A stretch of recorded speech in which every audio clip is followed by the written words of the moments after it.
Chapter 1. The Launch of Pirate Warriors. On October 20th, 2039, within a humble rental room located in a certain province and city of the Huaxia Nation, a rather handsome boy with black hair hurriedly entered. He carelessly dropped his umbrella at the entrance and cautiously placed the box he had been holding onto his small bed. After brushing off the raindrops that had dampened him from his recent trip to collect a package, he eagerly opened the box he had been anticipating for over half a year. Inside the black box lay a more exquisite container. Distinct from the usual packaging, this transparent metallic box bore an imprint of a skull adorned with a straw hat. Carefully extracting the metallic box, the boy retrieved a metallic ID card from his pocket, filled with hope as he inserted it into the mouth of the skull on the box. Click. Detected Hall of Fame player identity information. Validation successful. A crisp sound of activation accompanied the system's notification, lacking the dazzling light or sound effects one might expect. The boy inwardly chastised himself for being so childish at his age and continued to open the box. Once the metallic case was unlatched, he removed the lid to reveal what appeared to be an ordinary motorcycle helmet. Well, it merely resembled one. Silently reassuring himself that this was something he had awaited for so long, it surely would not disappoint him. The boy's name was Baigu, 16 years old, a student in the junior high division of a united school. His parents had divorced at an early age and each established new families of their own. The somewhat superfluous Baigu was entrusted to his grandmother's care until her passing when he was 14, after which he began living alone in a rental room not far from school. Throughout his somewhat shadowy childhood, the greatest joy for Baigu was indulging in comics and following anime. With the globally popular One Piece being a masterpiece, he eagerly anticipated every week. More than half a year ago, a sensational announcement swept across the internet.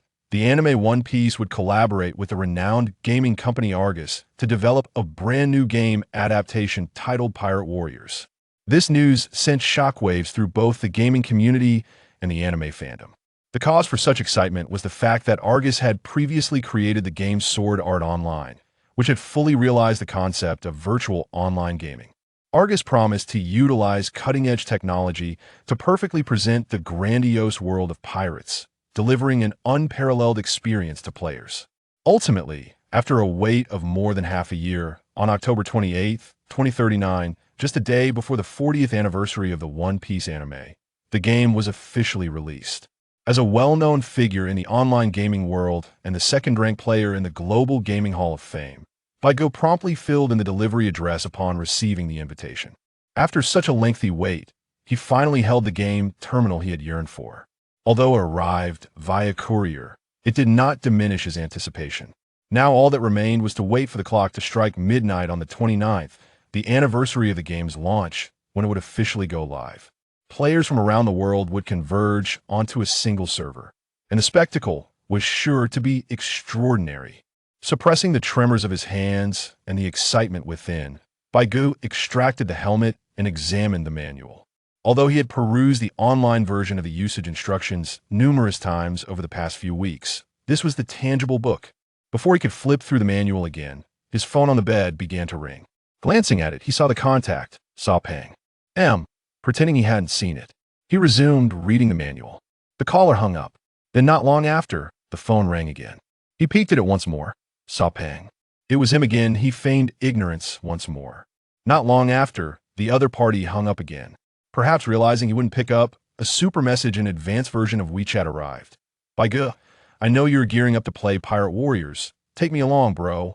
With our skills, we should dominate the entire pirate world. Baigu rolled his eyes in exasperation, reluctantly setting down the helmet and manual. He picked up his phone and shot back a response. You fat bastard, don't think I don't know you're trying to take advantage of me again. When have I ever done all the work while you just lay around? Saw Pang, having received his message, replied excitedly in an instant. Come on, Baigu, let me in. Baigu, you perverted fiend, no way. Saw Pang 3. Baigu. Saw Pang. Seriously, with my dad's wealth from being in the top 500 global companies, combined with your prowess as the second best in the Global Gaming Hall of Fame, I honestly can't see why we can't achieve greatness together. Baigu. Haha. But will your dad actually invest in you? Baigu. Aren't you just trying to mooch off me? Saw Pang. Don't be like that, little Baigu. I've already sorted things out with my dad. By go. That you actually managed to convince your dad? Sapang. What do you mean by convince my dad? With my dad's 300-pound robust physique, how could I ever overpower him? I'm using reasoning and emotions here. By go. That why are you so modest about your 200 pounds? Sapang. Oh, gotta stay low-key. By go. I wasn't complimenting you. Sapang. So, are we doing this or not? Our brotherhood hinges on this. By go. The fine. The game name should still be the same. Just add me when you're in. Sapang, alright. That's the spirit, bro. He'll hang up now. See you at midnight. By go. See you at midnight. Setting down his phone, Bai Gu sighed as he rubbed his furrowed brow. How did he end up being soft-hearted enough to agree to this troublemaker? Reflecting on their gaming journey, Bai Gu felt a headache coming on. Since elementary school, they had been good friends. Despite his family's wealth, Sa Pang was easygoing and made friends widely. It was he who introduced Bai Gu to the online gaming world. Initially, Bai Gu struggled with gameplay, lacking skill, but as time passed, he improved significantly until their level disparity reached a point where they could no longer play together. It was only after parting from Sa Pang that Bai Gu realized he had become known as a high-level player among ordinary gamers. Sighing at the indelible and often tragic experiences they shared in gaming, he chose to leave those memories unspoken. Sa Pang was the type who excelled at spending money but floundered in gameplay, a well-known RMB player. A man with the Penguin Games New Moon VIP 15 membership. Did you think he was joking? Returning to reality, Bai Gu stored away the helmet terminal, set an alarm clock, and prepared to sleep, as the game would launch promptly at midnight, allowing him to catch some rest beforehand. Thus, several hours passed. Ding ding, ding ding ding, ding ding ding ding ding. Awoken from a deep slumber by the urgent sound of the alarm, Bai Gu slowly opened his eyes, sat up, and retrieved the helmet from the box. He murmured to himself, "I'm coming to the world of One Piece." Chapter 2. The game launches, The Great Treasure One Piece. Glancing at the message from Sa Pang, Bai Gu replied briefly before placing his phone down. Sitting on his bed, Bai Gu connected the power supply, cradled the helmet in his hands, and took a deep breath, feeling a bit nervous. Slowly donning the helmet while lying back on the bed, he pressed the power button, and his vision was gradually engulfed by a blinding white light. After a dazzling display of colors, Bai Gu opened his eyes to find the environment around him rapidly transforming. Buildings sprang up from the ground, and the surface morphed into a pathway paved with bricks, forming a grand plaza in the middle of the road, bustling with people. Attempting to move his body, he discovered he was unable to do so. Before he could conclude his attempts, beams of light began to manifest around him, and bewildered individuals emerged from the light. The individuals that appeared with the light were likely other players. But who were the others that had been present before the refresh were the NPCs? Moreover, the number of people was quite substantial. Such a crowd at the game's onset was unusual. Could it be that this place is? A sudden flash of insight struck Bai Gu, and he immediately conjectured a possibility based on the scene before him. Before long, perhaps as players completed loading, an execution platform arose in the empty space before all the gathered players. At this moment, the crowd of players began to greet each other freely, with various players from the Zhuan region demonstrating their skills in friendly banter. Encountering players from other countries only amplified their delight, as they switched between languages with ease, creating a lively atmosphere. As the execution platform became more defined, several figures appeared atop it. Many players below, frustrated by their inability to move, began to curse loudly, while others, bored, engaged in peculiar antics or attempted to flirt, with hardly anyone paying attention to the figures on the platform. Upon finally getting a clear view of the individuals on the platform, Bai Gu was able to confirm his earlier suspicions at that moment. A melodious female voice echoed, "With that look of certainty on your face, you must have guessed where this is, right? My arch-nemesis, Bai." This voice. Could it be? Bai turned his head towards the source of the voice and found a cute girl with golden twin tails, arms crossed, wearing a smug expression. "Bai, you are the third one in the Hall of Fame." Twin-tailed girl, indeed. I am the genius gaming girl, the princess of Jinsokyo, ranked third in the Hall of Fame. Of course, if you wish to know my illustrious name, I wouldn't mind sharing. Bai, no, I have absolutely no desire to know. Realizing that the person before him was indeed the comedic character he had imagined, Bai felt an even greater headache. What bad luck to encounter this individual right off the bat. Twin-tail girl, hey, what kind of attitude is that? A stunning beauty like me is generously offering to tell you my name, and you shouldn't be on your knees thanking me? So hurry up and kneel. Bai. No, I really don't want to know, so please refrain from saying it. Moreover, you've mistaken me, I'm not the Bai you speak of. Twin-tailed girl. Huh? What are you saying? According to the rankings of the top 10 in the Hall of Fame, we were among the first to appear, and aside from that guy ahead of us, you were the second who appeared before me. It's strange if you aren't Bai. I just didn't expect you to be quite handsome in real life. Bai felt even more distressed upon hearing her words. It turned out he was recognized this way. Twin-tailed girl. Hey, what's your name? Should I still call you Bai? Bai? Well, yes, you can call me that. Twin-tailed girl. So casual. Listen up. My name is Eliza Apocalypsis. After proudly declaring her name, she sent a friend request.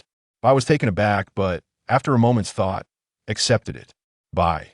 Since this is Rogtown, it must mean this is the final resting place of the Pirate King, Joel D. Roger. Eliza, that's right. In a moment, with a single slash, he'll be gone.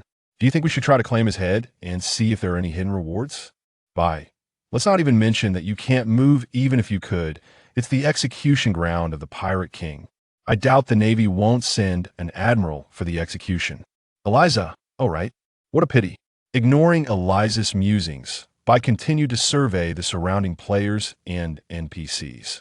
Perhaps, as Eliza had said, the Hall of Fame players indeed possessed an inherent advantage over ordinary players. The positions of the few players were indeed refreshed in very prominent locations, surrounded by many familiar characters from a storyline. Not far ahead stood a young boy clad in a white shirt and a straw hat. Shanks not too far from him was a boy with a red nose and a black bandana. Buggy behind them stood several figures, including a young and handsome Mihawk in a Wynard floral shirt at this point in time. Mihawk looked youthful enough to debut. A few meters away from Mihawk were two towering figures.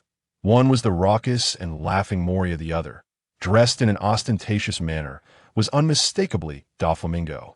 Looking further back, Bai spotted a man with a peculiar mark on his face. This must be Luffy's father, the revolutionary dragon. Before Bai could complete his observations, as if everything was ready, a man in a white justice cloak ascended the execution platform. Bai. At this moment, it must be someone capable of upholding the Navy's reputation, not the Navy hero garb. With that attire, glasses, and the seagull atop his head, he is. Eliza. Oh, it's Sengoku. Bai. Please refrain from interrupting. As Sengoku took the stage to announce Roger's crimes, he posed a question. Do you have any last words, Roger? Before Roger could respond, a rather foolish player in the audience, bored out of his mind, shouted, Roger, where's your treasure? With sea stone handcuffs binding his hands, Roger knelt on the ground, his head lowered, obscuring the upper half of his face. Yet the smile pulling at the corners of his mouth hinted to Bai that the words heralding a new era were about to emerge. Roger, want my treasure? If you want it, you can have it. Go seek it in the Grand Line. I've left everything there. Upon hearing these words, the crowd erupted. The NPCs cheered because Roger had proclaimed the existence of the great treasure, heralding the dawn of the great pirate era. The players, however, were left speechless, for the player who had shouted earlier had received a hidden achievement, the expectation of the Pirate King after Roger's declaration. This achievement could only be obtained by asking Roger at the execution square, granting its holder the ability to automatically learn the skill hockey upon reaching level 15. Moreover, thanks to completing the hidden achievement, he leveled up twice. Before the game had even begun, he was already 2 levels ahead of all other players, embodying the quintessential protagonist trope, much to the delight of this fortunate individual who strutted around, full of bravado. The most astonishing thing is that this achievement was accomplished solely by him, prompting a global announcement that reverberated through world television. This fellow instantly became a sensation, reveling in the envious gazes of the onlookers, and even casting flirtatious glances at a few nearby attractive ladies. Elisa, hey, is this for real? Am I not the main character here? White gave. You are overthinking. You have never been. Chapter 3. Has the game not yet commenced? Starting from scratch. A displeased Elisa, fuming with indignation, intended to retort against White gave. Yet, upon reflection, it seemed indeed that she lacked the sheer luck possessed by that individual. Could it be that she truly was not the protagonist? No, that cannot be. Elisa declared, even if I am not the male lead, I am still the female lead. After her proclamation, she proudly lifted her fair chin, gazing triumphantly at White gave. However, the expression of defeat she envisioned did not manifest on White gave's face. Instead, he regarded her with a peculiar look that made her uneasy, prompting her to inquire, "What is it? Are you unwilling to accept this?" White gave, "No, I just didn't expect that you, miss, have such a strong taste. He is the male lead, and you actually aspire to be the female lead. My goodness. The world is progressing at an astonishing pace." Upon hearing White give's words, Eliza was momentarily taken aback, mechanically turning her head to glance at that fortunate individual from earlier. That countenance was simply remarkable. Suppressing the urge to retch, Eliza glared fiercely at White give and shouted, "Silence. I no longer desire to be the female lead. I have no interest whatsoever. This is utterly revolting." Before White give could respond, among the NPCs ahead, a girl with long black hair was covering her mouth, her little head bobbing up and down, appearing to be stifling a laugh. Unable to contain herself, Eliza recalled that according to their positions, she and the one at the forefront had arrived first. Could it be that this black-haired girl was the one? Perhaps affirming White give's speculation, Eliza, in a fit of indignation, pointed at the black-haired girl and shouted, "Hey, if you want to laugh, then laugh. If it weren't for the fact that I couldn't defeat you before, that leading position would definitely belong to me." The black-haired girl. After laughing for a moment and managing to compose herself, she paused for a while before slowly turning around. Then, a sweet and enchanting girl dressed in a long black gown, exuding an ethereal aura, smiled at both of them.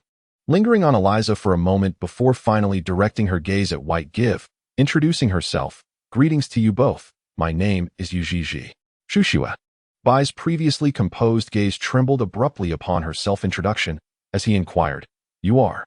Shushue replied, "Yes. My mother hails from Neon and is named Yujiji. She later remarried Bai Qi, the chairman of the Huaxia Bai Consortium." Alas, is it truly so? I had a premonition that such coincidences are unlikely, for it is rare to encounter individuals sharing the same surname.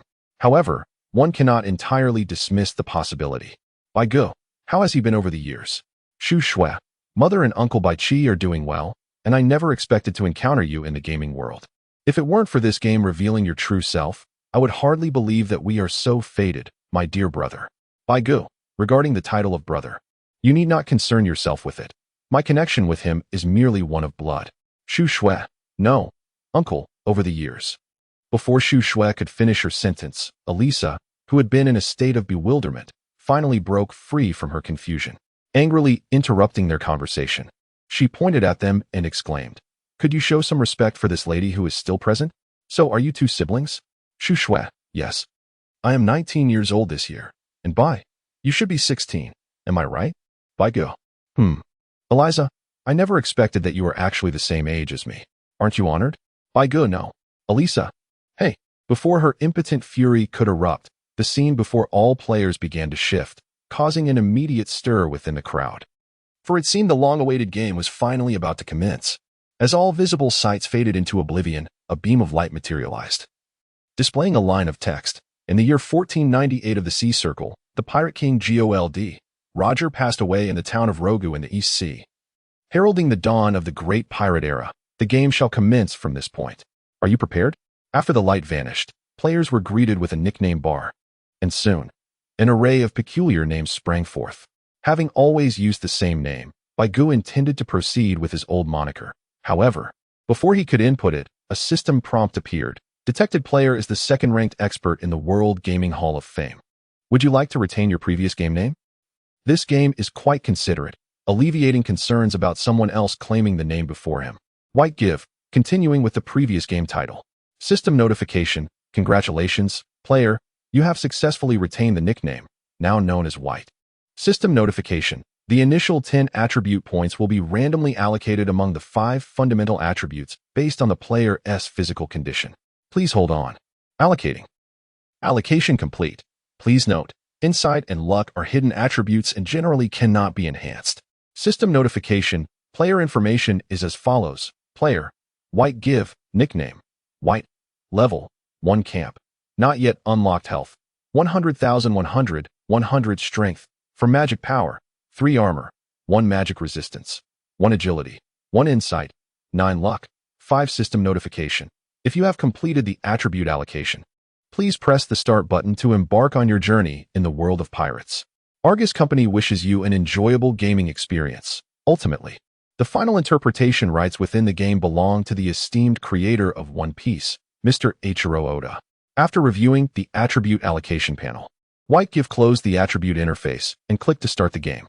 The screen transitioned, revealing various scenes, and the system notification appeared once more. System notification: please select your birthplace. East Sea, West Sea, South Sea, North Sea. Is there any distinction? System prompt: for detailed information. Players are encouraged to explore on their own. The secrets of the ocean await your discovery. It is futile to inquire, as the answer remains elusive. By go, then let it be East Sea. System prompt: player S birthplace has been selected. Random teleportation commencing. The light veil dissipates, revealing a dark environment that gradually gives way to towering green mountains and lush forests. In the distance, the deep blue sea glimmers with a sapphire hue under the sun. As he strolls forward, a gust of sea breeze envelopes him, the faint salty tang making Bai Gu question whether he is truly immersed in a game. Indeed, such is the pinnacle of contemporary technology, far surpassing even sword art online. Unlike SAO, which only tantalized the senses of sight, taste, touch, and sound, now even the sense of smell has been integrated. Although there had been minimal olfactory sensations previously, the ability to transmit the sea's saltiness from such a distance is astonishing. Lost in thought, Bai Gu continues his exploration. The verdant flora in the mountains is so dense that, were it not for the view of the distant sea from halfway down the slope, he would genuinely doubt if he had entered the wrong game. Moving forward, he soon encounters a cluster of houses, smoke billowing from their chimneys. Clearly, there are inhabitants. Elated, Bai Gu hastens toward them, oblivious to any peculiarities about his own body. At this moment, on the global chat screen, player African Seedling. What is happening? Why have I transformed into this? Player riding a turtle up Time Mountain. Is it the same for you upstairs? Player Pirate King. Selling this name for a mere 100 million, accepting currencies from all nations. According to reliable intel, the game company will initiate a name change service within a week after launch. I'm in the same boat. Player King of the Underworld Rayleigh. You're all fools. By the way, I'm in the same predicament. Player Princess of Jinsokyo. Is this a joke? Why have I ended up like this? Player Kobe Beef. Are you not reading the system prompts? Before the main storyline begins, players will start from childhood, with the game as progression accelerating until the main quest is activated. Player Princess's Dragon Maid. Who is this wildling upstairs, daring to howl before my princess? Chapter 4. East Sea Windmill Town. Ace sets sail. 15 years later, at the port of East Sea Windmill Town, 3 slender figures gather at the harbor. One dons a black gentleman's hat and wears tattered noble attire. Another sports a straw hat. Dressed simply in short sleeves and shorts, the last figure is Bai Gu, who has spent a decade in this realm. Just hours after arriving in this world, Bai Gu had dashed to the mountaintop residence, where he fortuitously encountered Luffy, Ace, and Sabo on their way home. Through Ace's inquiries, Bai Gu discovers that his body seems to have regressed to childhood. After much contemplation and serendipity, he uncovers the trio's hidden pirate ship treasure. Following the Burgamy incident, Bai Gu successfully joins the Mountain Bandit Orphanage, mingling with Ace, Luffy, and Sabo. As time progresses, Bai Gu noticeably observes the physical growth of himself and his companions, their attributes steadily rising on the level panel. Eventually, the timeline reaches 15 years later, when the son of the Pirate King, Portgas d'Ace, decides to set sail in secret while his grandfather, Garp, is away. Today, the 4 friends gather to help Ace pack, their faces solemn as they silently prepare. They accompany Ace to the harbor, where they retrieve the small vessel purchased with treasure funds. The trio offers their blessings to Ace, each vowing to catch up with him and embark on their own piratical adventures. Gradually, Ace departs in his small boat, a solitary figure waving farewell towards them. Bai Gu, Luffy, and Sabo wave back as they run upwards, realizing this is their last chance to see Ace for a while. Ultimately, standing on the cliff at the highest point of Windmill Town, the 3 can no longer see the small boat. Luffy and Sabo tease each other, tears streaming down their faces. Bai Gu, seated beside them, recalls the moments when his parents left, unable to suppress his own tears. Alas, how vexing. The weather today is particularly glaring. Before long, Baigu notices the timeline continuing to advance. During this time, Sabo eventually departs from Luffy and Baigu, setting sail to begin his own maritime journey. At this juncture, Baigu realizes that the timeline and main storyline have diverged, perhaps due to his involvement. Sabo, who should have left after Ace, now sets sail later, and hasn't he encountered the celestial dragon's ship? Would he still be rescued by Dragon? Despite these changes, Baigu warns Sabo to exercise caution before his departure. In the end, this village, filled with memories, is left with only Luffy and Baigu. After bidding farewell to Sabo, the two return to the mountain bandit Dayton's home, resuming their daily lives, weaving through the jungle, teasing wild animals, and ambushing passing merchant caravans to save for their future voyage. Years later, the two find themselves each in a small boat, paddling toward different horizons. Whitebeard, hey Luffy, you must, without a doubt, become a legendary pirate who will make waves across the seas. Luffy, oh, of course, I am destined to be the king of the pirates. As fate would have it, we shall meet again. A few months had elapsed, and gazing at his fully restored physique and game interface, he was convinced that the true adventure was just beginning. As anticipated, mere moments later, the system notification chimed in. System notification. The last player has successfully completed the pre-departure preparations. All novice players have reached the required level of 10 for embarking. Players are now tasked with finding their way to the novice town to complete the level 15 job transition quest. System notification. Player interface has been updated. Please allocate remaining attribute points. Currently available attribute points, 45. Player, Baigu, nickname, Bai, level, 10 camp. Not yet activated health points, 550550, 100 strength, 15, for 11, magic power, 10, 37, armor, 10, 19, magic resistance, 10, 19, agility, 10, 19, wisdom, 9 luck, 5 well. As an old saying goes, one must allocate evenly to achieve a well-rounded development of morality, intellect, physique, aesthetics, and labor. Confirmed. System notification. Attribute points have been successfully allocated. Satisfied, Bai adjusted his small boat and attire, examining the map he had procured before setting sail to check his next destination. Where was that nearby town again? It seemed that Luffy would encounter Sora there. He decided to avoid the commotion and instead head directly to Orange Town, which was sufficiently large and suitable for resupplying, as his provisions were nearly depleted. After several days of drifting, Bai responded to messages from a few friends, notably from the chatty duo, Sopeng and Eliza. These two were undoubtedly the most loquacious of all, relentlessly conversing once they discovered anyone to engage with. Early on, while exploring the jungle with Luffy and Ace, Bai received a friend request from his frugal sister, Shushiwa. They occasionally kept in touch, though it was primarily her enthusiastic greetings. After replying to Sopeng and Eliza, Bai rubbed his temples in frustration, feeling overwhelmed. Thankfully, he had refrained from disclosing his association with Luffy and others. Otherwise, he would have truly been inundated with inquiries. Perhaps he should take a moment to peruse the World Channel for some amusement, as he had to admit. The absurdity of players in the world could indeed provide joy at any moment. World Channel, player post-meal smoker.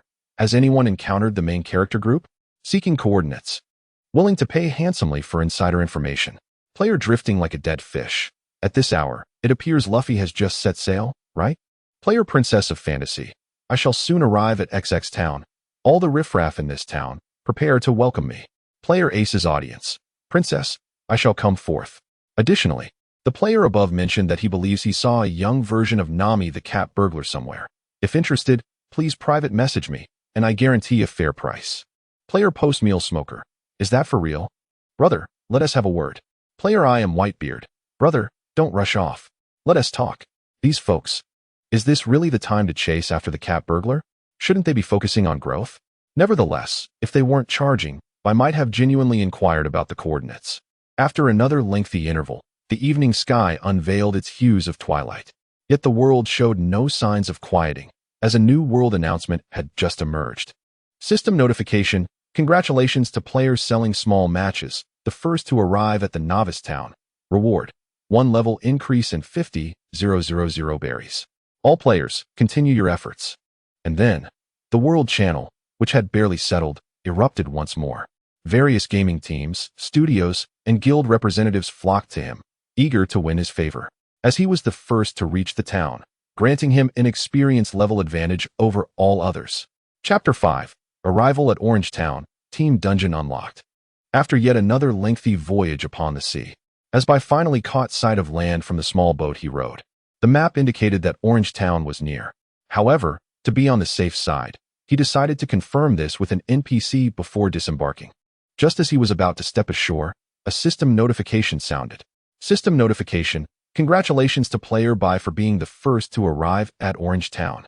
The 8-player team dungeon has been activated. Players will receive 2 levels of experience and 80,000 berries as a reward. Keep up the great work and strive for further achievements. Upon seeing the reward announced by the system, Bai promptly allocated all 10 attribute points to agility and strength without hesitation. After disembarking, he sought out a noodle shop, indulging in a hearty meal. After floating at sea for nearly a day with unappetizing rations, he craved a bowl of ramen to satisfy his appetite.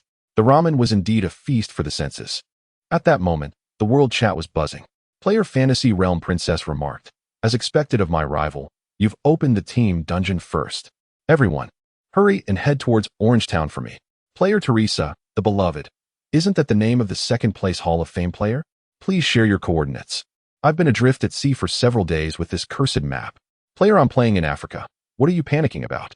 I've been shipwrecked 3 times. Who's worse off than me?" Player, "I'm the most arrogant. I ran into celestial dragons as soon as I stepped out, and I spat right at them. So, am I cool or what?" Player, "I'm DJ Happy Sheep. Come on, stop bragging. We were capsized by the celestial dragons and are now drifting at sea. Is there a kind soul who can rescue us? Our coordinates are XXX. May good fortune be with you." Bai, slurping his ramen, nearly choked upon reading the message about the celestial dragons. What a stroke of bad luck. Encountering celestial dragons right upon leaving port was, in a sense, a stroke of luck in disguise. System notification: congratulations to player Bai for being the first to obtain a devil fruit, achieving the hidden achievement "I defeated the demon," and receiving a reward of 5 levels of experience and 5 million berries. Keep pushing forward for more accomplishments. The world was immediately engulfed in chaos. While Bai was still lamenting others' fortunes, he truly choked on his ramen this time, pounding the table in frustration until he finally swallowed the noodles. Staring at the world announcement made his head throb. It was just like when he used to play games. He would always encounter someone stronger than himself, whose unparalleled luck allowed them to acquire rare and extraordinary items. He had not known their name before, but ever since the day the server opened, Bai was certain that the player known as Bai's own was undoubtedly that woman. Goodness, he never anticipated that at this point in time, he would encounter a devil fruit. The sheer luck of the other player was unbearable. After spending some money, Bai strolled along the streets of the town and first sought out a weapon shop, spending 30,000 berries on a suitable sword. In this world, swords were referred to as sabers, and indeed, the weapon that a swordsman wielded was a formidable blade. Nevertheless, he resolved to call it a sword. With the newly acquired sword at his side, Bai continued to explore the map. According to his recollections from the anime, he should find the location where the clown buggy's crew had landed in a corner of the town.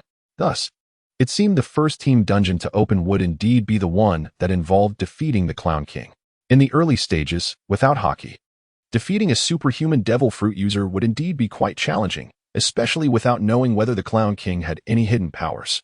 The prospect of others challenging him and potentially overwhelming him with their strength was a source of great concern for Bai. Nonetheless, he decided to locate the dungeon entrance first. He entered a tea house and purchased a drink called Taste of the Sea, walking out with a peculiar expression on his face as he examined the 15-berry beverage in his hand. Wasn't this just salty soda? The name Taste of the Sea was so grandiose and sophisticated. Did the proprietor not feel a pang of conscience? After several hours of exploration, Bai finally discovered a large open area on the right side of the town. Close to the shoreline, a medium-sized pirate ship was docked, its sails adorned with the clown buggy's notorious flag. The open space was filled with tents and temporary structures, indicating that the clown buggy had been in Orange Town for quite some time.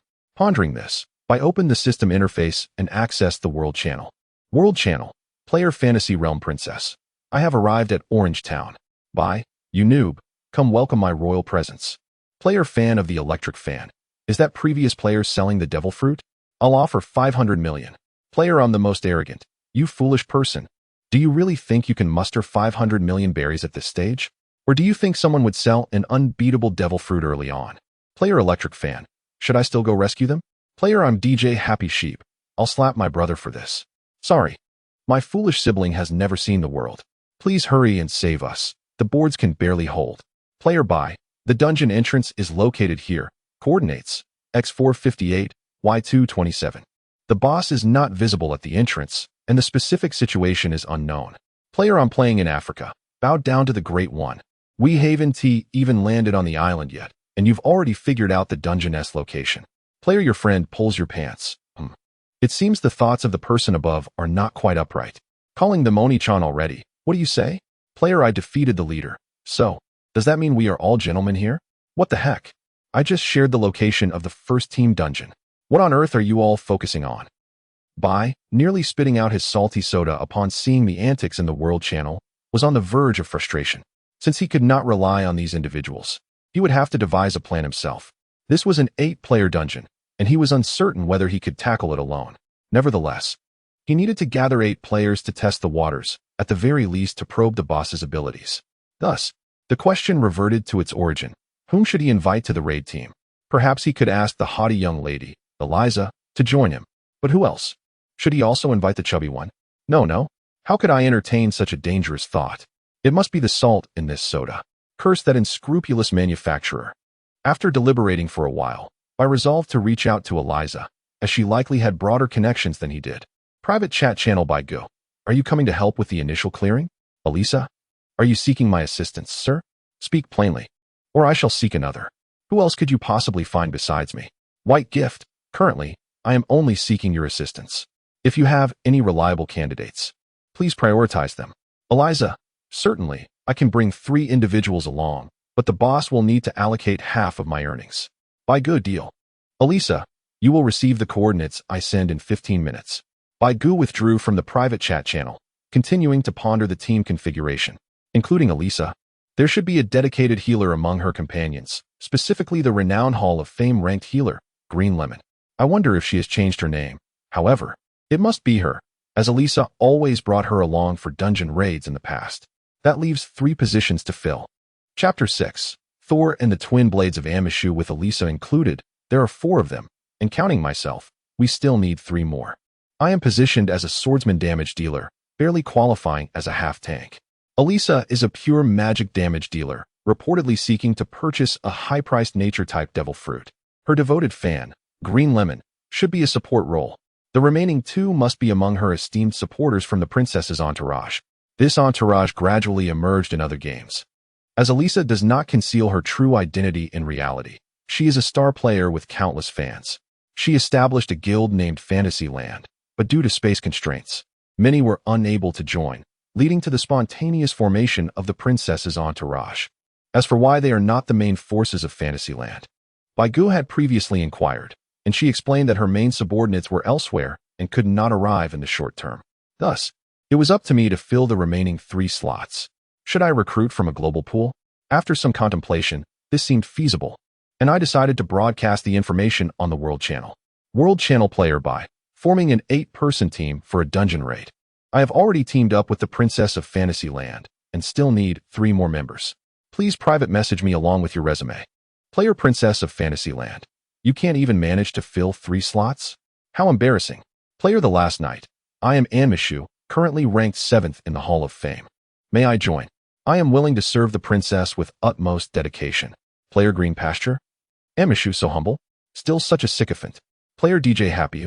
Scoundrel row harder. I'm here struggling, and you are lounging around in the world chat? Player Layden was defeated by me. Need assistance? I am unranked, a complete novice. Could a seasoned expert mentor me? Player Princess's top accomplice. How dare you call yourself a novice? Our princess leads the team, and you think you can join? Bah. Player I am Thor. The first warrior of Asgard applies for battle. 5th rank professional tank in the Hall of Fame, currently undertaking the Thunderfruit quest. If successful, please reserve a spot for me. The results will be revealed in 3 days. Player A Bag of Rice. Impressive. Please take me along. I recall there is a beast-type fruit near the Thunderfruit. I will pay a high price for it. Retracting my gaze. Baigu identified 2 players and extended invitations to both, particularly to I Am Thor. If this individual can indeed procure the Thunder Fruit, this dungeon raid would be virtually effortless. It would be no exaggeration to say it could be completed in a flash, as the advantages of the nature type in the early stages are undeniably formidable. After some consideration, I responded privately to both players. Private chat channel White. Very well. I shall reserve a spot for you. Regardless of whether it can be secured, you must arrive in Orange Town within 3 days. Otherwise, it will hinder the progress of our expedition. I am Thor, the god of thunder. Understood. Bye. Are you the renowned Amicio of the Twin Swords? The last night. You must be by the second place in the Hall of Fame. I am indeed Amicio. I did not anticipate that our last match ended without a clear victor. This time, we can engage in a thrilling battle. Bye. No. I'm not here to pick a fight. I wanted to ask if you would like to join the exploration team. There are some lovely ladies. The last night. Oh ho. I shall devote myself wholeheartedly. After dismissing the chat channel, I glanced at the time. Currently, the world channel was inundated with inquiries for directions, and very few had genuinely reached the novice town. Aside from himself, only some members of Eliza's team, the mainstays of various guilds, and the top 10 renowned solo players in the Hall of Fame had made it. Interestingly, there was a player named Popeye who, upon reaching his destination, even took a boat to assist those lost at sea. It was said that he was a retired Marine from a certain country, possessing an exceptional sense of direction on the water. Alas, such individuals are truly at an advantage. Unfortunately, the more I thought about it, the more disheartened he became. He could not compete with others in terms of wealth, lacked mutations, and his talents paled in comparison. Even luck seemed to elude him. It was truly disheartening. Must I, be destined to solve all my problems with my own 2 hands? Sighing, he resolved to diligently practice his swordsmanship. After all, he aspired to become the Pirate King. No, that fool Luffy has led me astray. I am determined to become the world's greatest swordsman. 3 days later, in Orange Town, I entered a quaint tea house and approached a table that was nearly full. He found an empty seat and sat down. The atmosphere seemed off. Why was everyone staring at him? By go. Well, everyone, there's no need to keep staring at me. I am not particularly handsome. Elisa, hey, have some self-respect, will you? You initiated the pre-war meeting and yet arrived a full 20 minutes late. Ching Chao Ningming. But princess, is he truly that pale? He looks so dashing. Elisa, how embarrassing. Sit back down and wipe that drool off your face. Amishu. Ahem, may I take a moment to speak, dear lovely ones? Soul, I apologize, for tarnishing the glory of Asgard. I failed to acquire the Thunder Fruit and instead received a fruit of a mythical beast. I sincerely apologize for my momentary disorientation on the path of life. It is of no consequence. If it is not meant to be, then so be it. A phantom beast? What abilities does it possess? Suar, this is rather inconvenient to disclose. Bodyguard 1, Your Highness, is this truly advisable? I can't shake the feeling that it might end in disaster. Bodyguard 2, regardless, we cannot place our hopes on these few individuals. We shall form a protective circle around you. Your Highness, you will undoubtedly emerge unscathed. After a flurry of nonsensical chatter, Eliza discreetly messaged by. Eliza, there are only 7 of us. We still need 1 more. Who did you enlist? Please don't tell me it's. Before Bai could respond, a slender figure clad in black gracefully strolled into the tea house and took a seat beside Bai. Eliza, how could it possibly be you? No, I had a feeling it would be you. Shu Shui, good day to you all. Are you surprised to see this humble lady, miss? Eliza glared at Shu Shui with gritted teeth for an extended moment, as if she wished to devour her whole. It is quite perplexing. It seems that there was never much animosity between us. Yet, ever since I beheld the true visage of Shu Shui, Elisa reacts as though she has been utterly shattered upon encountering her. However, before we engage in battle, it would be prudent to first introduce ourselves, assign our positions, and strategize accordingly. By go, ahem, allow me to introduce, this is Shu Shui. Greetings, everyone. I am Yazitzi, also known as Shu Shui, by S dear sister. By go. Have you used your real name? No, that's not the main point, is it? Shu Shui, oh? Did I say something wrong? By go. Not really, but. Anmashio, another beautiful lady arrives. I am Anmashio, known as the Last Knight, and I am willing to fight for all the lovely ladies in the world. Crowd. Elisa, in any case, this woman is the first of the Hall of Fame. This time, the raid team will be joining us. Ching Chao Ningmeng, really? But isn't the one rumored to be first someone who never teams up with others? Shu Shui. That's true, but this time is different. Especially since my adorable brother is also here. Please speak to me properly and refrain from any inappropriate actions. Shu Shui chuckled. Hee, your tsundere demeanor is even more endearing. Dear brother. The crowd responded with silence. The jest has come to an end. This operation pertains to the inaugural kill and the first completion rewards. I kindly urge everyone to collaborate harmoniously. Thank you. 10 minutes later, the announcement resonated. Let us embark on this new venture with triumphant success. As the audience erupted in applause and prepared to journey towards the dungeon entrance, a system notification interrupted. Congratulations to player Green Pastures. I am the fiercest and I am DJ Joyful for successfully completing the Team Dungeon Clown Pirate Crew on easy difficulty, achieving the world's first team dungeon clearance. Each member has been awarded a level 3 bonus, 5 million berries, and a high-grade treasure map, along with the opportunity to leave a message for the world. The notification continued. Player Green Pastures, I am the fiercest commented. Is that all? Player I am DJ Joyful remarked. What about those big shots? My brothers and I have already cleared it. At this moment, the tea house fell into an eerie silence, with the assembled individuals exchanging no words. Chapter 7. A true man must conquer held difficulty. Baigu, feeling somewhat embarrassed, glanced at the crowd and explained, well, I have never actually gone in to take a look. Who would have known there was even an easy mode? Eliza responded, I must say, I am truly astonished by you. You've been here for such a long time, and yet you haven't once gone in to see for yourself? Baigu. Shu Shui, alas, has the younger brother, who lacks the affection of family, truly reached his limit? Come quickly to your sister. Ai Li Sha, hey, stop causing trouble. Shu Shui, I am not. Ai Li Sha, you certainly are. Shu Shui, oh, dear, what a willful child you are thus. It must be so. Ai Li Sha, no? That's incorrect. It is. No, wait, that's not right. It isn't. Soul Sai, I can't quite fathom why I feel this team as future is shrouded in darkness. And Mi Xiao, oh, it's nothing. There are simply no lovely ladies fighting for me, which is quite the conundrum. Everyone, we truly apologize for causing you such distress. After the playful banter between Shu Shui and Ai Li Sha, the group set forth with great enthusiasm towards the team dungeon camp previously discovered by Baigu. Outside the Clown Pirate Crew's camp, due to my prior inexperience, I find myself in a predicament. Regrettably, my oversight has resulted in a complete absence of battle reports. However, it is worth noting that nearly all present are individuals of notable repute. Esteemed members of the Hall of Fame, let us first engage in a match, and we shall address any issues as they arise. Eliza, alas, having you as our captain presents quite a challenge. Shu Shui, my dear brother, this time even on, Chan cannot come to your aid. It is indeed a regrettable oversight. A voice called out, hey, advanced team, please cease your condemnation. As the group assembled and entered the dungeon, a system notification emerged. The dungeon's difficulty is categorized into 4 levels: easy, hard, abyss, and hell. Kindly select the desired difficulty level, as the final completion rewards will be enhanced based on your choice. Please make your decision wisely. This dungeon accommodates a maximum of 8 individuals, and participants must not exceed level 25. The fewer the players, the shorter the duration. The lower the player levels, the rewards upon completion will exponentially increase. Baigu, how should we phrase this? Elisa, how about we start with the abyss? Shu Shui, yes, considering caution, the abyss is indeed a commendable choice. Elisa, wait a moment. I recall that you previously acquired a devil fruit, correct? What abilities does it confer? Shu Shui, there is no necessity for me to disclose that to you, is there? Qing Chao Ningmeng, but isn't it true that Soul also possesses a devil fruit? Soul, how did we end up discussing the bystanders?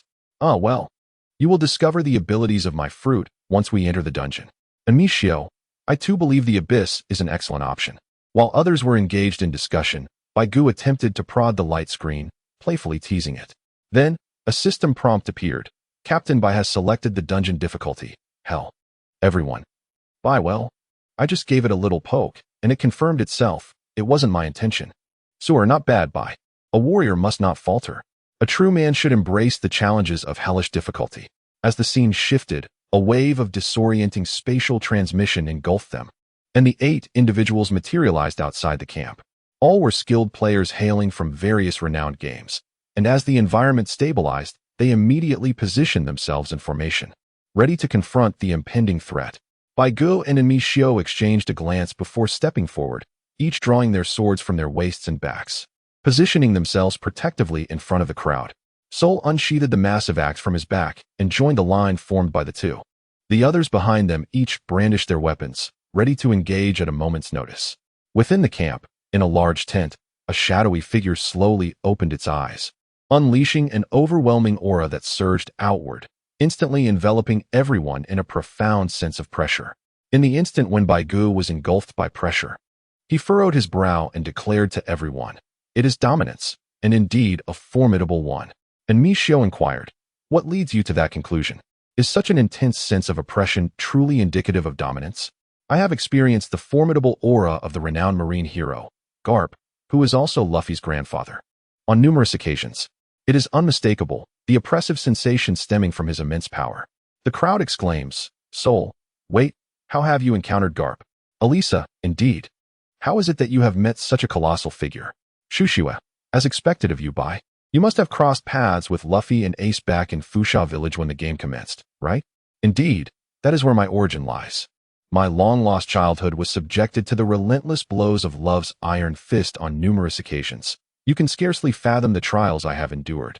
According to this perspective, it appears that in the hellish difficulty dungeons, the final boss will not be the bumbling jester, but rather the enigmatic Joker King, whose true power is shrouded in speculation from fan fiction and online forums." "Eliza, surely, that cannot be true. I recall that the depictions of the Joker King in novels and forums are utterly absurd. With the power of Conqueror's haki and the awakened abilities of a devil fruit, he might even be a formidable swordsman of a boss." "Shushiwa, however, the game master would likely not create an insurmountable dungeon. Given that this level of difficulty exists and can be chosen by lower-level players, it indicates that there is indeed a possibility of triumph." "Baigu's sister, Shushiwa's words hold merit. How about this? Let us first venture in and engage in battle once. Then identify the game's bugs and strategies based on the issues encountered and reasons for failure. Everyone present here is an elite with a keen eye for detail, surely capable of easily uncovering the game's flaws. Am I right? Am I the only one who has fought tirelessly to reach this point?" The crowd. As the team prepared for battle, Amishio and Suo Air gathered their resolve and entered the camp. Upon their arrival, a crimson exclamation mark illuminated above them, heralding the commencement of the Lord's battle. From the shadows emerged a man clad in a white fur vest, adorned with a leather cap, followed closely by an enormous white-furred lion, its imposing size reminiscent of an elephant. The sight of its sharp teeth and claws sent shivers down the spines of Eliza and Qingqiao Ningming. Following the entrance of the man and the lion, another figure appeared from the opposite side, a peculiar individual, with an unruly fringe obscuring one eye, riding a unicycle and wielding a long knife. Beware, both of these foes are level 25 elite monsters. One is the vice-captain of the clown pirate crew, the Beastmaster Machi. The other, riding a unicycle, is the strategist Kabachi. And Mishio, observing his swordsmanship, "I shall take on this opponent. You all concentrate your fire on the Beastmaster and the lion. Then we shall deal with this one. Sol, perhaps I should bear this burden while you resolve the other two?" Having assigned their roles, Amishio swiftly unsheathed his twin swords, charging directly at Kabachi, who nimbly evaded the strikes with his unicycle and retreated out of range. Reluctantly, Amishio pursued with his blade in hand.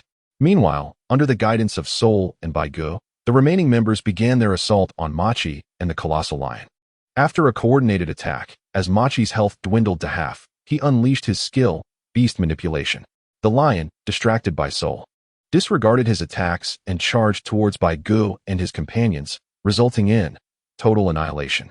Turning to the other side, Anmishio and Kabachi engaged in a relentless chase, leading them into a narrow alley. Kabachi halted his unicycle and, with a swift motion, launched his attack on Anmishio.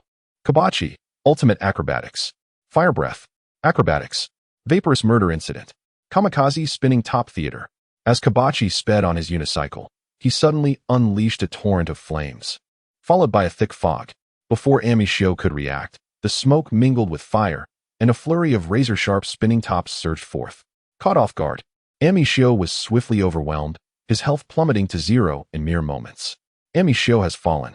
System notification, player team, total annihilation. Chapter 8. The Clown King approaches outside the dungeon camp, The defeated Bai Gu and his companions sat silently on the ground, commencing an impromptu critique session. Bai Gu, allow me to explain. Elisa, it's all your fault, you incompetent fool. I have lost my first blood just like that. I don't care. You must take responsibility. Elisa, consumed by rage after being devoured by the lion, shouted indignantly. Before Bai Gu could utter another word, the gentle lemon beside Elisa piped up, her voice barely above a whisper. Princess sister, mine is also gone. Shu Shui. Indeed, even my brother Wanchan is lost. You must step up and act like a man, although, of course, a young lady like you need not worry about such things. Bai Gu, do not take this opportunity to create chaos. And Mieshio, well, ladies, if anyone is to take responsibility, I must confess. Soul, alas, how unfortunate. If only I had acquired the thunder fruit, all would have been resolved. And Mieshio, Lord Soul, please allow me to finish. Ladies, I believe the recent defeat cannot solely be attributed to Bai Gu. The primary reason lies in. Before Mieshio could complete his thought, he was interrupted again by Soul, who, in frustration, planted his twin swords before Soul and straightened his attire. Regrettably, before he could continue, Eliza, sitting beside Bai Gu, grew increasingly agitated, her gaze fixed on the sight of Shu Shui playfully teasing Bai Gu. No, her anger was escalating. Eliza, I do not care. If you do not clarify things for me today, I shall make you pay dearly. She then dragged Qing Chao Ningming along with her.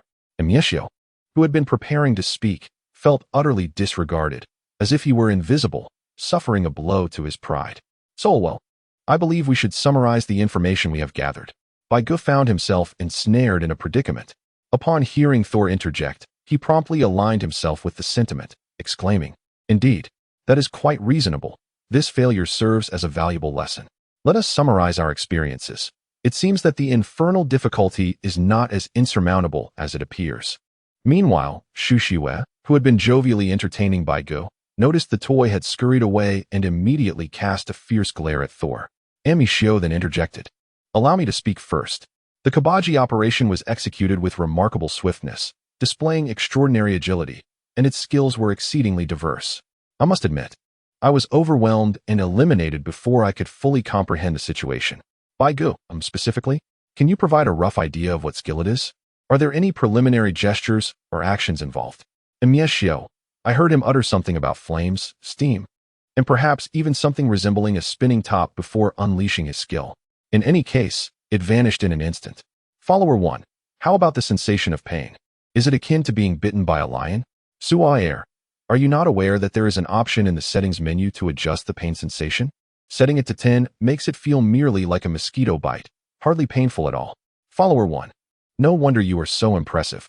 Follower 2, I must admit, I truly hadn't noticed that. After receiving a multitude of eye rolls from the two, the group continued their discourse regarding the boss's skills.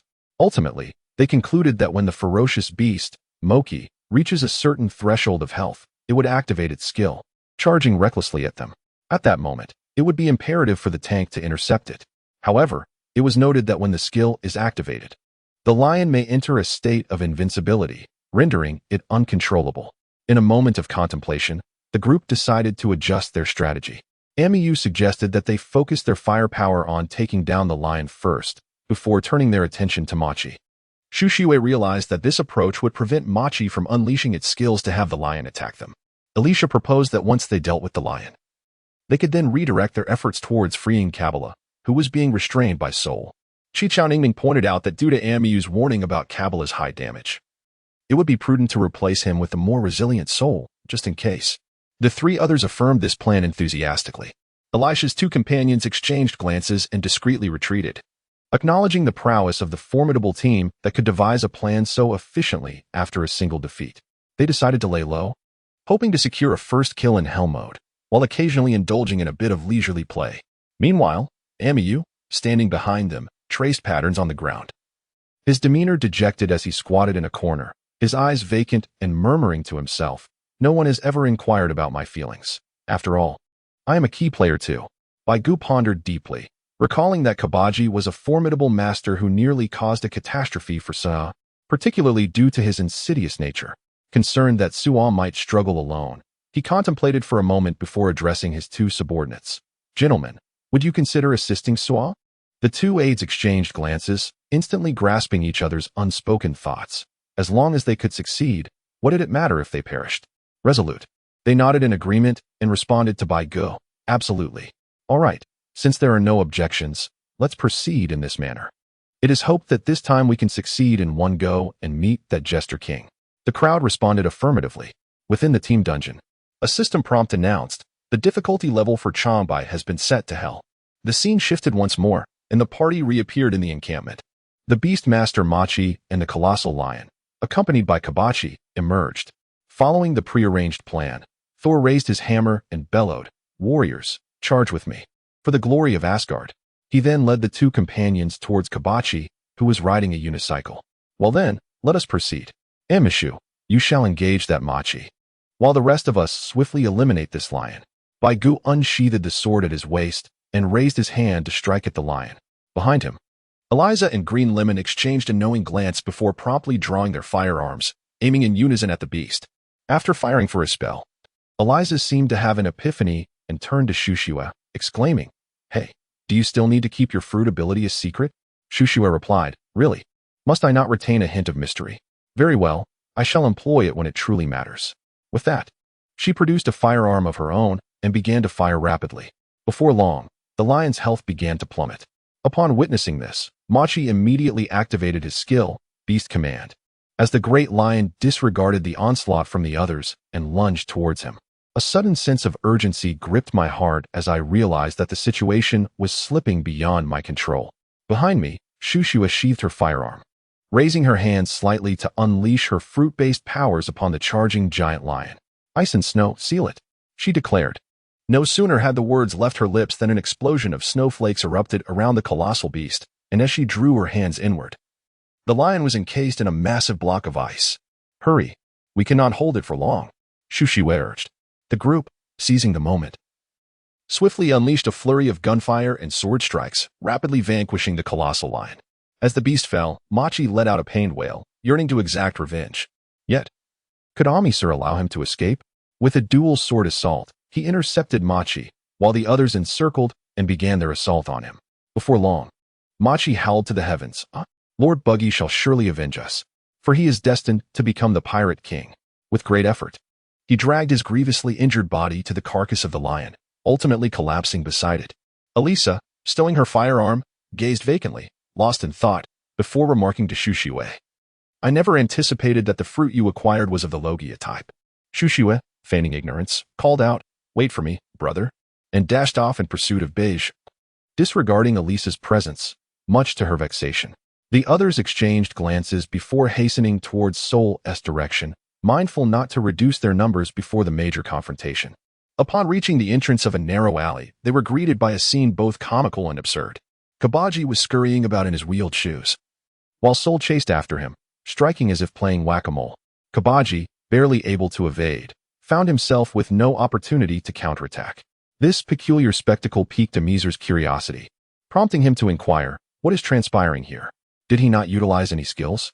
One of the two lackeys accompanying him interjected, "Oh, it's not as terrifying as you suggest. This fellow merely emitted a cloud of smoke upon arrival." Amisur pressed. "And then?" The first lackey continued. "And then Soul approached and struck him with a hammer, sending him flying, while we two mixed our firepower, output. Soul pursued him relentlessly, leaving him no chance to retaliate. Proudly, he fired 2 shots towards Kabaji, causing Amisur to cough violently, nearly spewing blood in frustration. Is it possible? When attacking, they were decisive and skillful, yet with a different opponent and 2 fools, it turns into a farce. Unperturbed by Amisur's confusion, the others joined in the onslaught against the unfortunate Kabaji, who appeared far from an elite monster in a hellish dungeon. Before long, Kabaji succumbed to the relentless assault, his face reflecting a palpable bitterness as he departed from this world. He, Kabaji, the strategist of the Buggy pirate crew, a figure of considerable intellect within Buggy's council, met his demise in such a manner. It was an indignity to be slain by these scoundrels, in what might have been a final flicker of defiance, or perhaps a scripted moment of the game. He, like Machi before him, shouted with his last breath, "Lord Buggy, avenge us." With that proclamation, his head fell to the side, and he breathed his last. Thus, the vice-captain Machi and the strategist Kabaji of the Buggy pirate crew both met their untimely ends. At last, it has come to an end. Sol, is that it? Elisa, wait, have you misunderstood something? These two are merely minions. The true boss has yet to make an appearance. As if in response to Elisa's words, the overwhelming aura that everyone had previously sensed surged forth, intensifying to an almost tangible force, causing the previously clear skies to shift ominously. A shadow darted forth from the distant grand tent, suddenly manifesting before the crowd. With blue hair, a comically red nose, an orange captain's cloak, and a pirate hat, he exuded an aura of malevolence. The large blade in his hand appeared to be a mere prop for acrobatics, yet the chilling gleam reflecting off it caused the onlookers' expressions to change drastically. This man was none other than the captain of the clown pirate crew, a former intern aboard the ship of the pirate King Roger, Clown Buggy. Chapter 9, Soul Transforms. The invincible clown Buggy hee. So, you are the ones who took down Machi and Kabaji? With an unmistakable aura of terror radiating from him. Clown Buggy slowly lifted his head to reveal a sinister clownish grin, casually inquiring. By Gu, has the power to alter the weather emerged? This is not the ability of the Gomu Gomu no Mi Shu Shui. It is the Conqueror's Haki. Ai Li Sha. My goodness. Is this truly reminiscent of a fanfiction featuring a Jester King? Soul, this aura seems rather formidable, does it not? Inmi Shio, how can we falter in front of such beautiful ladies? We ought to draw our swords. Inmi Shio unsheathed his twin blades and stepped forward to voice his opinion, when suddenly, a hand wielding a knife sword through the air, striking down upon Inmi Shio's swords. The sound of metal clashing resonated, and before anyone could comprehend the situation, Inmi Shio emitted a pained scream as he was sent flying, blood nearly gushing forth. Soul and Baigu immediately grasped their weapons. Moving closer to the group of ladies, realizing the severity of the situation, Inmi Shio had been defeated in a single blow, while the opponent stood there, grinning wickedly. Unmoved. Qing Chao Ningmeng. Can we truly prevail against such a monster? Ai Li Sha and Shu Shui exchanged grave glances at the weakened Inmi Shio. The boss had just made its entrance, and one tank had already fallen. This was indeed troublesome. Baigu diligently pondered the weaknesses of his opponent, his eyes darting back and forth in a swift search for any objects in the surroundings that could potentially aid them. The more he contemplated, the heavier his heart felt. Given the recent circumstances, it was evident that not only did the opponent possess the formidable Conqueror's Haki, but the powers of the split fruit were also intact. In the midst of the Marineford War, he had effortlessly evaded Admiral Kazura's laser attack from a distance of mere hundreds of meters. This foe likely possessed the ability to foresee the future within a 12-second span, while their mastery of armament Haki remained uncertain. How could one possibly contend with such an adversary? Wait a moment. The split fruit. Baigu suddenly recalled something and turned to Elisa, Shushue, and the others, inquiring. Do you remember? Those who possess the power of the devil fruit have two fatal weaknesses. The group was momentarily taken aback by Baiji's words. Having previously been intimidated by their opponent's formidable strength, they had forgotten the earlier analysis that surely contained methods to overcome this challenge.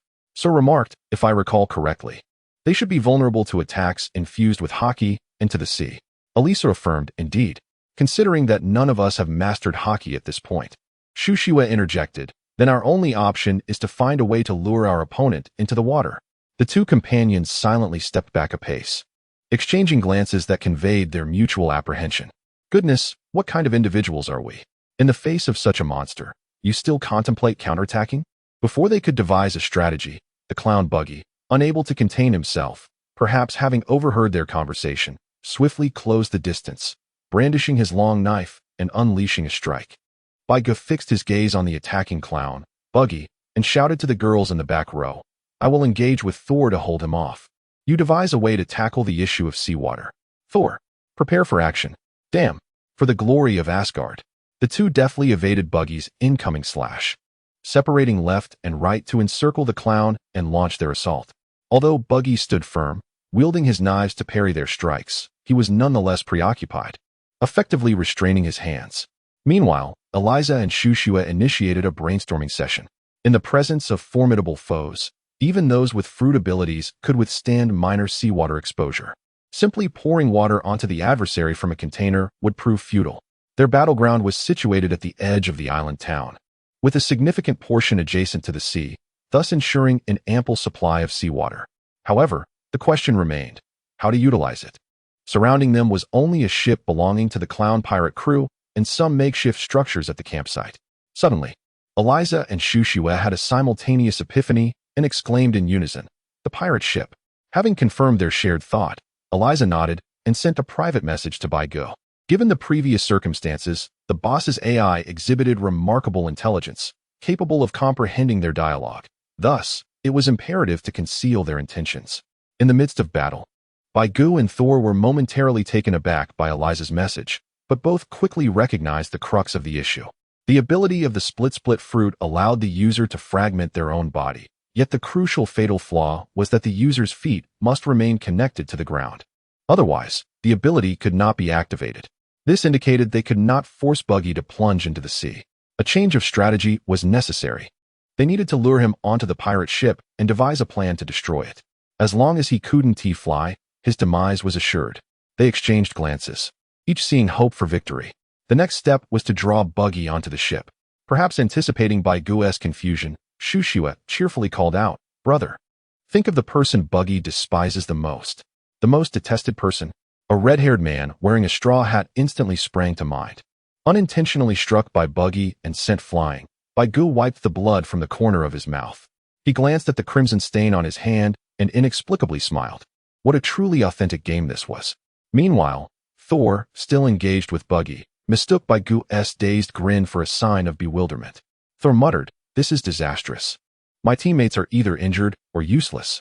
The only reliable ally has now been rendered senseless. It seems the future of this team rests solely upon me, Thor, the god of thunder." And then the distracted Thor was also struck and sent flying. As Baigu rose, he witnessed Buggy preparing to deliver a fatal blow to the fallen Thor. He hastily exclaimed, "Is this truly the extent of your abilities, Buggy? You are indeed no match for Shanks." Upon hearing Baiji's words, particularly the mention of Shanks, Buggy immediately halted his actions. The illustrious Buggy the Clown despised being compared to that insufferable Shanks. In an instant, a formidable aura emanated from Buggy, causing the ground to crack beneath him as he pivoted and charged towards Baigu, sending dust and debris flying in his wake. In the blink of an eye, he stood before Baigu. So swift was his approach that there was no time to evade. Realizing Baigu could not escape in time, Shushua swiftly activated her devil fruit ability to conjure a thin ice wall. With a sharp crack, Baigu was sent hurtling away, crashing into a multitude of objects.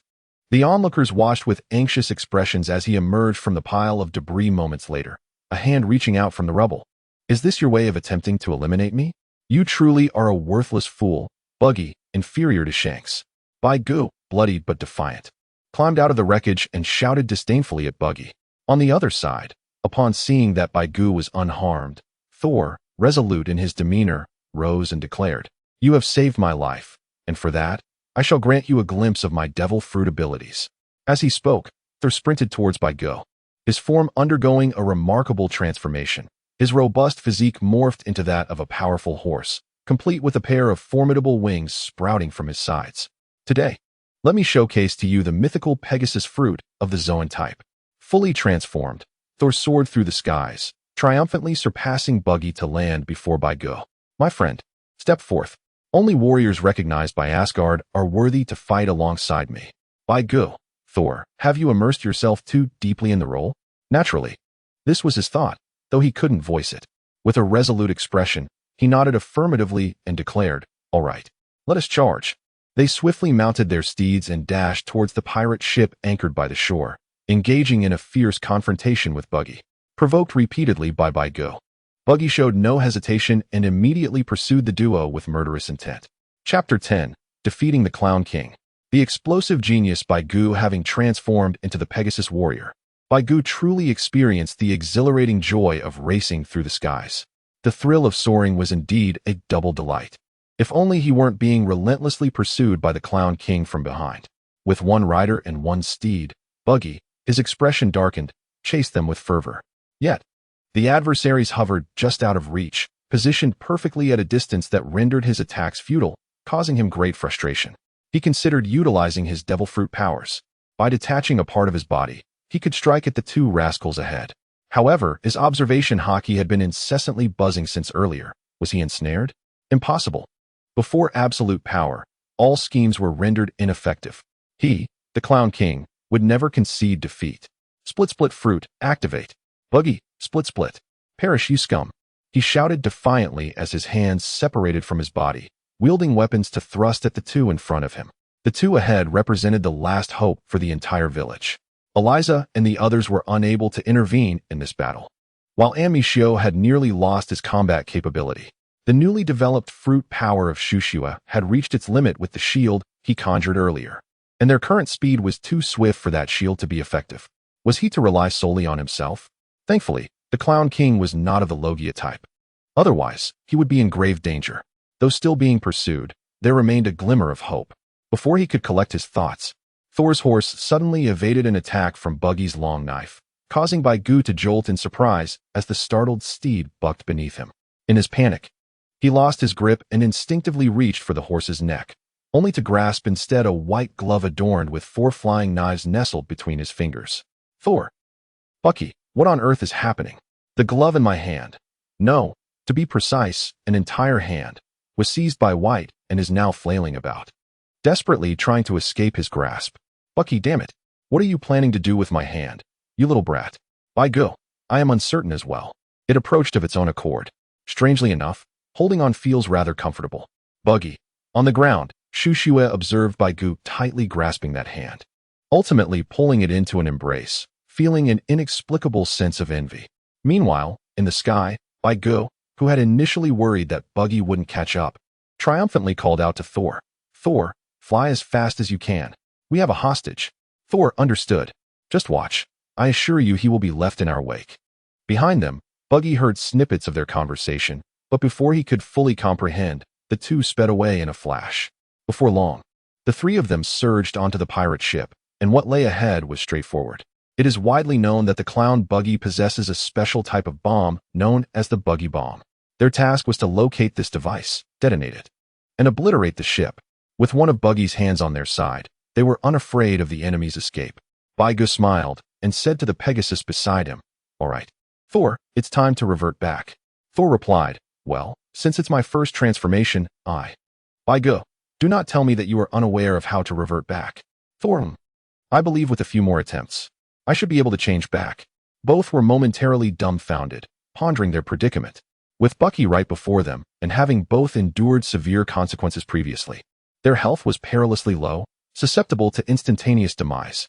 They had no choice but to engage in a desperate struggle. Resolutely, Baigu grasped the monstrous hand nestled in his embrace and forcefully thrust it into Thor's mouth. A swift slap on Thor's backside urged him to ascend quickly, warning him to avoid capture, while subtly gesturing for him to handle the bomb and keep the enemy occupied. Thor, feeling a twinge of embarrassment and initially intending to offer an explanation, found himself unexpectedly interrupted as Baigu shoved the hand into his mouth. He chewed a couple of bites. It tasted like chicken. Before he could savor it further, he was struck hard on the rear by Baiji's sword strike. The attack from his ally triggered a critical hit, causing him immense pain as he felt a sudden rupture. His eyes widened in shock, and with a pained cry, he bolted away. Seeing him suffer such severe injuries, yet still able to run with remarkable speed, Baigu couldn't help but silently commend him. Behind them, Bucky had initially intended to take decisive action, but suddenly, the two adversaries began to turn on each other. Was their own hand so delectable? Then, the situation took a turn for the bizarre. The horseman was fleeing with his own left hand. What did this lecherous fellow intend to do with it? Did he not possess one of his own? No, he must pursue. Fueled by rage and confusion, Bucky abandoned his plans and unleashed his observation hockey, rushing towards Thor. He needed to ascend higher. Without sufficient altitude, he would not be able to grasp his target. Cursed be these despicable beings, akin to that scoundrel Shanks. Without a moment's hesitation, Bucky exhibited astonishing leaping prowess, propelling himself skyward, his right-hand sword slicing through the air. Thor narrowly evaded the lethal strike, only to be seized around the neck by Bucky from behind. A surge of pain coursed through him as he clutched Thor and hurled him down upon the deck of the pirate ship. In no time, Bucky emerged, dragging the now unconscious Thor, who had reverted to his original form. Though he was actually deceased, the game concealed his ability to respawn, leaving him in a state of grievous injury and near death. Upon witnessing Thor's demise, the crew below turned pale, realizing that this dungeon run had once again ended in failure. Bucky scoffed, "I knew these trivial fish would play their little tricks." In the absolute. The crew responded with confusion. Absolute what? Why has he fallen silent? In the next moment, Bucky, sensing danger through his hockey, barely managed to exclaim, "I refuse to accept this," before being engulfed by a cataclysmic explosion. The massive blast instantly tore the pirate ship asunder, and in the waters nearby, several lifeboats followed suit, exploding one after another in jubilant chaos. The force of the detonation generated shockwaves that unleashed a tsunami towering over 10 meters high, roaring as if heralding the apocalypse, sweeping away everyone on the shore. The few individuals on the shore, already ashen-faced, lost all desire to flee upon witnessing the impending deluge, and instead began to exchange tacit greetings to Baigu in the team channel. Outside the dungeon, 8 figures gradually materialized at the camp's entrance. A throng of teams waiting to enter the dungeon, busy assembling their parties, turned their gazes toward them. It was unavoidable. They were an almost all-star assembly. Moreover, insiders revealed that this group had attempted the dungeon previously without a completion record, indicating a prior total wipeout. Before the nearby spectators could speculate further, a thunderous announcement echoed through the global channel. System notification. Congratulations to players by Bai's Wanchan, Princess of Jinsokyo, Grass Lemon. The last night, I am Thor, Princess's first follower, and Princess's second follower for clearing the Joker Pirate Crew Team Dungeon. Difficulty: Hell. Time taken: 2 hours 17 minutes 22 seconds, achieving the world first kill. All players in the team receive a level reward of 5 levels, 30 million berries, a quality weapon, and 1 random item lottery chance. Players are encouraged to continue their efforts and create more glory. A cascade of rewards poured forth. Yet few paid them any heed, for these were not the focal point of attention. The global channel was in a frenzy. Player 3-stage electric fan. Wow. The big shot is incredible. What a voice crack. Player Green Grassland is the most arrogant. Is this for real? We just tackled the easy mode. And you all cleared hell difficulty. Player I am DJ Pleasant Sheep. You fool, stop watching. Oh, we're doomed. Player A bag of rice carries several floors. I've foolishly ventured to witness the sights of hell difficulty before. Player King Arthur.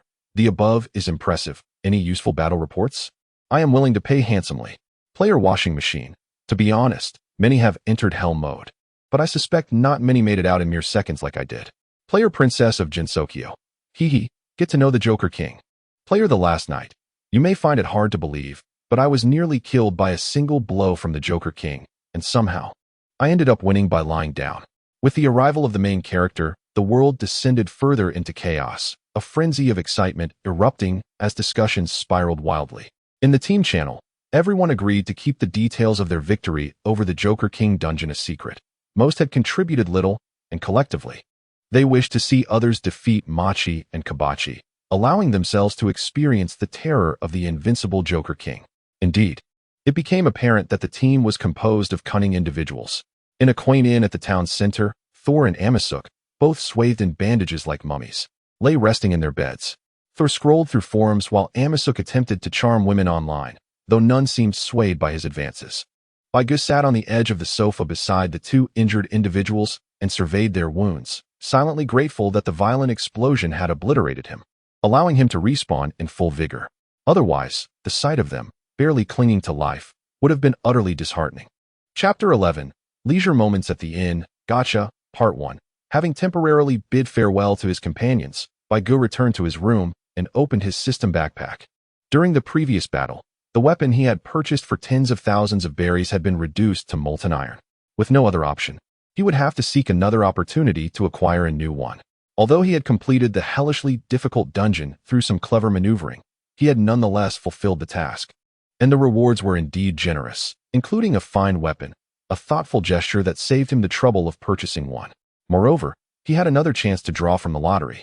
Generally speaking, such draws often held the key to one's future destiny. If he were to obtain a devil fruit, he could contemplate a transition to becoming a mage. However, if it were an animal-type fruit, he would have to reconsider.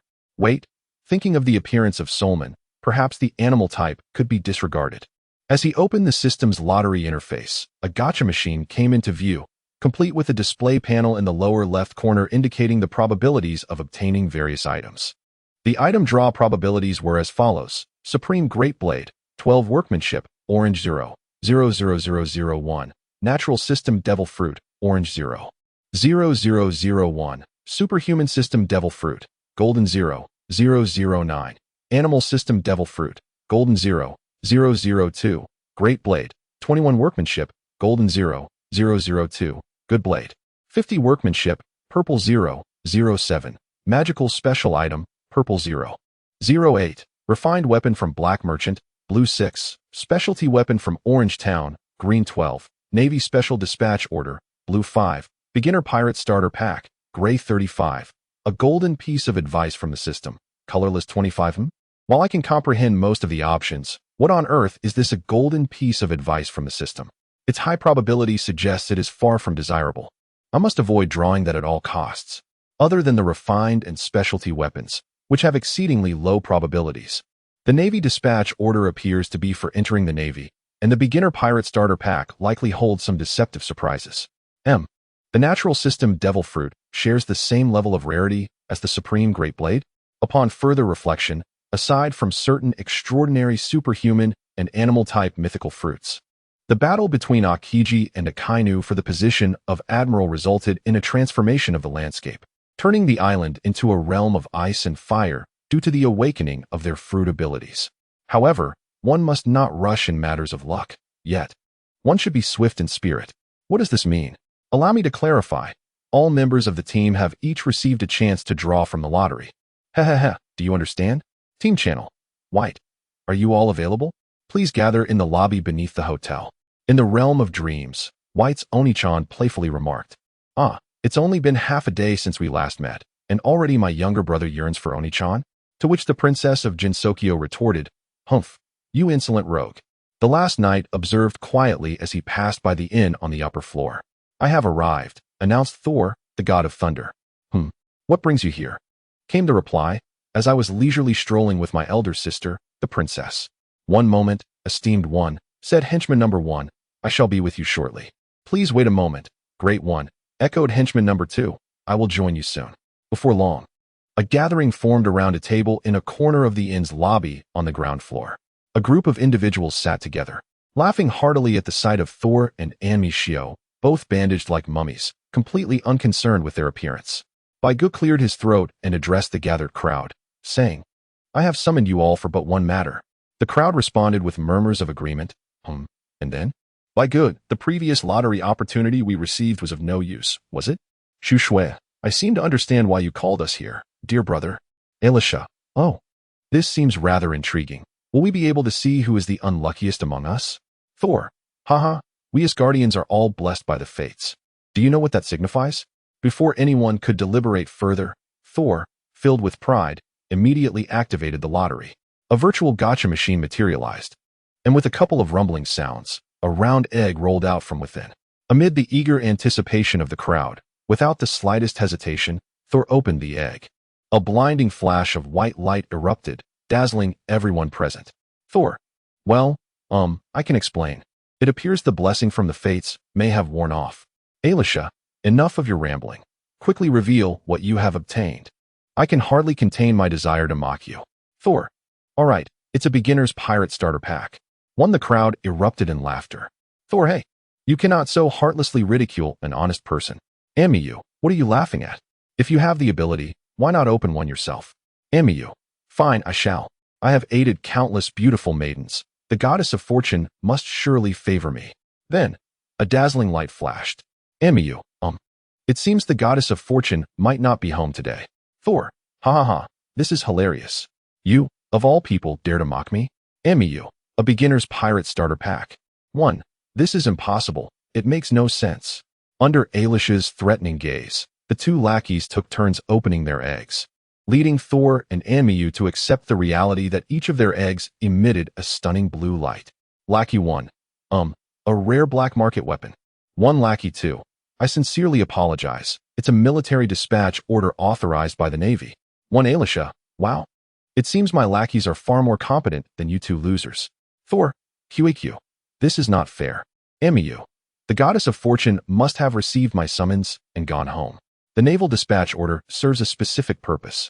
It allows a player who has reached level 15 to bypass the military entrance examination and other related challenges, thereby directly becoming a Navy soldier. Is that so?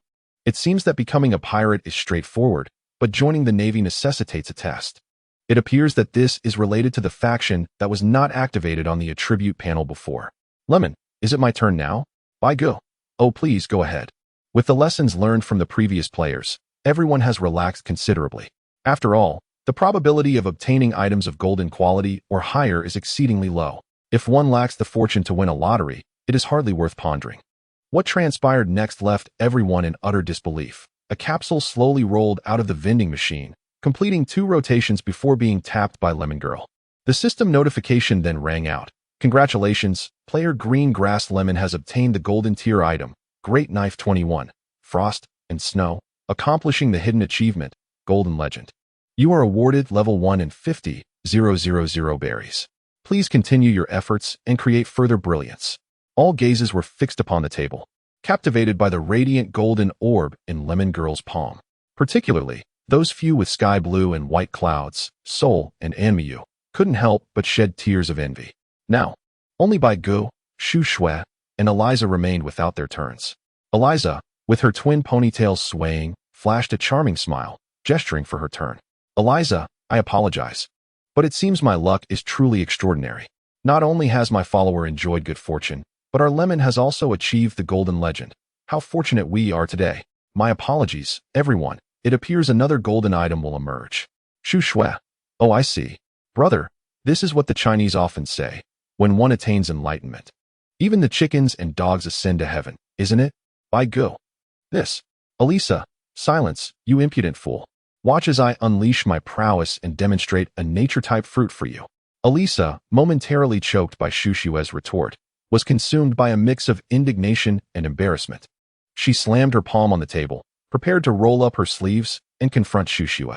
Yet, just as her words began to flow, she paused abruptly and inquired, by the way, during our last team dungeon, the skill you employed, that devil fruit you acquired, it truly is a nature type, isn't it? Shu Shui, caught off guard by her sudden question, retained her composure and elegantly nodded, responding, I, a mere girl, fortuitously came upon this nature-type devil fruit. The snow fruit. Elisa, do not get too smug. Watch as I summon a fruit that counters your abilities. With unwavering confidence, Elisa twisted the egg in her grasp, conjuring a transparent orb of light before the eyes of all present. Elisa, do you see? A transparent orb, transparent. Suddenly, her demeanor shifted dramatically, evolving from an air of triumph to one of incredulity. Elisa, YTAT. With a face full of pride, Elisa held the transparent orb aloft, her expression transforming in a whirlwind of emotions that left Bai Gu and the others in awe. It was no wonder they said a girl's countenance could change as swiftly as turning the pages of a book. Lemon, standing beside her, provided comfort for an extended period, managing to quell Elisa's tears, which left Bai Gu utterly fascinated. The game had astonishingly rendered her tears with such fidelity, making it impossible to discern that this was merely a virtual scene. In the end, Elisa, appearing dejected, reluctantly revealed the item she had obtained. Curious, everyone gathered around to see, and in Elisa's delicate, pale hands, the colorless light orb displayed the message. The system offers you a piece of golden advice. The crowd gasped. Sol and Anmi Shio even drew forth their cherished white clouds to touch it, realizing that this truly was a gift from the system. Elisa, all right. Now it is your turn. I shall see just how much stronger you all are compared to me. Bai Gu cast a fleeting glance at Shu Shui, meeting her gaze filled with maternal encouragement. My goodness, this woman is indeed peculiar. Without hesitation, she seized her own destiny, placing it upon the table, and then grasped the weapon reward, a blue-quality long knife, bestowed by the system. With a swift motion, she swung the blade. The eggshell cracked cleanly in two, and a radiant golden light transformed into a shimmering orb that gently descended onto the tabletop. Under the envious and jealous stares of everyone, particularly Elisa, Bai Gu contemplated her stroke of luck. Miss Lemon, how about this? I shall offer you what I possess, and in return, you may lend me your blade. Shall we make this exchange? I believe you will surely delight in this fruit. Chapter 12, Gotcha, Part 2, The Challenges of Transitioning to a Swordmaster. The fruit of the animal system, the mythical beast species, known as the gift, had everyone captivated after they examined the various types of fruits. Lemon, particularly eager, gazed with tear-filled eyes at Eliza, aware that she could not make decisions on her own. Eliza recognized that in this world, there was no profession akin to a healer.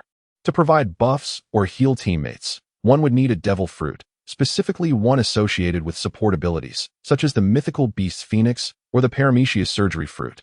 These fruits enabled individuals to perform actions they could not inherently accomplish. In a certain sense, having a support teammate in the world of pirates could sometimes be more vital than the entire team itself. Before them lay this rare fruit, and the seller was willing to trade. From a rarity standpoint, the animal system's mythical beast devil fruit surpassed even the naturally acquired ones. However, after spending considerable time in this gaming realm, Eliza was not naive. She understood that the offer was made partly because the seller truly had no need for the fruit. Moreover, it created a sense of indebtedness, as it was well known that the seller was a lone wolf who rarely teamed up with others or joined any guilds. Occasionally, he would witness the rewards of team dungeons slip away to others, but with their assistance. The scenario would be entirely different. An 8-person team boasting at least 3 top-tier players could venture into any dungeon. In reality, Eliza was overthinking. The seller merely deemed the fruit useless for himself, knowing that at the game's early stages, it would be difficult to sell it for a fair price. Thus, trading it for a formidable weapon would be far more beneficial. After receiving Eliza's consent, Lemon's face lit up with joy as she excitedly produced the fine sword, Frostbite. Cradling the spirit fruit as if it were a precious treasure, fearful of it being snatched away, Eliza, amused, gently patted her head and said, "No one will take it from you. Just eat it so I can see what the spirit looks like." Lemon's cheeks flushed with embarrassment as she nodded and held the fruit, a green, banana-shaped object adorned with curling patterns that appeared rather peculiar, with a small bite. She exclaimed later, "I've never tasted anything so dreadful in my life. I completely forgot about maintaining my ladylike demeanor and just wanted to vomit." Subsequently, with a pale face, Lemon lay on the table, contemplating the fruit's abilities, while the others turned their attention to the final contestant. Unbeknownst to them, the seller was well aware of the extraordinary luck that had favored the character Shushua in various games, witnessing her acquire an array of extraordinary items and leave him in the dust. Truly, she was a woman blessed by the goddess of fortune. Shushua, giggling and covering her face, opened her capsule, and indeed, this remarkably lucky woman did not disappoint the seller. A magnificent purple light emerged, gracefully settling in her hands. As the others gathered to inspect its attributes, aside from Eliza, the seller, and Lemon, who was still slumped over the table, the rest knelt in awe. The system announced, "Congratulations to player B for obtaining the purple tier magical item, the Black Pearl, completing the hidden achievement, Curse of the Sea, and earning a level reward of 1 level and 50,000 berries. Strong players continue to shine and achieve greatness. Soul, I bow in reverence. And me you, is there no justice left in the world? Besides a devil fruit, such an item exists. 2 aids, another powerhouse, we cannot afford to offend. Eliza, what use is that? Shushua, it can transform into the Black Pearl, a pirate ship that can navigate itself, self-repair, and withstand storms. Eliza, do you really need such a large ship by yourself?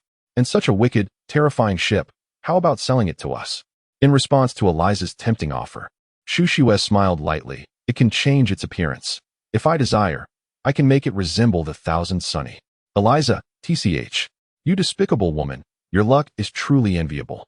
Shushua, unfazed by Eliza's envy, leaned closer to the seller, smiling as she inquired, "So, brother, you can't play this game alone, can you?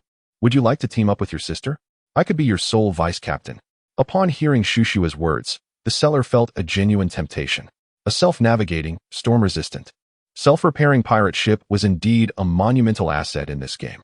Eliza, inexplicably anxious upon hearing Shushua's invitation to the seller, interrupted without a second thought. "Shouldn't we first consider how to change jobs? We haven't even completed the job transfer quest." By go.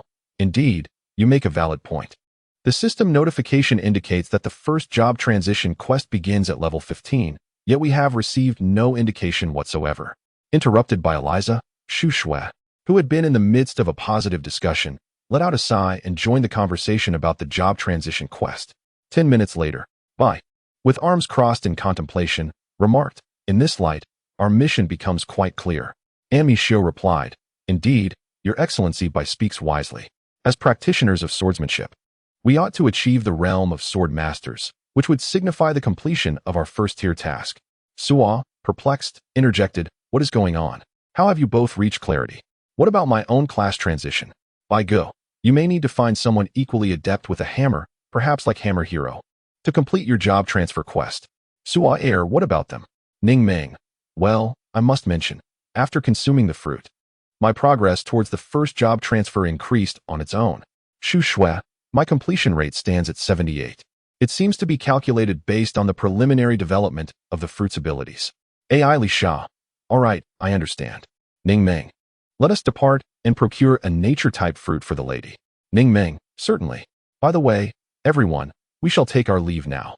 As AI Li Sha and Ning Meng exited, the two attendants promptly followed suit, while Sua Air and Enmi Xiu returned to their previous repose. Bai Gu and Shu Shui remained seated, exchanging bewildered glances. Bai Gu, Shu Shui, how is it, dear brother? Have you given thought to Onisen's previous suggestion? Bai Gu, well, that. Shu Shui, how about this? Aonchan, I will leave here in 3 days to embark on my journey in this world. If you wish to accompany me, meet me at the dock on the west side of the town. Thus, Aonchan bids farewell for now. After Shu Shui took her leave, Bai Gu drew out the newly acquired blade, Frost Snow. It was a knife entirely cloaked in white. Resembling the third-generation Oni Chuan that Suade obtained in the early stages, yet its engravings were different. The entire blade shimmered with silver patterns. Embracing Frost Snow, he strolled to the seaside's rocky shore, unsheathing the blade and feeling a gentle chill emanate from it. Holding the sheath with his left hand, he sheathed the blade with his right, envisioning the sword techniques he had witnessed in various anime. He swung the blade towards the rocks before him, only to see a cascade of lime crumble away, such a far cry from the anime sword masters who could slice through iron. The reality was that he struggled even to break a single stone. After an afternoon of vigorous practice, Bai Gu sat exhausted on the rocks, wiping the sweat from his brow. Observing the modest progress reflected in the taskbar, he noted a mere 1 increase. For some reason, an unsettling feeling washed over him. It was vexing. Evidently, as Suade had stated, the shortcut to becoming a great swordsman lay solely in diligence and effort. Chapter 13. The agreement to set sail and the rematch with the Clown King. The helmet flickered with various signal lights before a sigh escaped. Bai Gu silently removed the helmet, rising to grasp the cup of water on his bedside table. The hot water had been poured before entering the game, and a week had elapsed within the game, excluding the accelerated time before level 10. Glancing at the clock, he realized that only a single day had passed in the real world. What was the reasoning behind this? Rising, he prepared a bowl of instant noodles and took a shower, consuming the noodles while browsing the forum. The forum was filled with all manner of creatures. Some were selling information, others trading items, and there were even those seeking affection, desperate to find siblings. It was absurd. Some were even searching for relatives here. Scrolling down, he found that the news of the 8 players conquering the Hell difficulty dungeon had indeed made headlines, with widespread skepticism regarding their success. Many had formed groups to attempt the challenge, but almost all were thwarted by Machi and Kabachi at the outskirts of the camp, with the few skilled players meeting their demise at the hands of the Clown King. Various accusations of cheating surfaced, questioning why game officials and GMs had not intervened. The company's response was that the game was progressing smoothly, with no bugs or third-party software involved, urging players to explore independently. How absurd. It was precisely because they could not explore on their own that they sought assistance from the GMs. Otherwise, wouldn't it reflect poorly on their abilities if others could succeed where they could not? After finishing his meal, Bai Gu returned to his bed, preparing to dive back into the game as he donned the helmet. This time, he entered the game smoothly, without the prior system message. Your health status is declining. Please take a break. Forced exit countdown for minutes and 58 seconds. As the scenery shifted, Bai Gu found himself once more at the rocky coastal shore, where he had practiced his swordsmanship before going offline. Checking the flickering chat channel, it appeared someone had reached out during his absence. Private chat channel: the most outrageous pig on the sea. Bye, little bye. How could you ignore me? What is our relationship? You secretly ventured into the Hell dungeon. How outrageous. I don't care. I want to go too. Bye. All right. Upon examining the contacts, one glance at the name reveals it to be that flamboyant fellow, Fatty. However, not bringing him along for the dungeon run the first time does seem somewhat regrettable. This time, Alicia has brought along 2 burdens. Wait a moment. I seem to recall promising Alicia to share half of the dungeon's loot with her. But it appears there is hardly any loot to speak of, is there? After finishing his conversation with the rather cheeky fellow, Bai Gu opened his system backpack and began to search carefully. To his surprise, he discovered a unique item slot labeled temporary backpack.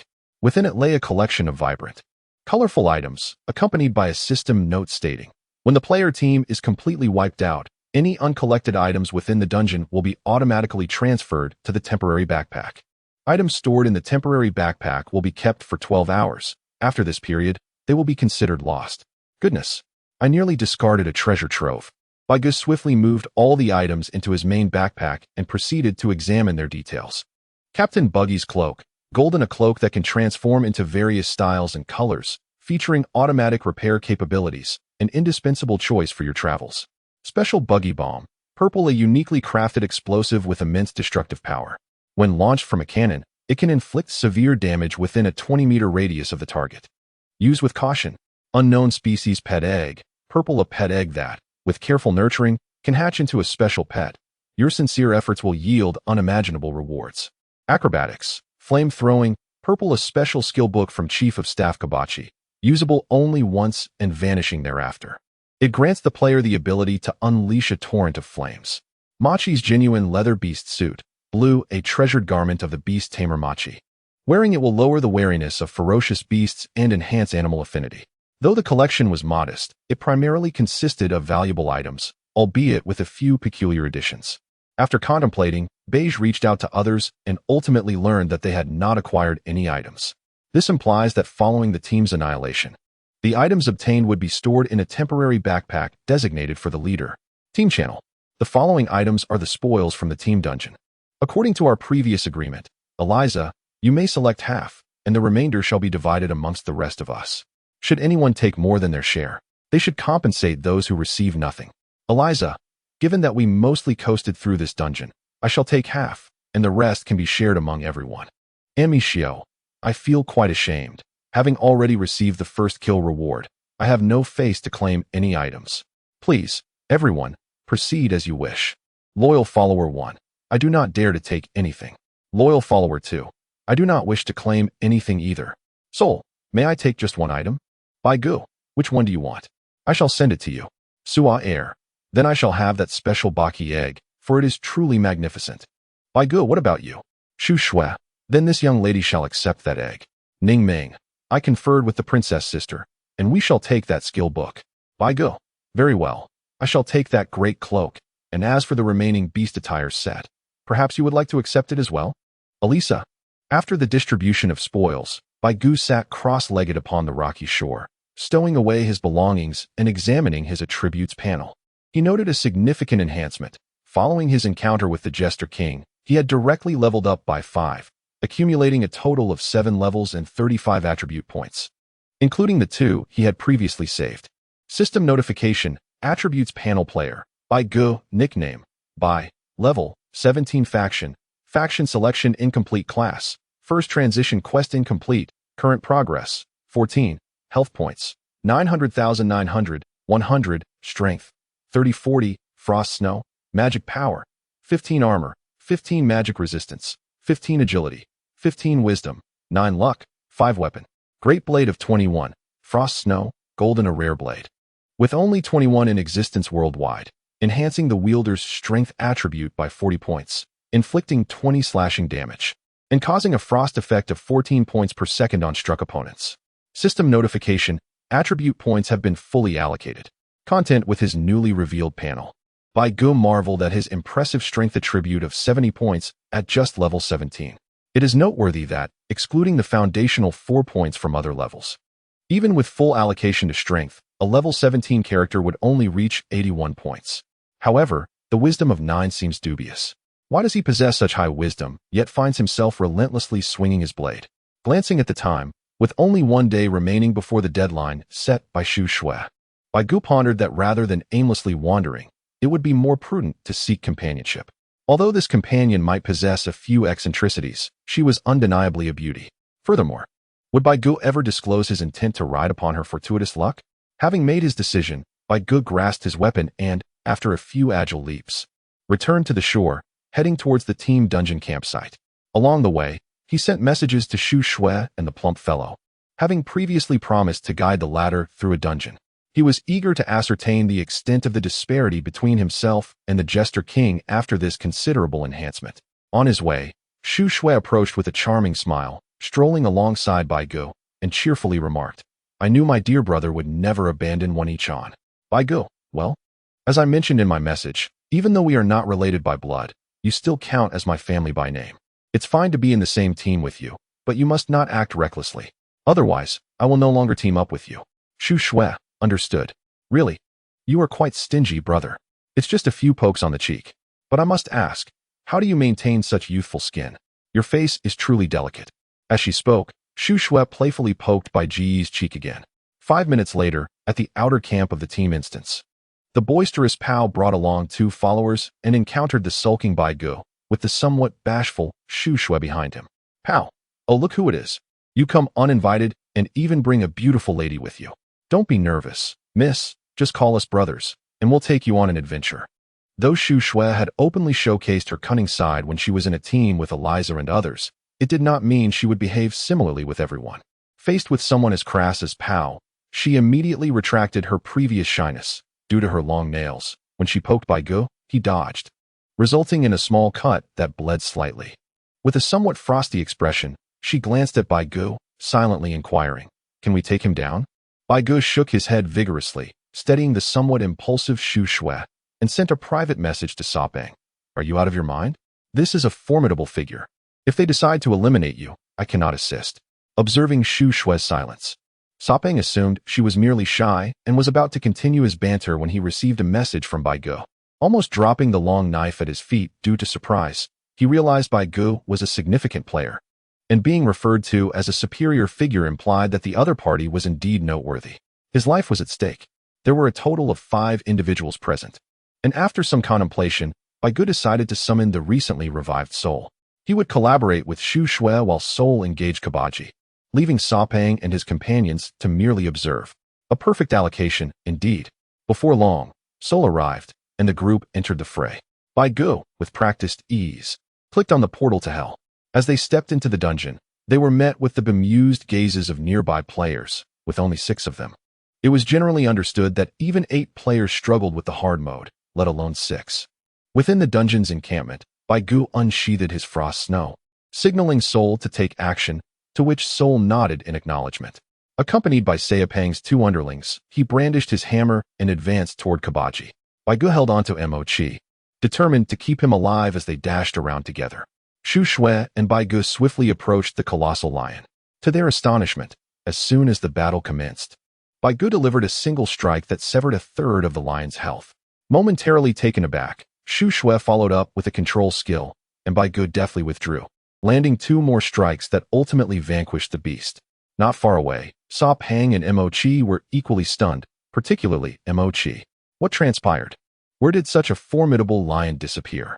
Bai Gu immediately stepped forward to assist Shu Shui, delivering a few swift strikes to send him down to confront the lion. Sapang exclaimed, "Wait, what is going on? Is that it? I see others on the forum still debating how to tackle the challenging mode of Machi, yet you dispatched him in just 2 blows? Unexpectedly smooth sailing, truly commendable, is the great blade. This is exceedingly impressive. It seems I might genuinely attempt to confront the Joker King head-on." As the 3 conversed, they hastened to assist Thor. Upon their arrival, they beheld Thor seated upon the corpse of Kabaji, wielding his colossal hammer and boasting to the 2 underlings of the rotund fellow. "Are these individuals even playing the same game as I am?" The rotund one pondered. "Ah, Bai, I have significantly improved. The Zoan fruit has greatly enhanced my fundamental attributes. I now feel confident that I can withstand at least 4 or 5 strikes from the Joker King. No, wait, 6 or 7 strikes." The group exchanged knowing smiles, realizing they were all individuals under the influence of extraordinary enhancements. Chapter 14. Breakthrough in the Heat of Battle. The Swordmaster Bai. The 6 convened and proceeded towards the central grand tent of the encampment. Upon reaching its entrance, they recited the same lines as before, and in turn unleashed their overwhelming presence, heralding the dazzling arrival of Lord Buggy.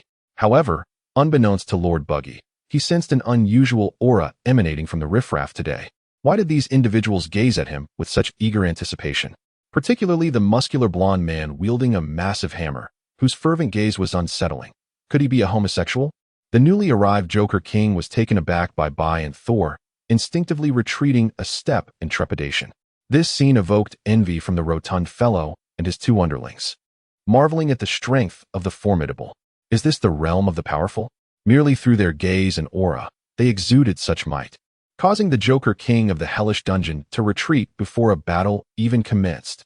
As Baigu and Thor observed Buggy retreat a step, without uttering a word, they charged forward with unyielding determination. In contrast to Thor's colossal hammer, Baigu wielded a formidable blade imbued with frost. After a flurry of frenzied slashes, the ferocious Jester King found himself momentarily bewildered by these two players, neither of whom had yet reached level 20. He could not fathom where they had summoned such audacity. Initially, he had presumed they were formidable opponents. Yet, after a chaotic skirmish, Buggy discerned that their intimidating demeanor belied their actual strength, which likely could not withstand even a few of his blows. This led him to ponder the source of their brazen confidence. Was it possible that someone had conspired to ambush the illustrious Buggy? Just as he began to grasp the intentions of Baigu and Thor, a wave of irrational fear washed over him. Alarmed by the potential threat, he swiftly disengaged from their assault and retreated a considerable distance.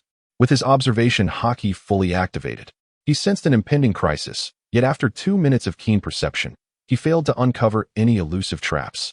Embarrassed, he realized he could not allow these individuals to escape.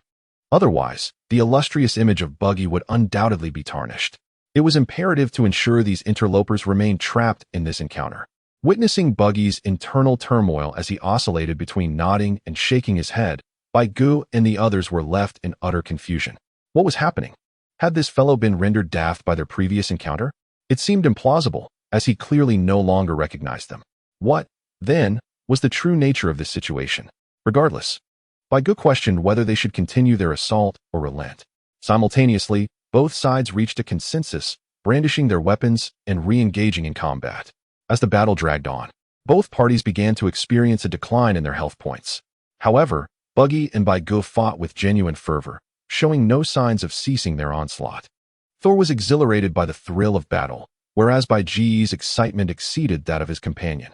With each clash against Buggy, Baigu found his mastery over the frost techniques growing increasingly adept, his strikes and movements markedly more fluid than before.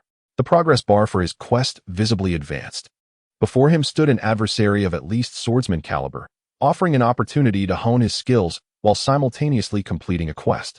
What more could one desire? There was no time for hesitation. Sensing the shift in energy, Thor turned to Baigu, whose enthusiasm was palpable, and he could not help but be inspired. With a resounding shout, he declared, "For Asgard." His body began to exhibit signs of beast transformation as the abilities of the Pegasus fruit activated, and his already robust physique became even more imposing, sprouting a pair of wings that rendered him akin to a horseman. Regardless of the peculiar appearance, he exuded an undeniable aura of strength. With a mighty cry, he unfurled his wings and soared into the air. As his hammer swung down, he charged toward Buggy with reckless abandon, delivering a powerful blow. However, Baigu and his companions soon witnessed a tremendous crash, as the horseman was swiftly repelled, akin to a ping-pong ball volleyed back and forth by two players. Buggy scoffed, "Humph! How dare you vermin deceive the great Buggy? This shall not go unpunished. None of you shall escape today." Casting a glance at Thor, who lay battered amidst the rubble, Baigu understood that once again, the fate of the battle rested upon his shoulders. With Buggy's health dwindling to 33, and his own quest progress nearing completion at 97, he resolved to endure just a little longer. They could outlast this foe.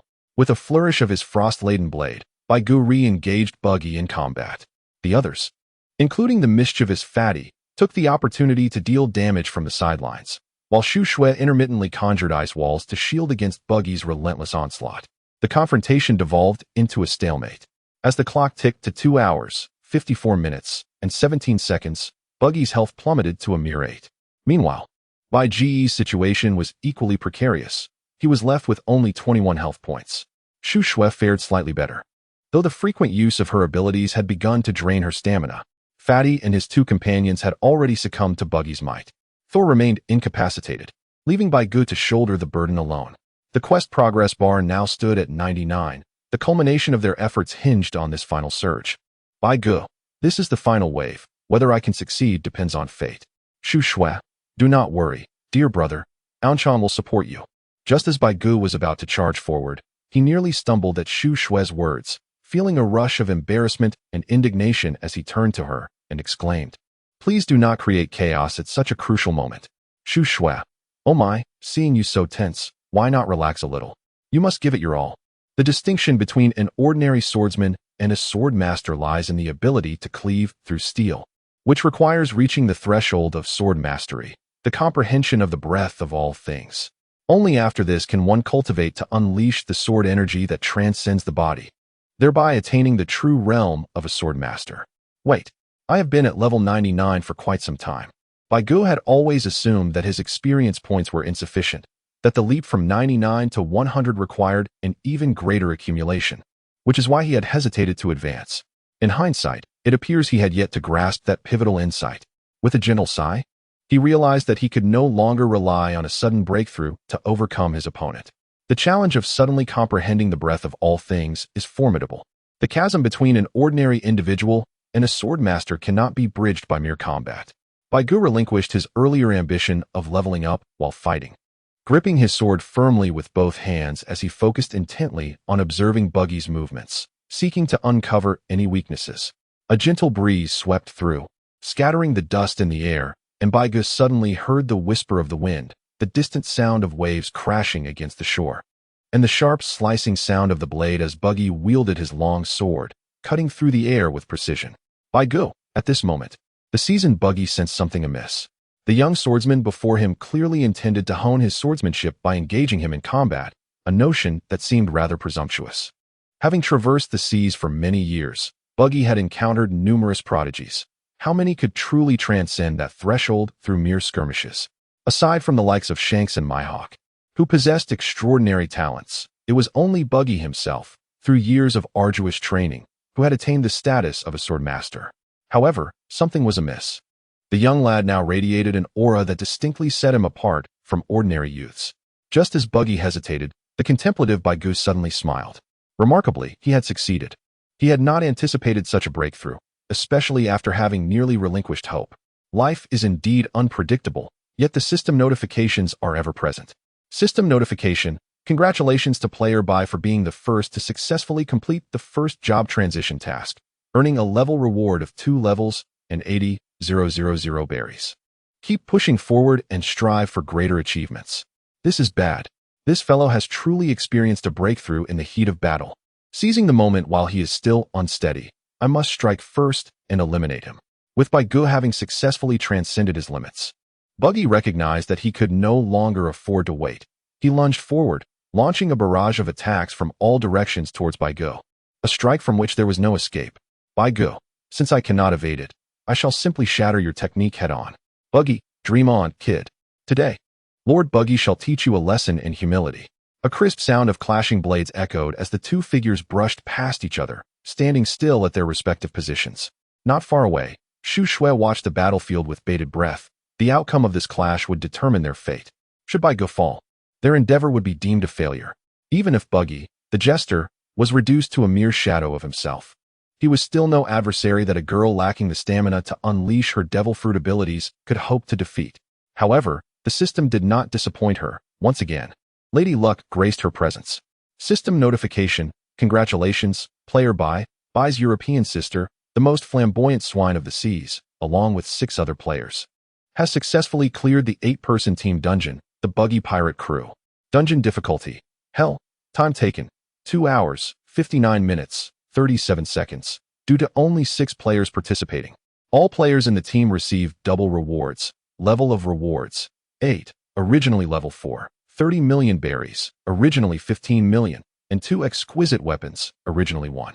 As the sea breeze swept through, Bai Gu half-squatted, kneeling with his sword poised on the ground, slowly turning to gaze at Buggy, whose form was gradually dissipating with the wind.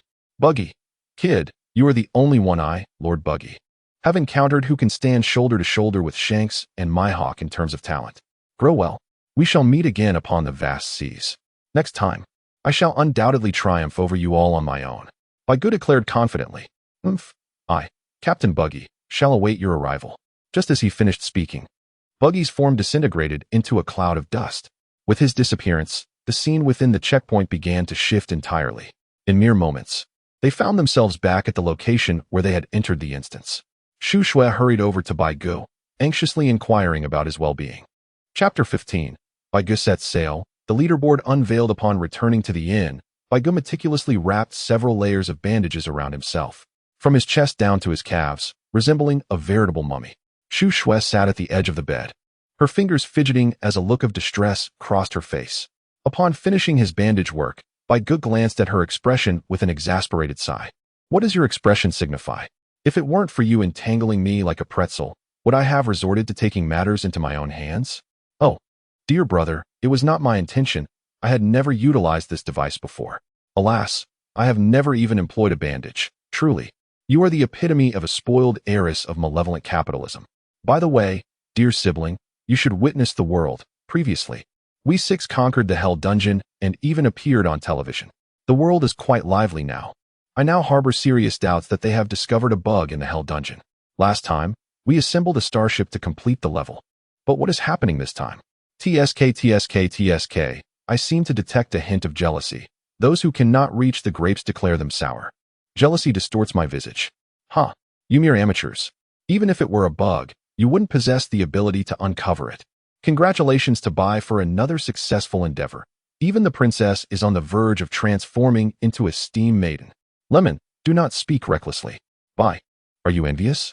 This lady is currently embracing the fairy and indulging in delightful mischief, accompanied by an image. What in the world? Brother, what have I just witnessed? DJ, brother, I am at a loss. I too am blinded. My nosebleed. I can no longer contain myself. I must protect this fairy maiden henceforth. Esteemed individuals, while the fairy maiden is indeed a sight for sore eyes, it seems the crux of the matter lies elsewhere, does it not?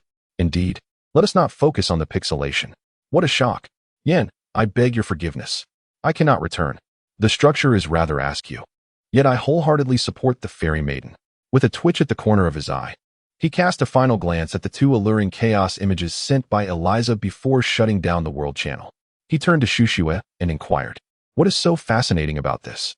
Receiving no response, he turned back in confusion, only to find Shushue regarding him with an amused expression. So, it seems you have a penchant for this style, dear brother. You should have mentioned it earlier.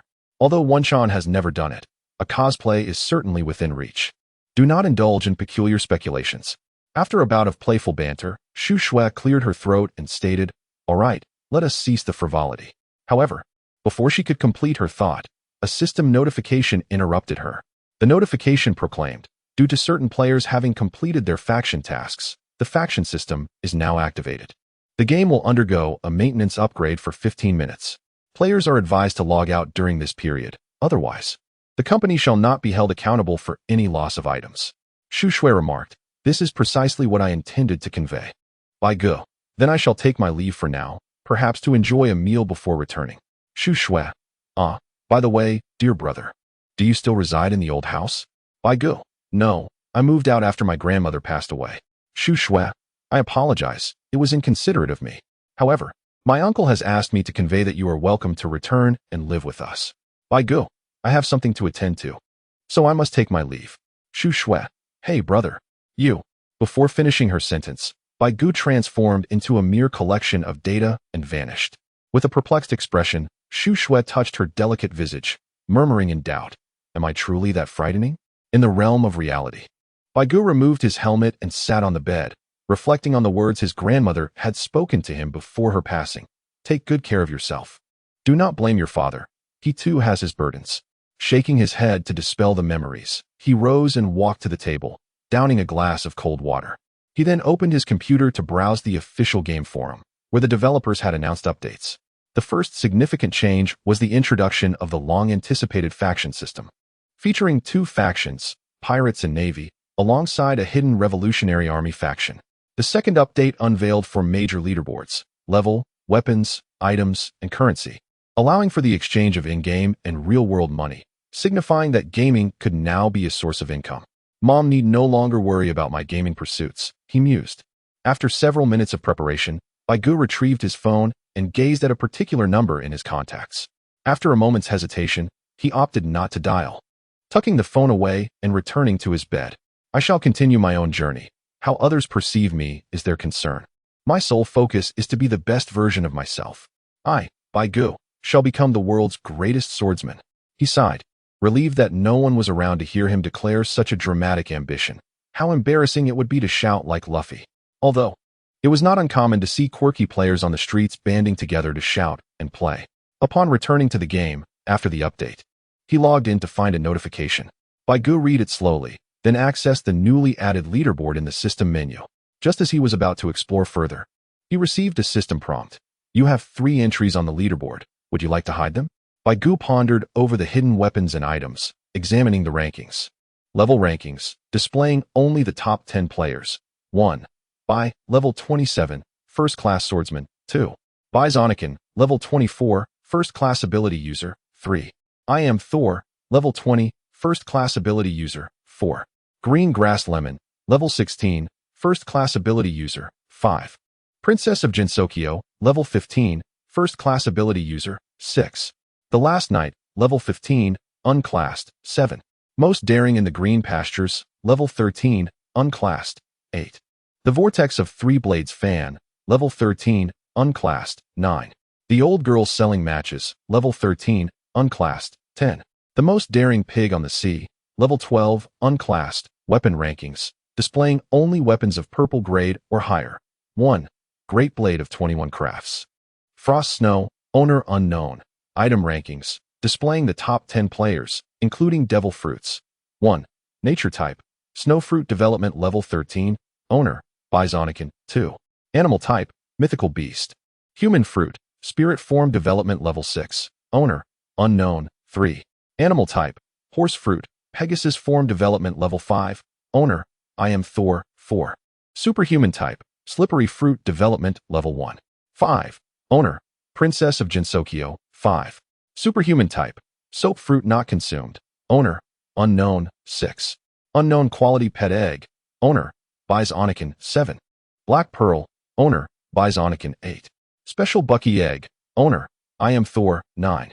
Treasure map containing a devil fruit, owner, unknown. 10. Golden Miner S shovel, owner, Popeye.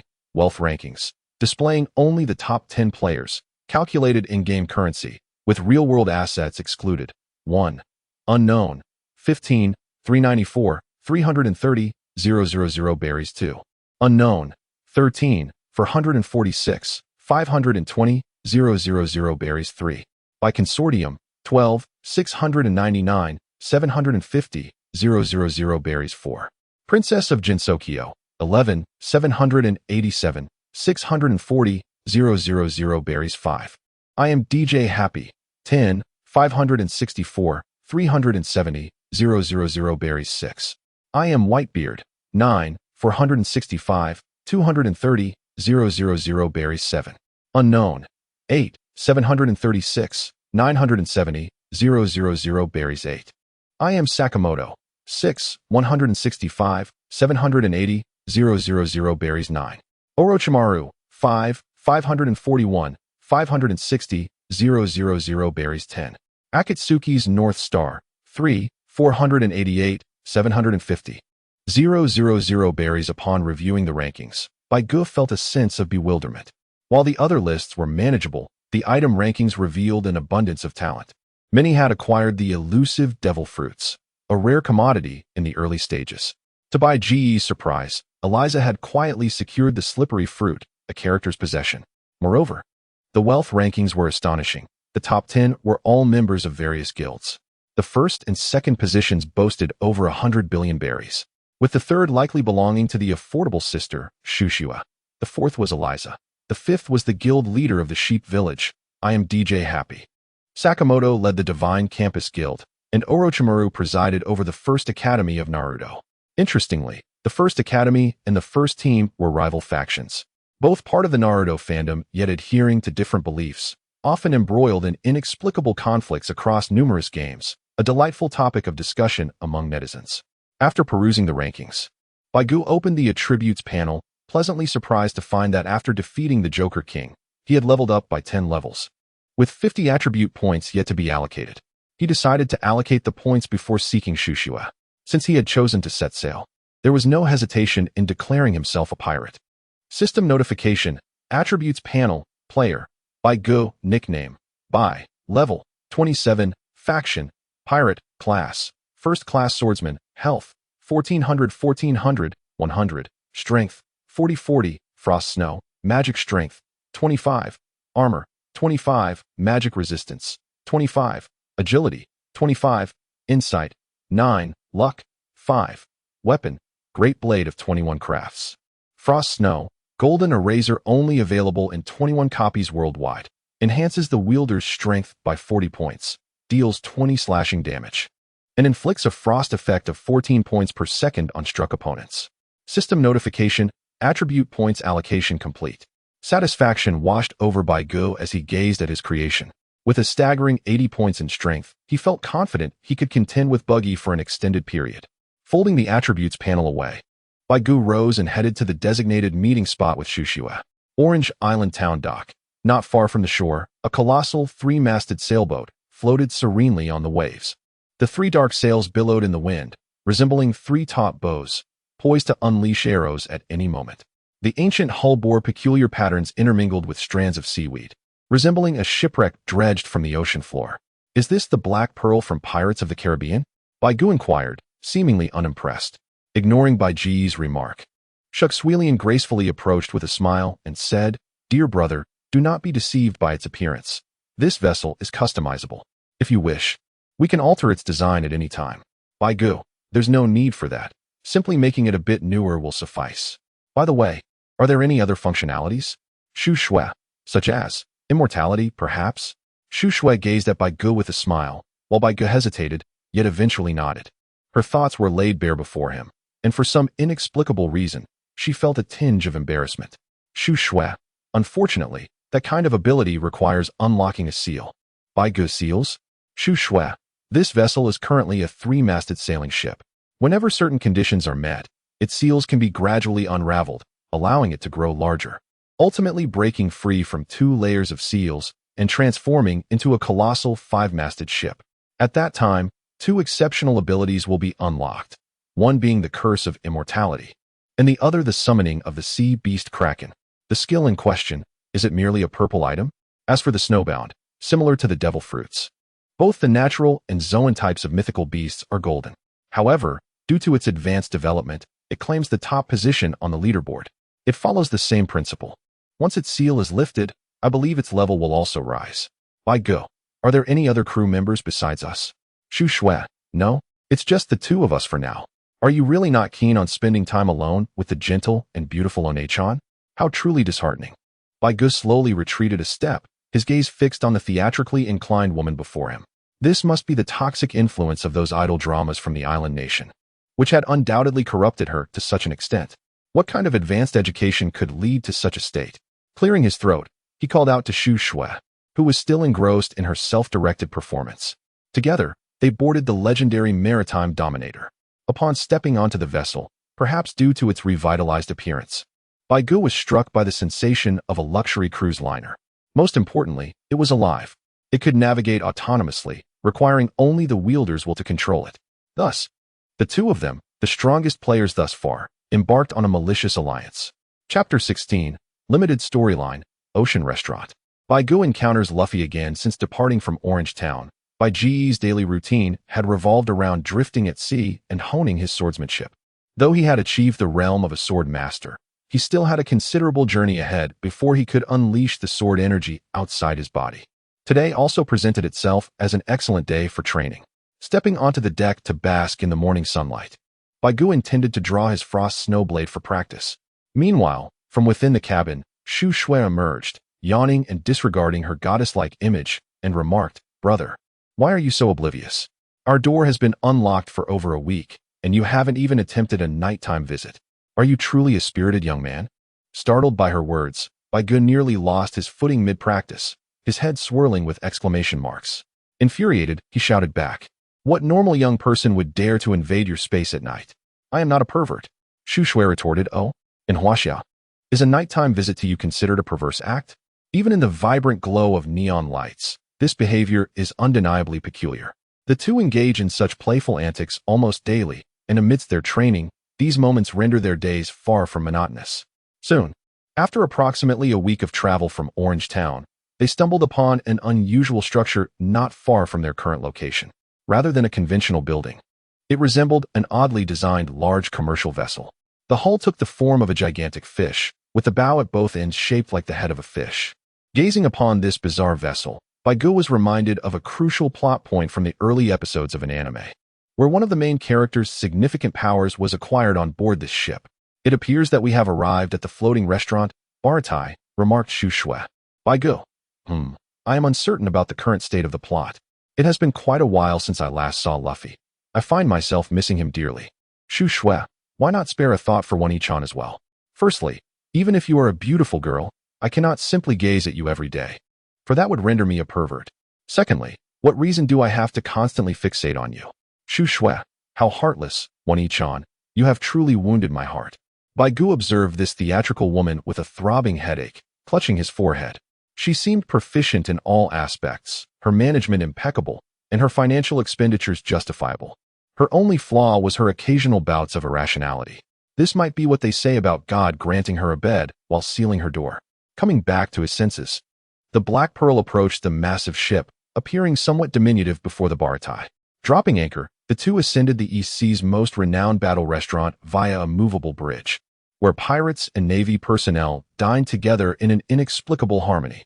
Inside the bustling restaurant, likely due to the approaching noon, patrons filled the hall. The waitstaff busily delivered dishes as the two followed one of the servers to a small table in the corner. Baigu gestured for Shu Shui to order from the menu before reclining on the sofa, surveying the diverse clientele. Upon turning back, he discovered Shu Shui had ordered an extravagant array of dishes. Exasperated, he quickly intervened, instructing the server to bring out those first. Just as he contemplated what would happen if they couldn't finish all the food, two groups entered the restaurant in succession, causing Baigu to raise an eyebrow.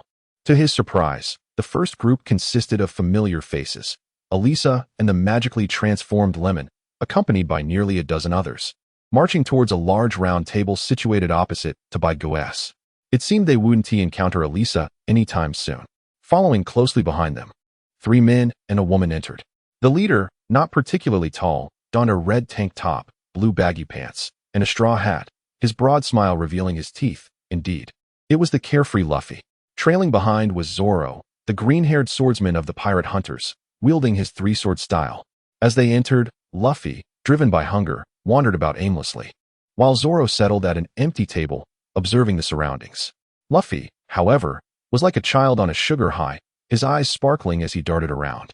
Nami, clad in ultra-short shorts and a bikini top, accompanied Usopp, and upon seeing Luffy's antics, she feigned ignorance, clutching her head in disbelief. Could this be her future captain? Could such a fool truly become the Pirate King? She felt as if she had just escaped the tiger's den only to board a pirate ship. Uncertainty clouding her future. Yet, she had family back home waiting to be rescued. She must devise a plan to escape. Meanwhile, Baigu and Shu Shui savored their delectable meals, quietly observing the unfolding main storyline. To their astonishment, they witnessed a deviation from the usual plot. Luffy did not arrive as depicted in the original text. Unbeknownst to them, the narrative had already commenced. A brash naval captain, disdainful of the dishes, was swiftly dealt with by Sanji, who delivered a thorough beating, only for the captain to threaten retaliation. Just then, a subordinate burst in with alarming news. The captured pirate from the Creek pirate crew had escaped. The captain exclaimed, "What do you mean? We've starved him for days. He should be too weak to flee." Suddenly, a gunshot rang out as a character named Akin barged in, only to be schooled by the restaurant's chef, Patty, before being ousted.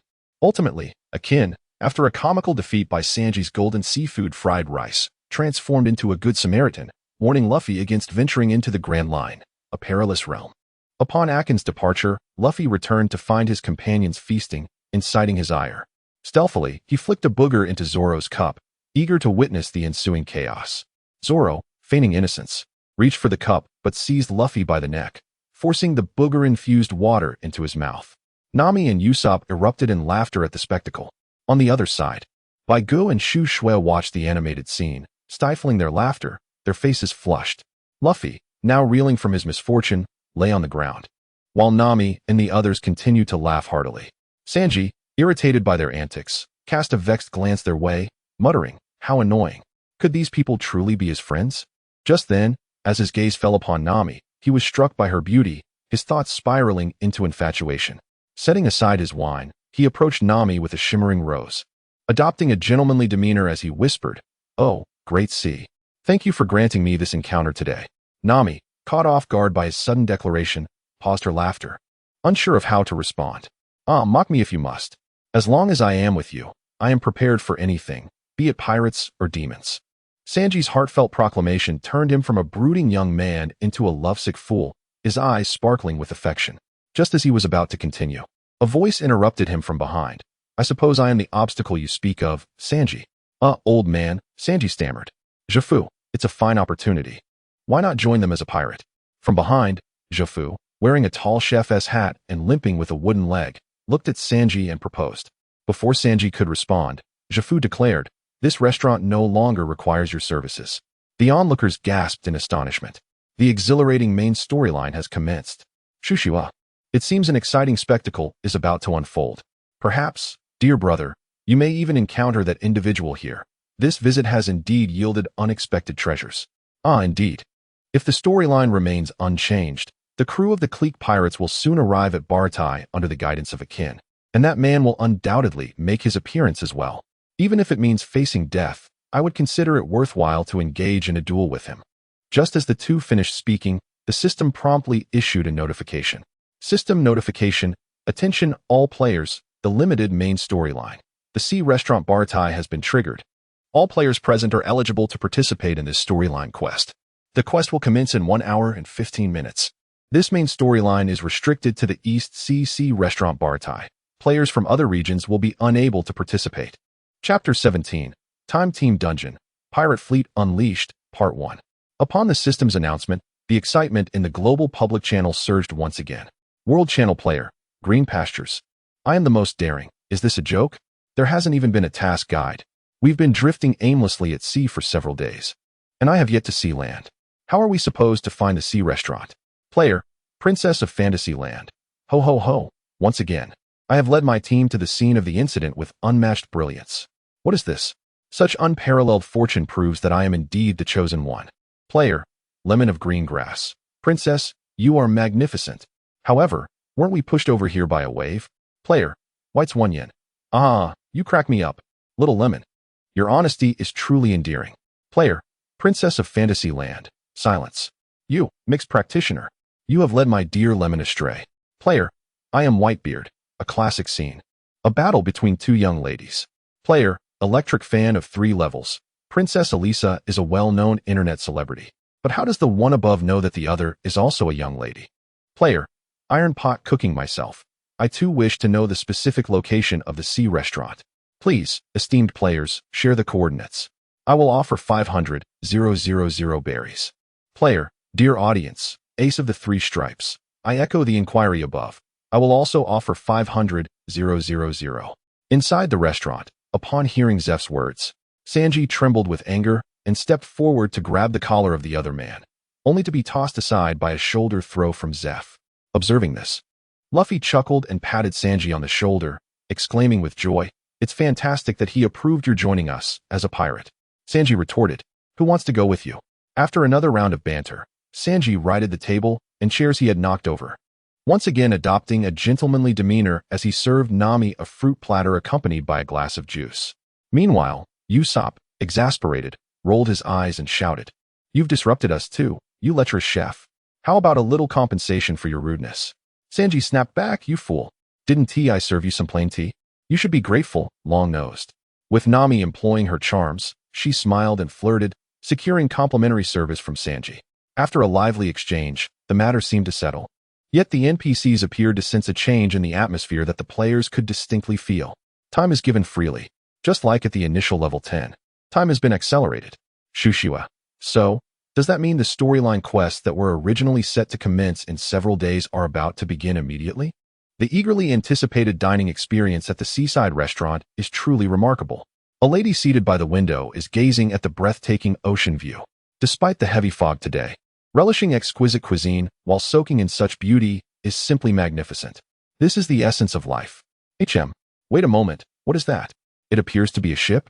On the deck outside the window, Luffy is busily moving items, exchanging a few words with his companions, when suddenly, he senses something and turns to gaze into the thick fog behind him. Inside the restaurant, more and more patrons notice an enormous pirate ship emerging from the mist. its flag displaying skulls flanked by hourglasses, a bold declaration against foes. Passerby, A, that flag is. That flag is. Passerby, B, indeed. There's no mistaking it. It belongs to the East Blue's overlord, the Creek Pirates. In the midst of this commotion, only the main characters and a few significant side characters, such as Zeph, discern the peculiar circumstances. Luffy and Sanji stand on the outer deck, discussing the colossal vessel with keen interest. Luffy, that ship looks quite shabby. Sanji, indeed, it doesn't appear to have been attacked by cannon fire. Yet it doesn't seem to have sustained damage from natural causes either. The gigantic pirate ship bears signs of an apparent assault, its condition looking quite bizarre. In contrast to their ignorance, Beige and Shushue share a knowing smile, for the scenario mirrors the storyline they are familiar with. The ship's tattered appearance indicates that its crew has recently escaped the perilous Grand Line, and this so-called overlord of the East Blue has encountered the infamous Blue Man upon entering the treacherous waters. As the ship approaches the Barides movable bridge and drops anchor, two figures emerge slowly from the vessel. One is a tall man with short lavender hair, bandaged and limping, supported by another individual as they enter the restaurant's lobby. The towering figure, cloaked in a grand cape, implores, "Please, I beg you for water and food. I possess the means to pay. Whatever your price, I shall meet it. Just grant me sustenance." Upon finishing his plea, he collapses onto the ground. His supporting subordinate, the captain, cries out in desperation, kneeling, "I implore you. Our captain has gone days without food. If this continues, he will perish. Please, save him with some food and water." What follows is a comical exchange between the chef, Patty, and another crew member, Akin. However, it isn't long before Sanji approaches, placing a plate of fried rice before Creek, who immediately begins to devour it hungrily. Mid-meal, he suddenly seizes Sanji and delivers a knee strike, sending him flying. Wiping the blood from his mouth, Sanji rises, clutching his chest. "So it is as I suspected." Creek erupts into laughter, declaring, "This restaurant is quite splendid. I hereby claim this ship as my own." The crowd erupts into chaos once more. Amidst the turmoil, Patty rushes from the corner, brandishing a weapon akin to a rocket launcher, firing a shot that erupts in an explosion. As the dust settles, Creek emerges, fully armored and wielding an array of weapons, unleashing a barrage of fire upon the onlookers. Faced with the fully armed Creek, the crowd quietly retreats. Suddenly, a tall chef's hat rises above the throng. Its owner, though not tall, and with one leg replaced by a wooden peg, possesses two braids of a bushy beard that command respect. He is none other than the captain of the Baratai, the legendary pirate chef known as Redleg Zeph. Zeph discards a large sack, stating, "Inside are 100 portions of food. Take it." Patty, Zeph, what if his crew consumes the food and emerges? Zeph, that depends on whether they still possess their fighting spirit, does it not? They are the failures of the Grand Line. The crowd gasps, "What? Could it be that even the captain of a pirate fleet comprising 50 ships, Creek, cannot succeed?" Creek, upon hearing the chef's name, breaks into a cold sweat, uncertainly asking, "Are you the legendary Redleg Zeph, former captain of the Cook Pirates? You're still alive?" "Zeph, and what of it?"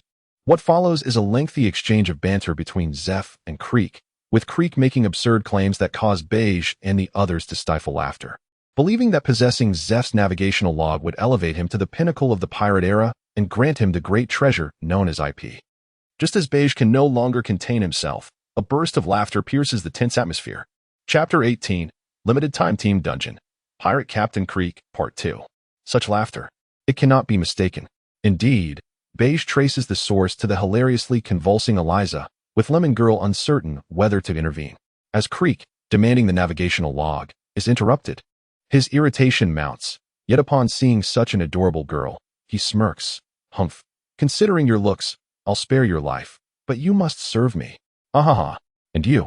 The girl beside her, "You appear rather pleasing as well." Eliza, finally managing to stifle her laughter, retorts, "You presume to be worthy? A little pirate who hasn't even ventured into the New World? Have you garnered a bounty of over 10 million yet? Ahahaha. You're simply hilarious, Lemon. Is my vision failing me? Even if it were, I'd rather concede to that fellow Beige than associate with you. Ugh, the thought alone is repugnant." Creek, lost in fantasies of two beautiful maidens, trembles in rage at Eliza's words, raising his weapon to strike. At that moment, the most irresistible scene unfolds, despite Eliza's antics. The plot continues to progress. A man, wearing the king's sandals and a straw hat, steps forward, pointing at Creek, exclaiming, "Wait. The one destined to become the Pirate King is none other than I." Luffy's declaration plunges the crowd into astonishment once more. Following a series of threats exchanged between Creek and Luffy, as Creek prepares to fire, Zoro stands on the second-floor staircase, pushing his sword sheath with his thumb, inquiring, "Shall we engage in combat? Luffy, do you require my assistance?" Usopp, hearing Zoro's words, draws the attention of the entire crowd, especially Creek, who trembles uncontrollably. "Luffy, oh, Zoro, it's unnecessary. I can handle this scoundrel." Just as he prepares to engage, Creek, who was readying to fire, suddenly retracts his weapon, hoisting the large bag containing 100 portions of food, and turns to leave, stating, "Suit yourselves. I'll return to battle later. For now, I must deliver this food to my subordinates. My aim is solely this ship and the navigational log. If anyone wishes to escape, now is the time. Should anyone seek death, it shall be quite troublesome, but I will ensure they find their resting place in the sea." Observing Crick leaving with provisions, Zeph instructed his crew of chefs to vacate the area. However, the crew, fueled by fervor, brandished their weapons, ready to confront the adversary, causing Zeph considerable frustration. After listening for a while, Luffy was taken aback to find that the opposing side had ceased hostilities. He helplessly turned to Jean, who remained half-kneeling on the ground, and inquired about his previous ignorance of the Grand Line, questioning why he claimed to have ventured there. Jean lowered his head, beads of cold sweat forming, his pupils dilating as if haunted by a terrifying memory. Trembling, he recounted how their fleet of 50 pirate ships was single-handedly vanquished by a solitary man on the 7th day of their journey through the Grand Line, an experience that felt surreal. The assembly gasped in shock. "Nanny." As Jean continued to narrate their harrowing ordeal, astonishment grew among the listeners, particularly when he described the man's terror, his gaze capable of slaying them with mere intensity, those hawk-like, piercing eyes. Zoro, perched on the second floor, was momentarily taken aback, muttering to himself, "What did you say?" Zeph, arms crossed in contemplation, mused, "The man you speak of must be Hawkeye, correct?" Suddenly, a voice interjected, preempting Zeph's thoughts. He turned towards the source, a youth clad in a white suit with a flowing white cloak draped over him, armed with a sword at his waist, likely a swordsman. Returning to his train of thought, Zeph affirmed, "Ah, you are indeed correct, young man. The individual he mentioned must be Hawkeye." With the arrival of the white-clad youth, the exasperated Shushua followed suit. Moments later, two voices erupted in the restaurant. Luffy exclaimed, "It's White." "Hey, White, you rascal, you're here too," Elisa remarked. "I truly am at my wit's end. How is it that wherever I go, I encounter you lot? Can't I enjoy a moment of solitude?" The two spoke in unison, and Elisa, taken aback, pointed at White and asked Luffy, "Do you know this guy?" Luffy scratched his head and unabashedly affirmed, "Of course. White is my sworn brother." Baigu approached with a smile, leading Shu Shui, and remarked to Luffy, who was of similar height, "I never expected to see you after all these years, Luffy." Luffy replied, "Indeed. I'm truly delighted to encounter you here." The familiarity in their conversation made Eliza feel that Lady Luck had never favored her. Just as she considered this to be the worst news, Lemon nudged her and whispered in her ear, "Sister Princess, it seems like what you just said was overheard." Eliza responded, "What did I say?" "Wait, surely not." Baigu, turning to her while reminiscing with Luffy, exclaimed, "Oh, I heard it, and even recorded it. You truly have ulterior motives towards me." Eliza retorted, It is indeed your fortune that I have taken an interest in you. What kind of attitude is that?" While everyone was busy reminiscing, Zeph stood with his arms crossed, adhering to his role as a narrative NPC, explaining why he believed the person described was Hawkeye. As he spoke, Zoro, standing on the second floor, grew increasingly agitated, tightly gripping his sword and repeatedly murmuring, "Hawkeye, the man." Luffy, intrigued, asked him, "Do you know him, Zoro?" Zoro, snapped out of his trance by Luffy's question, replied, "Yes, indeed. He is the man I have been searching for. I set sail solely to meet him." Meanwhile, aboard the Mary, Nami was stealthily observing something. Upon hearing Zoro's two underlings shout, she turned and, with a smile, ambushed them, tossing them overboard. Before leaving, she stuck out her tongue adorably and said, "I'll be off now. Please convey my regards to them, saying we shall meet again by fate." Not far off the coastline, a small boat resembling a coffin approached slowly, with several candles emitting a green glow flickering ominously on board. This eerie vessel drifted towards Baratai, passing by the massive pirate ship of the Krieg pirates docked nearby. As it did, Brilliant flashes of light erupted from the small boat. Meanwhile, on the deck of the Krieg pirates, after distributing food to his crew, Krieg declared his ambition to seize the floating restaurant and then conquer the Grand Line. When one of his subordinates expressed doubt, he was shot dead on the spot, prompting the remaining crew to roar their agreement. Following Krieg's command, they charged towards Bartai. In midair, the pirates aboard suddenly heard a sound slicing through the air. And to their shock, the large ship beneath their feet was sliced into 3 neat pieces. The cuts appeared smooth and clean, faster than slicing tofu. As Krieg, oblivious to the calamity, had just stood up to seek out Zeph for retribution, fierce winds swept through, and the ship began to tremble violently, disintegrating before their eyes. Krieg exclaimed, "What on earth is happening?" Subordinate A, "Oh no, A has already been shot dead. This is B, our ship has been cut in half." Krieg, "What do you mean? Cut in half?" Chapter 19, Limited Time Team Instance. The World's Greatest Swordsman, Hawkeye Mihawk, Part 2, at that moment. In the Bartai restaurant, the patrons, having heard the sounds of pirates outside, assumed an attack was imminent. After waiting for a while, without seeing any foes, they were suddenly met with fierce winds and a massive shockwave that nearly capsized the entire floating restaurant. Everyone rushed outside to ascertain the situation, only to be met with a scene that left them utterly stunned. The pirate ship, larger than by GE's Black Pearl, had been sliced as if by a gigantic knife, split neatly into 3. As it began to sink into the sea, the earlier shockwave was revealed to be the consequence of the colossal vessel's demise. The wave surged, lifting the water and forming a thin mist in the air, prompting everyone to lean over the railing to witness the unfolding events. Before long, a strangely shaped small boat leisurely drifted from the wreckage of the pirate ship. This boat, resembling a coffin, carried a solitary figure.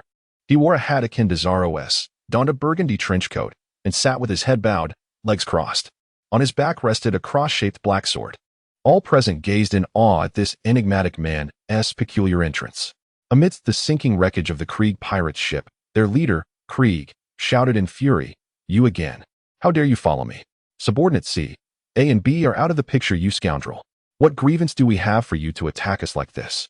The man on the small boat gradually lifted his head, his eagle-like eyes peering out from beneath the burgundy hat. He coolly replied, "I am merely passing the time." Every presence there instinctively swallowed hard and began to retreat, most visibly shaken, their legs trembling. Only Bai Gu and Zoro, upon seeing those piercing eyes, advanced instead, sharing a resolute glance as they gripped their swords tightly, aware that today might present the opportunity to challenge the world's greatest. Shu Shui remarked, "Hey brother, could this guy be?" "Ah, indeed, he is the world's greatest swordsman, Dracula Mihawk." Zoro quietly untied the dark green bandana from his hilt and placed it upon his head, seamlessly continuing Whitebeard's words. "I have awaited this day for a long time, Kuna. If all goes well, I shall fulfill our promise today." After much contemplation, Beige ultimately decided to relinquish the first position to Sara, allowing him to engage in battle first. Although he had watched the anime, the true extent of Hawkeye's strength remained to be seen, particularly in how long Sora could endure. On Hawkeye's side, one of Krieg's subordinates, blinded by rage, fired several shots at him with a gun, only to have them effortlessly deflected by Hawkeye's blade. The subordinate, his face awash with disbelief, could not fathom how the invincible firearm he revered was so casually evaded. In despair, he collapsed to the ground, exclaiming, "How is this possible? Why, I aim precisely." A voice from behind responded to his query. He deflected the bullet's trajectory with his blade. Sora, with his green hair, sauntered forward and inquired of Hawkeye, "I have never encountered such a supple sword." Hawkeye, upon hearing the question, glanced at Zoro and replied, "A sword devoid of hardness possesses no power." Zoro responded, "Interesting. Was that ship also severed with that very blade?" Hawkeye affirmed, and Zoro felt a cold sweat trickle down his back, realizing he could not replicate such a strike. However, he had not stepped forward merely to exchange pleasantries. "Indeed, you are the strongest in the world. It is for this reason that I set sail." Upon hearing this, Hawkeye turned slightly, gazing at the battle-hungry Zoro, and asked, "What is your objective?" Zoro confidently assumed a stance and replied, "To become the strongest, of course." Hawkeye finally revealed an intrigued smile. How foolish. Ignoring Hawkeye's mocking expression, Zoro unsheathed one of his 3 swords and pointed it at Hawkeye, saying, "Aren't you rather idle? How about a spar?" On the small boat, Hawkeye, with his arms crossed over his legs, sighed as he looked at Zoro. A contest? How pitiable, weakling. In an instant, a shadow flickered past, and on the deck nearby, Hawkeye stood, arms folded, continuing, if you were truly a top-tier swordsman, you would not need to engage in combat to recognize the disparity between us. To dare point your blade at me, shall I deem you ignorant or courageous? In response to Hawkeye's inquiry, Zoro retrieved a second sword, placing it in his mouth, and declared, it is due to my ambition, as well as a promise made with my dear friend. Seemingly understanding Zoro's motivation for challenging him, Hawkeye nodded and slowly removed a cross-shaped ornament from his chest, unveiling a small blade within. This blade was diminutive, akin to that of a fruit knife. Seeing his opponent wield such a toy instead of his formidable black blade, Zoro's anger flared. There must be limits to your disdain. Hawkeye replied, I apologize. While you may be a somewhat notable swordsman, this is the weakest sea of all. The East Blue. I possess no smaller knife. Fuming, Zoro assumed his stance and charged, shouting, don't regret it when you die. Hawkeye, unperturbed by Zoro's advance, raised his small knife and said, a frog in a well, come witness the vastness of the world. Ghost slash. A resounding clash of metal echoed, leaving all spectators in stunned silence. Hawkeye effortlessly and accurately countered Zoro's ultimate move, the ghost slash, with the small blade, preventing Zoro from advancing even a single step. The impact was even more profound for Zoro than for the onlookers. This was one of his strongest techniques, never before countered.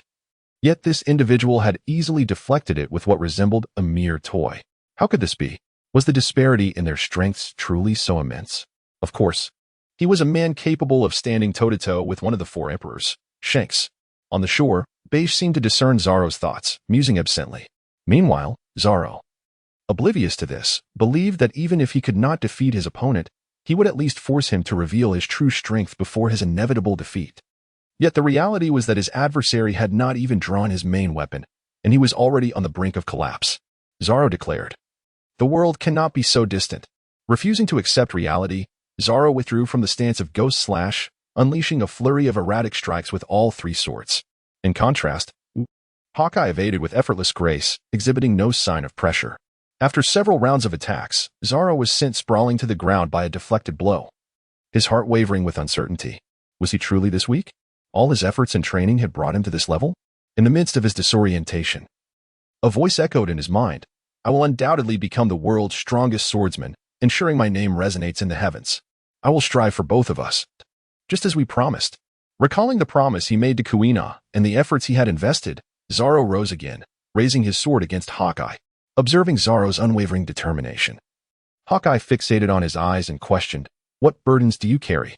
What is it that you yearn for at the pinnacle of strength? Weakling. As Hawkeye uttered the word weakling, Zoro had yet to respond. While on Luffy's side, Zoro's two companions, filled with rage, raised their weapons, ready to confront Hawkeye. They were restrained by Luffy, gritting his teeth. The scene was filled with tension, as Beige and the others watching felt a mixture of discomfort and amusement, desperately wanting to laugh. Zoro's retort to Hawkeye was, I absolutely cannot lose. Tiger Hunt. Once more, he unleashed another of his signature moves, with all three swords drawn. Yet he was still defeated by a single strike from Hawkeye. The small knife pierced Zoro's chest, and Hawkeye, puzzled, asked, do you wish to be pierced through the heart? Why do you not retreat? With blood spilling from his mouth, Zoro replied, I do not know. I truly do not know. I merely feel that if I take a step back here, all the important promises and vows I hold dear will vanish. I can never return here. Hawkeye, acknowledging Zoro's sentiments, replied, indeed, this is what we call defeat. Zoro countered, then I cannot retreat any further. Hawkeye inquired, are you saying you will not retreat even in death? Zoro asserted, dying is even better. Upon hearing this, Hawkeye could not help but regard Zoro anew. What immense strength of spirit, to prefer death over defeat? Silently withdrawing the knife he had pressed against Zoro, Hawkeye solemnly stepped back and asked, boy, give me your name. At Hawkeye's words, Zoro's fighting spirit intensified. He spun the blades in his hands, forming a triangular shape with the third sword in his mouth, exuding unparalleled confidence as he declared, Roar no Zoro. Grasping the hilt of his legendary sword from his back, Hawkeye unsheathed the unparalleled black blade and acknowledged, I shall remember you. A long-lost strong one. Therefore, as a sign of respect for swordsmen, I will use this world's strongest black blade to send you to the depths of the sea. Zoro responded, I am truly grateful. Both warriors gathered their strength, and in an instant, the air stilled, the sounds of the wind ceased, and no one dared to utter a word, all eyes fixed on the two as they prepared to unleash their final attacks. Hawkeye proclaimed, "Young swordsman, fall." Zoro countered, "Three-sword style, ultimate technique. 3,000 worlds." A wave of energy sliced through the air, and Zoro, kneeling on the ground, found both his swords shattered into fragments, blood gushing from 2 wounds on his body. Zoro gasped, "Is this the power of the world's strongest?" What follows is the poignant moment when Zoro sheathes his sword, turns around, and faces death head-on. Mihawk, acknowledging his resolve, delivers a final strike, though not a fatal one. As Zoro plunges into the sea, their fierce battle comes to a close. Subsequently, Luffy rushes in, intent on avenging Zoro, only to be intercepted by White, who has approached from behind. Upon hearing Mihawk's assurance that Zoro is not dead, Luffy's expression brightens with joy. Then, Luffy observes White, who had just blocked him, moving towards Mihawk. 3 question marks appear above Luffy's head, while Mihawk, preparing to depart, senses the young man's approach and turns to address the sword at White's waist. "What is your objective?" In response to this inquiry, White slowly draws his frost blade and retorts, "Is it even a question? We, warriors, have honed our swords for many years, all in pursuit of becoming the strongest."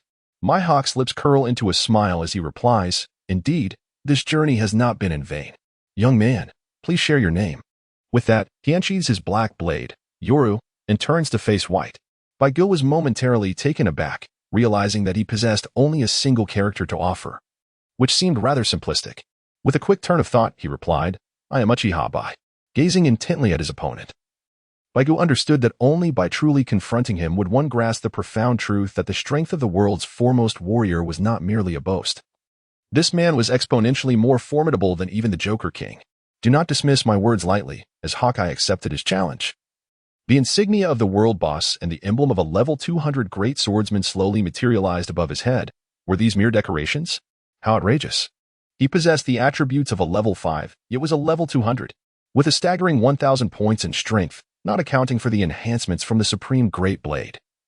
It was evident that Zoro, the man destined to be the Pirate King, could withstand 3 strikes without succumbing. Amidst the banter of defeat, a system notification emerged. World announcement. System notification. Congratulations to player Bai for completing the hidden achievement of becoming a great swordsman. Reward.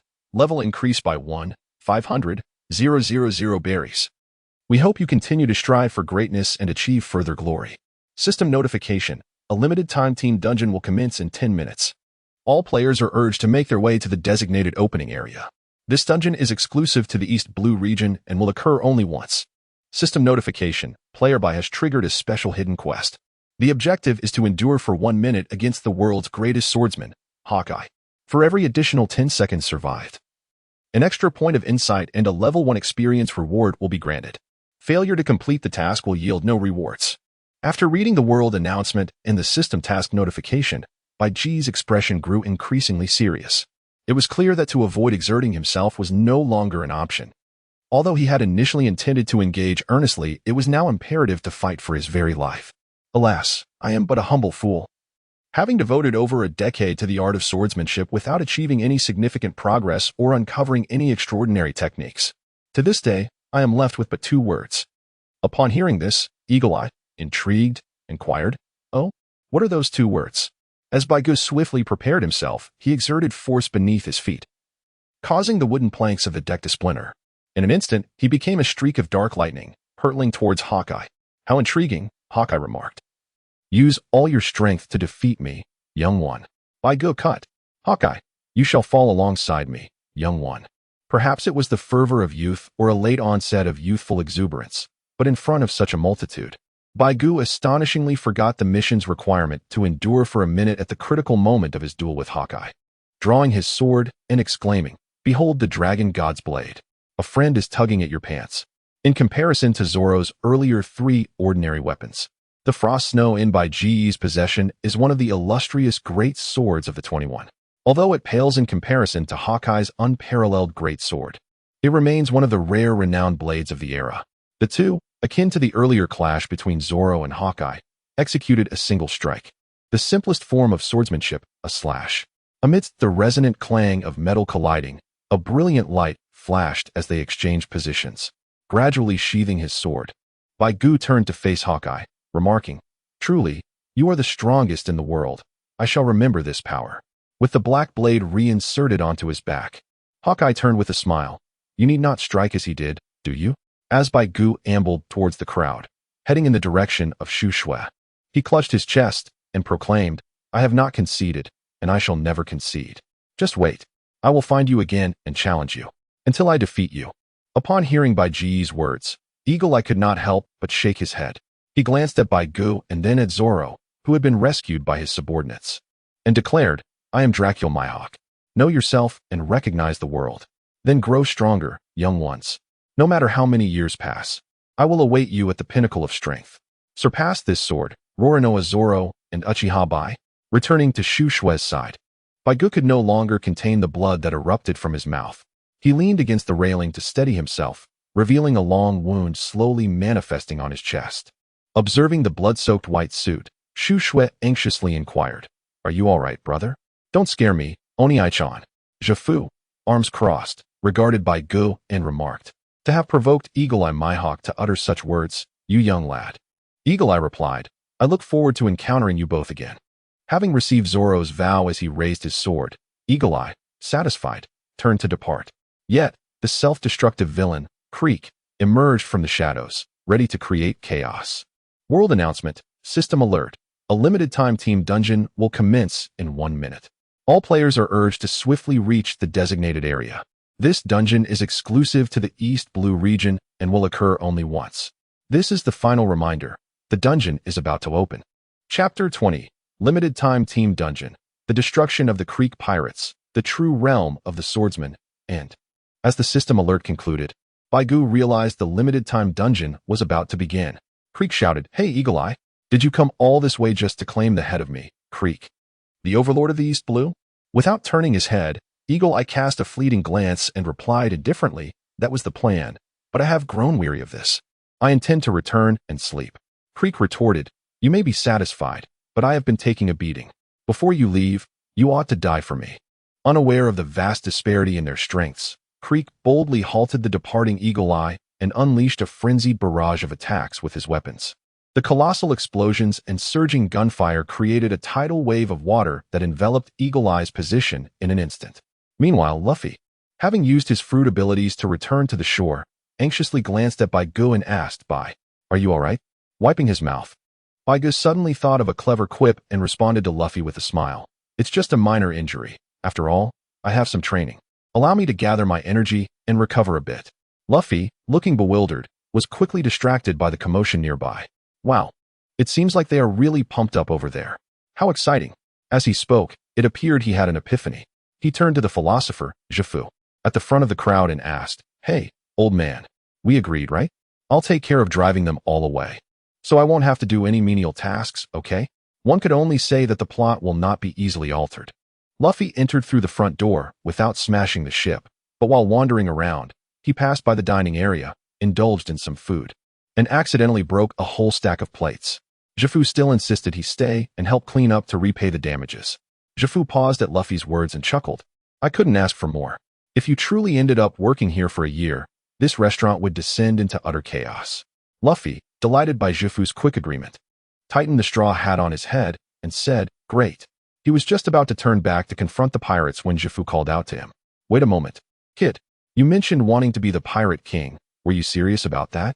Luffy immediately nodded emphatically, replying, "Of course. I will definitely become the Pirate King." Zhifu remarked, "I've encountered many foolish individuals, but it has been a long time since I've met someone bold enough to declare such ambitions." Luffy then inquired, "I heard you were quite a formidable pirate in your youth. Did you also aspire to become the Pirate King?" Zhifu hesitated at Luffy's question, slowly reminiscing about the time he set sail with his comrades, young, passionate chefs embarking on a noble quest to find the legendary All Blue on the Grand Line. With a sigh, Zhifu responded, "I've long forgotten those days. I am merely the owner of this restaurant now, and that is sufficient for me." Meanwhile, Krieg was delivering a motivational lecture to his underlings when yet another reckless subordinate questioned him, leading to another casualty among his ranks. Amid Krieg's verbose ramblings and knowledge-sharing, his subordinates began to believe that Hawkeye possessed the power of a devil fruit, and they felt a newfound sense of optimism, convinced that following Krieg would lead them to success. One subordinate exclaimed, "So that's how it is. If we seize that ship and the navigation log, we might just have a chance to obtain one piece." Krieg replied, "Do you understand, my men? Go forth and capture that ship." As Krieg's crew clashed with the chefs from the floating restaurant, a system prompt appeared. System notification: a limited-time team dungeon has been activated. All players present are encouraged to join this team battle. Players may choose to ally with Luffy and Sanji's faction or join Krieg's pirate crew. Rewards will be distributed based on individual contributions during this battle. Upon receiving the system notification, players, both visible and those who had secretly arrived, began to stir. Eliza promptly summoned Lemon to stand before Jifu, and her group of over 10 individuals chose to side with Jifu, aiding in the protection of the restaurant. With a significant numerical advantage already, many players opted to join Krieg's faction, hoping for a potential victory. With Krieg's furious roar, the chaotic battle involving hundreds erupted. "Lemon, quickly, activate all buffs for the spirit form," Eliza commanded. "Nature's blessing. Miracle of life." In response to Eliza's directive, Lemon nodded and activated her fruit ability. Her long black hair transformed into a golden hue, her ears elongated, and a pair of transparent wings sprouted from her back. Floating gracefully in the air, she clasped her hands in prayer and began to chant an unusual incantation. The players aligned with Jifu felt their attributes noticeably enhance, invigorating their fighting spirit. Some, captivated by the enchanting fairy-like figure, charged excitedly into the fray. In the midst of the crowd, Baiga noticed his health had dwindled to a mere 3 after battling Hawkeye, but with the 2 buffs, it gradually began to recover. His overall attributes increased by 5, and his strength approached the remarkable threshold of 100 points. This significant enhancement left him momentarily stunned. Could this be considered a boon? Once he regained his composure, Baiga signaled to Shushua that he was fine. Steadying himself, he assessed the spoils of the previous battle and discovered a hidden achievement reward of level 1. He had completed a hidden quest, surpassing 70 seconds, and in addition to the original level 1 reward, he received an extra level reward and 1 attribute point in wisdom. Of course, one must upgrade their attribute points before battle. Reaching level 3 granted him 15 attribute points, all allocated to strength. With the additional 5-point boost, his strength attribute soared to 100 points. A peculiar sensation coursed through his hand. Baiga clenched his fist, acutely aware of a newfound power. As one of his attributes exceeded the 100-point mark, the system prompted, "Player's single attribute has surpassed 100 points." Due to the characteristics of strength, the player awakens the special skill Haki, gaining the ability to unleash sword energy with their weapon. System notification: congratulations to player Bai for being the first to exceed a single attribute of 100 points, completing the hidden achievement Pursuit of Perfection, and earning a level reward of 1 and 500,000 berries. Players are encouraged to continue striving for excellence. Is it imposing? Does this sensation embody authority? Baigu, Shushua, shall we go as well? Shushua, honestly, how many times must I remind you to call me One-I-chan? But are you truly all right? Baigu, well, I believe I am now the strongest among all players. Although I only have 41 health points, I feel confident. Shushua, in that case, let us venture forth together to claim some rewards. The two exchanged glances and rose, sprinting towards the main battlefield. Due to the earlier skirmish, Sanji had opened up the fish fins of Baratai, a fan-shaped platform on either side of the ship, leading both factions to engage in fierce combat on one side of the deck. Just like in the manga and anime, this battle was marked by the appearance of the armored brute, followed by the sudden entrance of Arkin. He launched a surprise attack, incapacitating Captain Zeph with a flintlock pistol and severely injuring Sanji.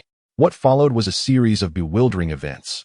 Arkin betrayed Kuro, allowing Sanji to escape, prompting Kuro to unleash a toxic gas bomb that slaughtered everyone.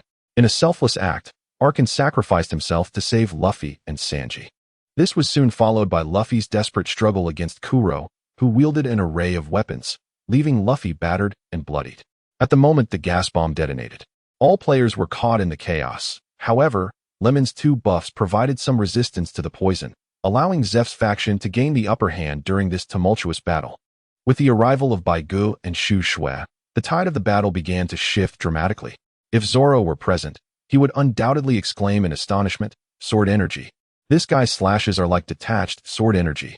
With most players having attributes below 50, Baiji's mighty blade cleaved through the opposition as if they were mere shadows, rendering any attempts to block his strikes futile. Those who dared were either swiftly dispatched or had their weapons shattered, sent flying away.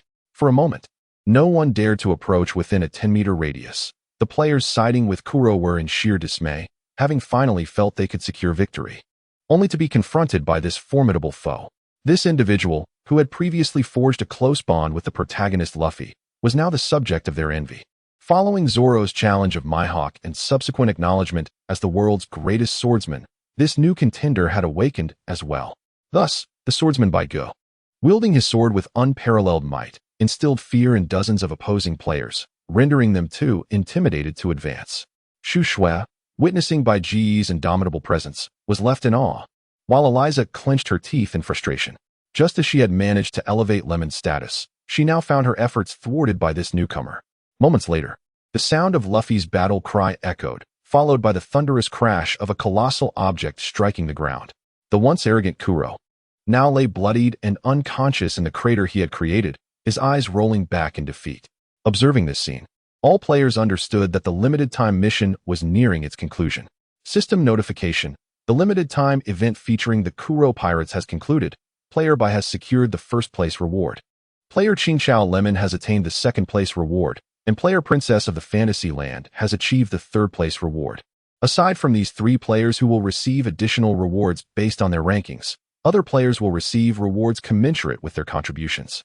As the system notification faded, Baigu sheathed his sword and approached the fallen Luffy, smiling as he placed the straw hat he had retrieved upon Luffy's chest. Turning to leave, he addressed Sanji. "Is that right, Sanji?" Sanji replied, Yes, that's correct.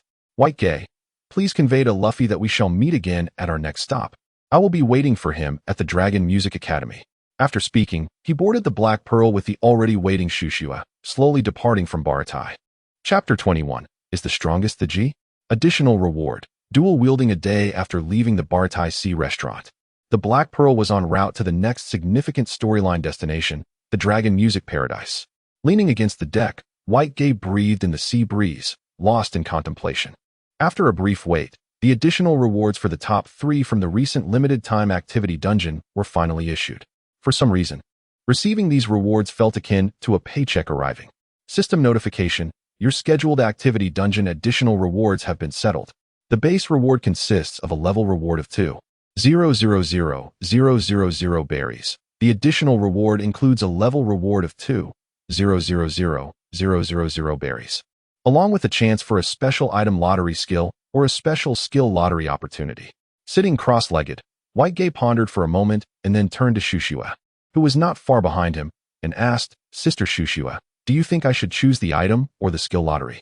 Shushua, sitting behind him engrossed in a book, brushed a strand of hair blown by the sea breeze and replied thoughtfully, "If it were me, I would opt for the skill lottery. However, since you do not possess a devil fruit, I believe choosing the item lottery could also be a viable option. By the way, is there any disclosure regarding the probabilities for this lottery?"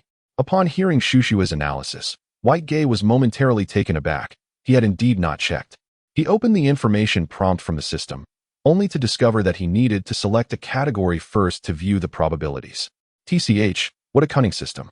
After a moment of contemplation, Baigu realized that he had traversed the most arduous path in the early stages of his journey, opting to refine his swordsmanship. He has now successfully mastered the ability of a novice swordsman to sever steel, a skill that embodies the very essence of all things. Moreover, he has recently awakened a remarkable force known as Haki, which remains a mystery to him, as he has yet to unleash it. However, he is certain of his mastery over this skill, leading him to ponder the challenge of wielding it effectively. At present, it seems that the road to becoming a grand swordsman is still a distant one. His repertoire of skills is limited, and he lacks the time to develop a devil fruit in the near future. Furthermore, the uncertainty of even acquiring a devil fruit looms large. What if he were to draw an unusual or bizarre fruit? Having come to this realization, Baigu made a resolute decision. He accessed the system information and opted for a special skill lottery among the reward selections. The system announced, "Congratulations, player Baigu has acquired the SSS class special talent skill, dual wielding, and has initially learned the accompanying skills, steel cutting flash. LV1, wind barrier. LV1, /, LV1, and the ultimate skill, Gale's absolute slash, LV1, Baigu." Shushua rose and approached, observing Baiji's bewildered expression with a smile. She inquired, "So, have you been tricked?" This is quite normal, after all.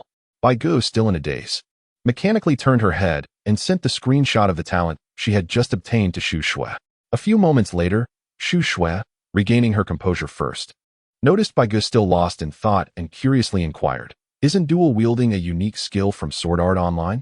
I recall it being a special talent awarded to the player with the quickest reflexes and reaction speed. Yet, why does it come with these peculiar abilities? If I am not mistaken, aren't these skills associated with that wind-chasing man known as the Gale Sword Master?" Awakened from the recent surge of happiness, Bai Gu pondered for a moment before responding to Xu Shui. "I believe it is likely that the GM has integrated skills from other games to enhance the experience." Before he could delve deeper into the distinctions of the skills, a message in the private chat blinked to life. Private chat Elisa. "Hey Bai, what did you choose? You rascal?" Bai Gu. Skills. "Eliza, why am I the only one who defies the odds and chooses an item once more? It's infuriating." Bai Gu. "Are you implying that you?" Elisa. "Indeed, I have once again drawn an extraordinary item. The Watermelon of Icarus, a unique golden artifact." Bai Gu. "What is the use of this?" Elisa. "Although it is golden, it shows no discernible utility apart from being slightly softer than an ordinary watermelon and impossible to cut through." Bai Gu. "You truly possess luck akin to that of a deity." Elisa. "Wait a moment. How did this turn into me revealing my secrets? It was I who inquired first, so do tell, what did you draw?" After some contemplation, Bai Gu decided to share the introduction of the dual-wielding system with her, while retaining the skill descriptions of the Wind Sword Master, as it is prudent to keep some cards close to the chest. White gift, dual wielding, SSS rank special talent skill, Eliza. "What is the significance of this? Isn't it merely wielding two blades with both hands? What is so challenging about that?" Bai Gu. "Well, you needn't feel too distressed." Elisa. "Shut up. Don't think that your words of comfort will make me like you. It's impossible." Bai Gu. "Well, I did not intend for you to take a liking to me. I implore you to harbor hatred instead." "Thank you." Elisa. "By the way, since we have drawn this opportunity, I would like to inquire if you wish to acquire another blade, the Great Knife 1211. Just as Bai Gu was about to exit the channel, he nearly bit his tongue in disbelief. What is this? Is someone offering a pillow to a sleepyhead? Having just drawn a dual-wielding opportunity, a young lady presents him with the Great Knife. This is truly extraordinary. Bai Gu. "Did you not draw a watermelon? Could it be?" Elisa. "You guessed correctly, it is indeed that. Could it be? Look at my expression filled with resentment. Miss Lemon, does this lady have ancestors who once saved the galaxy? Perhaps she should consider a career as a swordsman. She seems destined to be aligned with my path in the sword arts." Elisa. "When did you start leaning towards the mystical? I simply ask if you wish to proceed." Bai Gu. "What are the demands?" Elisa. "There are no demands. However, the matter concerning the elven fruit has been settled, leaving us at peace with one another." Bai Gu was taken aback upon reading the other person's message.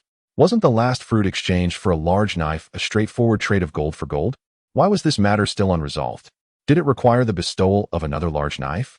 With a perplexed expression, Bai Gu found himself unable to comprehend the situation.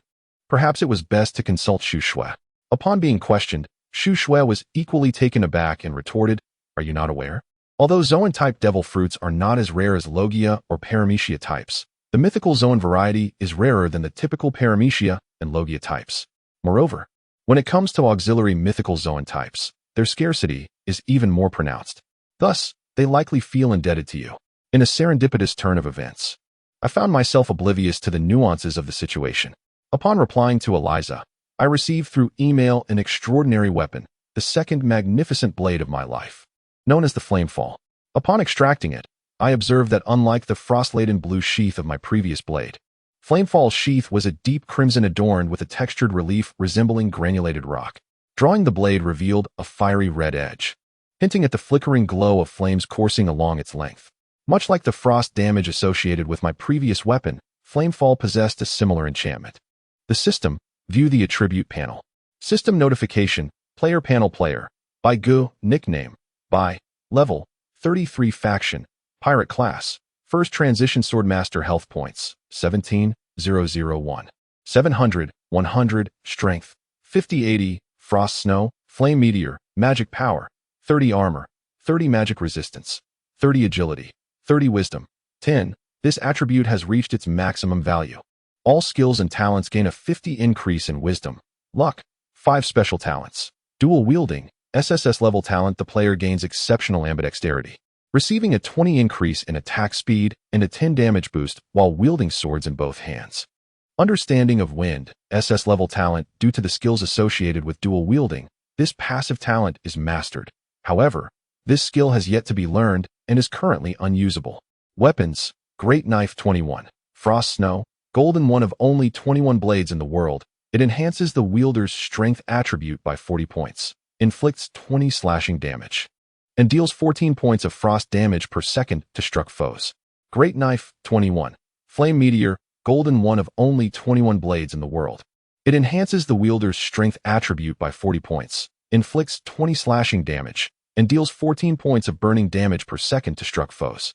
Skills, Intimidation, max, a special ability used to enhance attack, defense, and the perception of danger. Steel Slash, LV1 swiftly draws the sword in response to the wind's trajectory, dealing damage to enemies within a 5-meter radius. Wind Barrier, LV1 slashes the sword horizontally, generating a barrier of sword energy that advances forward. Capable of blocking all ranged attacks, cannot fully block if the enemy's level exceeds the player's. Forward Slash, LV1, a special technique that harnesses the wind's direction, allowing for rapid movement propelled by airflow. Ultimate, Gale's Absolute Slash. Locked, requires 3 skills at LV2 for activation. Dual Wielding Ultimate, Starburst Airflow Slash. Not yet unlocked, conditions for activation unknown. Skill Introduction, when I draw the second sword, not a single person can stand before me. At this moment, as by GE's level increased, changes appeared on both the level leaderboard and the weapon leaderboard. He reached level 33, pulling ahead of the second-place player, Shu Shui, by a full 7 levels. Level leaderboard, only the top 10 players displayed. First, by level 33, first transition swordmaster. Second, buys 1 each on. Level 26, first transition ability user. Third, I am Thor. Level 22, first transition ability user. Fourth, Green Grass Lemon. Level 20, first transition ability user. Fifth, Princess of Jinsokyo. Level 20, first transition ability user. Sixth, The Last Knight. Level 18, first transition swordmaster. Seventh, most arrogant on green pastures. Level 15, unclassed. Eighth, Wari Sandang Electric Fan. Level 15, first transition ability user. Ninth, Little Girl Selling Matches. Level 14, unclassed. 10th, The Most Showy Pig on the Sea. Level 13, unclassed. Weapon leaderboard, only weapons of purple quality and above displayed. First, Great Knife 21, Frost Snow, golden. Owner, by. Second, Great Knife 21, Flame Meteor, golden. Owner, by. Third, player crafted, Thor's Hammer, purple. Owner, I am Thor. Other rankings. It is worth mentioning that Thor had somehow found a master and achieved hidden accomplishments such as divine craftsmanship and great inventor, even crafting a purple quality giant hammer named Thor's Hammer, which gained considerable fame in the world. However, the current world was in a bit of disarray. World Channel player, I took down player La Dang. What is going on? How is the first place leveling up so quickly? He is already level 33, and I'm only level 12? Player, I'm Whitebeard. That guy participated in that limited time dungeon earlier, earning 4 levels of experience. Player, Ace Pilot applying for battle, terrifying. He levels up as if it's as easy as eating and drinking. Look at us. Player, most arrogant on green pastures. Am I the only one who noticed this guy has 2 golden great knives? Player, pit digging expert. I noticed 2. High level and golden weapons. Could this guy be a hacker? Player, Princess of Jinsokyo. You're all fools. What kind of hacker could get into this game? One of the knives was gifted to him by me. Player, Flower Before the Moon. Princess, you're amazing. I'm just a humble admirer. Please. ID like 1-2. My requirements aren't high. Even a decent knife would suffice. Player, Sakamoto. Buy, brother buy. As a swordsman, you only need 1 sword. Why not sell the other one to me? Player, most arrogant instant noodles. I think this guy is a hacker too. I was there when he almost one-shot me with a single blow. My primary stat is armor, and I'm currently level 11 with 32 points of armor. How much attack power does he have?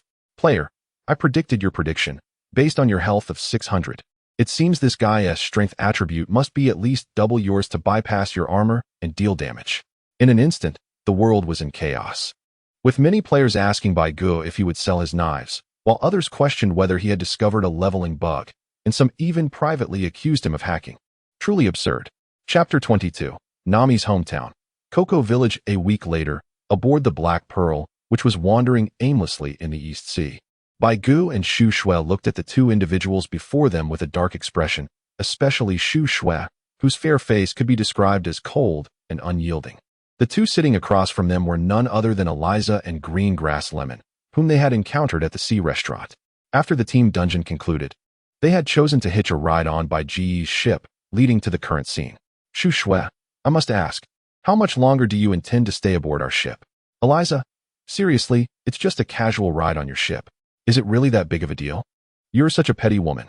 Xu Shui, the education I received applies to humanity. However, it is ineffective against someone as shameless as you, who has been freeloading for a week. Lemon, Princess, we truly have been intruding for quite some time. Eliza, which side are you on, anyway? As the two quarrelsome individuals began their usual bickering, Bai Gu sighed and walked to the bow of the ship to commence his daily training. Lemon chose to sit nearby, perusing the World Channel and the Tianshi Forum. As the premier support of Jinsokyo, aside from managing the guild with Eliza, gathering intelligence and crucial information was part of her daily duties. After another 10 minutes, a tired Eliza and Xu Shui approached, finding a spot beside the two to rest. Lemon closed the forum and addressed them. According to the official forum, the Creed Pirates are not considered a standard dungeon and will only appear this once. Only pirate crews like the Clown Pirates are regarded as regular dungeons, which refresh the dungeon bosses and offer varying difficulties for completion. Eliza, based on the manga's progress, our next destination should be the final stop in the East Sea, right? Xu Shui, according to the anime, the next stop is Arlong Park, correct?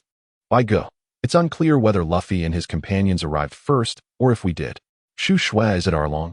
He should be a lord-level boss, much like the Clown Buggy. However, considering the boss's dungeon level, it should be a team dungeon around level 25, correct? Ningming, given Bai's current level of 33. It seems we can indeed tackle Hell Mode this time. Li Sha, is that so? Then let's gather our team. Bai Gu, are we truly going to fight? Last time in Hell was merely an accident. Had it not been for Buggy being a devil fruit user who feared the sea, we might have fared better. This time, however, with Arlong being a fishman, it feels rather daunting. Elisa, I shall take charge of rallying the troops. You simply need to exert your strength. Freely given, a deal struck. After all, a mere hellish dungeon is not beyond our experience. Elisa remarked, you rascal. A day later, the Black Pearl arrived at a sea chart marked with the location of Gosa's town. The four disembarked, intending to inquire about directions. However, what lay before them was a desolate landscape, the ground cracked and uneven as if it had been plowed by some unseen force, accompanied by dilapidated, leaning structures that once constituted the town. The entire settlement exuded an air of desolation. The four wandered through the center of the street for quite some time, without encountering a single soul. Bai Gu, is this truly a town? Why is there not a soul in sight? Elisa, it appears so desolate. Just as the two were conversing, a massive shadow loomed over them, accompanied by a gruff voice. Of course, here those who dare defy brother alone deserve nothing but death. However, you lovely beauties need not perish, ha. Upon hearing these words, Bai Gu, without hesitation, thrust his thumb forward, drawing Yin Yun and swiftly slashing behind him. The assailant, caught off guard by Bai Ji's sudden action, raised his right hand in an attempt to block the strike. A flash of crimson light surged forth, severing a robust arm adorned with claws, which fell bloodied to the ground before them. The shadowy figure revealed his true form, a towering, corpulent merman who, in this moment, clutched his cauterized severed arm with his left hand, eyes wide with terror as he gazed at Bai Gu. Bai Gu approached the corpulent fishman and inquired, where are we? How far is it to Arlong Park? The fishman, trembling and retreating, collapsed onto the ground, stammering in response, This is Gosa Town. It is less than 100 nautical miles to Arlong Park. Xu Shui interjected, so close? In which direction? Is there a specific map to guide us? Elisa added menacingly, I warn you, if you dare deceive us, you'll find yourself transformed into sashimi. Aside from Lemon, the trio resembled the formidable leaders of a gang, encircling the towering fishman and bombarding him with a barrage of inquiries and threats. After enduring their coercive tactics for several minutes, the fishman, overwhelmed with fear, fainted in a fit of frothing panic in the middle of the road in Gosa Town, startling the newcomers Usopp and Johnny, Zoro's subordinate, upon their arrival. The four of them, following the fisherman's directions, navigated the Black Pearl towards their destination, Arlong Park. Indeed, they had not traveled far when they beheld a peculiar structure atop a nearby island, crowned with a black pirate flag fluttering in the wind. By the way, upon seeing the pirate flag, I recalled that we have yet to create our own, Sister Shushua, one remarked. Indeed, I sensed something was amiss. Yet I couldn't quite place it, Shushua replied. Elisa seized the opportunity to mock them, exclaiming, "Aha! You two are simply hilarious. With such inadequacies, how do you even dare to call yourselves pirates? Please, spare us the embarrassment." With a scowl, Shushua retorted, "Oh? So, I take it you've crafted one? Let us see it." Elisa, arms crossed and head held high, turned to the nervously fidgeting Lemon beside her and declared, "Little Lemon, present our pirate flag for these two novices to behold." After a brief silence of several seconds, a visibly awkward Elisa turned back to Lemon, who was nervously fidgeting with her fingers, and incredulously inquired, "No, it can't be true?" Lemon sheepishly nodded and replied, regarding the dignity of, I initially intended to design it after Princess Sister made a decision, and then, for various reasons, I completely forgot." Now it was Shushue's turn to laugh, pointing at Elisa with a teasing tone. "Oh dear, it seems we have brought shame upon our comrades, my dear brother." Unable to swallow her indignation, Elisa quickly engaged Shushue in a heated exchange. Baiga nodded at Lemon and remarked, "Well, this dish shall be named Swaying Lily." As they drew closer to the shore, the group spotted a leisurely ship rounding the coastal corner not far away. Atop it rested an adorable sheep's head, while the white pirate flag displayed a grinning skull adorned with a large straw hat. "Isn't this the Golden Mary?" At this point in time, according to the intelligence, it should be Nami who has just returned after stealing the ship. This implies that the plot has yet to commence, indicating that this small island is indeed the destination, Cocoa Village. In the distance, that peculiar structure must be Ulron Paradise. The incessant clamor of Shushue and Eliza ceased as they spotted Nami approaching. After all, they were creatures of vanity, compelled to compare themselves to one of the heroines from the anime. Shushue scoffed, "Is this all? Her legs are nowhere near as long as mine, and her curves certainly do not match my own. What does she have to compare with me?" Eliza nodded in agreement. "Indeed, just look at my enchanting waist, and behold my delightful posterior." Suddenly pausing, Shushue glanced at Eliza, puzzled by her sudden silence, and then burst into laughter. "And what about you, miss?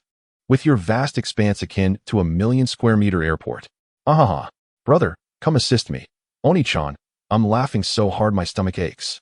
On the other hand, Eliza, taken aback by the unexpected jibe, was filled with indignation and, without a second thought, lunged at Shushue, the two rolling into a playful scuffle. Lemon looked on with envy, remarking, "Their relationship is truly wonderful." Baigu stroked his chin, observing the two individuals huddled together, and nodded affirmatively. The system notification chimed, "Congratulations to player Bai and Qing Chao Ningming, along with Bai's Ono and Yang, for being the first to reach Cocoa West Village in Jinsokyo. In 10 hours, the second 8-player team dungeon, a long pirate crew, will commence. Rewards include level 1 and 80,000 berries. After your break, press on to achieve even greater glory. Chapter 23. The new team dungeon opens, a long paradise. World Channel player La Dang. At this rate, the top players on the leaderboard will only grow stronger. How can we ever catch up? Player I am DJ Shiyang Yang. Haha, just call out Daddy, and he'll surely let you keep pace with the elites. Player Ching Ching Grassland. Quick, shout Uncle. Uncle will have your father deliver you a devil fruit. Player I am Destiny. I beseech the great players to share their coordinates. I've been adrift at sea for ages and missed out on a billion dungeon opportunity. Player I am Sakamoto. Our guild's pirate crew is recruiting. Anyone above level 15 is welcome to join. Those above level 20 will be promoted to cadre status, potentially leading their own pirate crew in the future.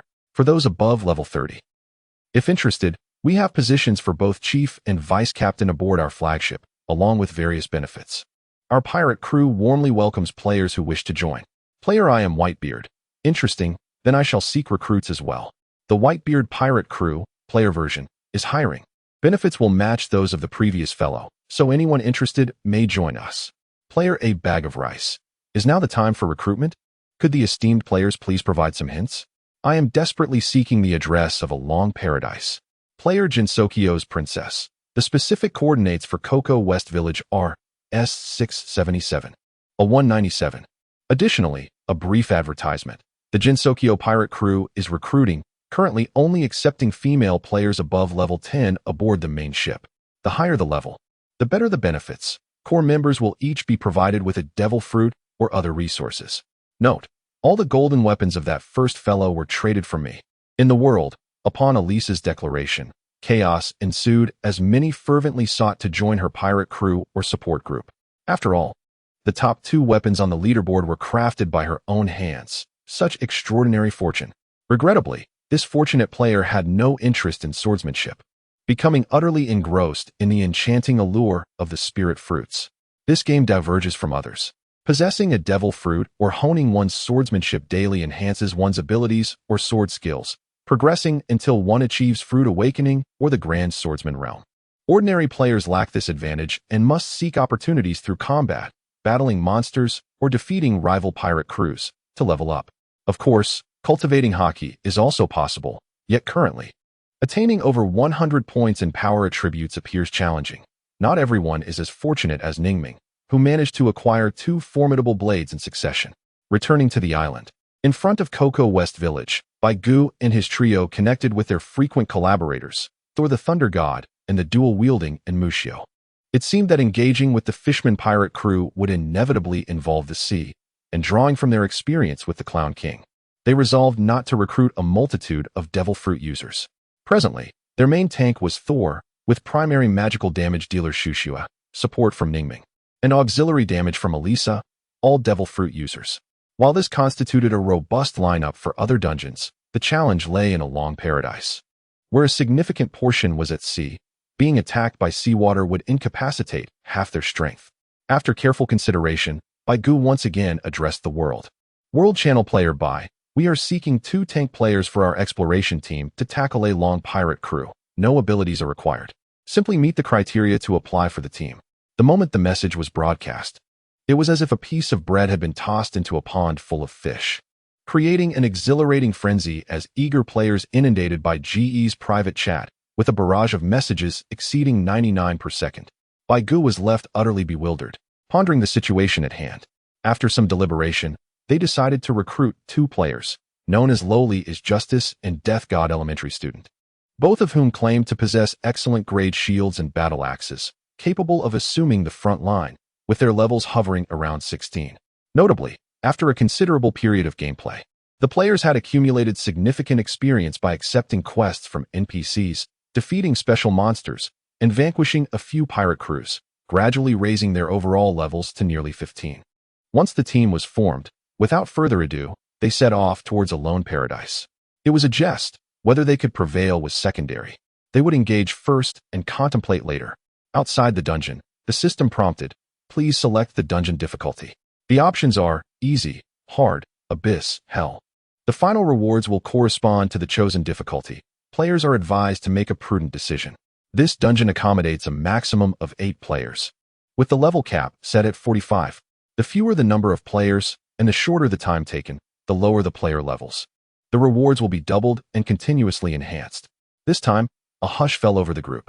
After a questioning glance from Gu, he promptly selected Hell mode without hesitation, causing the 2 newly joined novices to break into a cold sweat.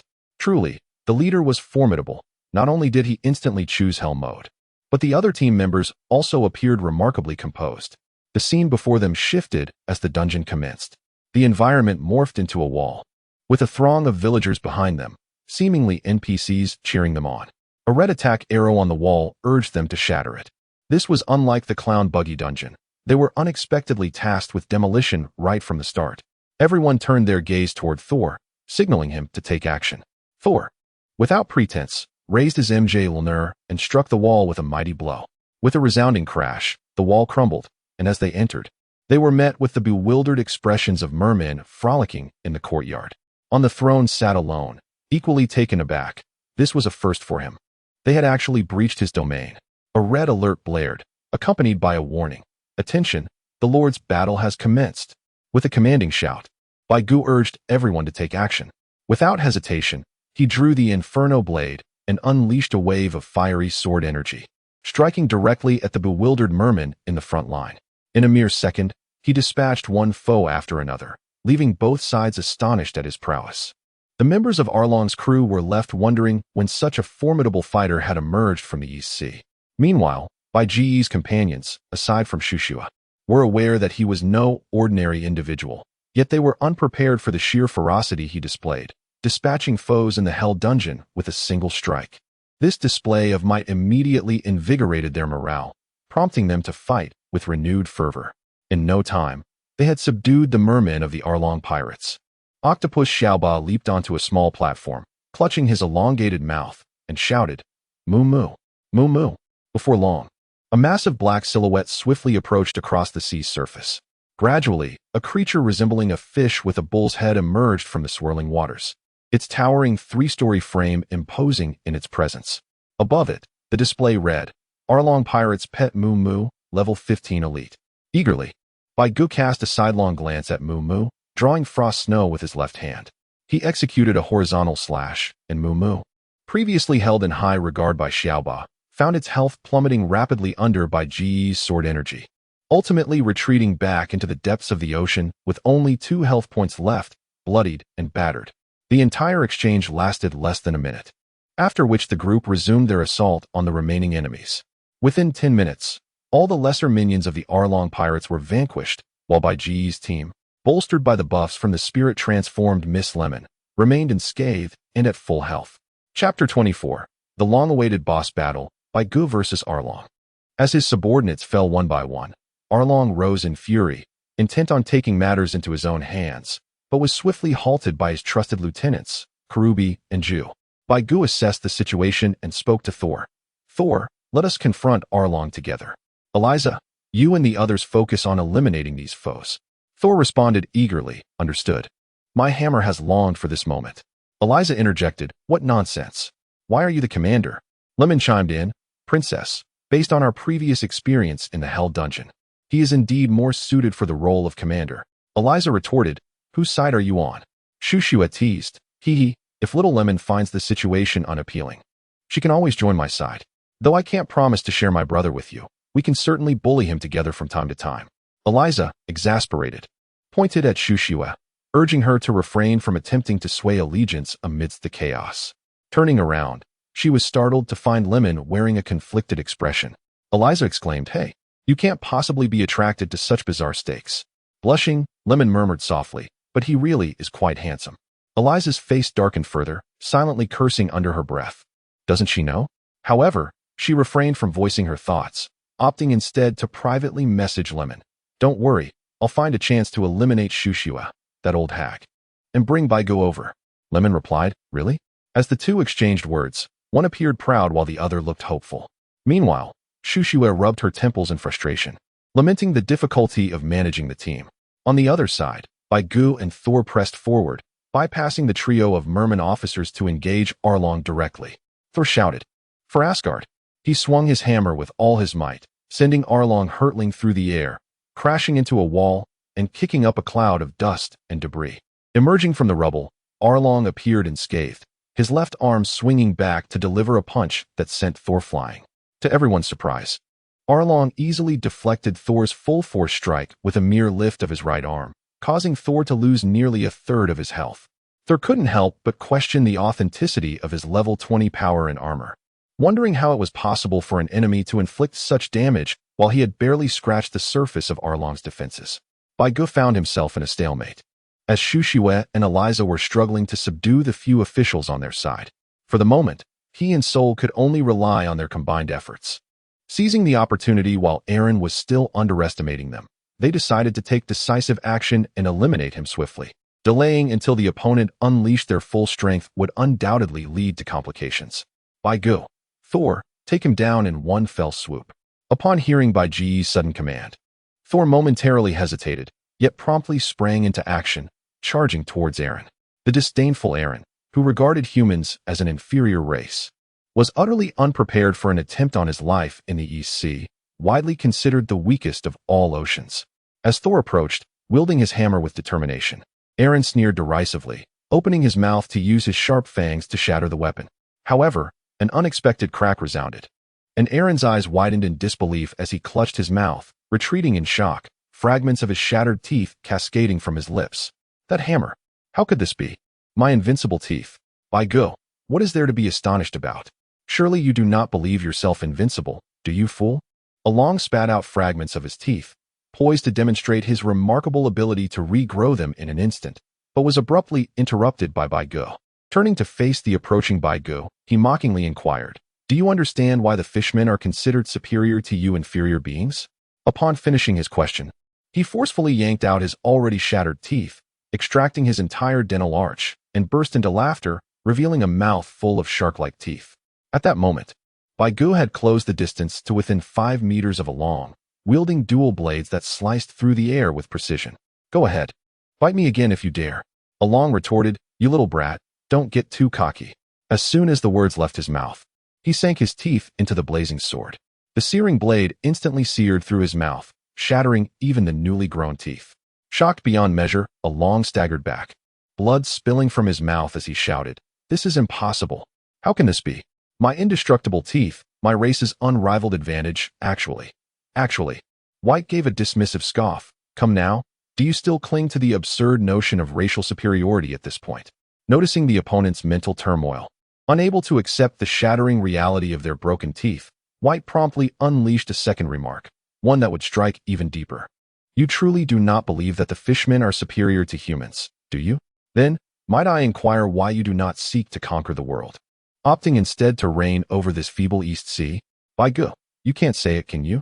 The evil dragon, defeated by a single strike from the yellow monkey, can only come to the East Sea to bully ordinary people. Along, you scoundrel. Unforgivable. System notification. The level 25 boss, the evil dragon, is experiencing an increase in combat power for unknown reasons. Please defeat the opponent within 3 minutes, or the system will determine that the player has failed to complete this instance due to incapacity. Note, during the enhancement period, Along's attributes will decrease by 25. Upon completion of the enhancement, it will upgrade to a level 30 Lord-class boss. Upon receiving the news, Goose smirked, aware that his plan had succeeded. The incident where Along, who once deemed the fishmen invincible, was schooled by the still Vice Admiral Yellow Monkey, caused his opponent to falter. With Along's health at 75 and his attributes diminished by 25 for 3 minutes, it was more than sufficient. With both blades drawn, Go launched a flurry of attacks around the weakened Along. From a distance, one could only see Along's towering figure being besieged by various sword energies. His health was plummeting at a rapid rate of approximately 2 per second, a pace that would surely vanquish the foe within 3 minutes. However, to Baiji's astonishment, when Along's health fell below 35, he smashed through the wall behind him and retrieved a serrated saw blade. "Along, tear this scoundrel apart." With a swing of the saw blade, everything in its path was obliterated. Gu, caught off guard, could only cross his dual blades to defend.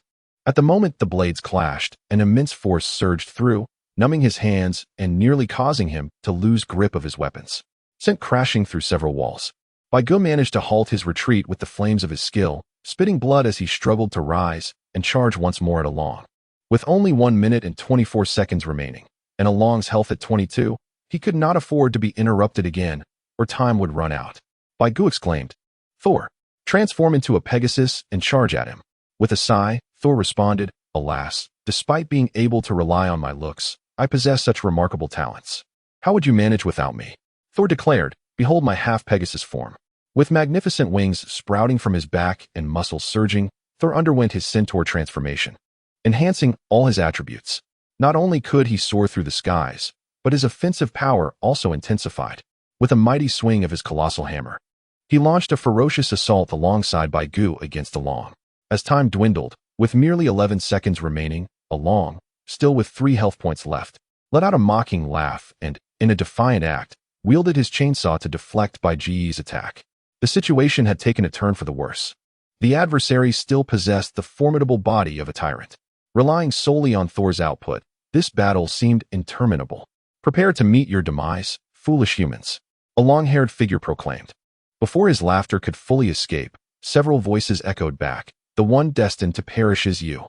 Turning silently, the mechanized warrior beheld his final sight in this world, a tempest of blinding snow intermingled with a multitude of skills. As the sound of a lifeless body hitting the ground resonated, The system interface before the onlookers simultaneously displayed the congratulatory message for completing the challenge. System notification: congratulations to players by Ziyu Chan, the Princess of Jinsokyo, Green Lemon, I am Thor, The Last Knight, Loli is Justice, and Death God Elementary Student. Among 8 players for successfully clearing the Along Pirate Crew dungeon. Difficulty: Hell. Completion time: 1 hour, 15 minutes, 12 seconds. Due to the boss Along's rampage during the encounter, rewards have been increased by 120. All participating players receive an 8-level reward, 20 million berries. And a special item, a homemade bounty camera, along with 2 lottery chances. The World Channel was destined for chaos, especially under the disdainful gaze of these few players. World Channel player Death God Elementary Student: my apologies, everyone. I accidentally took a free ride on the Hell train and now wish to share my thoughts. Player Loli is Justice: enough of the chatter. Just one word: exhilarating. Player Green Pastures: I am the most unruly. How infuriating. I envy you all so much. Why wasn't I chosen by the big shots despite my higher level? Player Sakamoto: I am offering to purchase the strategy for the Along Pirate Crew Hell Dungeon at a high price. The terms are negotiable. Player I am Whitebeard: I am also purchasing. Additionally, I seek 5 individuals to join me in conquering the Hell Dungeon. I already have 3 companions waiting at the entrance of the Cocoa Village Dungeon. Those interested, please message me. Player All Viewers: 3 lines of ace. Count me in. I am a level 17 swordsman, exceedingly strong. Chapter 25. Insights from the Egg Machine. Gale's absolute execution. After departing from the dungeon, everyone returned to their respective homes, except for Eliza and Green Lemon, who remained aboard the Black Pearl.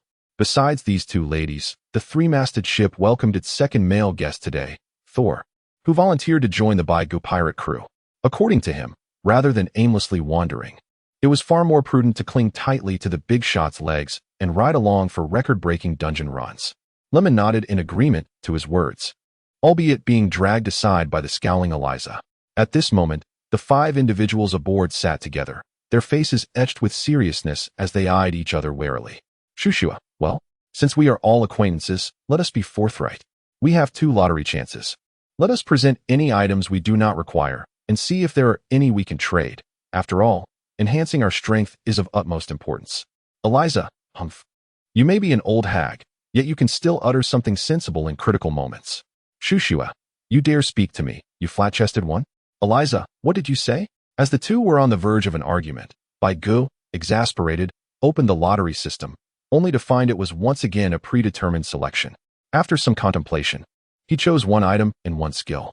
Surely, a balanced approach could not go amiss? Upon selection, rather than the immediate extraction of items as in the second instance, this time, a virtual gacha machine appeared, accompanied by the probability of the items and skills being revealed in the lower left corner. The item lottery probability was as follows: Supreme Great Blade, 12 Workmanship, orange 0, 00001. Nature type Devil Fruit, orange 0, 0001. Superhuman type Devil Fruit, gold 0, 009. Animal type Devil Fruit, gold 0, 002. Great Blade, 21 Workmanship, gold 0, 002. Good Blade, 50 Workmanship, purple 0, 07. Mysterious Special Item, purple 0, 08. Black Market Refined Weapon, blue 6. Cocoa Village Specialty Weapon, green 12. Navy Special Military Dispatch Order, blue 5. Colonel Mouse's Special Hat from Navy Division 73, gray 35. The system offers you a golden saying, colorless 25. The skill extraction probability was as follows: Special Talent Skills, SSS grade 0, 00001. Growth Talent Skills, SS grade 0, 0009. Non-growth talent skills, S grade 0, 0019. Swordsmanship skills, S grade 0, 00029. Hockey skills, S grade 0, 00054. Fruit ability skill development experience, a grade 0, 0078. Attack skills, B grade 12. Defense skills, B grade 12. Agility skills, B grade 12. Verbal techniques, unknown grade 1 white gift. What on earth is this mouth escape technique? And what does that question mark signify? Shushiwa. It probably means something akin to how you just made a lung explode with rage. It suggests that the effects vary depending on the different adversaries.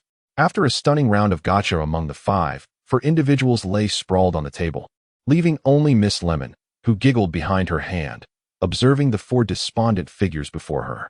Moments prior, after they opened the capsules, the system had announced, "Congratulations, player.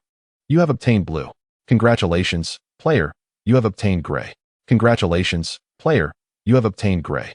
Congratulations, player. You have obtained B grade. Congratulations, player. You have obtained grade. Congratulations, player. You have obtained purple. Congratulations, player. You have obtained purple. Congratulations, player. You have obtained gray." After 8 attempts, Eliza succumbed to despair, resting her head on the table. Utterly devoid of energy, Shushue, adorned in a full set of purple attire, could at least accept her fate, yet Soul. This fellow had acquired 2 hats of Colonel Mouse, lying on the ground in a similarly despondent state, unwilling to move. White was fortunate enough to obtain a purple pet egg, and when it came to skill draws, it was best left unmentioned. Lemon also attempted a skill draw and landed on a certain level of verbal prowess, which left her quite conflicted. Generally, it is deemed inappropriate for young ladies, especially one as refined as her, to learn such skills. However, it seemed usable for the princess sister. What infuriated Elisa and Soul the most was that rascal, Amicio, managed to draw Arlong's weapon, the serrated sword, a purple grade weapon. In his own words, he declared that henceforth, there would be no dual swordsman, only the Saw Knight. Despite hearing about the meager income from this endeavor, he still found time to celebrate it. It was baffling how such a character could rank among the world's top 10. On the ship, a group of people was busy allocating their attribute points. Elisa, curious, inquired how White allocated his points. After a moment of contemplation, White divulged his allocation to everyone, resulting in an eerie silence on the ship. Soul, in a fit of disbelief, seized White by the shoulders and exclaimed, "What? You actually surpassed 30 points in all attributes. Strength 160 points? Elisa, however, took it in stride, reasoning that since this fellow was nearly 10 levels ahead of them and wielded 2 formidable blades, such allocation was justifiable. Lemon remarked, however, White looked incredibly cool wielding dual blades earlier. It would have been even better with a BGM and a Starburst Gale Slash. Elisa promptly dragged the daydreaming Lemon away, while White, feeling exasperated, clutched his clothes tightly, realizing that aboard this vessel, one after another, they all coveted his charm. At least Soul was a good brother. Turning his gaze towards Soul, he was met with a rather lecherous, though it was actually admiration, stare. What did this guy intend to do? It seemed there was no longer a place for him aboard this ship. Opening the system panel. The system prompted, Player Panel Player. White, nickname. By, level, 42 faction, pirate profession. First transition swordsman health, 2150, 100 strength, 80, frost snow. Flame meteor, magic strength, 35 armor, 35 magic resistance, 35 agility, 35 insight, 10. This attribute has reached its maximum value. All skills and talents gain a 50 increase in comprehension. Luck, 5 special talent. Dual wielding, SSS level talent. The player gains an extraordinary coordination of both hands, receiving a 20 increase in attack speed and a 10 enhancement to skill damage while wielding swords in both hands. Wind comprehension, SS level talent. Due to the skills associated with dual wielding, this passive talent is mastered but not yet usable. Weapons, Great Blade, 21 works. Frost Snow, golden, a blade of which only 21 exist worldwide, enhancing the wielder's strength attribute by 40 points, with slashing damage of 20. Inflicting a frost effect of 14 points per second on the struck opponent. Great Blade, 21 works. Flame Meteor, golden, a blade of which only 21 exist worldwide, enhancing the wielder's strength attribute by 40 points, with slashing damage of 20, inflicting a burning damage of 14 points per second on the struck opponent. Skills, Intimidation, max, a special ability that enhances attack, defense, and perception of danger. Steel Slash, LV3, sensing the trajectory of the wind, swiftly draws the sword forward, unleashing a wind-infused sword energy that damages enemies within a 15-meter radius.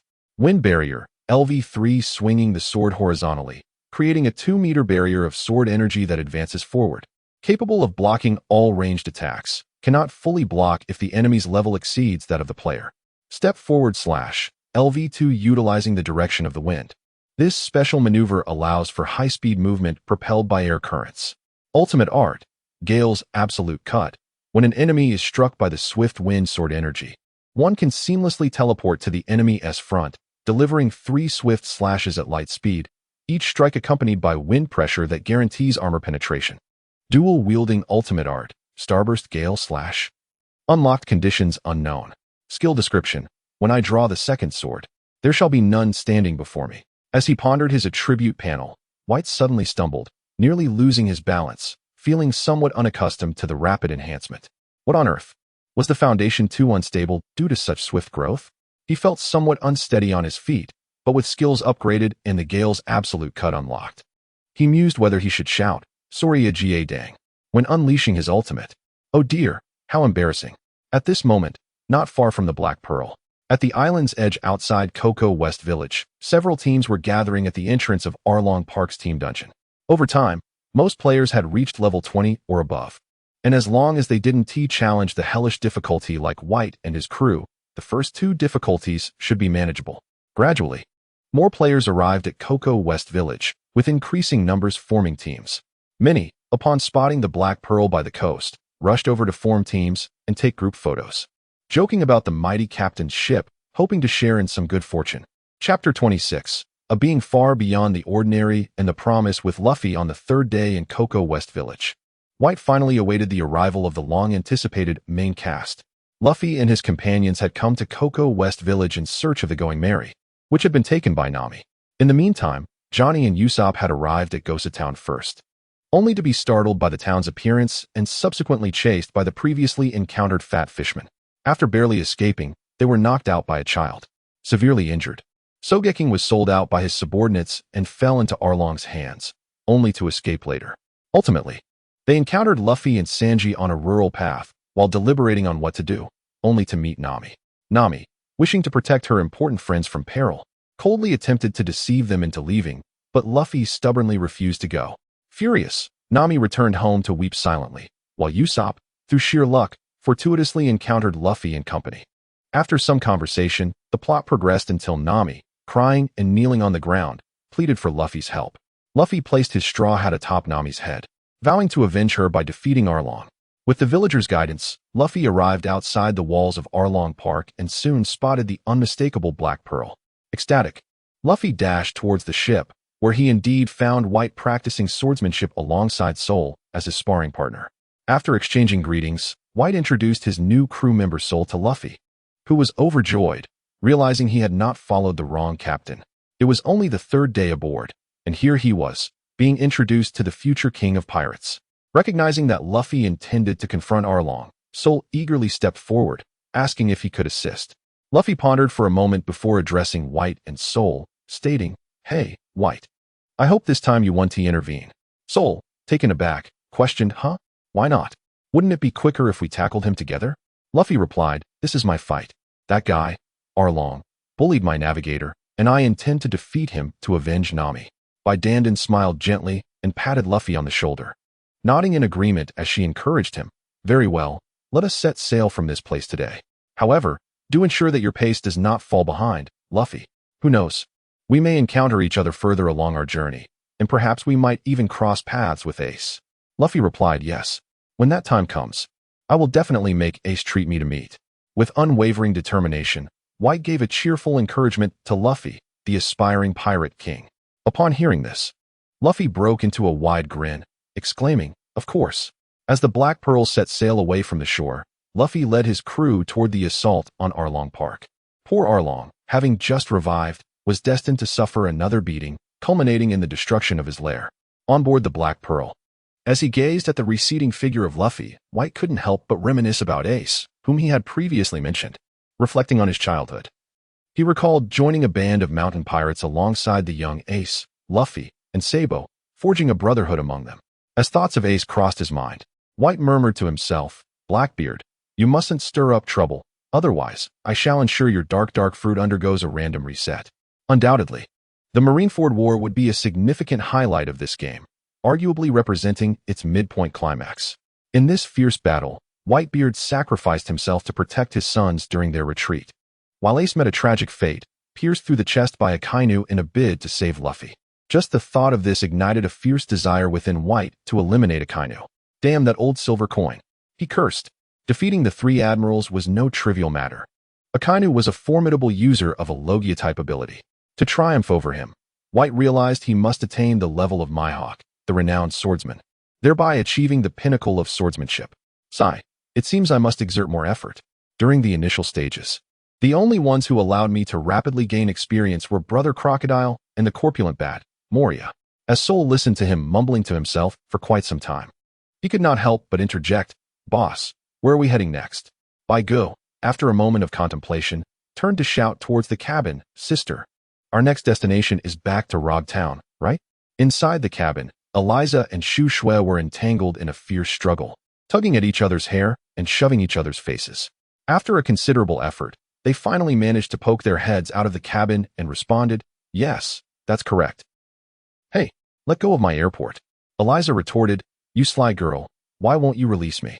Miss Lemon calmly squeezed past the two bickering ladies while checking the forum messages and made her way to the deck, where she seated herself and remarked to Go, "Currently, your level far exceeds that of other players. It can even be said that you are akin to a mobile lordly boss. Anyone who encounters you meets their demise. This has left many players quite disgruntled, insisting that we have discovered a bug and demanding a thorough investigation of our accounts." Sol chimed in, "What are they upset about? While we were striving, what were they doing? How dare they complain? If we cross paths, I will certainly give them a proper taste of their own medicine." "Heh." The others responded with a sigh, "We understand the reasoning, but your lewd tone and laughter are rather intimidating." Upon opening the level ranking, it became apparent that the disparity between the 10th place and myself was nearly 20 levels. How is one to compete under such circumstances? The leaderboard displays only the top 10 players. First, by level 42, first advancement. Swordmaster, level 36. Second, buys 1 each on level 35, first advancement. Ability user, level 22. Third, I am Thor, level 30, first advancement. Ability user, level 31. Fourth, Green Lemon, level 28, first advancement. Ability user, level 43. Fifth, Princess of Jinsokyo, level 28, first advancement. Ability user, level 32. Sixth, The Last Night, level 26, first advancement. Swordmaster, level 11. Seventh, Most Proud of the Green Pastures, level 24, unclassed. Eighth, To All Viewers, level 24, first advancement. Ability user, level 21. Ninth, I Am Whitebeard, level 24, unclassed. 10th, Lolita is Justice, level 23, unclassed. The top 6 players are dominated by Eliza, Thor, Lemon, and Anmishio, creating a significant level gap between them and the 7th player. Originally, the 10th place was held by a rather ostentatious character who was subsequently pushed out of the rankings, unable to keep pace with Bai's crew. No one, aside from Bai, dares to claim that they can rest easy in the top 10 without the fear of being surpassed. All are striving to level up and maintain their positions. As for Bai, this individual is humorously dubbed a walking boss by the players, an undeniable expert at seizing the top spot. After several days of nautical life, a shadow of an island finally appeared before the 4 of them on the deck. After more than a decade, the players had been weakened and scattered in their childhood to develop across the seas. They had returned to the starting island of Rog Town. Surprise, you despicable nature. Even if you cast me into the depths of the wilderness, I, Bai, have returned. This shall be the starting point of my grand voyage. Eliza and Lemon exchanged glances and nodded in agreement, signaling that it was time to speak. Lemon stood up, adjusted her attire, and bowed to Bai and Shushua, saying, "As we are about to arrive at Rog Town, my sister the princess and I will be parting ways with you all. We sincerely thank you for your care during this time." Eliza responded, "If you ever need anything, do not hesitate to reach out. After all, we have been friends aboard the same ship for quite a while. We will certainly assist if we can." Shushua chuckled, "Are you finally leaving? It seems this airport has finally realized its own obtrusiveness." Eliza retorted, "What are you saying, you scheming woman?" Shushua replied, "What? Do you wish to measure your worth against me before departing from this airport?" Eliza declared, "That is precisely my intention." Chapter 27.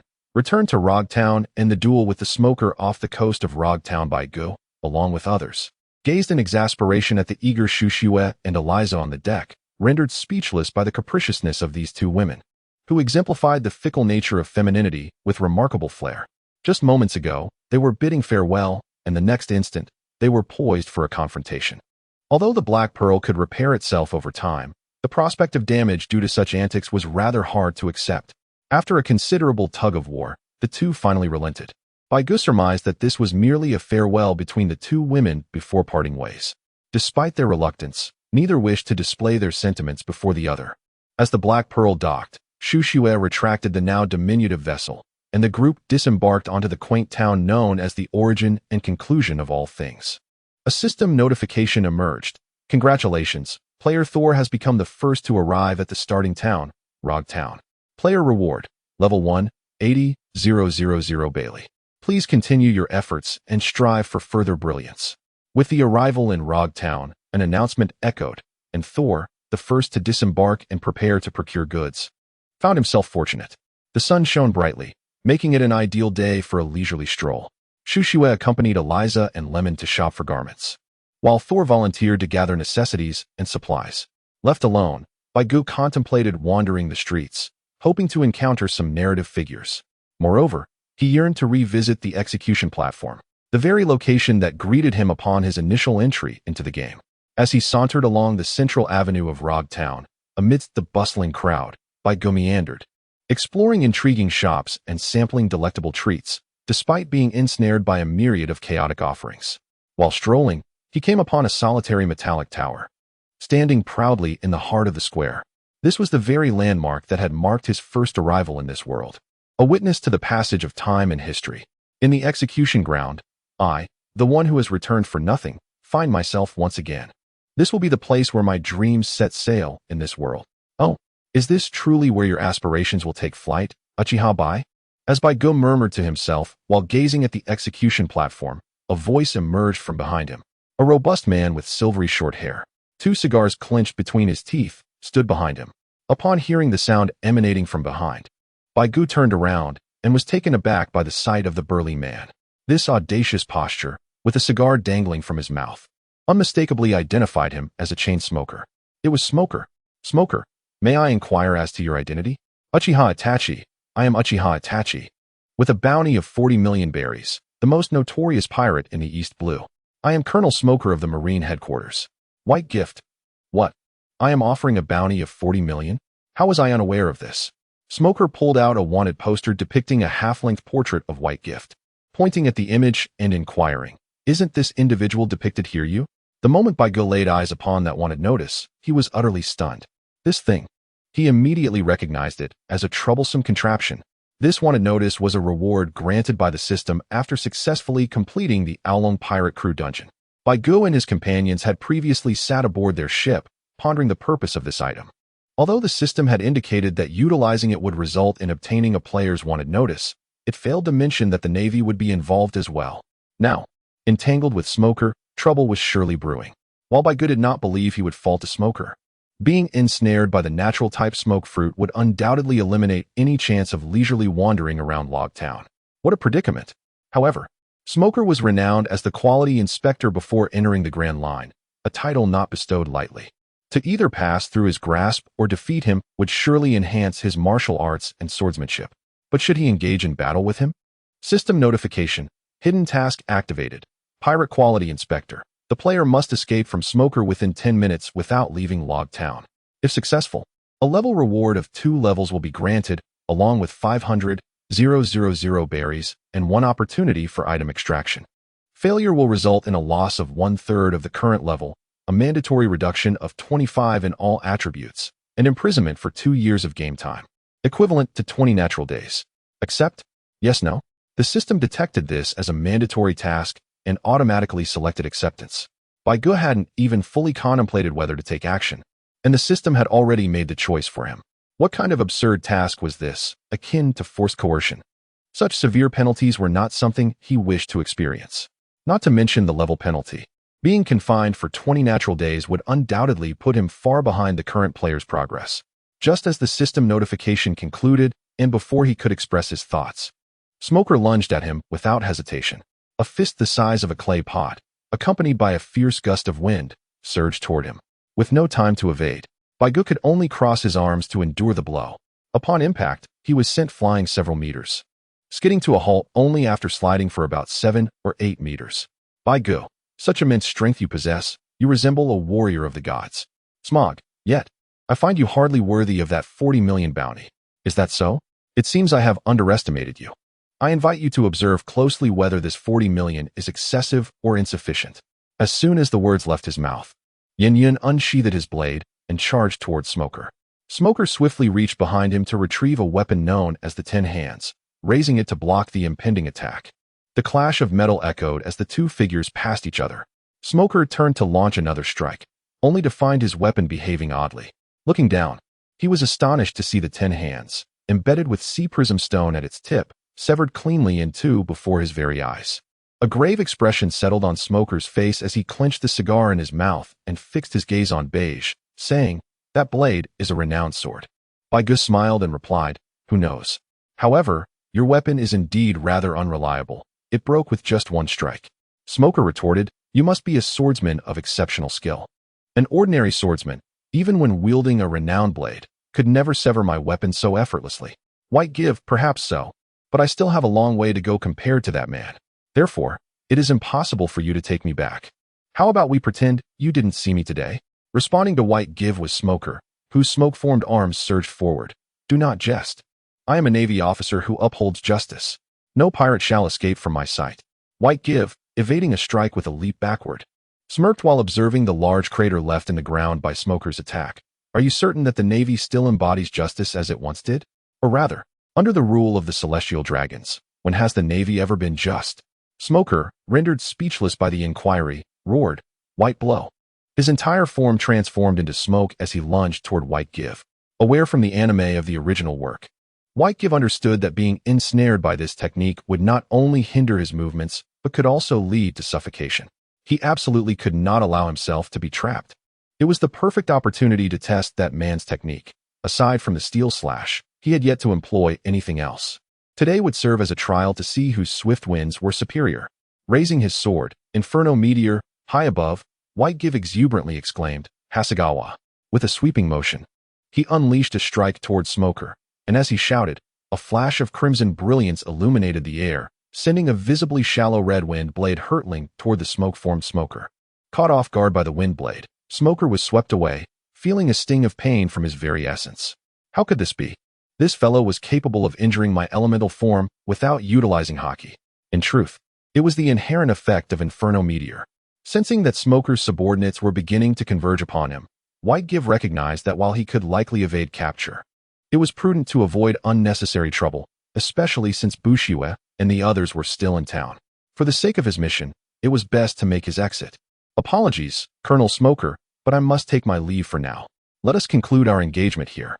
With that, White gave a swift stroke of his sword from left to right, cleaving the ground before him and creating a fissure. Above the crack, a turbulent sound of airflow resonated as a barrier formed, propelled by a rapidly flowing gust of wind. This barrier obstructed both Smoker, who was on the verge of regaining his human form, and the approaching naval reinforcements. By the time the wind barrier dissipated, White had long vanished without a trace. "Smoker, how infuriating. This fellow appears to be merely a child, yet his prowess is anything but trivial. How is it that such an individual has chosen the path of piracy?" Chapter 28. Setting Sail. Who says three cannot venture into the Grand Line? At the commercial street of Rogue Town, Shushiwe and Eliza found themselves entrenched in a stalemate with the shopkeeper, both parties unwilling to concede. Their companion, Lemon, watched anxiously from the side. These two sisters were remarkable. Since their arrival at the commercial street, they had already conquered dozens of shops, only to encounter a formidable opponent in this clothing store. The shopkeeper, a shrewd negotiator, stood her ground against the two seasoned bargainers, resulting in an extended back and forth. "Lemon, are you both daughters of affluent families? Why on earth would you argue with an old woman over a few hundred berries?" "Shushiwe, this is not merely about a few hundred berries. Eliza, it is a matter of principle." Both chimed in unison. "Indeed. Lemon, I see." Meanwhile, White, having evaded Smoker, pondered the delay in the reward for his hidden mission from the system. He hastily made his way to the commercial street, soon locating the trio engaged in their spirited haggling. "White give, Sister Shushiwe, and you too, prepare to retreat quickly." After much effort to capture this tough nut, Sanin glanced back at White give, who was enveloped in smoke, momentarily rendered speechless. Ultimately, it was Shushiwe who stepped forward. After a moment of contemplation, she gently inquired, "What happened to you, brother? Is there something amiss?" Elisa, however, was not so composed. With an expression of disbelief, she confronted White give, asking, "What on earth were you doing? Were you sneaking off for a sauna without us?" Baigu was momentarily taken aback, noticing wisps of smoke still rising from his body. A sense of foreboding washed over him before he could utter a word. A motorcycle suddenly screeched to a halt at a nearby intersection. From the motorcycle emerged a robust man with silver hair, 2 cigars clenched between his lips, enveloped in a thick cloud of smoke.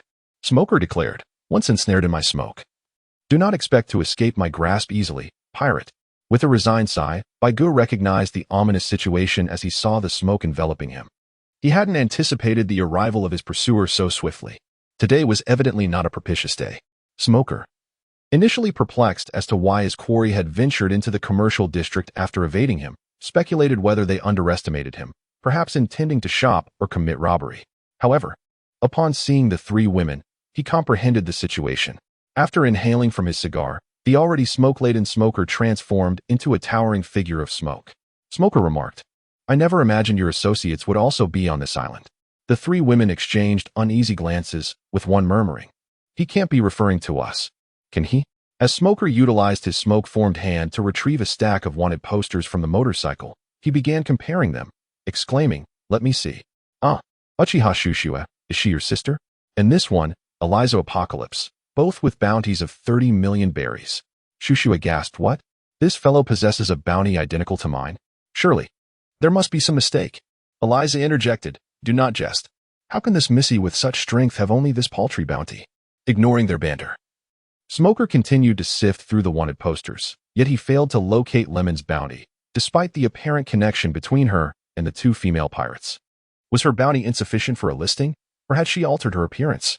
It was not only Smoker who found this curious. Even Eliza and Shushue regarded Lemon with puzzled expressions. Lemon, feeling the weight of their gazes, awkwardly smiled and explained, When I was issued my bounty, I was in my sprite form, so the likeness may not match the present." With that, she transformed into a golden-haired, pointed-eared visage, sheepishly asking Smoker, "Excuse me, Navy officer, do I resemble it now?" Smoker was momentarily stunned, bewildered by such individuals who willingly transformed to assist the Navy in their bounty inquiries. Coupled with the 2 women incessantly bickering over their bounties, this day stood out as the most peculiar in his over 20 years of naval service. "Whitebeard, Colonel Smoker, we have eradicated the menace posed by the Joker Buggy and the Evil Dragon. Why then are we being pursued?" Smoker, upon hearing Whitebeard's words, responded without hesitation, "Such matters ought to be addressed by the Navy. You have chosen not to join the Navy and instead willingly descended into the ranks of pirates. For this alone, I shall today act in the name of justice and apprehend you." Baigu mused to himself, "This towering figure evidently lacks intelligence. If I had encountered Kizaru today, perhaps I could have employed my wits to persuade him to let me and my companions go. However, facing this individual seems to leave no option but to resort to violence." Just as Baigu was preparing to wield his dual blades alongside Shushua and the others to swiftly incapacitate Smoker, the fully smoke-formed Smoker suddenly reverted to his human form. He swiftly mounted his motorcycle and declared, "With 3 devil fruit users and a swordsman at your side, I lack the capability to subdue you. I shall spare you today, but make haste to leave this town. However, let me warn you, do not lay a hand on the townsfolk, for even if I am outmatched, I will choose to uphold justice and apprehend you." After delivering his warning, he rode away, leaving Baigu, who was poised for confrontation, feeling quite disconcerted. This is not right, he thought. In the anime, Smoker is depicted as quite formidable, unhesitatingly taking action against the likes of the Joker King. Why then does he choose to hold back today? What White Give does not realize is that the system forcibly altered Smoker's intentions just as he was about to take action. For he has a far more significant mission to accomplish in a few days' time. He cannot afford to perish here beforehand. Indeed, the system has discerned that the combination of the elf fruit with the natural element snow fruit, along with the Superman-type slide fruit, has reached the limits of Smoker's capabilities. At this juncture, if he were to collide with the formidable swordsman White Give, who far surpasses all other players, Smoker would undoubtedly meet his demise today. Even if he were to inflict severe injuries upon White Give and others. The anticipated confrontation ultimately did not transpire, and a disappointed Eliza remarked, "What a pity. Defeating that fellow would surely yield a substantial amount of experience, wouldn't it? Hey, White, what level are you at now?" After some contemplation, Baigu realized that, coupled with the hidden task rewards received upon Smoker's departure, he was on the verge of reaching level 45. "Baigu, are you nearing level 45? What is the matter?" "Elisa, it is said that once a player's level exceeds 50, the experience rewards will transform into experience value rewards. By go. Is there any distinction between levels and experience points? Elisa, fool. Currently, experience is granted in whole levels. After reaching level 50, it will resemble other games, where you receive experience points gradually. You will level up once your experience bar is full. Upon hearing Elisa's explanation, Baigu was taken aback. It seemed as though the system was imposing restrictions on him. Elisa, precisely. You needn't dwell on it. This is a modification made by the system following a collective complaint from numerous players, designed to prevent someone like you from significantly outpacing the others. Baigu sighed helplessly. Casting a glance at Xu Shui and inquiring, Sister Xu Shui, have we procured everything? Xu Shui replied, yes. Shall we take our leave from this place? Without hesitation. You shall first release the black pearl at the seaside while I venture to reclaim Thor. We shall prepare to depart from this place. Beside him, Eliza. Upon hearing his intention to leave, skeptically inquired, are you truly planning to set sail for the Grand Line with merely 3 individuals? Baigu responded with a smile. If Hawkeye can traverse from the New World to the East Blue alone, then with 2 more companions, why can't we embark on the journey? This remark left Alicia momentarily stunned. Indeed, why not? As she regained her composure, she realized Baigu and Xu Shui had already vanished from sight. Suddenly, she felt as though she had been ensnared in a misconception, fixating on gathering all her comrades before venturing into the Grand Line. But why not set sail first? Only those pirates who have truly reached the New World are the true masters, and it is only such allies who can serve under me. Alicia declared, Lemon. Summon those who have already arrived at Logtown. We must not lag behind those 2. Prepare ourselves, and let us hasten our journey to the Grand Line. Lemon replied. Understood, Princess. I shall gather our comrades at once. At that moment, on the other side of the island, after reuniting with Sol, Baigu and Xu Shui immediately set sail towards the guiding light, not far from Logtown. The lighthouse's beam consistently pointed towards the path leading to the Grand Line. If they followed that route for 4 or 5 days, they would encounter the Red Line, which divides the seas, and the Grand Line. Xu Shui expressed her excitement. The upside-down mountain, how thrilling. But brother, according to the storyline, we should soon catch a glimpse of the legendary 1,000-year dragon. Are we going to miss this part of the narrative? Sol responded, speaking of which, if this segment from the anime were to be accurately depicted, it would likely involve a significant tectonic shift, wouldn't it? That island lies beneath the waters of the marine fortress, right? Baigu, no. We shall not visit the battleship island to behold the millennial-old dragon. Instead, let us proceed directly to the Red Earth continent. Xu Shui, brother. Do you not wish to gaze upon the ancient dragon? It is said to grant immortality. Why given, it is utterly absurd. How could anything resembling a dragon emerge from such a creature? Covered in feathers and devoid of dragon horns, it merely resembles a peculiar bird. It is indeed foolish for anyone to believe that the bones of such a being could possess immortality. Furthermore, should we encounter the young lady named ABIs, we would truly be unfortunate. Thor, huh? Why is that? Logically speaking, encountering her should be considered a quest, right? Perhaps it might even trigger a hidden event. The essence of the narrative revolves around the frustrations of characters encountering unnecessary complications during their journey. The young girl, despite lacking any remarkable abilities, insists on vocally seeking assistance from an elder dragon, inadvertently causing trouble and inflicting unnecessary harm on Luffy, who is compelled to protect her. The protagonist expresses exasperation at the girl's interference, suggesting that her patience in awaiting help would have sufficed, rather than complicating the task at hand. The discourse continues with a character named Xu Shui acknowledging the validity of this perspective, while Sol finds himself at a loss for words. Chapter 29, The Red Land Devoured by Whales. The Grand Line encounters Kazan after several days of navigation. The Black Pearl is on the cusp of reaching the Red Land. As they draw nearer, the weather above grows increasingly severe. The currents become tumultuous, and fierce winds and torrential rains assail them. Yet, rather than succumbing to panic, the trio aboard the ship feels a surge of excitement, as the inclement weather signifies their approach to the Red Land. The ominous clouds and stormy winds are a manifestation of the convergence at the summit of the Red Land, where the entrance and exit of the upside-down mountain meet, with waves cascading from the peak. Gradually, the mist reveals the towering Crimson Mountains, resembling a dam obstructing the path to the Grand Line. The relentless currents propel the Black Pearl forward, swiftly bringing them to the base of the upside-down mountain. At the mountain's heart lies a fissure, through which a series of frames form an inverse current leading to the summit. Hold on tight. We are now riding the reverse current, Sol exclaims, gripping the railing. The ship surges upwards, akin to a roller coaster, ascending toward the peak. Before them lies the confluence of currents, with waves erupting toward the heavens. System notification: congratulations to player by the crew of Thunder God Soul for successfully reaching the Red Land. As the first pirate crew among players to traverse the upside-down mountain. All members receive a level reward of 2.5 million belly and a special item, the record pointer. Players are encouraged to continue their efforts and achieve further glory. By go, look, I told you, why delve into murky waters? This way, we can effortlessly obtain the most practical rewards. So, truly, as expected of the leader. You speak wisely.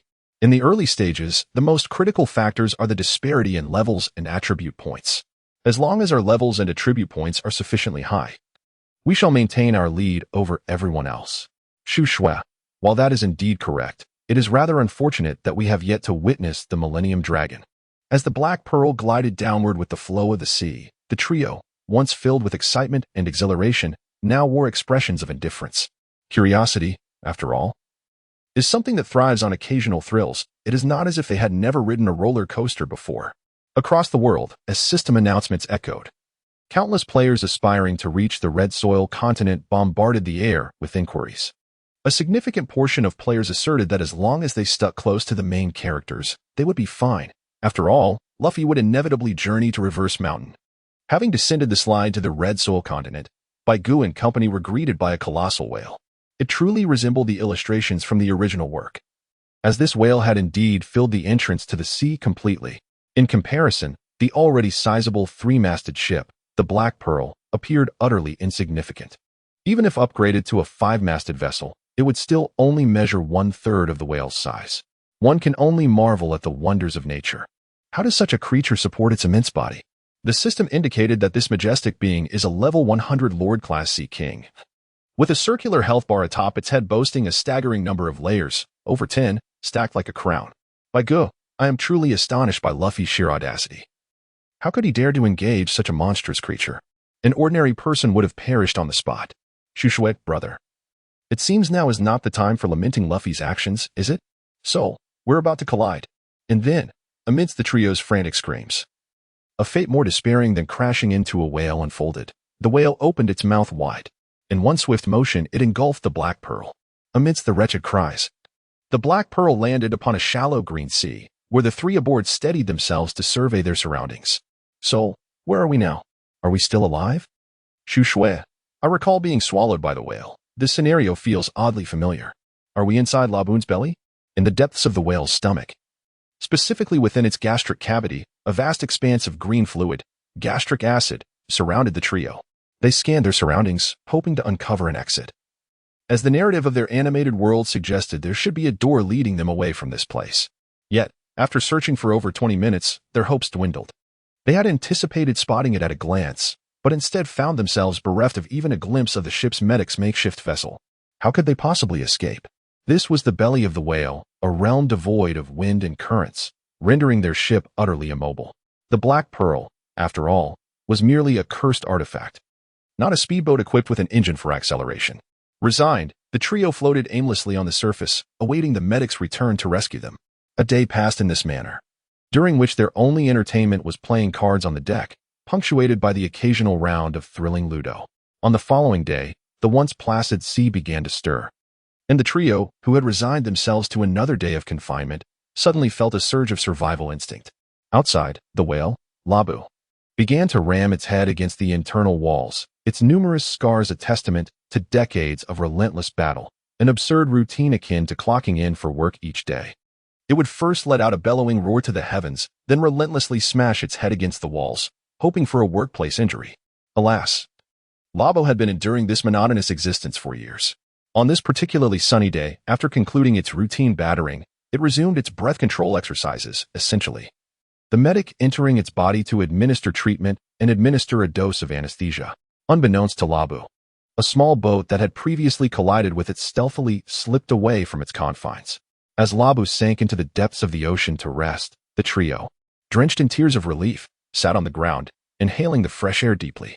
While the helmsman, Shushiwe, struggled to steer the vessel, Beige and Soul were utterly exhausted, relying solely on their strength, one furiously slashing the air with his sword energy, while the other pushed vigorously at the stern.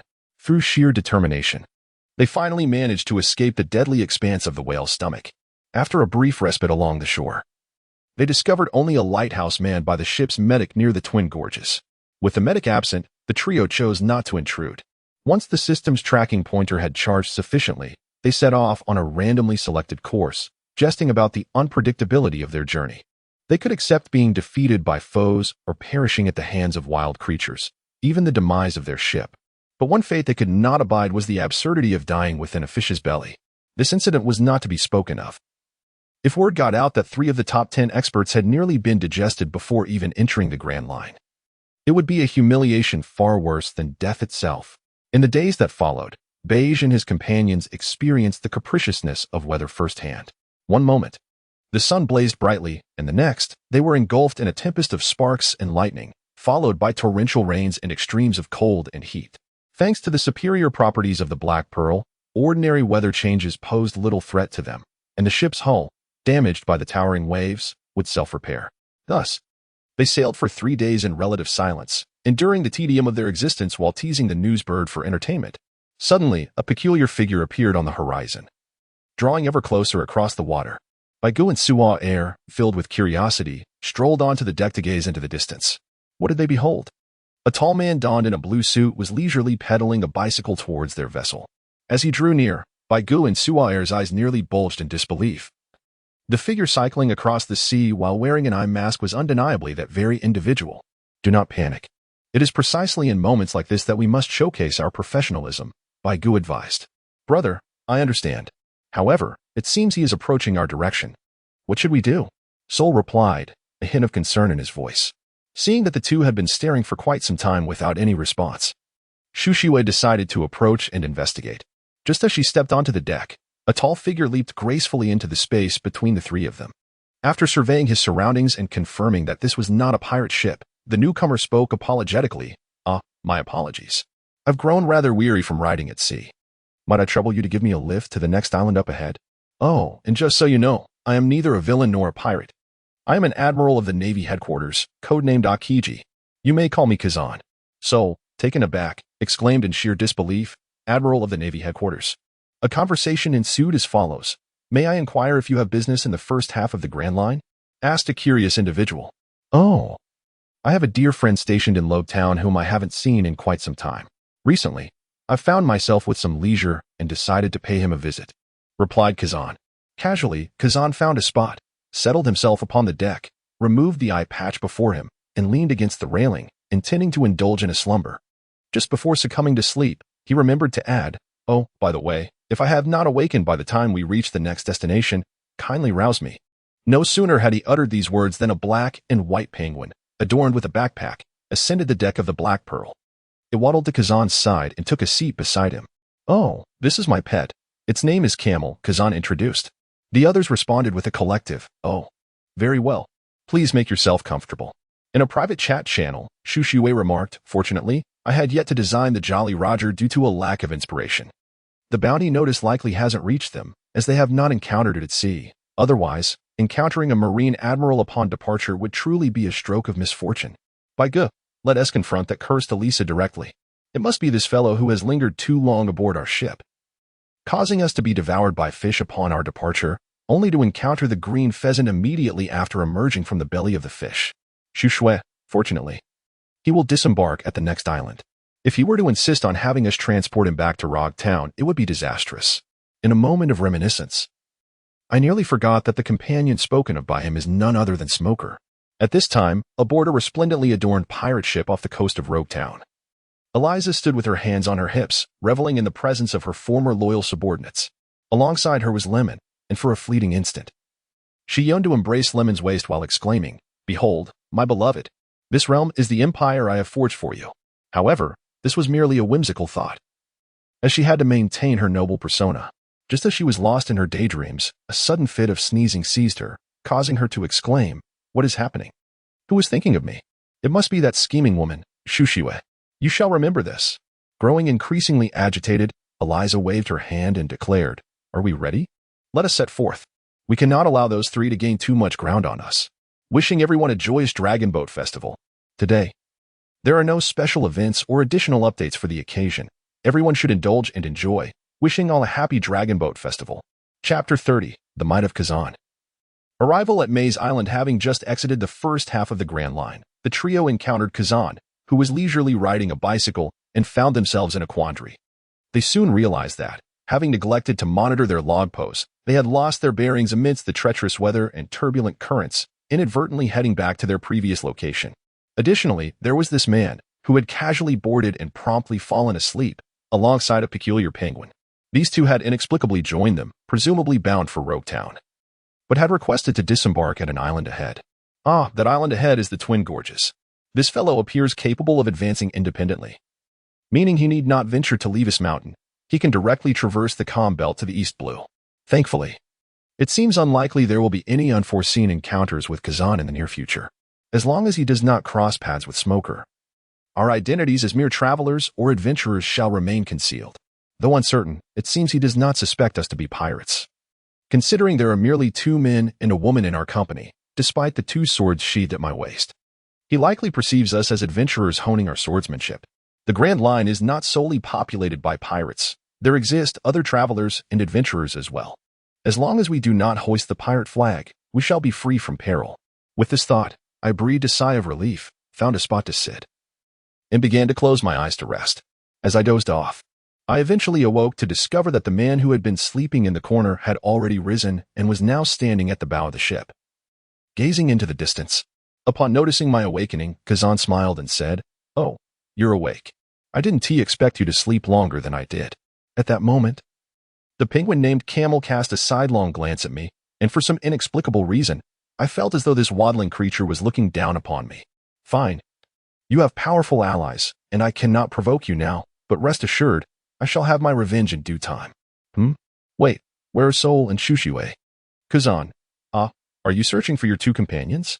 Baigu, have you seen them? Kazan, the blizzard was so fierce just now that they struggled for quite a while. I intervened to resolve the situation. Noticing their exhaustion, I allowed them to take a respite. They should be resting in the cabin now. Thank you very much, said Baigu.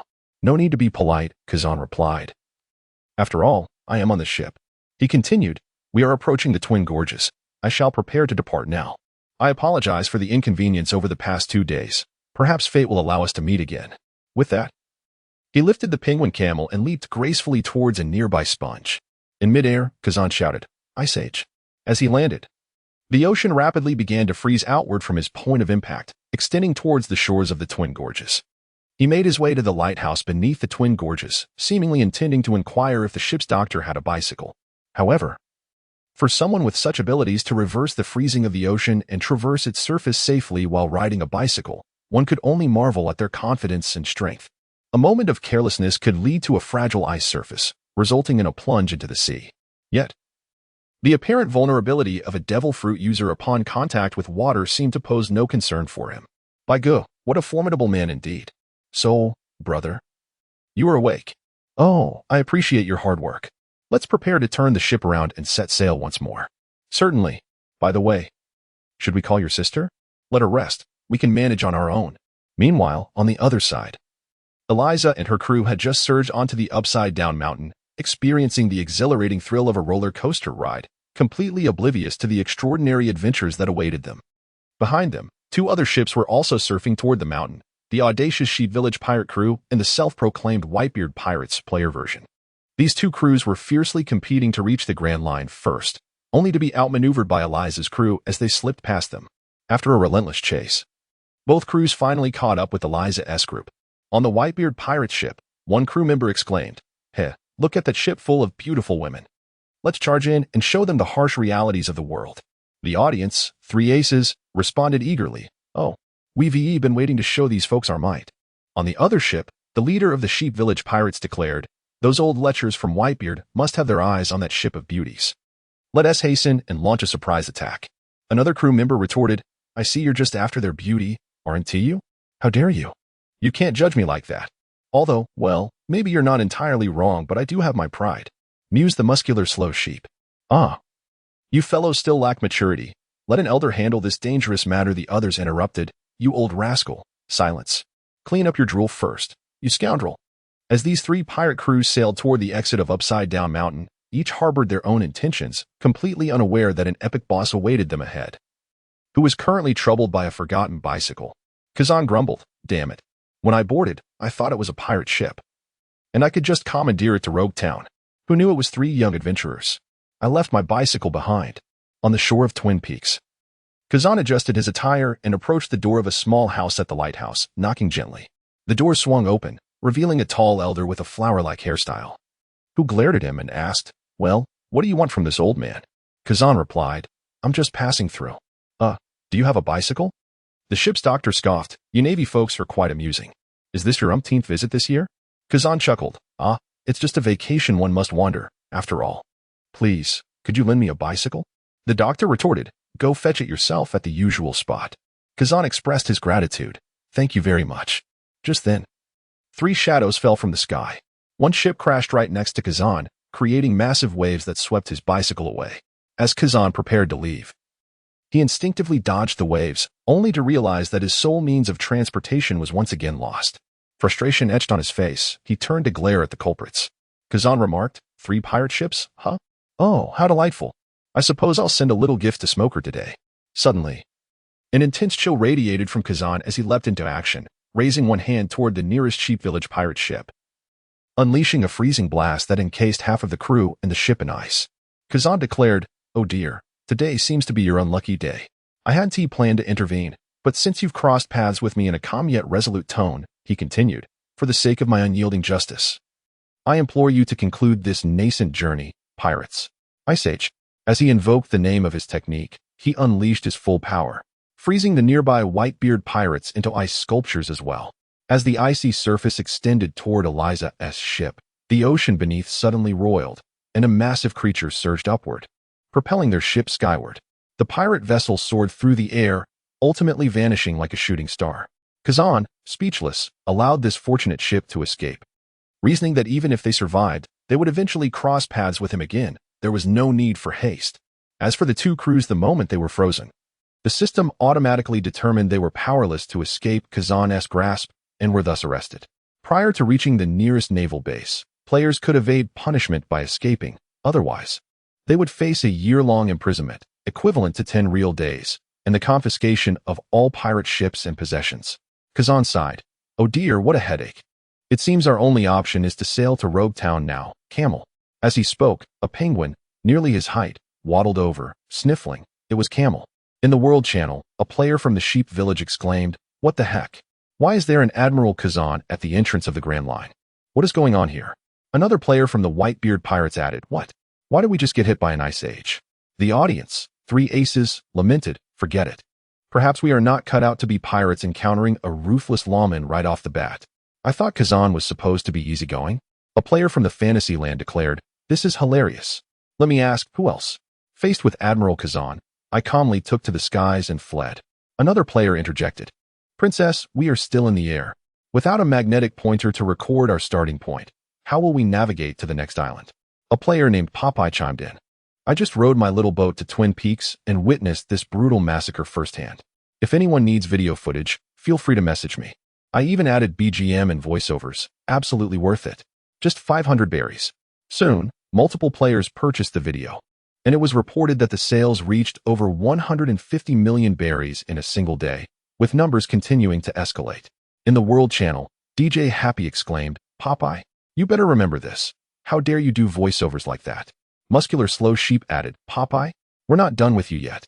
Uninformed onlookers, who were initially hesitant to buy the video, found themselves compelled after witnessing the explosive reactions from the main members of Sheep Village. The video evidently held significant appeal, leading to increased purchases. The content of the video showcased Kazan leaping into the air to unleash his technique, which was humorously edited to exaggerate his actions. The scene culminated with Eliza and her crew being saved by Labu. Overall, the voiceover and Kazan's movements aligned perfectly, with the BGM enhancing the experience, causing the video to go viral across the internet. Meanwhile, back on the Black Pearl, the adventure continued. The trio, known as the Free Givers, advanced towards an island marked on the sea chart left by Akiji. The chart merely depicted an island encountered during their previous journey, and according to the recorded pointer's direction, this island lay directly on their course. Without hesitation, they pressed onward.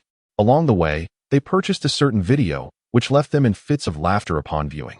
Particularly, Shushue, after watching, quietly retreated to her room, fervently messaging the exuberant Eliza.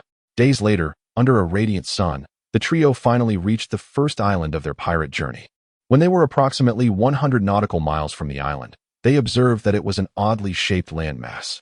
It was encircled by towering stone walls, resembling a colossal square block.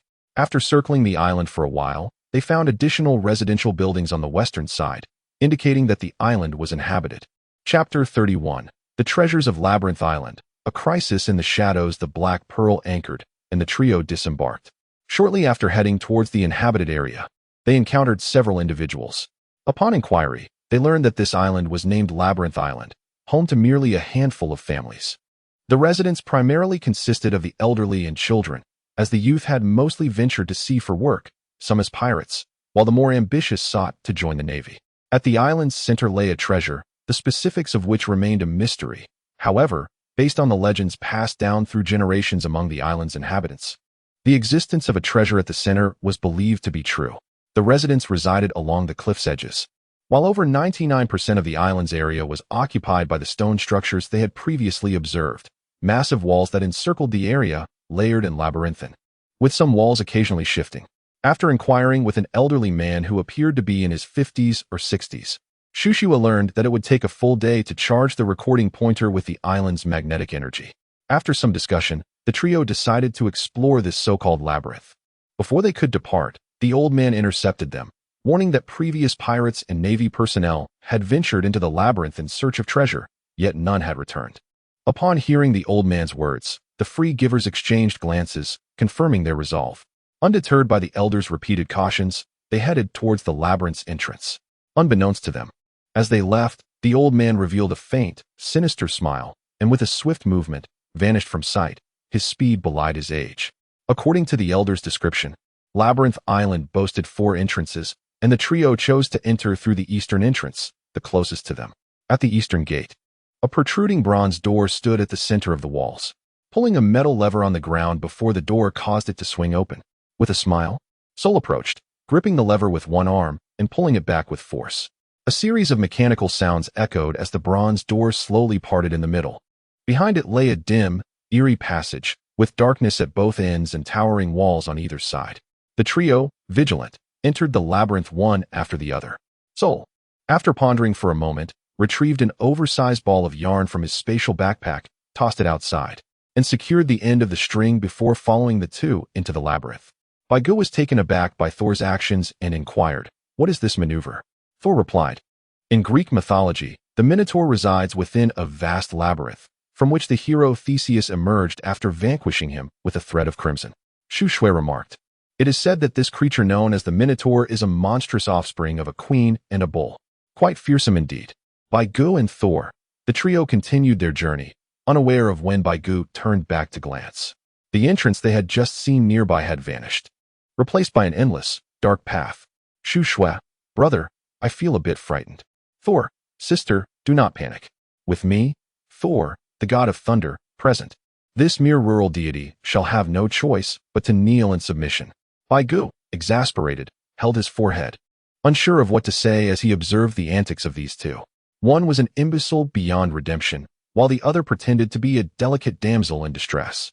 Were it not for his earlier conversation with Eliza, revealing that this woman held a black belt in Taekwondo, he might have been deceived by her seemingly fragile exterior.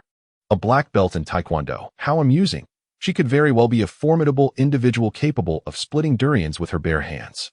The trio proceeded deeper into the labyrinth, where the path grew darker and the air colder, until they arrived at the first fork in the road. Indeed, it was not merely 2 paths, nor several, but precisely 3. "Why not have each person take a separate path?" suggested Baigu. "I have no objections," replied Sol.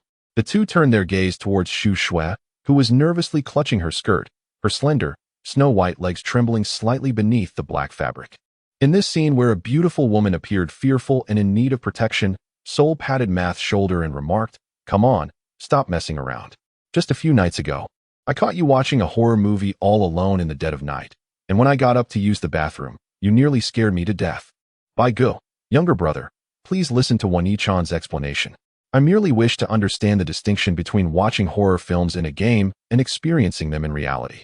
By go. Enough. Don't think about slacking off. Each person takes their own path. If you encounter something you cannot defeat, retreat. If retreat is impossible, then perish. Thor understood. The three of them parted ways. Baigu took the most direct route, and after a mere 10 minutes, he emerged into a vast square.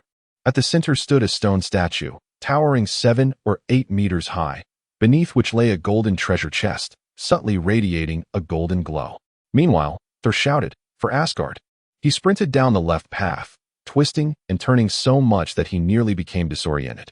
After halting to observe his surroundings, he realized he hadn't been going in circles. However, after approximately 10 minutes of running, he hadn't even seen a single bend, let alone the end of the path. Suddenly, Thor felt an ominous presence approaching from behind. He instinctively reached back to grasp his mighty hammer and swung it backward with a thunderous crack. The hammer struck the ground with a resounding echo through the narrow path. Yet aside from the shattered stones beneath, there was nothing else.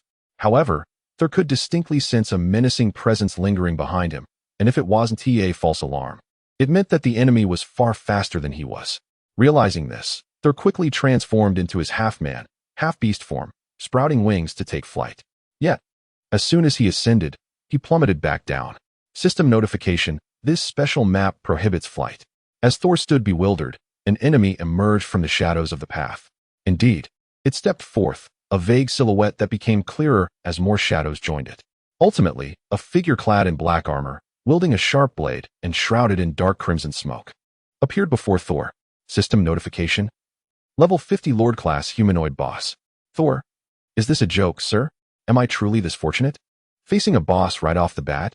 What followed was a fierce one-on-one battle that lasted less than 30 seconds, concluding with Thor's hasty retreat. This foe was entirely immune to physical attacks. Thor's hammer merely passed through its form. With a single strike, the blade severed a third of Thor's health, reminiscent of a nature-based devil fruit user. The dilemma was that Thor lacked the hockey to counter this, rendering him utterly ineffective. In a moment of inspiration, Thor devised a plan that was more of a last resort. He noticed that this creature seemed devoid of rational thought. If he dodged an attack, it would strike where he had just been. Thus, Thor began to run while evading. The shadowy armored beast pursued and slashed, demolishing every wall in its path. This saved Thor the trouble of turning corners, as the creature's immense strength shattered walls with a single blow. Thus, Thor advanced at a remarkable speed towards the central square where Baigu awaited. On the other hand, Shu Shui found herself in a dead end, devoid of any path. With no choice but to retreat, she soon realized that the route she had taken seemed a miss. She could no longer locate the fork in the road from which she had entered. It was not her lack of direction, but rather the walls themselves, which appeared to be shifting. Just as despair began to set in, an elderly voice called out, "Little girl, are you lost?" Shu Shui turned to find the old man who had previously barred their entry, his hands clasped behind his back, exuding an air of self-satisfaction.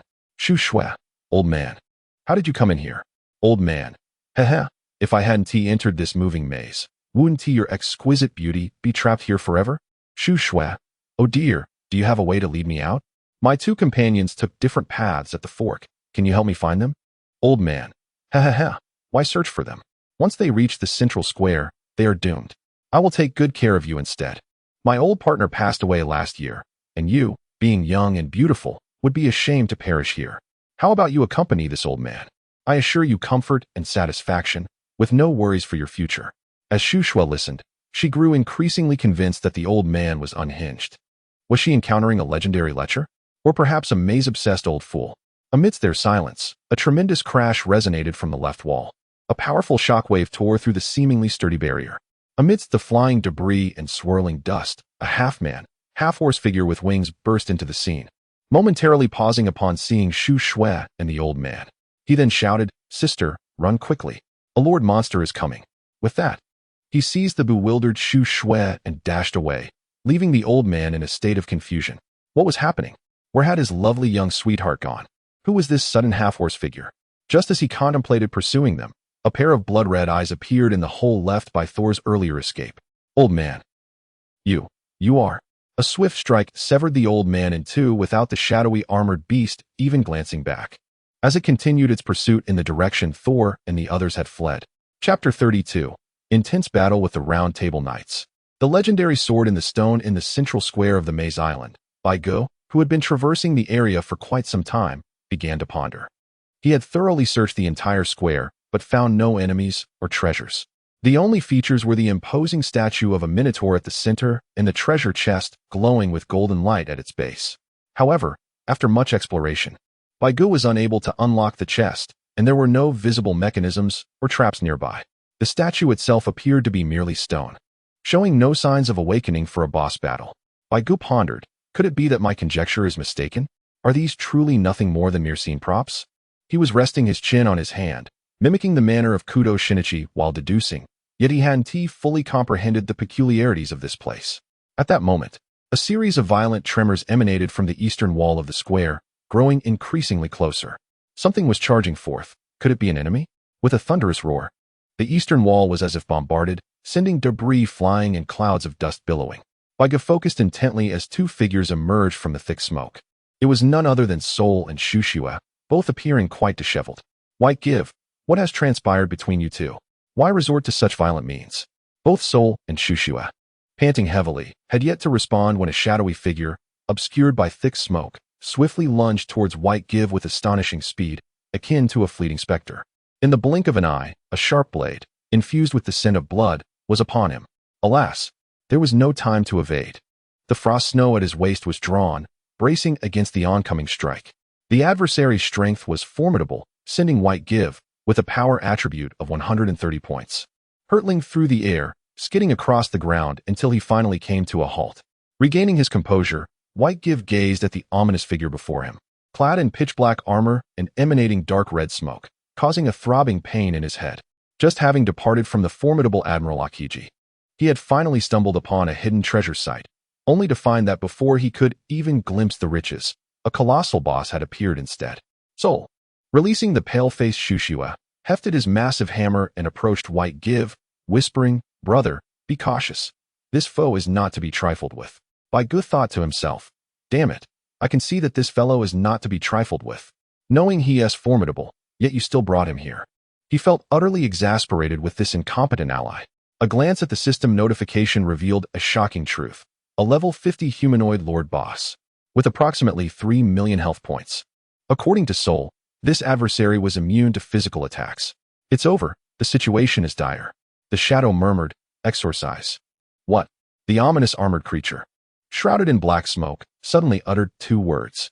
Before Bai Gu could comprehend, the figure lunged forward in a flash of shadow. The weapon in its hand, emanating a stench of blood, was obscured by the smoke, leaving it unclear whether it was a sword or a dagger. However, it seemed that the opponent was in a state of confusion and unable to execute skill-based attacks. Nevertheless, even without skills, this creature's extraordinarily wide-range regular attacks were more than sufficient to overwhelm three individuals, as evidenced by how Thor had relied on it to carve a path.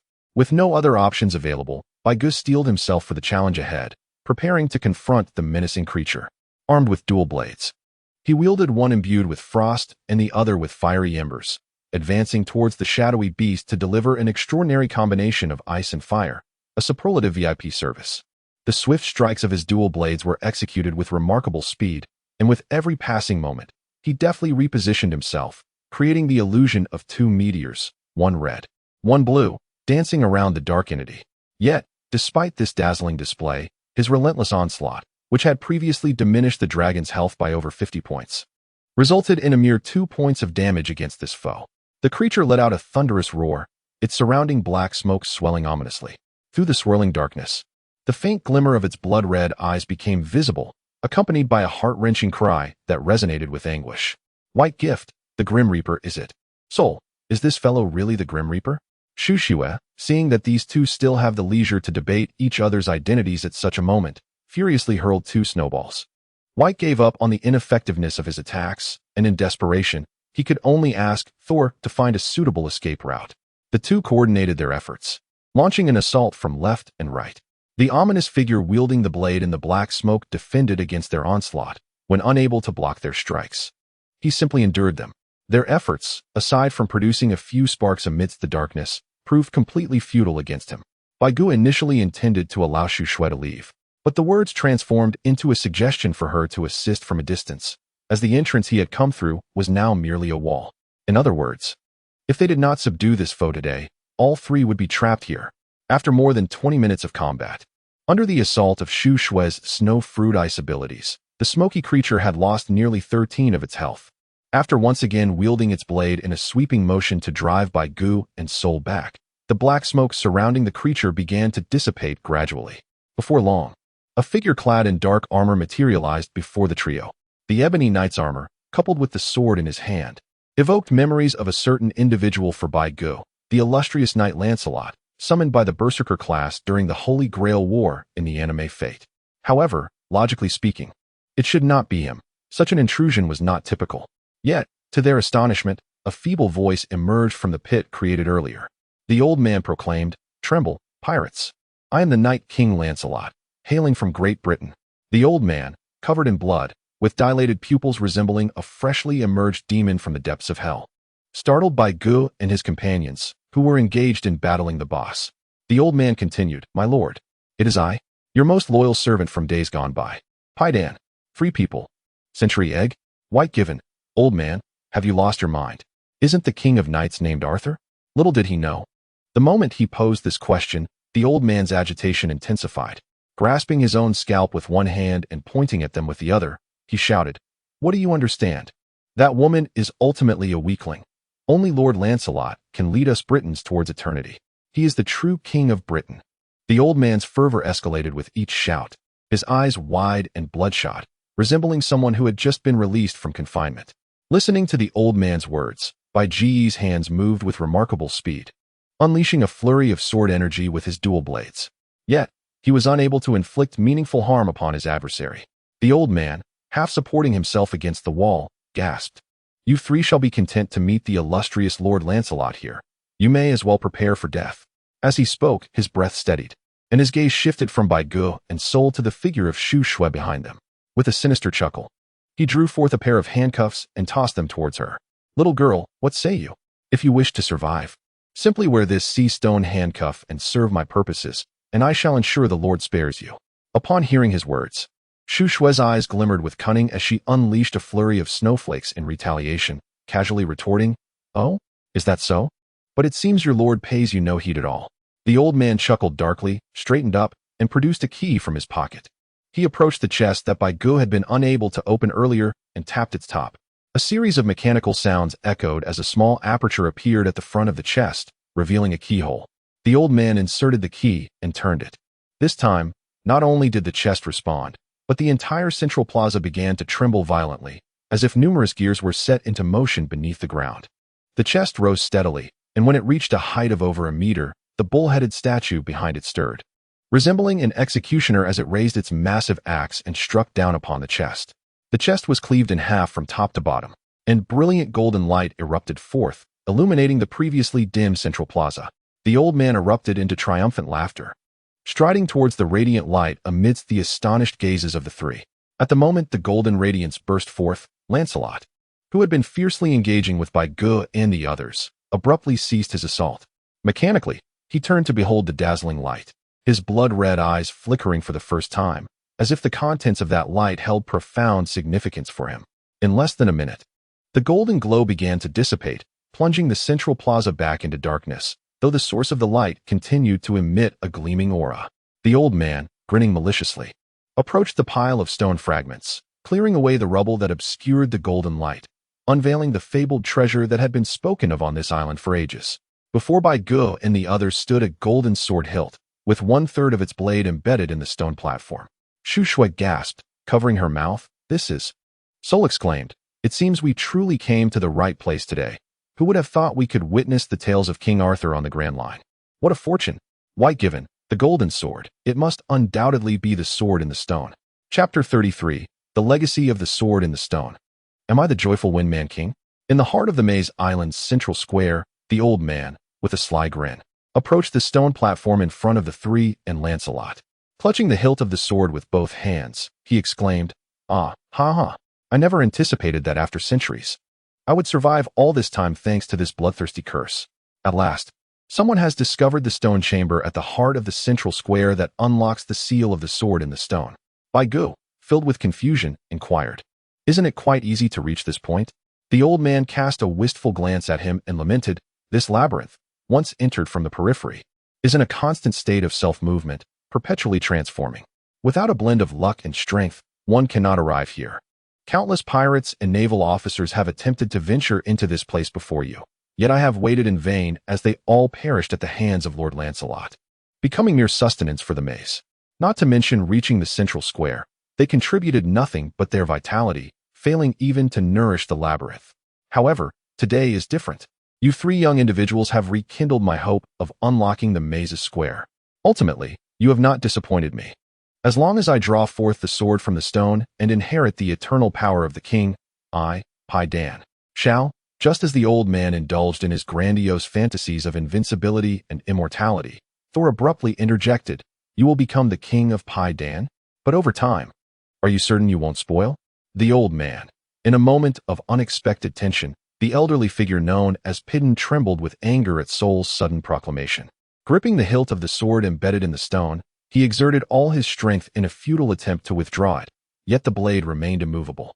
The facade of the cunning villain crumbled as he realized the situation had spiraled beyond his control.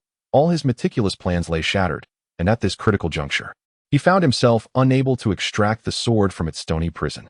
Pidden exclaimed, why is this happening? Sol, contemplating briefly, offered a reminder. Only a king can draw the sword from the stone. You are merely an ordinary man. Pidden, indignant, stammered, I am just an ordinary man. The furious Pidden felt yet another blow to his pride, and as his mental state deteriorated, he tore at his scalp, blood streaming down his face, rendering him a ghastly figure reminiscent of a deranged killer. No, this cannot be. I am the inheritor of the British spirit, destined to revive the great empire. How could I possibly be an ordinary man? As his madness escalated, dark blood began to seep from his body, and despite his desperate grip on the hilt, the sword remained steadfastly lodged in the stone. At that moment, the Black Knight Lancelot, who had remained motionless since the skirmish began, finally spoke. His voice, a heavy metal timbre laced with an elderly rasp, echoed, release the sword. Only a king can. His words came in halting bursts, yet his actions were decisive. He swiftly raised his blade and lunged at Pidden, striking with lethal intent. With a fresh spray of dark blood, Pidden relinquished the sword, collapsing to the ground, his lips murmuring the same refrain. The rapid unfolding of events bewildered Bai Gu and his companions, as the formidable antagonist was dispatched by the main villain in mere minutes. What on earth was happening? Having felled Pidden, Lancelot turned, dragging his sword along the ground as he approached Bai Gu and his companions with ominous intent. Today, it seemed, he would not allow anyone to escape unscathed. Seizing a moment to recover, Bai Gu and Sol charged forward to engage him in combat. Meanwhile, Shushue quietly maneuvered past them to stand before the sword in the stone. Although she was not an avid follower of anime, she had encountered popular series like One Piece and others. She was certain that the reason this man, Pidden, could not withdraw the holy sword was that he was a man. Indeed, in the tales, King Arthur was a young woman disguised as a man to save her kingdom, sacrificing her former life. Thus, could it be that this sword demanded a similar condition? With a mixture of anxiety and excitement, Shushue grasped the hilt of the sword. Yet, regardless of her efforts, the blade remained immovable, as if it were part of the very earth itself. This sight brought amusement to Pidden, who, despite nearing death, erupted into laughter. The more he laughed, the more dark blood spewed from his mouth, creating a rather terrifying spectacle. Noticing another attempt to draw the sword, Lancelot cleaved through his attackers and charged toward Shushue. She promptly released the sword and retreated, utilizing her ice powers to slow Lancelot's advance while calling out to Bai Gu and Sol, you two should give it a try. Sol responded, do you think we can draw it out just by ourselves? Bai Gu gazed thoughtfully at the hilt of the sword, lost in contemplation. Meanwhile, Lancelot, having failed to pursue and eliminate Shushue, redirected his efforts to assault Bai Gu and Sol. Bai Gu engaged one adversary to draw their attention, while Sol seized the opportunity to approach the stone platform. Gripping the sword hilt with both hands, he exerted tremendous force. His robust muscles bulged, veins taut with effort. As he strained upward, his face flushed with exertion, yet the sword remained unmoved. Ultimately, after exhausting even his fruit abilities in vain, Sol resigned himself to the situation and swung his colossal hammer towards Lancelot in a desperate bid. Bai Gu extricated himself from the fray among the three combatants and approached the stone platform, intent on attempting to draw the sword. This marked his inaugural encounter with the legendary sword in the stone. The blade, slender and resplendent, gleamed with a snowy hue, while its hilt was adorned with intricate blue patterns set in gold, rendering the entire weapon exceedingly exquisite. After a moment of contemplation, he refrained from hastily seizing the sword. Baigu understood that extracting the sword in the stone necessitated an exceptionally high caliber of knightly virtue and spirit, alongside the so-called qualifications of a king. Such attributes were rare. Even genuine heirs to thrones might not possess them, rendering the notion of forcibly drawing the sword through sheer strength altogether impractical. He pondered and addressed the sword. I, Uchiha Bai, swear. I am willing to inherit the will of the Night King. Henceforth, I shall faithfully uphold the knightly spirit, loyal, upright, humble, and courteous, with a serious disposition. Should I become a king, I will govern with justice and integrity, loving my people above all else, always prioritizing honor and dignity. Should I become a swordsman, I shall maintain transparency, valuing my sword above my own life. Born for honor, I shall die for glory. A system notification promptly followed. Player Bai has established a covenant with the Sword of Victory, gaining recognition from the royal sword. Henceforth, please remember this oath, or else you shall forfeit all skills and levels. No sooner had he spoken than another system prompt appeared. The golden sword before him erupted in brilliant light, its blade quivering until, with a resounding crack, it liberated itself from the stone, floating horizontally in front of Baigu. Regaining his composure, Baigu stepped forward to grasp the hilt, prompting a cascade of system notifications. Due to player acceptance of the royal sword's legacy, the profession has been forcibly changed to Sword King. SSS level special talent dual wielding has been upgraded to EX level special talent sword mastery. Skills have been updated. Steel Slash replaced by Wind King's Hammer. Wind Barrier replaced by Wind King's Sanctuary. Forward Slash replaced by Meteor Slash. Final Art, Gale Annihilation Slash, replaced by Victory. EX Curry Stick. Another notification followed. Due to player acceptance of the royal sword's legacy and the baptism of the River of Time, player growth has ceased and is now fixed at this moment, with a force level increase to level 50, all attributes raised by 20 points. Special attribute luck increased by 2 points, and health points raised by 1,000. Note, after reaching level 50, level rewards will convert to experience rewards. The final message broadcasted across the world. Congratulations to Player Bai for being the first to reach level 50. Experience system activated. Player awarded 5 million experience points and 5 million berries. Continue your efforts and achieve even greater glory. The world erupted in excitement, akin to the reaction of Kola upon the introduction of Mentos. Returning to the central square, Baigu maintained his stance, sword in hand, radiating an indescribable aura of magic, while the Sword of Victory shone with astonishing brilliance. Turning to Lancelot, who had ceased his battle with Thor, Baigu contemplated, now, it is time to resolve the enmity between you and the Night King. As if comprehending Baiji's words, Lancelot fixated on the Sword of Victory in his grasp. With a sudden roar, he lifted his weapon, shrouded in dark smoke, a pitch-black knight's sword, once of equal caliber to the legendary Sword of Victory, now transformed into a cursed sword due to a tragic accident that resulted in the death of a fellow Round Table knight. Fueled by rage, Lancelot's aura surged, standing in stark contrast to the golden brilliance of Baigu, as the two prepared to engage in a monumental clash. The golden Sword of Victory, held by Baigu, transformed into a radiant beam of light that surged towards Lancelot, halting just a meter away to materialize into a figure, clad in a long blue cloak and shimmering silver armor, with golden hair cascading to his shoulders. The emerald eyes of the once beloved knight, King Arthur Pendragon, gazed upon his former friend. Lancelot, wielding the cursed sword, knelt on one knee, the dark miasma of malice dissipating around him, trembling as he uttered, "My king, I have arrived too late." Understanding the weight of his words, Arthur smiled gently. The battle with Mordred was both an inevitability and a truth. There is no need for you to dwell upon it. The fall of the kingdom rests upon my shoulders as well.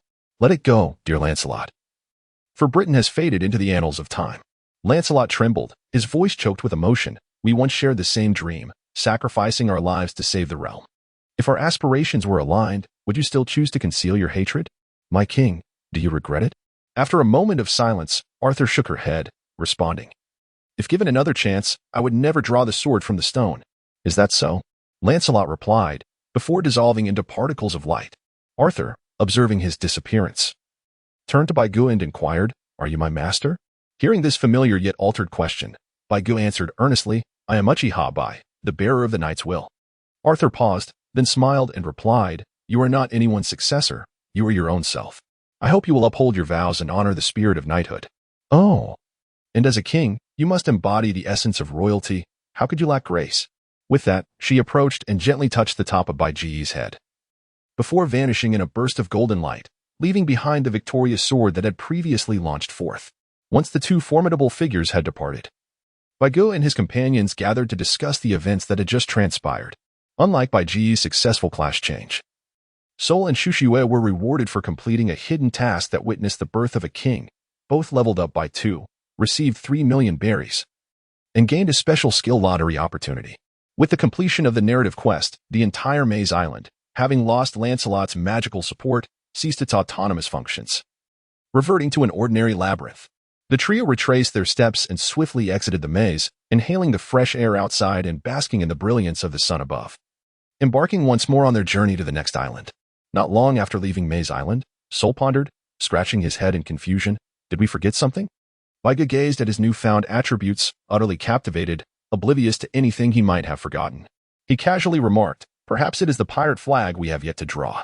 Shushue interjected, Indeed, dear brother, your skills have been enhanced, and you have inherited the legacy of the King of Knights.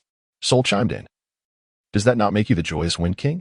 In the central square of the labyrinthine island, a desolate expanse lay bare, where moments ago, Bai Gu had unsheathed his sword upon the stone platform. Those present had dispersed, forgetting the pivotal figure who had emerged for but 3 fleeting minutes. The one who had unlocked the seal of the sword in the stone. Curse it, yelled Pai Dan, filled with frustration. The hope of restoring Britain rests upon me. My sword in the stone. I am the true king. Remember this. I shall return.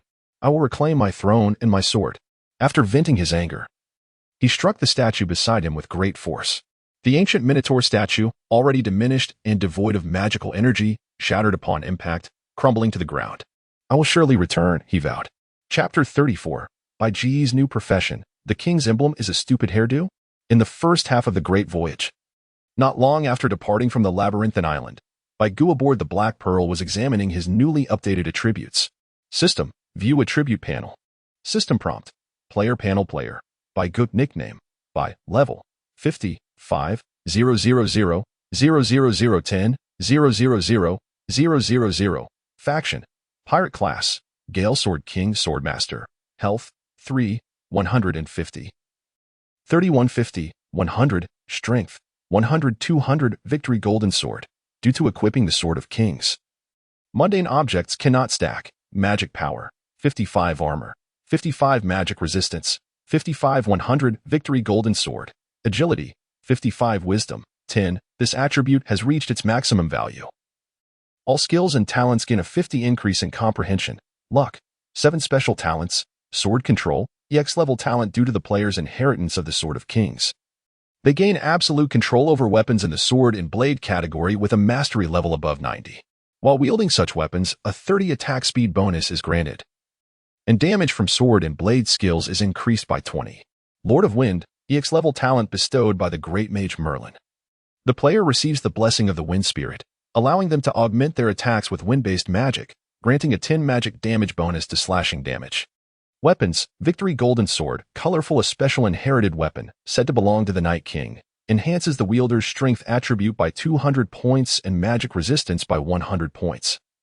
Grants protection from the Wind Spirit and imparts special skills. Great Blade 21. Frost Snow, golden, only 21 of these blades exist in the world. Enhancing the wielder's strength by 40 points and slashing damage by 20, inflicting a frost effect of 14 damage per second on hit opponents. Great Blade 21.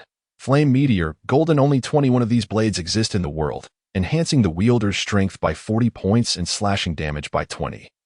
Inflicting a burning damage of 14 per second on hit opponents. Skills, Conqueror's Haki, max, a special ability that can be used to enhance attack, defense, and perception of danger. Armament Haki, LV1, automatically acquired due to exceeding 200 points in strength attribute, enhances personal defense, functioning like an invisible armor, can also evolve into offensive power, allowing the user to contend with devil fruit users and even touch the entities of nature-type fruit users. Currently, the player can only arm a palm-sized area. Wind King Hammer, LV1, an advanced skill of the steel cutting flash, propelling the hurricane that envelopes the sword body, launching an incredibly compressed sword energy strike. Wind King Barrier, LV1, an advanced skill of the Wind Barrier, capable of retracting within the sword body to conceal the blade. It can also be deployed to form a barrier of airflow to block enemy skill attacks. Cannot fully block if the enemy's level is significantly higher than the player's. Meteor Slash, LV1 speed is power. The player leaps high into the air, delivering a downward strike. The higher the jump, the faster the descent, and the greater the damage of the strike. Secret Technique EX, Curry Stick. Max transforms the wielder's magical power into light, amplifying momentum through convergence and acceleration, releasing it like a laser beam from the tip of the descending sword, capable of devastating all. This technique wields immense power but requires charging, usable once every 7 natural days. After reviewing his skills and attributes, Baigu couldn't help but pinch his own cheek. Ouch. My strength has surged dramatically, and I can hardly control my power. I almost crushed half my face. This isn't a dream, oh my. After viewing it 3 times, I finally confirmed that this is indeed my own attribute panel and not that of some formidable overlord. At this stage, my attributes are so powerful that even players from the next tier might struggle to surpass me. It's astonishing. System notification, secondary job advancement quest, the path of the swordmaster. Players are required to hone their will and strength. When your armament hockey can envelop your entire sword and persistently remain on its blade, the quest will be considered complete, and you will receive unimaginable rewards. After completing the second transfer mission, Baigu glanced at the paltry half of his palm covered by the armament hockey. He pondered how long it would take to envelop his entire sword and maintain that state. Nevertheless, setting aside these concerns, his recent expedition to Maze Island had truly astonished Baigu, as he had not anticipated such a significant enhancement. If he were to augment his attributes based on points, each of the 5 main attributes would require an increase of 20 points, necessitating at least a 20-level ascent to reach his current stature. This calculation does not even account for the 200-point strength boost from the unbeatable Golden Sword. Regrettably, the Frost and Flame brothers could no longer stack their powers, or else an additional 80 points would have brought Baiji's strength attribute, nearing 400 points, to a level where he would dare to challenge Hawkeye for supremacy. Completely absorbed in his elation, Baigu remained oblivious to the 2 shadows stealthily approaching from behind. In an instant, 2 hands reached over his head, gently stroking him as one would a cat. Baigu swiftly turned to face the masters of the 2 thieving hands, regarding them with a peculiar gaze and inquiring, "What are you up to?" Soul, unable to withstand the pressure, immediately confessed without hesitation.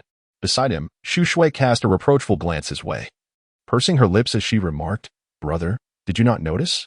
Baigu, "What have you noticed?" "My panel attributes? I am well aware. They are quite impressive." Soul, "That's not what I meant. Of course, we can easily surmise that your panel is remarkable. What is this?" Baigu inquired. Thor's expression twisted in confusion as he pointed to the top of his head, exclaiming, "Brother, take a look for yourself. I don't know when it happened, but there seems to be an extra appendage atop your head." Baigu was momentarily taken aback, desiring to find a mirror to examine himself. However, such a mundane item proved surprisingly elusive aboard the pirate ship. Fortunately, Shu Shui utilized the power of the snow fruit to conjure an ice mirror. And as Baigu gazed into the crystalline reflection, he was momentarily entranced by the sight of his youthful visage. Baigu remarked, "What a remarkably convenient ability. However, is there a problem? It seems there is nothing on my face. Wait a moment, something feels amiss. Just now, they were touching their own crowns. Could it be that something has adhered to the top of my head?" Realizing the peculiarity, Baigu abruptly crouched down slightly, and in the icy mirror, as Baiji's figure lowered, a revelation emerged. A strand of hair, significantly thicker than ordinary strands, stood out prominently. Baigu stared wide-eyed at the icy mirror for an extended period, utterly bewildered. What on earth was happening? Why was there a peculiar tuft of hair atop his head? In a moment of mental chaos, Baigu suddenly recalled the words spoken to him by Artoria before her disappearance in the central square, and surely this fellow had touched his head. It must have been so. With a swift motion, Baigu drew his sword, aiming it at the unruly tuft of hair atop his head. Contrary to expectations, the anticipated severing of hair did not occur. Instead, a resounding clash of metal echoed through the air. The 3 individuals gazed at the tuft of hair, which rivaled the great blade, rendered momentarily speechless. "Thor, what exactly is this?" "Shu Shui, so the symbol of the king is this indomitable tuft of hair?" "Baigu, can this thing really kill someone?" Suo air, Shu Shui. For the next several minutes, Baigu endeavored to explore various methods to resolve this stubborn issue. Yet none bore fruit. In exasperation, he altered the style of his outer garment, transforming his cloak into a hooded trench coat. He often donned the hood to prevent these two from meddling with his regal symbol. Chapter 35, If You're My Brother. Come strike me. The battle for Sand City. Another week passed, and Baigu and his companions aboard the Black Pearl arrived at the second island, Pear Syrup Island. As the name suggests, this island is renowned for its abundant production of pear syrup, and it is generally more peaceful than typical islands, free from conflict and pirate incursions. The island hosts a sufficient number of naval bases, and typically, pirates emerging from the Twin Canyons would refrain from landing here, preferring to avoid unnecessary trouble. Similarly, Baigu and his companions had no inclination to challenge the naval bases, instead masquerading as ordinary travelers as they gathered momentum towards the next island. On the Black Pearl, Baigu, clad in his hood, examined the world map provided by the system, which cost 50 berries per minute. This encouraged strong opposition from players. Yet many still opted to utilize it, for its accuracy far surpassed that of conventional nautical charts, being system-generated and thus considerably reliable. Baigu, indeed. The map indicates that our next destination is St. Ting Island, the realm of the Alabasta Kingdom. Sol, holding his hammer while performing squats, eagerly inquired, "Shall we encounter Luffy and his crew?" Baigu contemplated and remarked, "There is a significant likelihood we will encounter it." As the sand crocodile is undoubtedly the foremost boss in the early stages, Shu Shui interjected, "No need for speculation, just look at the system announcement." Both were taken aback, as one was engrossed in the map while the other was occupied with physical training, oblivious to the system's notification. System notification: Congratulations to player La Ding for defeating me and joining the special storyline faction, Baroque Works, codenamed Mr. 99. As the first player to join this unique faction, you will receive a level reward of 1 level and 50,000 berries. We encourage you to continue your efforts and achieve further glory. System notification: As the Straw Hat crew has already set sail for St. Shining Island, Alabasta Arc, the exclusive storyline is about to commence. Please reach the territory of the Alabasta Kingdom on St. Shining Island within 7 natural days and align yourself with one of the factions: Navy, Pirates, Local Forces, Kingdom Forces, Sand Crocodile Forces, or Terrorist Organization Forces. Note: once a faction is chosen, it cannot be changed. Baigu and Sol exchanged a glance, both recognizing the palpable battle intent reflected in each other's eyes, intermingled with an almost tangible urge to stir up trouble. Life at sea proved to be far less exhilarating than they had initially envisioned. After the initial thrill had faded, they had seen everything there was to see and had vented their frustrations. Now, their days consisted solely of training aboard the ship or searching for islands. When they encountered inhabitants, they would procure some local goods and explore the regional specialties. In the absence of others, they engaged in practical combat and sparring. As many techniques were unsuitable for use on the ship, Baigu felt particularly helpless. It was said that their bouts could potentially enhance their fruit abilities and develop new techniques, despite dedicating so much time to practice. He felt his swordsmanship had only marginally improved, perhaps by a mere 0.1. Did this mean he would have to follow Sol's lead and acquire some hefty dumbbells to strengthen his arms? Yet, there was a silver lining to their training. His mastery of armament hockey had progressed from merely covering half his palm to now enveloping his entire hand. This was indeed a cause for celebration. As he gazed at the gleaming black sheen of his hardened armament hockey, tears of joy streamed down by Ji's face. "Shu Shui, look at the world." "Sol, wow, this is sensational." In a whimsical exchange on the World Channel, a player exclaims their eagerness to claim the first seat by declaring, "Without further ado, I shall seize the couch. Our village in Sand City shall be ours." Another player retorts with disdain, "You lot from that shabby village dare to speak?" A third player questions, "Did you manage to escape from a Kainu?" While another boasts, "I am the one who shall become the Pirate King. How could I be caught by the likes of a Kainu?" Yet another player claims to have witnessed a storm that caused chaos, allowing the escape. One player, pondering the limited storyline, muses, "Could it be that the above individual has unlocked a special narrative?" Meanwhile, another queries, "Oh, esteemed ones, how might one join the Baroque Works?" A different player poses a question to the group, "Is Akaina truly formidable?" A player from the lazy village scoffs, "I merely wish to state that his abilities are utterly dismal." Another player, DJ Shiyong Yang, diplomatically describes them as difficult to bear. One player intriguingly notes, "Am I the only one who has noticed the level leaderboard's top player is at level 50? In a humorous twist, another player wonders aloud about the weapon leaderboard's champion. What on earth is the invincible golden sword? Has fate intruded upon our realm? Lastly, a player ominously declares, "There is nothing left to say. I merely wish to engage in combat with you all, or to meet my demise at your hands. Brothers, come to Sand City and challenge me. After watching the astonishing performance, one can hardly believe it. How could they possibly escape from the grasp of Akiji? It can only be said that the members of both teams are truly favored by fate. It is worth noting that when the trio first learned they would encounter Akiji, they spent several days aboard the ship in joyous laughter. Initially, the prospect of evading Akiji seemed an insurmountable challenge of epic proportions, yet this group accomplished the seemingly impossible. At that moment, Eliza sent a private message inquiring if they would collaborate on the Sand Crocodile quest. After a brief discussion, they promptly agreed to join the kingdom's forces. It was amusing to consider that the Sand Crocodile's Baroque studio was akin to a terrorist organization, while the rebellious factions were merely insurrectionists. And those caught in the internal strife were labeled as die-hard elements. Those who allied with pirates were deemed outsiders, and the Navy, well, they were simply courting death. When this assembly of individuals converged, the sheer volume would render them hesitant to act, as their numbers dwindled. Aside from familiar faces and the Straw Hat crew, any other presence would be a welcome addition. The more, the merrier, indeed. Currently, the majority of players remained around level 30. With the leaderboard showcasing only Shushue and Solace somewhat competitive, yet still a far cry from Beige's impressive level 50. As the crowd gathered, Beige would undoubtedly demonstrate the true meaning of a curry stick. Level leaderboard, top 10 players 1. Beige, level 50, 49. 1. Special class, first transition swordmaster, 52. Beige 1 Ichan, level 39, first transition ability user, 52. 3. I am Thor's Soul, level 37, 66, first transition ability user, 47. 4.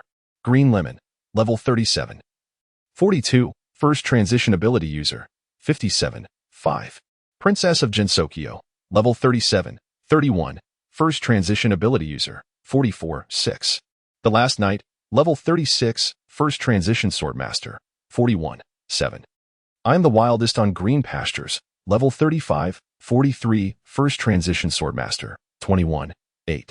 Audience members 3-Eyed Ace, level 35, 29, first transition ability user, 34. 9.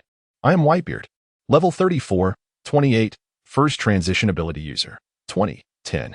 How many floors can a bag of rice carry? Level 34. 27, first transition ability user, 72, weapon leaderboard, purple and above 1. Sort of guaranteed victory, owner, beige 2. Great blade number 21, frost snow, owner, beige 3. Great blade number 21, flame meteor, owner, beige 4. Great blade number 21, splash, owner, Sakamoto, 5. Player crafted, hammer of Thor, owner, I am Thor Soul 6. Player crafted. Captain America's shield, owner, lazy sheep of Silent Village, item leaderboard, top 10 players, including Devil Fruits 1. Animal type, mythical beast, human fruit. Spirit form development level 57, owner, green lemon 2. Nature type, snow fruit development level 52, owner, beige 1 Ichan 3. Animal type, horse fruit. Pegasus form development level 47, owner, I am Thor Soul 4. Superhuman type, slide fruit development level 44, owner, princess of Jinsokyo 5.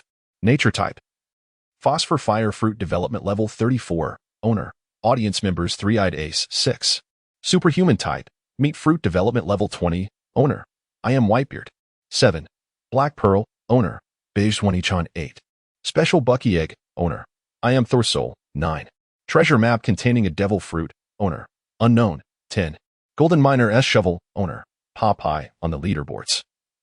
Aside from Beige's commanding lead in both the level and weapon categories, the item and financial charts remained volatile, with affluent players dominating while unique fruits were a rare find. It was rumored that the Whitebeard pirates procured 2 fruits to recreate the characters Ace and Whitebeard from the original storyline. The phosphor fire fruit allowed the user to unleash phosphorescent flames, which strikingly resembled Ace's abilities, albeit with a cooler blue hue. However, its critical weakness was its low ignition point, rendering it ineffective against foes, serving primarily as a psychological deterrent. Conversely, the fruit ability wielded by the Whitebeard player was more intriguing. He had acquired a meat fruit that dramatically increased his arm muscles, mimicking the stance of the tremor fruit's user while striking the air. It was, in essence, a high-level version of cosplay, amusing himself yet garnering a following among fans of the series. Listening to Shushue recount tales of these characters, particularly their encounter with Akiji, was particularly entertaining. Ace's flames extinguished before they could even reach Akiji, leaving Beige and Sol in stitches, rolling on the deck with laughter.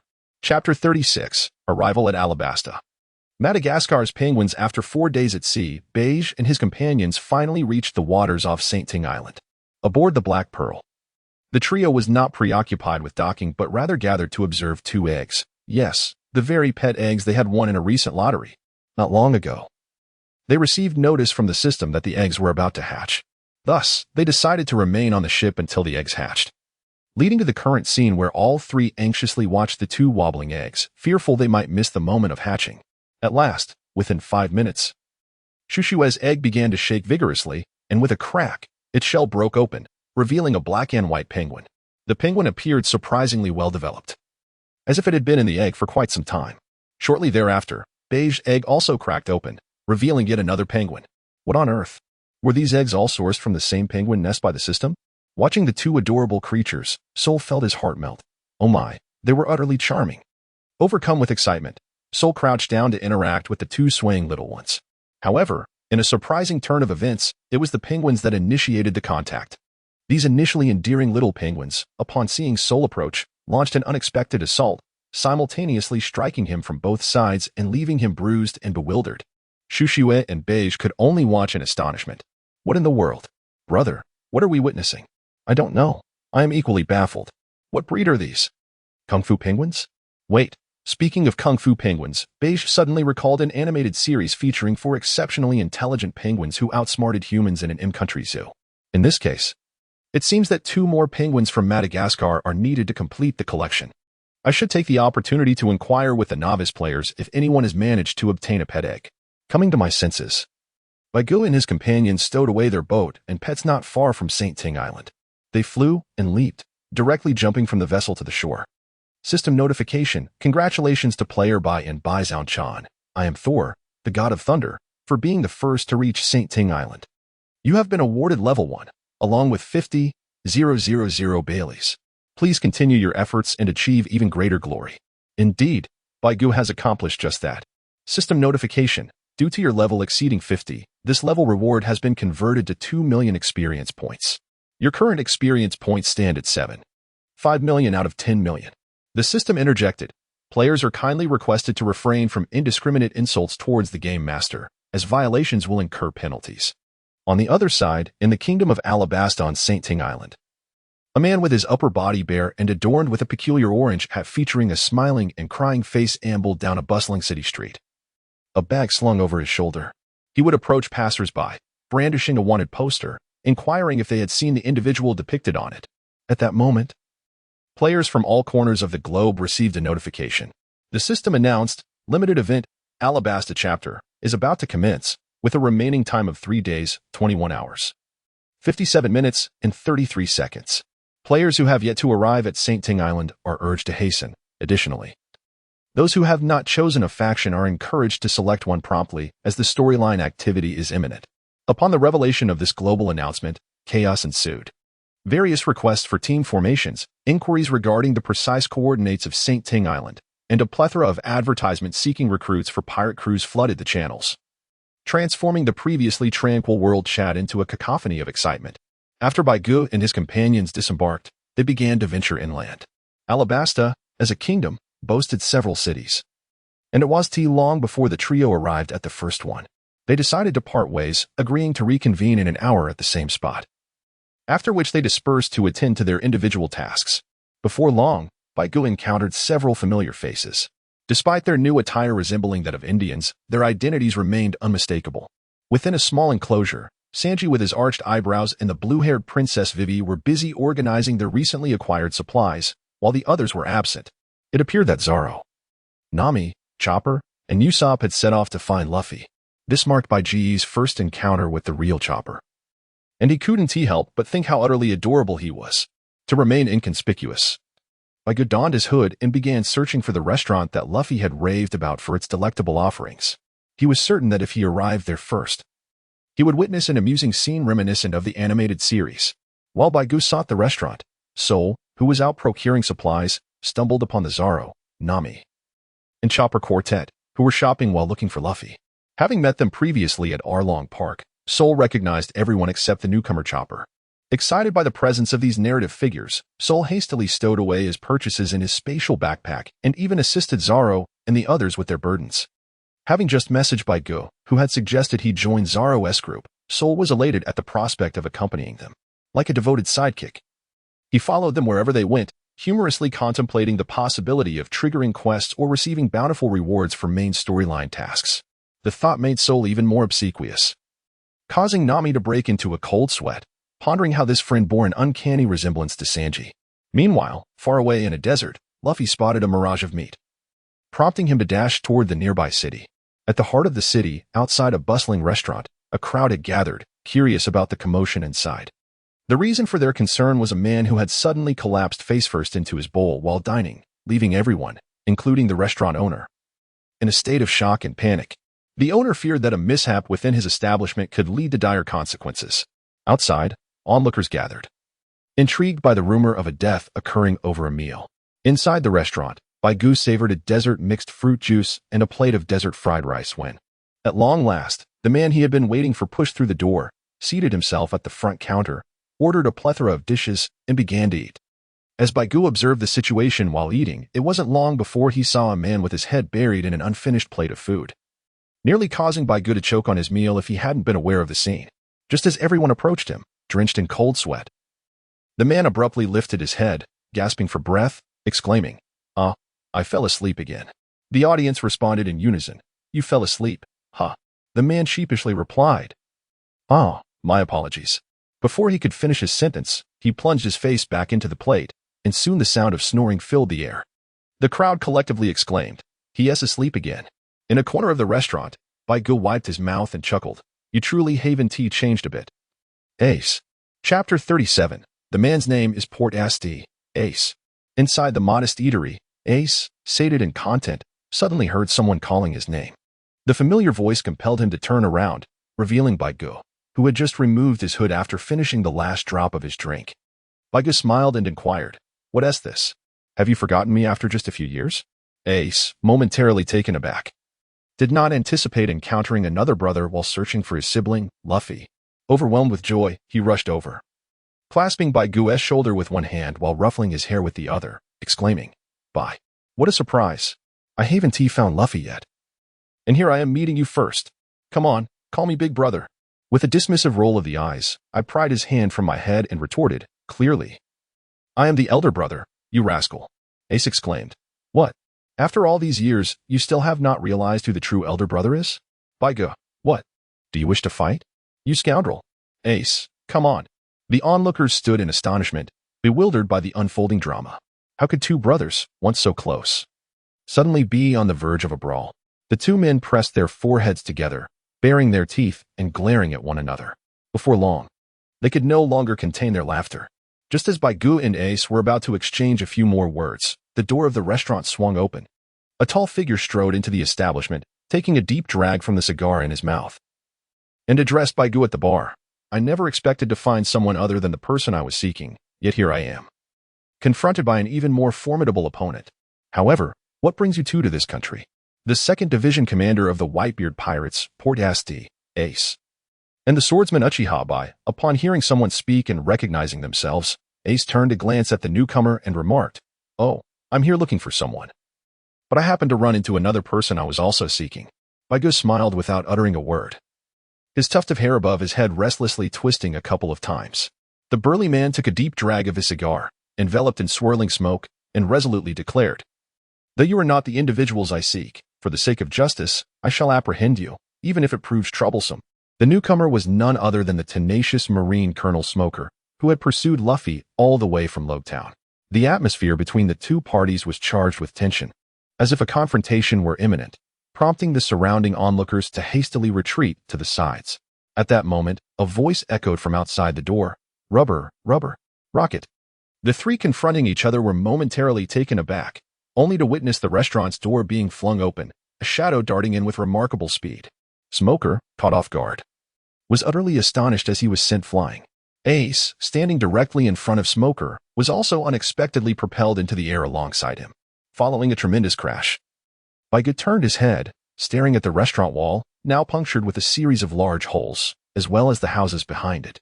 The culprit of this chaos paid no heed to the destruction. Instead, he excitedly perched at the bar, one hand wielding a knife and the other a fork, shouting at the proprietor, "Meat, meat, meat. I want to eat." The owner, still recovering from the recent upheaval, instinctively retrieved food and presented it to the straw hat boy before him. Upon recognizing Luffy, Baigu chuckled, "You're in trouble now, Luffy," with his mouth full. Luffy turned at the sound of his name, nearly choking in the process. After a valiant effort to swallow his food, he joyfully exclaimed, "Oh, it's Bai. You're here too." Baigu chuckled, "Have you forgotten what I told you before we parted ways?" Luffy paused, then continued shoving food into his mouth, pondering, "Oh, you mean..." Before he could finish, he nearly choked. Meanwhile, Ace, who had been flung away, rose and headed towards the restaurant. Along the way, he apologized for disturbing anyone he encountered until he finally reached the restaurant, where he spotted Luffy devouring his meal and Baigu waving at him. Just as he was about to call out, a hand reached from behind, pressing down on his head and forcing him to the ground. Smoker pinned Ace down and shouted at the patrons of the restaurant, "At last, I have found you, Straw Hat Brat." Just after having a conversation with Baigu, Luffy, who was still indulging in his feast, heard someone call his name. He looked up, contemplated for a moment, and beads of cold sweat began to form on his forehead as he recalled that he was no match for this opponent. Nonetheless, his hunger prevailed, and he continued to eat. Smoker exclaimed, "Stop eating, you brat." Upon hearing this, Luffy paused momentarily, then stretched out his arms, pulling all the food closer to his mouth.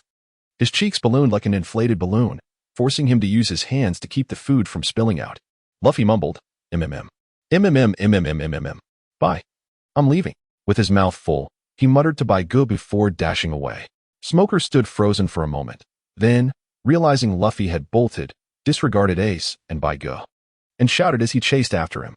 Smoker yelled, "Stop right there, Straw Hat Brat." Luffy protested, "MMM. MMM MMM. MMM MMM MMM. Don't. I'm choking. Please don't chase me." Inside the restaurant, Ace, finally managing to get up, wiped the dust off his face and looked at the chuckling Baigu, saying, "Why didn't you stop them? Baigu, why the rush? It's still possible to catch up now." Ace, "Hey, hurry up and chase. Hey, Luffy, wait for me." After shouting, he pulled Baigu and pushed open the door to give chase, leaving the astounded shopkeeper in a daze, muttering, "Are they dining and dashing?" On their way, Luffy and Smoker chased from the ground to the rooftop and then back down again. Halfway through, Smoker summoned his subordinates from the Navy, a large group of people pursuing and blocking the pirates, running chaotically through the streets and alleys. At that moment, behind a wall in a corner, Nami, Zoro, Sanji, and Vivi had gathered, worried about Luffy's whereabouts. Suddenly, they heard a large group of Navy personnel pursuing pirates. Sanji calmly lit a cigarette, took a deep drag, and exhaled smoke rings, saying, "I wonder which fool pirate is being chased." As soon as he finished speaking, they spotted a familiar figure running in the distance, wearing a straw hat and shouting excitedly. Upon catching sight of Sanji and Zoro behind the wall, Luffy joyfully exclaimed, "Oh, Zoro, Sanji." Sanji and the others responded, "It's you, you idiot."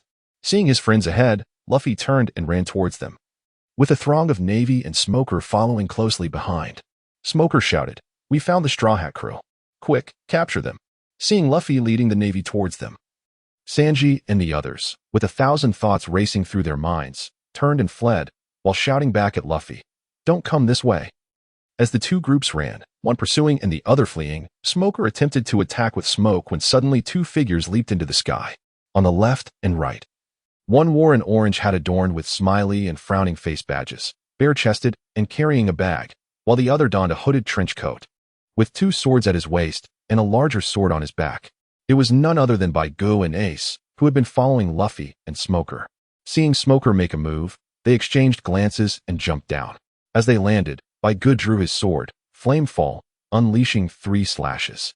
Ace activated his fruit ability, delivering a signature move, Flame Sunday. Since Flamefall carried a burning effect, the slashes combined with Ace's Flame Sun significantly amplified their power, instantly shattering Smoker's White Snake, which he had used to pursue Luffy. Seeing his attack thwarted, Smoker glared furiously at the two interlopers, gritting his teeth and demanding, "What do you two want?" Portiasti. Ace, Uchiha Bai, what is your connection to that straw hat? Why are you stopping me? Noting Smoker's furious demeanor, Ace and Baigu exchanged a knowing look, nodded, and replied in unison, "Because he is our little brother." Upon hearing their answer, Smoker was taken aback, nearly dropping his cigar, and dumbfoundedly repeated, "He is your brother?" Meanwhile, the Straw Hat crew, happily sprinting away, paused at the sound of an explosion behind them, the collision of Ace Flame Sun and Smoker White Snake. Turning to look back, Luffy, his eyes sparkling, grinned broadly and shouted, "Oh, Ace. Bye. What are you two doing here?" Ace replied with a smile, "You all go ahead. Bye, and I will catch up shortly. We'll handle things here." Luffy nodded with a grin, shouldered the supplies they had bought, and dashed off with his companions. On the Navy's side, a leading officer was trembling, nearly falling over, until Desbones steadied him, handing him over to his subordinates. Desbones approached Smoker, who wore a serious expression, and asked, "Colonel Smoker, who is this beside Uchiha Bai?" With gritted teeth but helplessness. Smoker bit down on his cigar and replied, "That man is the 2nd Division commander of the Whitebeard Pirates, Port Asti, Ace." Desbones gasped, "He is the Fire Fist Ace." Chapter 38. The battle against Smoker continues. The power of Fire Fist Ace. In the city center, Baigu stood resolutely before the advancing forces, flanked by Ace, whose body was enveloped in swirling flames. Though the two of them were but a pair, they positioned themselves at the heart of the main road leading to the port, effectively obstructing the progress of dozens of Navy soldiers. Casting a glance at the flames surrounding Ace, Baigu inquired, "Ace, have you consumed a devil fruit as well?" "Indeed, I have devoured the flame fruit," Ace affirmed, addressing Baiju's query. He then turned toward Smoker, who stood opposite them, and remarked, "Listen, I must tell you that fire and smoke cannot be easily separated in a battle. Why not simply pretend you haven't seen us?" Smoker, taking a deep drag from his cigar, felt a vein pulsate angrily on his forehead as he bellowed, "Do not jest, pirate. Today, none of you shall escape." With a fierce cry of white squall, Smoker unleashed his ultimate move, his body erupting in a cloud of smoke as he raised both hands toward Baigu and Ace. The tumultuous smoke coalesced into a dragon, surging fiercely toward the two. Baigu chuckled, "Oh dear, how fierce. Who could it be?" Ace replied, "Let's confront him together. The sooner we deal with him, the sooner we can pursue Luffy and the others. Here I come, Colonel Smoker." With that declaration, Beige unsheathed another gleaming blade from his waist, executing a flurry of swift strikes that unleashed arcs of crimson and azure energy, aimed directly at Smoker's smoke dragon. Ace, witnessing Beige's formidable prowess, was equally astonished yet did not hesitate to act. Flames erupted around him as he bellowed, "Fire Fist." The swirling sword energy melded with Ace's fiery assault, plunging headlong into the depths of Smoker's smoke dragon. Amidst the tumultuous smoke, flames surged, resembling a tornado intertwined with fire from a distance. Meanwhile, Luffy and his crew sprinted back to the harbor, avoiding the misdirection that marred the original narrative. As soon as they boarded the ship, they set sail, urging the Mary to glide toward the coastline, eagerly awaiting the arrival of Ace and Beige. In the midst of chaos, the whirlwind of flames and smoke spun wildly, culminating in a violent collision that provoked a tremendous explosion. This explosion generated a thick cloud of smoke and a shower of sparks that enveloped the battlefield, rendering visibility nearly impossible amidst the ensuing turmoil. Smoker utilized his abilities to disperse the smoke while instructing his subordinates to immediately commence the search for Monkey D, Luffy, and his crew. Meanwhile, Whitebeard and Ace, having escaped the fray, hastened in the direction where Luffy and the others had departed. Along the way, they exchanged tales of their experiences over the years and shared their aspirations for the future. When Whitebeard heard Ace declare, "My current dream is to see that man become the Pirate King," he fell into a contemplative silence.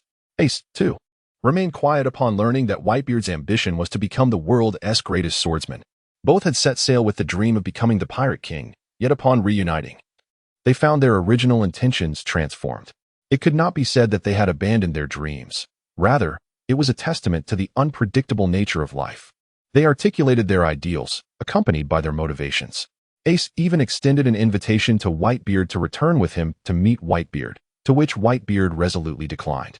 In turn, Whitebeard recounted his encounter with Dracula Mihawk, which had resulted in a humiliating defeat, and his subsequent vow to become the premier swordsman in the world. The two shared a moment of reflection before they soon arrived at the port. On the shoreline, Luffy and the others spotted Whitebeard and Ace approaching, prompting them to steer their ship closer. Shortly after boarding, Whitebeard overheard Luffy introducing himself and Ace to his companions. Sharing a knowing glance with Ace, they stepped forward and bowed, collectively expressing their gratitude. "We truly appreciate everyone taking care of Luffy. This unexpected display caught everyone off guard, leading to a somewhat awkward but polite response from the crew as they reciprocated the bow. As the atmosphere lightened, Luffy began reminiscing about childhood memories, sparking curiosity in the group, particularly as Whitebeard, Ace, and Luffy appeared to be anything but brothers. Luffy, with a grin, explained, "Oh, we are sworn brothers. I'm the youngest, and then there's it should be Sabo." As he spoke, he pondered deeply, sitting on the ground with a troubled expression. With the other three sharing similar ages, none wished to be labeled as the younger sibling, resulting in endless debates whenever the topic arose. After a prolonged silence, Luffy's voice turned somber as he lamented, "Unfortunately, Sabo." Baigu pondered for a moment and, suspecting that revealing Sabo's well-being might be somewhat of a spoiler, casually offered a comforting remark. "It's all right. Sabo is our brother. How could he possibly perish over such trivial matters? We still have a grand feast to celebrate at the end of the Grand Line, don't we?" Ace burst into laughter upon hearing this. "Indeed. We shall surely reunite on the final island." Luffy chimed in, "Oh, by then, I will undoubtedly be the Pirate King." What followed was a jubilant celebration of Luffy and his two brothers, as everyone gathered together to drink and feast. However, the elation was short-lived. Shortly after the Merry set sail, 5 or 6 pirate ships appeared ahead. On the leading vessel, a rotund pirate stood at the bow, shouting, "Straw Hat Luffy. Fire Fist Ace, none of you shall escape today. Once I defeat you, I shall become the numbered agent." The crew below protested, "What? What do you mean you'll become one? What about us? Do you intend to claim all the glory for yourself?" Ace responded nonchalantly, "Is that so?" The adversary felt belittled and immediately proclaimed the formidable identity of his countless subordinates. On the Merry, upon hearing this, Ace merely scoffed, leaning against the railing before leaping onto the small boat tied to the back of the Merry. This small craft, specially modified, could convert absorbed thermal energy into propulsion. Once Ace activated his devil fruit powers, unleashing flames from the Mera Maranomi towards the bottom of the boat, it would propel itself swiftly across the sea. With a burst of flames, the small boat surged forward as if propelled by a gale. As Ace approached the pirate ships, he exerted force downward, leaping over the foremost vessel and plunging the small boat beneath the surface, propelling it upward at high speed. Now firmly anchored on his small boat, Ace found himself alongside all the pirate ships. With a smile, he adjusted his hat and shouted, "Fire Fist." A massive conflagration erupted skyward, morphing into a colossal flaming fist. As Ace thrust his fist forward, the fiery giant collided with the first pirate ship on the right. The power of the Fire Fist was far greater than anticipated. After breaching the first ship, its strength remained unabated as it surged forth, striking the subsequent vessels with a series of thunderous booms. All the marauding pirate ships attempting to obstruct their path were sunk by Ace's single blow. On the Merry, aside from the trio of Baigu who were aware of the plot, Luffy's crew was left in awe of Ace's formidable prowess. Meanwhile, Sol and Shushue encountered Zoro and Nami, and upon learning that Baigu had made contact with Luffy, they recognized an opportunity to engage in a significant main storyline. They promptly followed Luffy's crew back to the Merry. Seated cross-legged atop a barrel, Luffy tilted his chin and remarked, "Wow, Ace has truly become incredibly strong." Baigu hesitated for a moment, contemplating before deciding to articulate something profound. He responded, "At present, if one cannot master Haki, Ace's Logia-type devil fruit abilities will indeed pose a significant challenge to you." Luffy nodded affirmatively, appearing to fully comprehend Baiji's words. However, Nami, standing nearby, immediately erupted in frustration, exclaiming, "You didn't understand a thing. Why are you nodding?" Then, with curiosity, she inquired, "Excuse me, what exactly is this Haki you just mentioned?" It is worth noting that Nami, the clever little thief, astutely seized upon the crux of Baiji's statement. Bai eloquently organized his thoughts and succinctly explained the formidable capabilities of Haki, particularly when he elaborated on the branch skills of armament Haki and observation Haki. Everyone listened with heightened attentiveness. Meanwhile, Ace, who returned to the ship, nodded in agreement with Bai's remarks, affirming, "Bai is absolutely right. Haki is an immensely practical and powerful skill. In the latter half of the Grand Line, practically everyone wields Haki." Upon hearing Ace mention the latter half of the Grand Line, Luffy instantly became energized, insisting that Ace elaborate further. Reluctantly, Ace divulged to Luffy and his crew that the Grand Line is divided into 2 segments. When they learned that their perilous and exhilarating adventures thus far had merely transpired in the first half, within the paradise, everyone was astonished. Even the typically composed Sogeking couldn't help but gasp in surprise, a bead of cold sweat forming on his brow. Ultimately, Ace shared his reasons for joining the Whitebeard Pirates and his journey to the first half of the Grand Line. Upon discovering that Ace was on a mission to capture Blackbeard Teach, I hesitated once more. This instance was distinct from previous revelations. Ace was his brother, and he could not allow history to unfold as it was meant to. He had to save Ace. Moreover, how could he explain his knowledge of future events?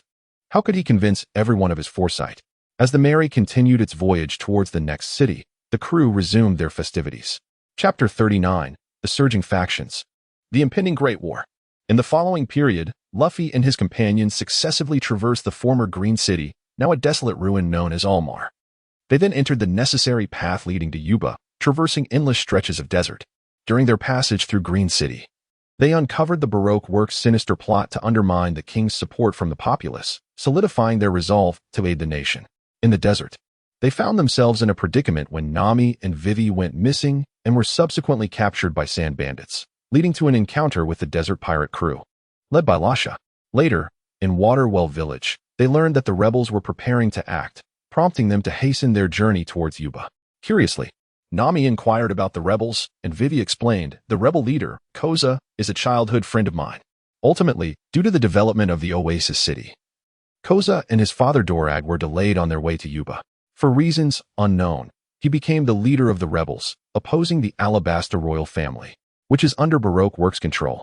During their journey to Yuba, they rested at a rocky outcrop when a Scorpion Man emerged, declaring his intent to challenge Ace and claim his head. Coincidentally, Ace was also seeking the Scorpion Man, having heard tales of his past victory over Blackbeard. He had initially intended to seek him out in Yuba, but fate had brought their encounter to him. Thus, Ace engaged in battle with the Scorpion Man, while Luffy and the others set off ahead to thwart the rebels' plans. Before departing, Ace handed Bai and Luffy 2 pieces of paper, explaining, "These are my life papers. As long as I remain alive, they will ceaselessly guide my path." After sharing heartfelt farewells filled with laughter, they continued their journey towards Yuba, only to arrive and learn from Koza's father, Dorag, that Koza and the rebels had already commenced their actions, heading towards the Caturlia Oasis for assembly. Baigul and his companions engaged in a discussion regarding their forthcoming actions, ultimately resolving to accompany Luffy and align themselves with the protagonist's faction. Given that, barring any unforeseen circumstances, they stood to reap significant rewards from the Alabasta arc. Their decision seemed prudent. Just as Luffy and his crew resolved to head towards the shadowy heart of the Baroque Works, known as Rain Base, a system announcement emerged at an opportune moment. The system notified that the limited storyline of the Alabasta Kingdom arc was about to commence, with merely 12 hours remaining. Players yet to reach St. Shining Island were urged to hasten their journey, with the precise initiation time being contingent upon the battle between Luffy and Crocodile. It was noted that rewards gained during this special limited storyline would be allocated according to the merits earned by each faction. Players defeating high-ranking agents of Baroque Works would earn 50 points, while core members would yield 200 points. Special storyline character Nico Robin was worth 1,000 points. And the final boss, the level 100 Warlord Crocodile, would grant an astonishing 50,000 points. Defeating enemy players' minions would yield 1 point each, while commoners would earn no points, and civilians would incur a deduction of 1 point each. It was emphasized that only one individual could claim the 50,000 points by single-handedly defeating Crocodile. Otherwise, points would be distributed based on individual contributions. The rewards exchange catalog was as follows: Natural Type, Sand Fruit, Golden Limited 50,000 points. Natural Type, Flame Fruit, Golden Limited 50,000 points. Natural Type, Dark Fruit, Golden Limited 50,000 points. Natural Type, Smoke Fruit, Golden Limited 45,000 points. Superhuman Type, Flower Fruit, Golden Limited 30,000 points. Superhuman Type, Gum Fruit, Golden Limited 30,000 points. Natural Type, Hurricane Fruit, Golden 25,000 points. Great Blade, Thunder Slash, Golden 5,000 points.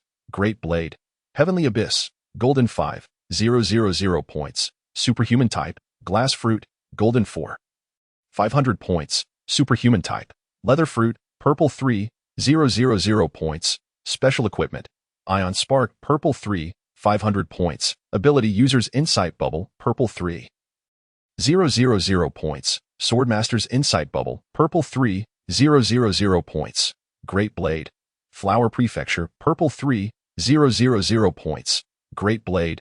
Second Generation Flame Meteor, purple 3, 000 points. Great Blade. Second Generation Frost Snow, purple 3, 000 points. New World Permanent Pointer, purple 2, 000 points. Customized High-Class Pirate Ship, 3-masted ship, purple 2, 000 points. Great Route First Half Permanent Pointer, purple 1, 500 points. Great Route First Half Designated Navigation Map, blue 500 points. Great Route First Half Record Pointer, blue 500 points. Special Navy Admiral Cloak, color changing. Style altering, blue Navy Limited 2, 000 points. Berries Exchange, 5, 000 berries 100 points, limited to 3 exchanges per person, as the announcement reverberated through the World Channel, which had only just regained its tranquility. Players from various pirate crews enthusiastically began forming teams. The prospect of having a formidable ally promised greater rewards in the impending conflict. World Channel. Player: I am Whitebeard. Enough chatter. I am Whitebeard, the man who escaped unharmed from Admiral Akiji. Follow me, and you shall not be misled. I await you in Yuba. Those wishing to join our rebel faction are always welcome. Player: Three-Eyed Ace. Of course. If you seek to follow our captain and join the Whitebeard Pirates, you may. As long as you meet the criteria, becoming a core member is within reach. Player: Sakamoto. Huh? You second-rate pirates dare to utter such bold claims. Step aside. Player: Sakamoto. Our pirate crew earnestly seeks heroes of all kinds. Any player above level 30 wishing to join may become a junior officer. I shall not elaborate. The newly acquired blade on the weapon leaderboard is mine, and those who follow me shall surely wield one. Player: Princess of Fantasy. Oh dear, we have already drawn 2 blades. And you still lag behind with just one? What is there to boast about? Player: I am the most arrogant, by the way. Does this game permit 2 identical fruits to appear simultaneously? Player: Lemon. Judging by the point totals, unless you single-handedly defeat that warlord, you may not acquire such fast points, even if you vanquish all others. Player: Lazy Sheep. Shall we form a team and give it a try? Player: Careful 86. I doubt your chances of winning against that fellow. Let us not even mention the level 100 boss. Player: I defeated him. The all-new pirate crew terrorism is officially established today. We welcome all who wish to join the cause of freedom at the southeast corner of Yuba. Player: Spicy Hot Pot. Aren't you a bit too on the nose? Player: Destined to be 3060. Oh dear, I am quite frightened. Player: One Punch for the Crying Monster. Ha! How dare you howl again? Prepare to be subdued. Upon reviewing the rewards exchange catalog, Baigu found himself particularly intrigued by the dark fruit, as its dual fruit abilities had propelled the seemingly inconspicuous Blackbeard into the ranks of the 4 emperors.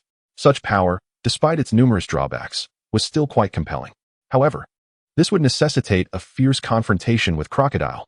To secure the requisite points, Baigu would need to rally everyone together for a decisive strike, or else devise a way to transform Crocodile into a mere handbag.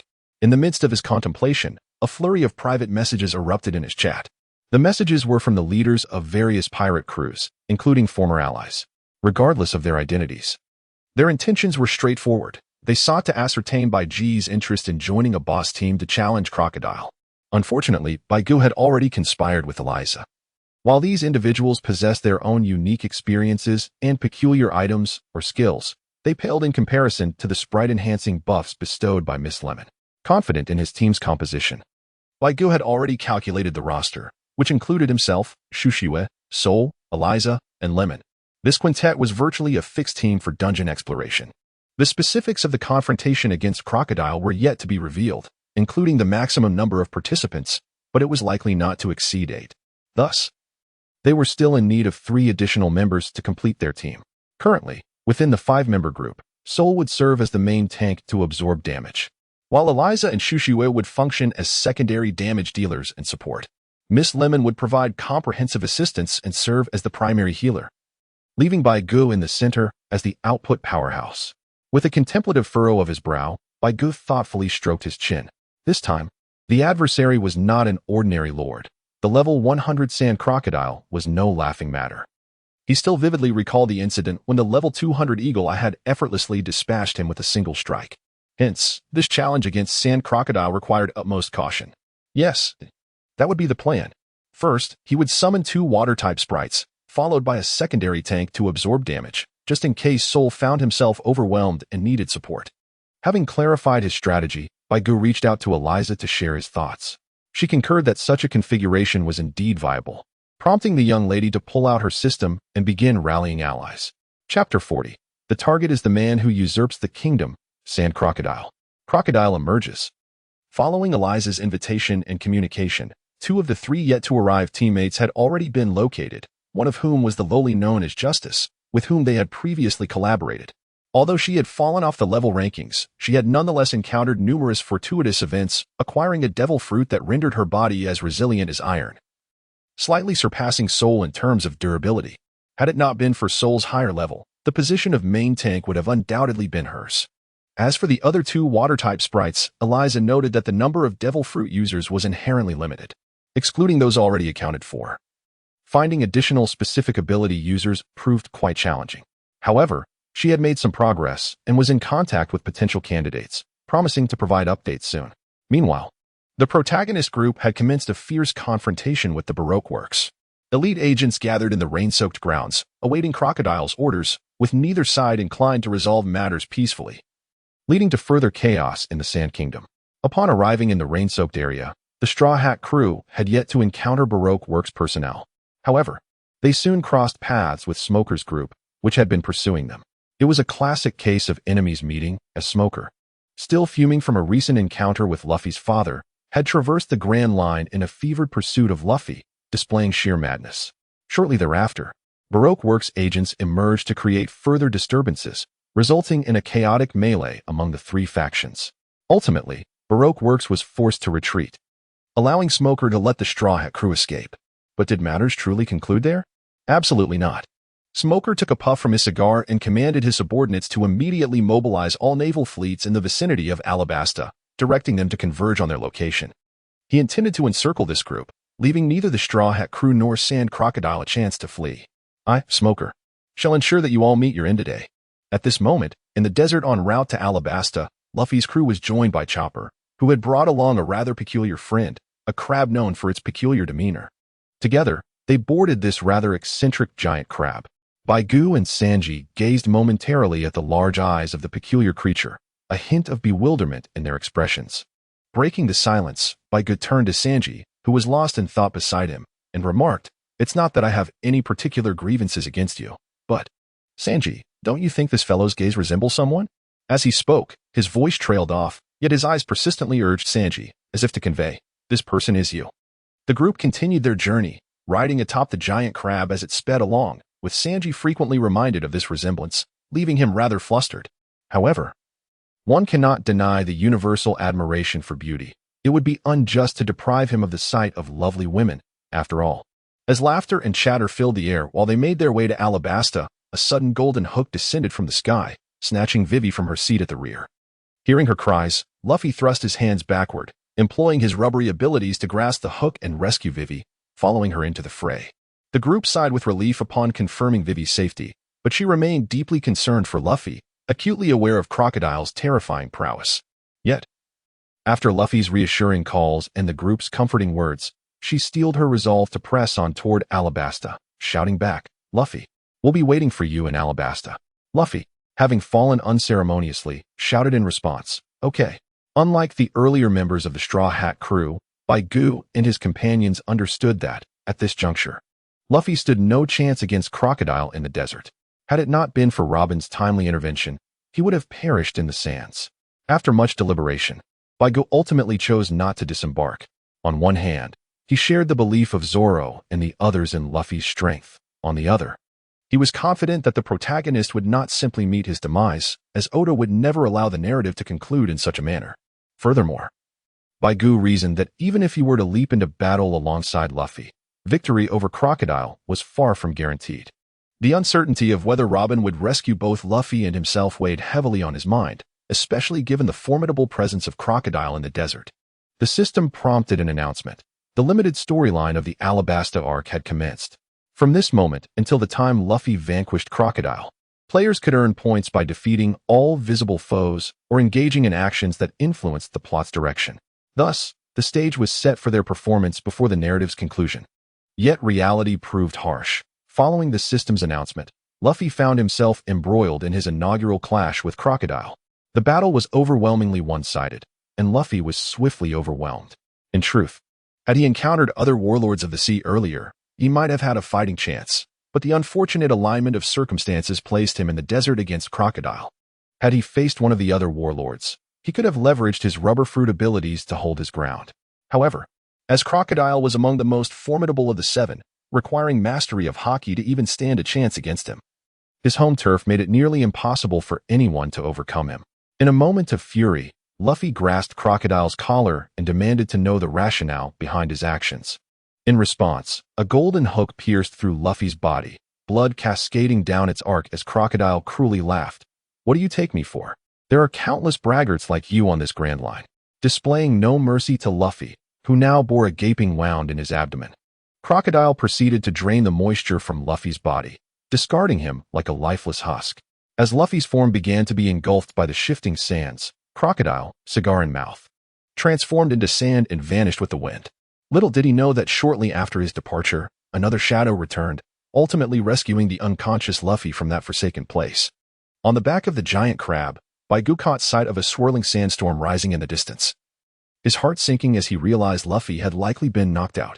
He could only place his hopes for salvation in Robin's capable hands.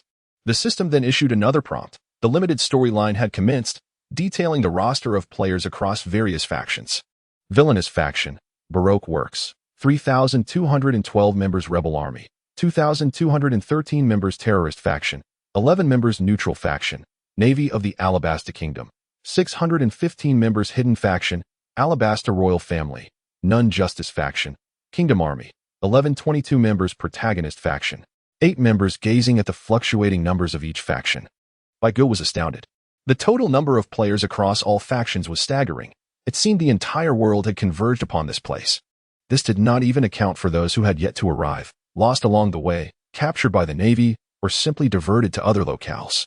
With such a multitude of players, if they were to unite, even Crocodile himself would find it challenging to contend with them. Alas, the prospect of rallying such a diverse group under a single command was patently implausible. As he observed the sun, often obscured by sand and dust on the horizon, Baigu sent his location to Eliza and the others, arranging to meet in Alabasta. With a sigh, he silently unwrapped the golden sword of victory from its oilcloth covering. Inwardly vowing, "Crocodile, do not let me down." Chapter 41. Assemble. Alabasta, the shimmering curry stick. After a night of relentless travel aboard the moving crab, Baigu and the Straw Hat crew, excluding Luffy, found themselves mere steps away from the capital, Alabasta.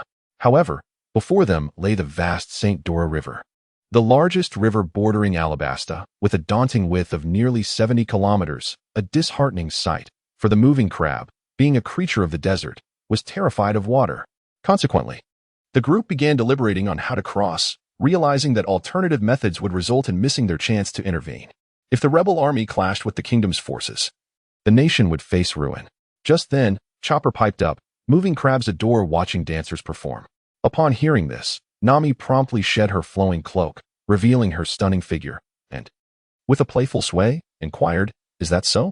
In an instant, Sanji and Camel Eyelash were unable to contain themselves, nearly succumbing to a nosebleed. The moving crab, upon catching sight of Nami, erupted with hearts in its eyes, brimming with excitement as it sprinted even faster, quickly traversing the remaining stretch of desert before plunging into the river's depths. To everyone's astonishment, this massive crab truly raced across the water's surface, defying the odds, and remarkably, it did not sink. In Baiji's mind, a thought emerged. Could this be the formidable power of beauty? How terrifying. Even Newton's coffin lid seemed unable to contain it. Ultimately, however, the great Newton did not disappoint Baigu. This lustful crab, driven by the allure of beauty, was unable to escape the gravitational pull and sank to the depths. Once everyone resurfaced, they had no choice but to continue swimming forward. Yet, a series of unforeseen events unfolded that left Baigu utterly astonished. A colossal fish surged from the river, intent on devouring them all, but soon found itself enveloped by a multitude of shadowy figures. The sheer number of these shadows instantly overturned the massive fish upon the water's surface. Their backs resembled those of turtles, while their heads and tails bore a likeness to sea lions, grinning mischievously, with arms striking the signature poses of bodybuilders. The onlookers exclaimed in delight. It's the Kung Fu manatees. Chopper, ever diligent, stepped forward to act as a translator, elucidating the manatees' message. You are our senior brothers and sisters. We cannot allow you to be bullied. Although Luffy and his crew were reluctant to acknowledge it, they found themselves in need of assistance at this critical moment, managing only to smile brightly in silence. Under the formidable threat posed by the manatees, the great fish, unable to enjoy its intended meal, begrudgingly became a free bus, ferrying everyone across the St. Dora River. Upon reaching the shore and bidding farewell to the manatees, the group pressed onward, however, with still several kilometers of desert ahead. Traversing it on foot would undoubtedly prevent them from halting the impending clash between the two armies. Just as despair began to settle among them, a cloud of dust was stirred up in the distance, revealing something hurtling towards them at great speed. As the dust settled, the onlookers were astonished to witness the arrival of their unexpected saviors. Vivi exclaimed joyfully, "Karu, have you come to rescue us?" Indeed, the most improbable twist had unfolded. The swift duck, previously dispatched by Vivi to relay messages, had returned with its companions.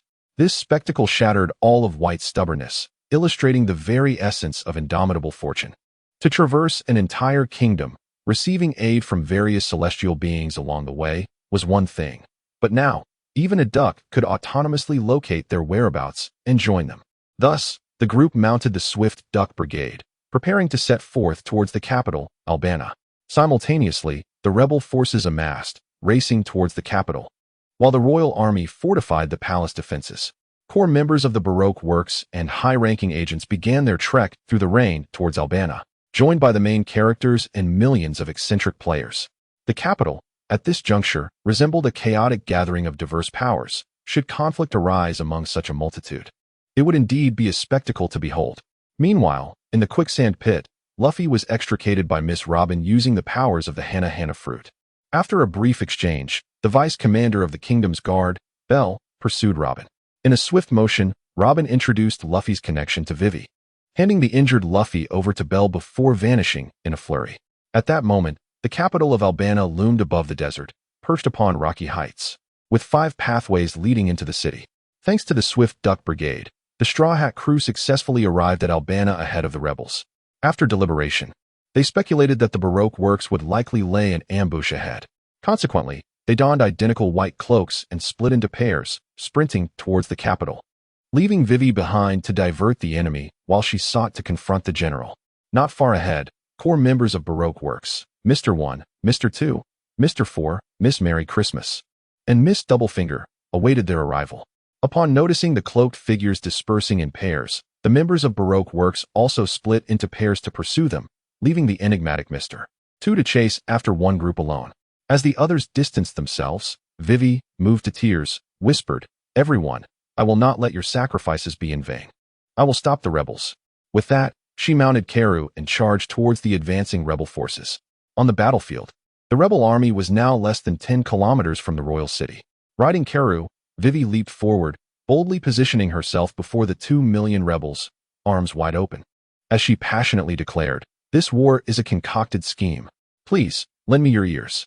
However, as the throng surged closer, her solitary voice was rendered nearly ineffective, scarcely drawing any attention. If only a legendary hero would emerge to command the winds and tides, unleashing a fearsome aura that could quell the crowd. That hero would undoubtedly be the future Luffy. Pondering such thoughts felt futile. She resolved to take matters into her own hands, for as the saying goes, self-reliance leads to abundance.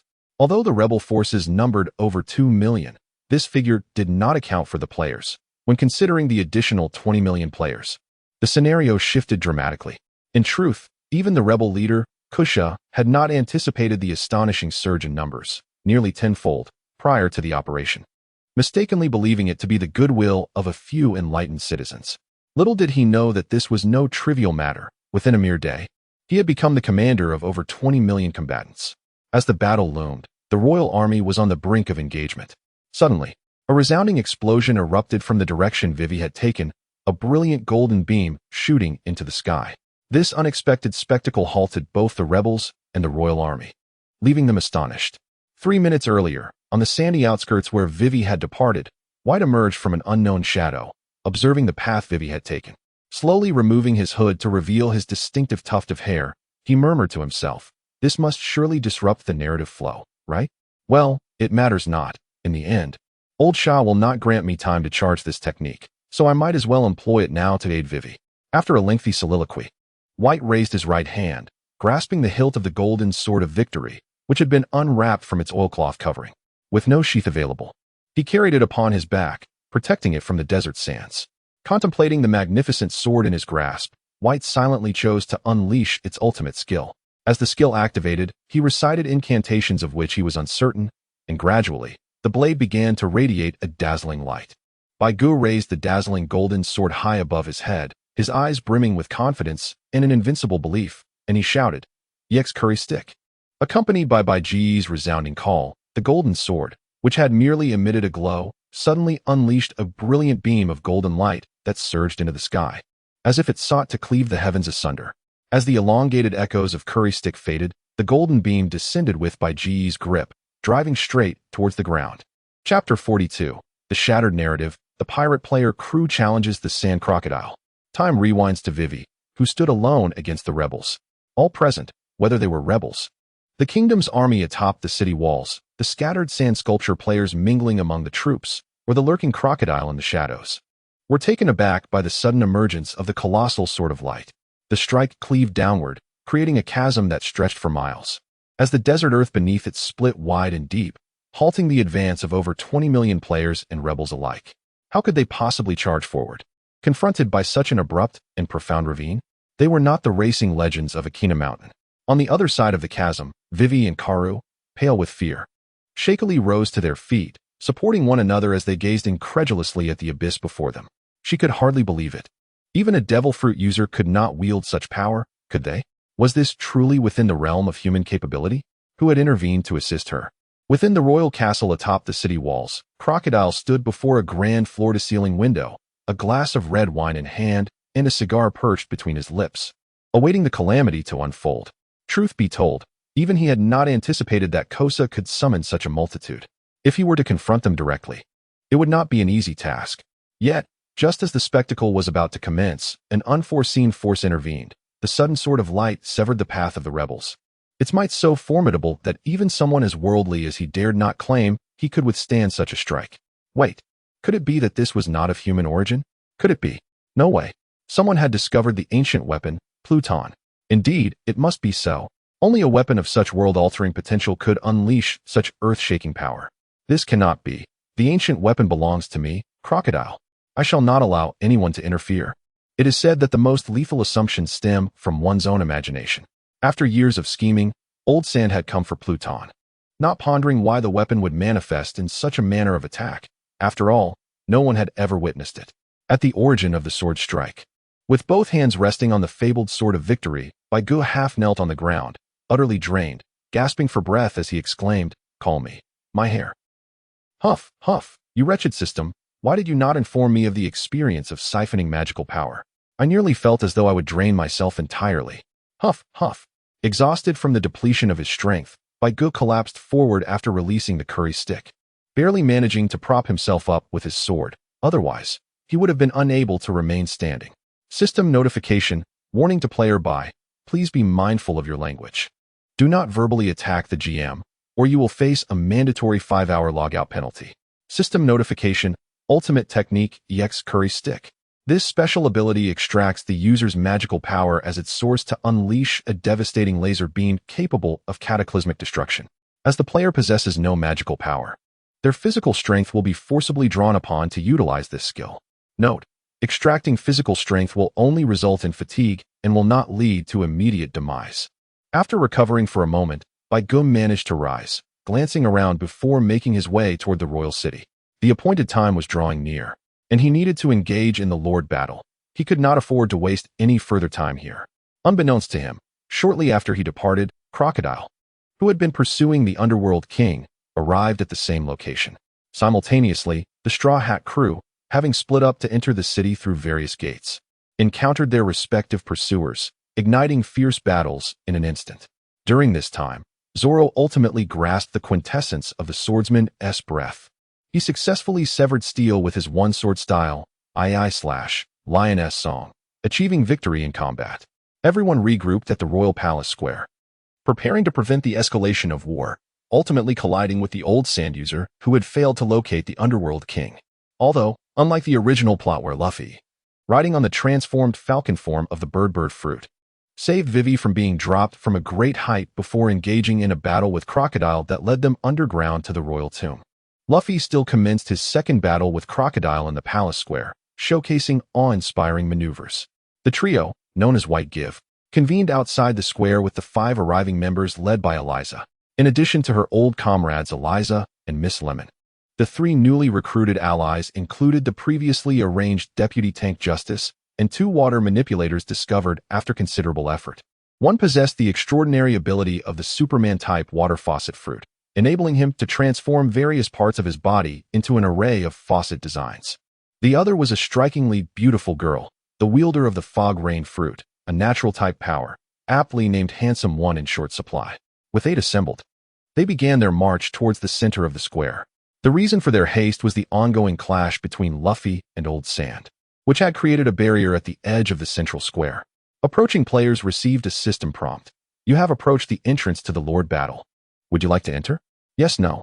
Near the dungeon entrance, several teams had already gathered, drawn by the enticing rewards and fame awaiting the first group to conquer the dungeon. Major pirate crews dispatched their elite members, all aiming for Old Sand's initial defeat. Not only was the kingdom square bustling, but elsewhere, the commotion was even more pronounced. Beneath the rock face of Alabastus Royal City, the rebels, thwarted mid-journey by White Give's curry stick, were far from surrendering.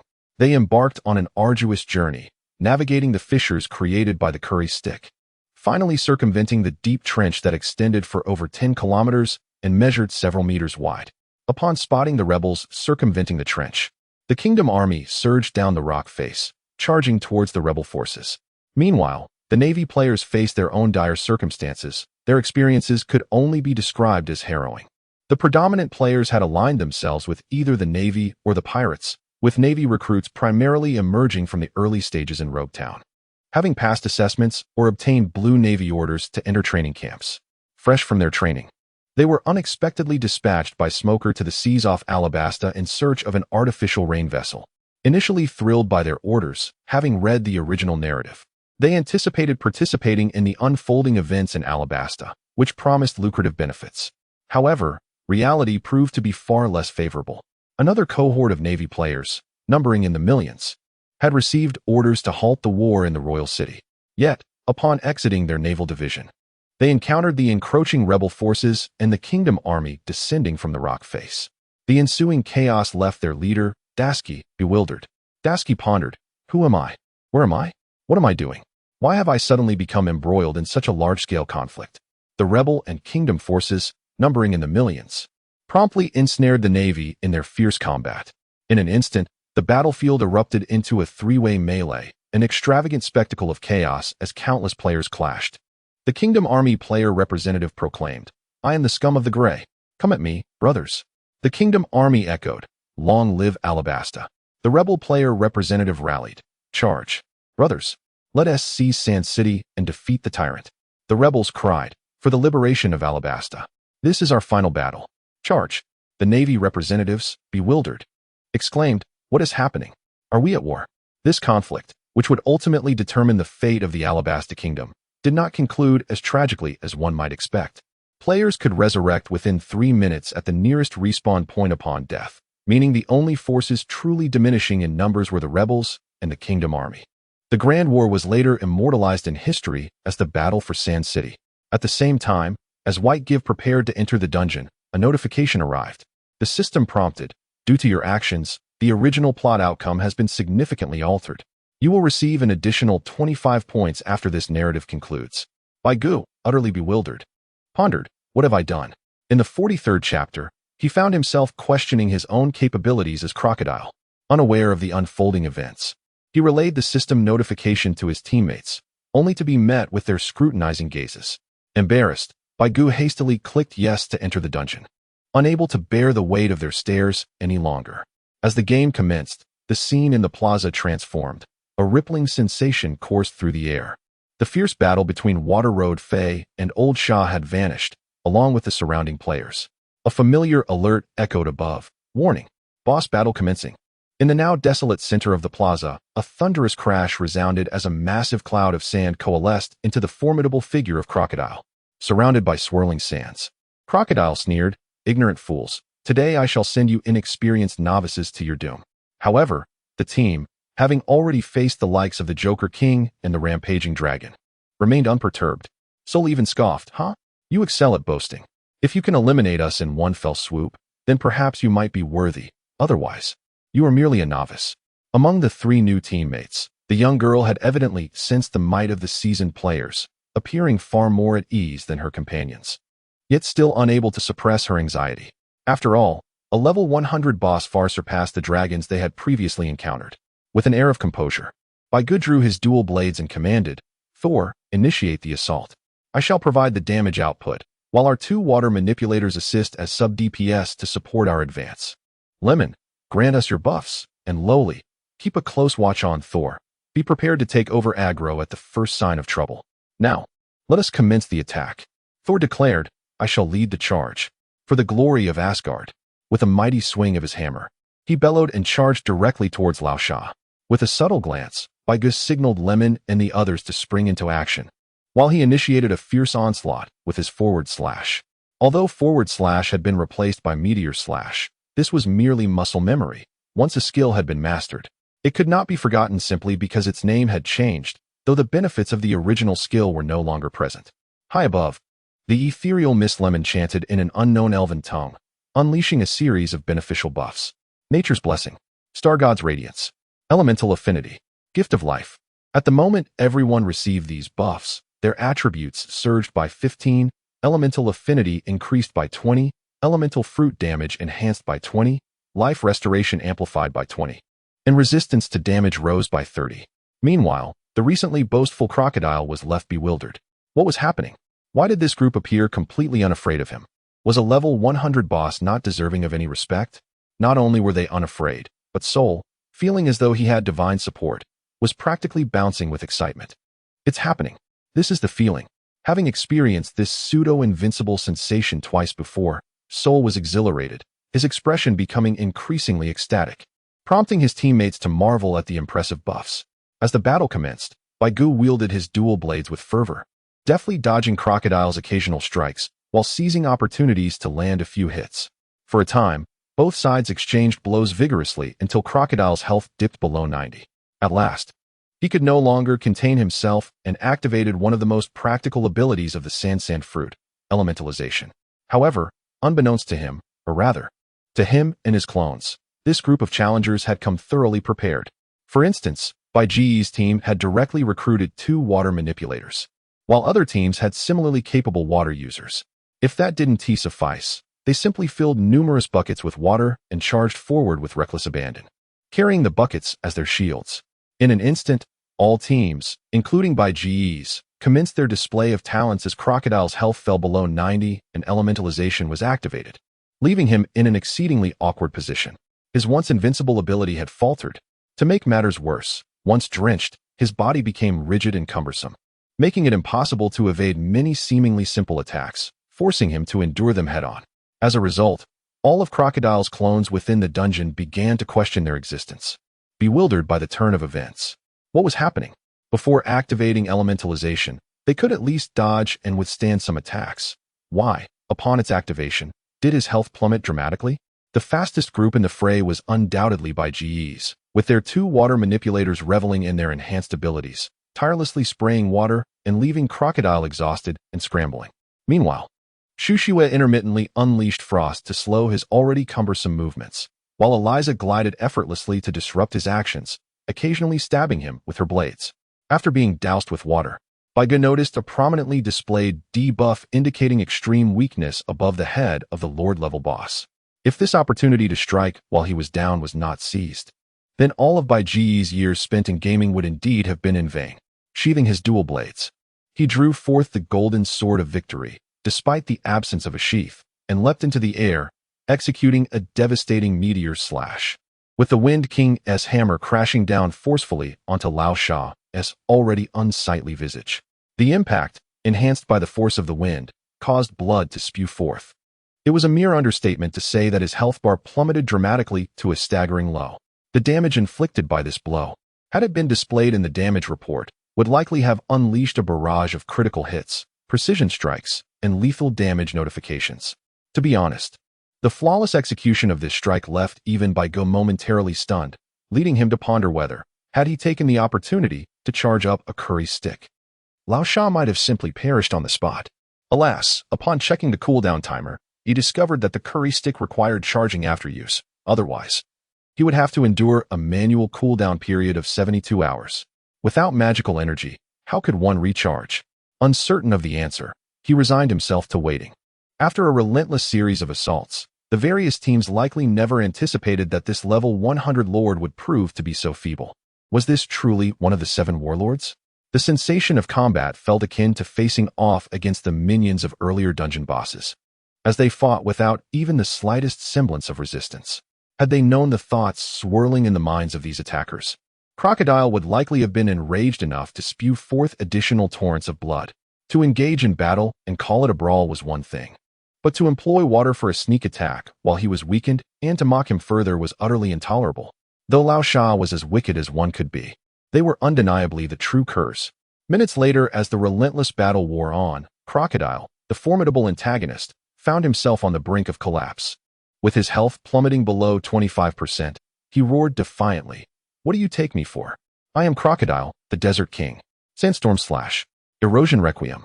His features twisted into a menacing grimace, his once immaculate slicked-back hairstyle now disheveled from the chaos of combat. Unable to endure the humiliation any longer, he unleashed his sand-infused weapon, wielding it with fury. With one hand, he summoned a sandstorm, while with the other, he struck the ground, triggering a cataclysmic eruption. The ground fractured violently, and the onlookers, including Beige and his companions, recognized the impending threat of Crocodile's ultimate attack. "You shall all perish," he bellowed as he drew his arms together, eyes wide with fury. Desert Greatsword. With a forceful thrust into the earth, a colossal sandsword surged forth, aiming directly at Beige and Soul. Caught off guard, both Soul and Beige were struck by the devastating blow. Soul, with his defensive capabilities, found his health reduced to a critical state, while Beige suffered significant damage. Had it not been for his elevated level, he might have met his demise in that instant. Thankfully, the protective buff from Lemon kept him alive, allowing their secondary tank, the petite girl, to rush forward and shield her comrades from Crocodile's attempt to finish them off. Meanwhile, other teams were not as fortunate. As Crocodile's health dwindled to 25%, he executed a flurry of attacks that seamlessly combined speed, power, and technique. In an instant, he decimated the front lines of several teams, eliminating tanks and damage dealers alike. Unbeknownst to many, the absence of a secondary tank or the overconfidence from previous easy encounters left them vulnerable to Crocodile's counterattack. This catastrophic wave resulted in numerous teams losing their primary and secondary tanks, while the rear guards suffered grievous injuries, only to be finished off by Crocodile's relentless assault. Amidst their deep regrets, the players received a disheartening system notification. Congratulations to players Beige, Soul, and their companions for successfully completing the restricted storyline dungeon, defeating the level 100 boss, Crocodile, and achieving the first kill. Players Beige receives 15 million experience points, while the remaining players gain an 8-level increase, converted to 1 million experience for those above level 50, 100 million berries, and 2 special lottery opportunities. Keep striving for excellence.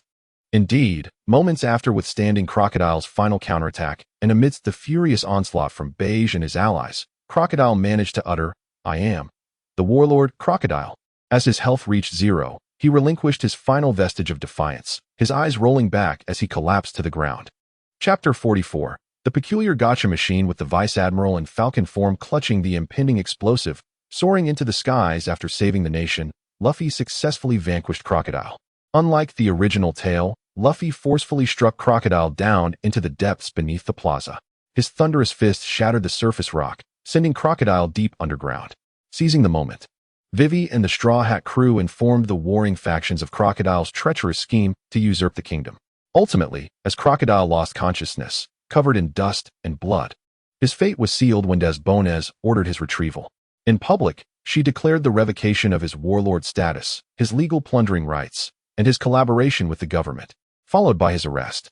Meanwhile, the weary Straw Hat crew, exhausted from their ordeal, lay asleep in the alleys, spared by Desbones's unexpected mercy.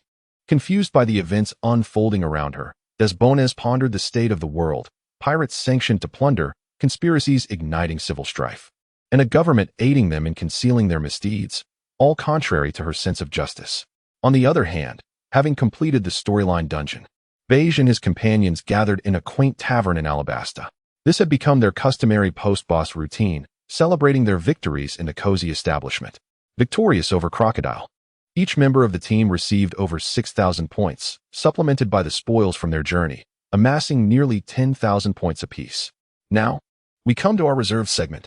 Elisa declared with a proud expression, "I have come well prepared this time." Shushiwe, "Oh, have you given up on your prayers and offerings?" Elisa, "Last night, I embraced a lemon while I slept. I absorbed all the good fortune."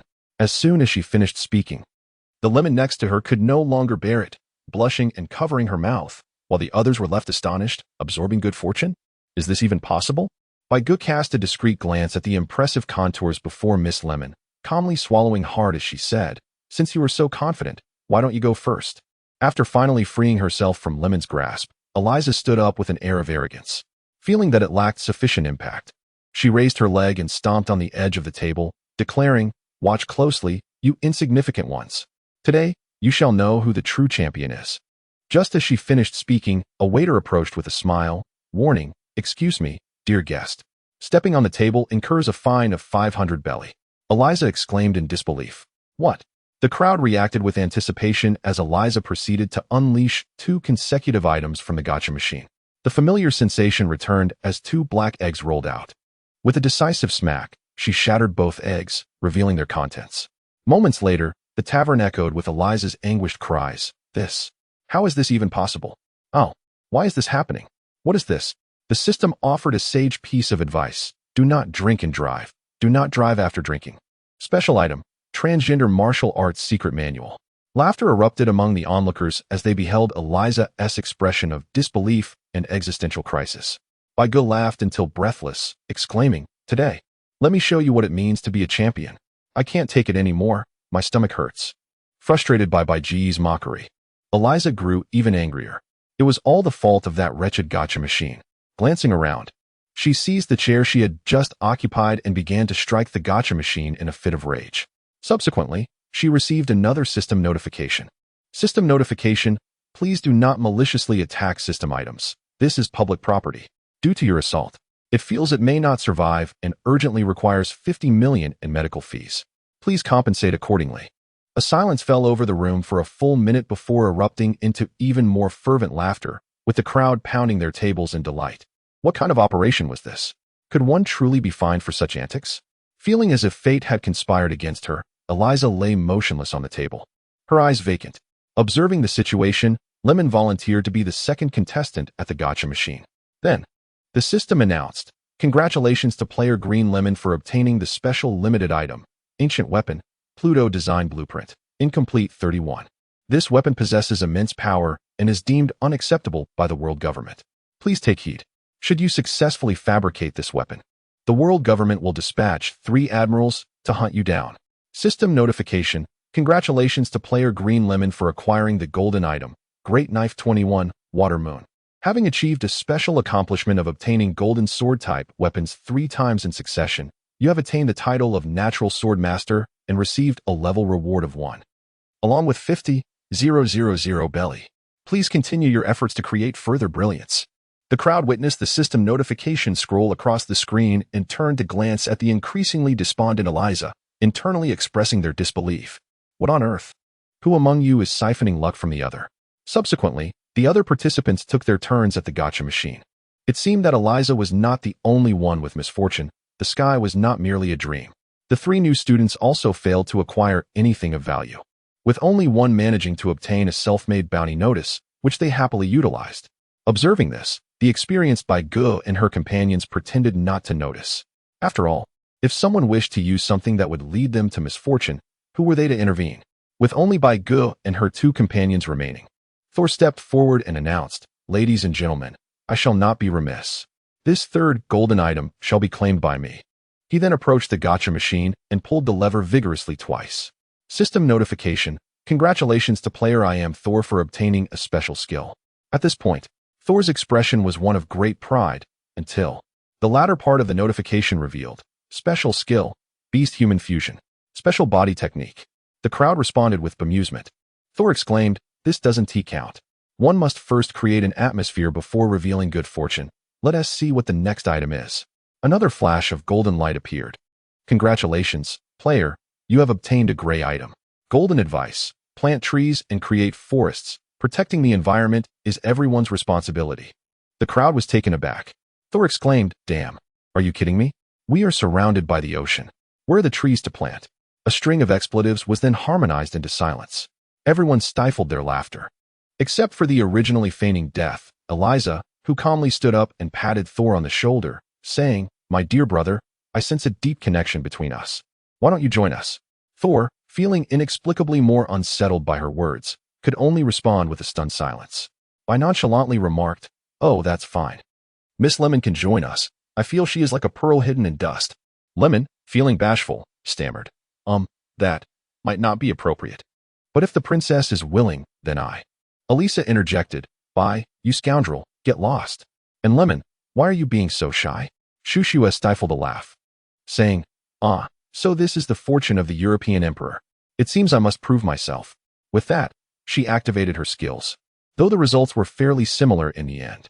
Congratulations to the player for acquiring the special skill, Alabasta Limited Edition. Run, Duck Raising Manual. Congratulations to the player for obtaining the skill, Desert Treasure Blade.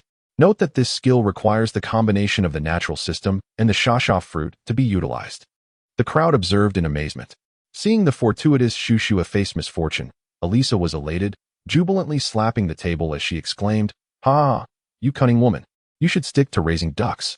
"Ah-ha-ha," Shushua retorted. "Heh, you flat-chested girl. Are you looking for trouble today? I would be delighted to send you on your way." Elisa challenged, "Come on. Who's afraid?" Unsurprisingly, the two women rose in a fury, slapping the table as they strode toward the nearby street.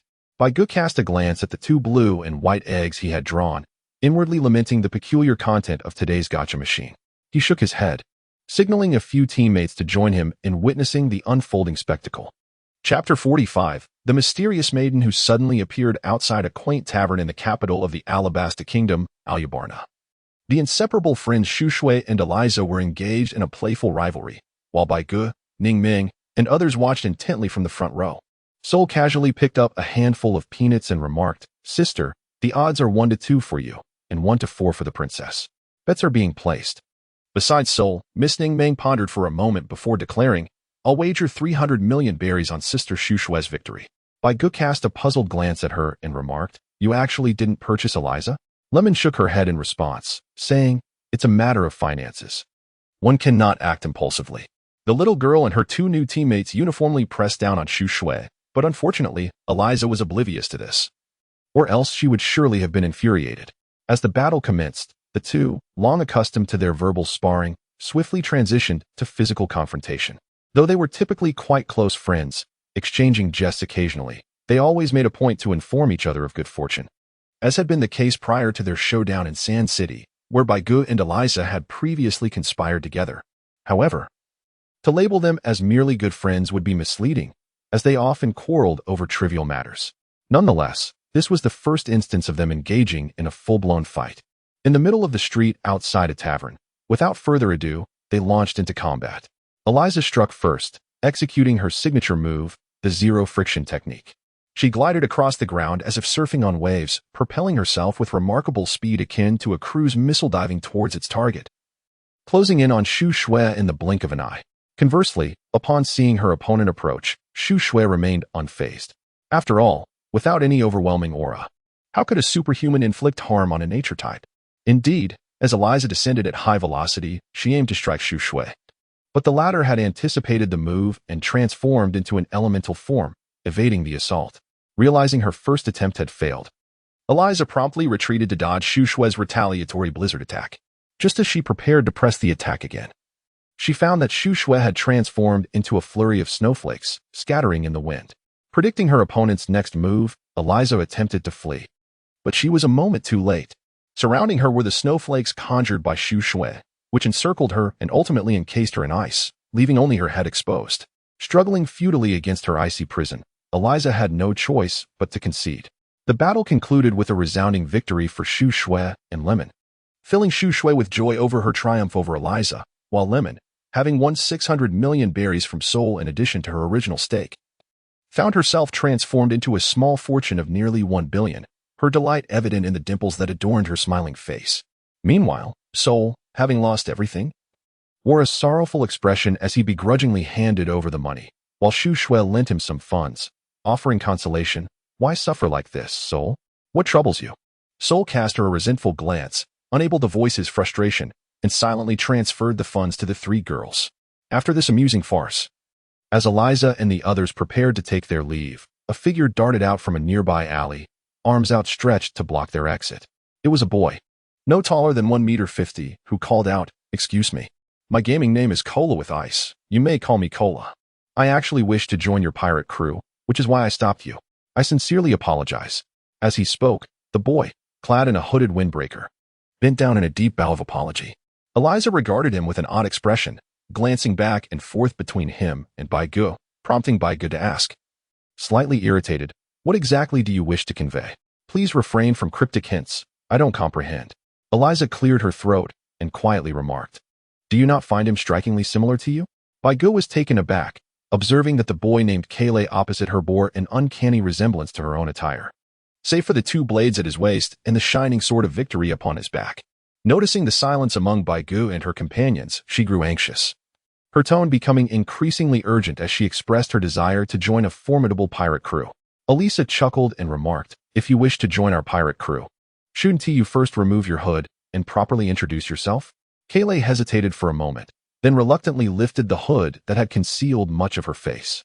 The onlookers gasped in astonishment upon seeing her true appearance, particularly the little girl, who was stunned to discover that Kale was, in fact, an exceedingly adorable young girl. Especially given her petite stature and youthful age, she was simply perfection, a true loli. Seeing the little girl's wide-eyed admiration, Kale instinctively took a few steps back, her nerves prompting her to stammer, "I am a devil fruit user, 16 years old, and I attend high school in XX City." Before she could finish, Elisa and Shu Shui quickly covered her mouth, admonishing her, "Child, are you foolish? We asked you to introduce yourself, not to divulge your true identity and address. What if someone comes looking for you?" Kale, utterly bewildered, naively responded, "I would invite them in for a cup of tea." The others were left speechless. Elisa, trembling with frustration, shook Kale's shoulders and exclaimed, "You idiot. A stranger suddenly appears at your door, and you want to invite them over for a meal and tea? What then? Are you planning to serve them dessert afterward?" Dazed from the shaking, Kale hesitated and timidly inquired, "But I don't think we have any dessert at home." Shu Shui, exasperated, covered her forehead and sighed, explaining, "The dessert she refers to is you." Kale pondered this for a moment before replying, "But I'm not tasty." The two girls, upon hearing her words, were left fuming with exasperation. Bai Gu stepped forward and inquired, "Let us set that aside for the moment. You claim to be an ability user? What exactly is your ability?" Cola furrowed her brows, pouting slightly as she replied, "Well, perhaps it's something akin to a superhuman ability. No, I can elementalize, but that doesn't seem right either. The truth is, I am unsure of my precise capabilities." After a moment of contemplation, her eyes widened as she nodded and added, "Yes, I too am uncertain about what my ability truly is. I was abruptly disconnected right after I had just eaten." Upon hearing her explanation, the crowd nearly collapsed in disbelief. Bai Gu helplessly shook his head and asked, "Do you recall the shape of the fruit you consumed? If possible, could you describe your abilities?" Cola paused for a moment after hearing Bai Ji's words, tilting her head in contemplation and remaining silent, which left Bai Gu in a state of panic. "What is happening?" Elisa and Shu Shui observed Cola with vigilant eyes, akin to guards wary of a thief, fearing she might suddenly exclaim, "I remember you. You are the one who fled the next morning." However, the reality was quite different. Cola stared intently, sensing a familiarity about this person, yet she could not recall who they were. Due to Bai Gu's use of a nickname shield, she was unable to see the name. Thus, after a moment of hesitation, she politely inquired, "Excuse me, may I ask who you are? Are you also the captain of a pirate crew?" The others were taken aback. Sol felt it was high time for him to step in. He could not allow the leader to be questioned like this. Yet, this girl was undeniably adorable. No, wait. with that outfit and her shoulder-length hair. She looks remarkably like the captain. If only she had a single tuft of hair sticking up, she could be a perfect match. Bai chuckled softly and said, I am Bai, currently at level 54, which makes me one of the highest-ranked players in this game at present. However, if we are to speak of the pirate crew, it is merely myself, my sister, and Sol aboard our vessel. We do not possess an official team name, nor have we even designed a pirate flag. Elisa, with a look of astonishment, turned to Shushue and inquired, You haven't created one yet? Shushue, feeling somewhat embarrassed, scratched her head and replied, Well, because we haven't drawn a pirate flag, we can always pass through or stop at islands with naval bases without drawing attention. So, it just got delayed. Elisa interrupted her explanation, trembling with indignation, and pointed an accusatory finger at her, exclaiming, You scoundrels! How could 3 of you infiltrate our ranks as pirates? Shushue, once again feeling apologetic, said, I truly apologize for bringing shame to the pirates. I am very sorry. Elisa retorted, You have infuriated me. You employ such outrageous tactics and fail to inform me. It is no wonder we are constantly being pursued by the Navy. The others collectively reacted, so. This is what you're upset about. Coke then asked, Are you the legendary Big G? Free of charge. Wait, what do you mean by the legendary Big G? I am merely an honest gamer, so please refrain from making unfounded claims. However, there are many discussions about it on forums across the globe. By go, those are mere rumors. Besides, am I not the one asking you? Kulu. I sincerely apologize, esteemed one. Bowing deeply once more in contrition. Kulu recollected and began to speak. I recall that the fruit takes the form of a pineapple. As for its specific abilities, the crowd, MMM. What are the specific abilities? Chapter 46 by Gu. Suddenly, a bold idea struck me. Under the curious gazes of the onlookers, Kulu revealed the nature of his fruit's power. Kulu, my ability lies in the control of atoms. I can transform my entire being into atomic form. Free of charge, atoms? Such an intriguing ability. But what about damage? How about offensive skills? Upon mentioning damage, Kola instinctively shrank her neck and murmured softly, I seem to lack any damage-dealing skills. My sole ability is to manipulate atomic fission and fusion. However, no matter how hard I try, it seems incapable of affecting other objects. It can only atomize myself. After hearing her explanation, everyone grasped the nature of the girl's powers and their limitations. In the current environment, lacking any offensive capability or support for teammates rendered her ability nearly useless. Thus, despite her endearing appearance, no pirate crew was willing to recruit her, especially since she concealed her looks beneath a hooded cloak. Perhaps this was her last chance. She boldly stood in front of Baigu and the others, obediently removing her hood. It was because she recognized Eliza, the renowned player active across various online games and media. Eliza had never been one to discriminate against others, and her reputation for treating female players with special care finally inspired Kola to muster her courage and step forward. Baigu pondered for a moment and mused, Atoms. You say? Atoms. No wonder you mentioned uncertainty about your classification. You possess the ability to elementalize but lack the capability to wield elemental attacks. After speaking, Kayleigh appeared particularly anxious, glancing around nervously. However, aside from Baigu and Eliza, no one else seemed inclined to engage her in conversation. Even her hoped-for ally, Sister Eliza, appeared lost in thought. Was it the same as before? Even Sister Eliza could not rescue a worthless being like me?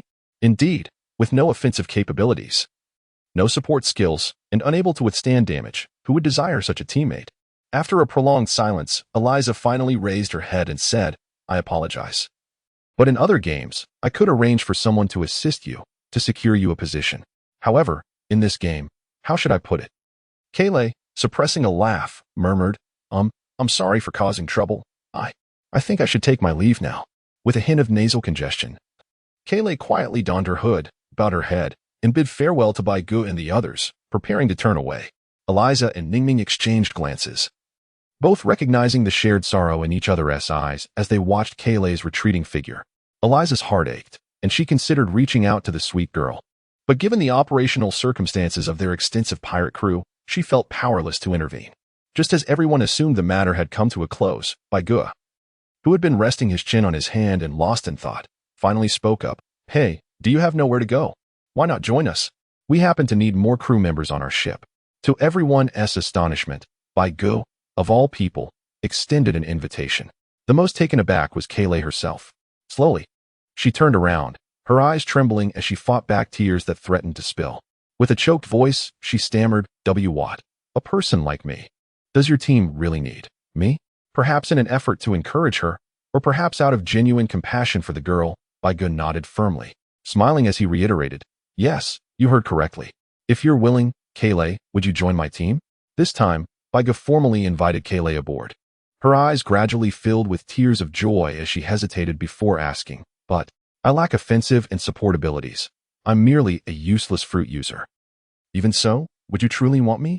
As confusion flickered in the eyes of everyone present, Baigu extended his right hand once more, inviting her. Of course.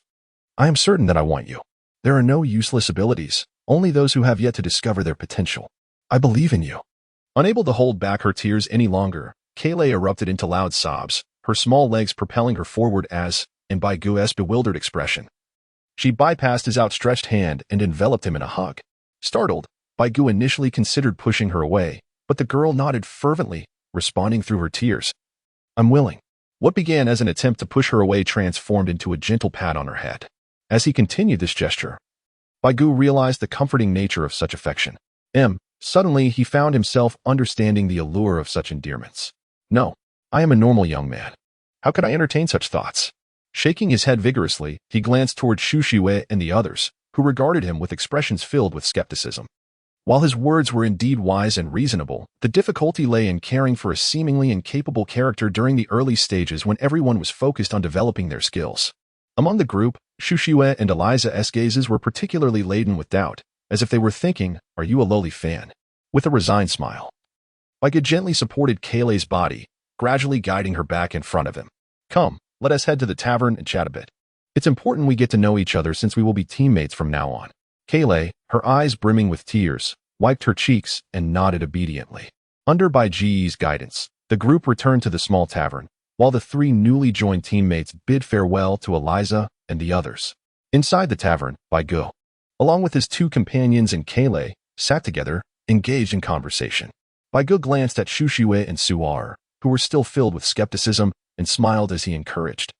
Come, Kayle, introduce your abilities to your elder brothers and sisters once more. Under Baiji's supportive gaze, Kayle reiterated his capabilities. Baigu inquired of Xu Shue, and Sir, are you still puzzled?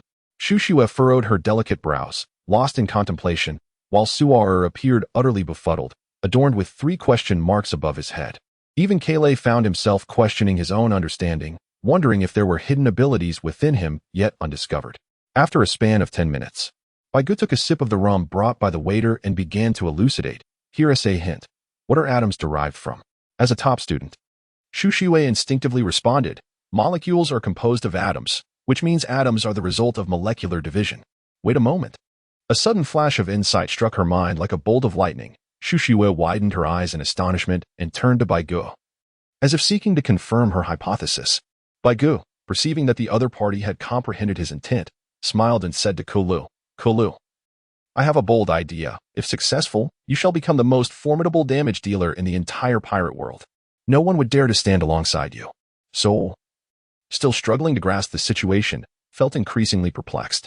Meanwhile, Kulu cast a doubtful glance at himself and inquired, Me? Are you certain you haven't misspoken?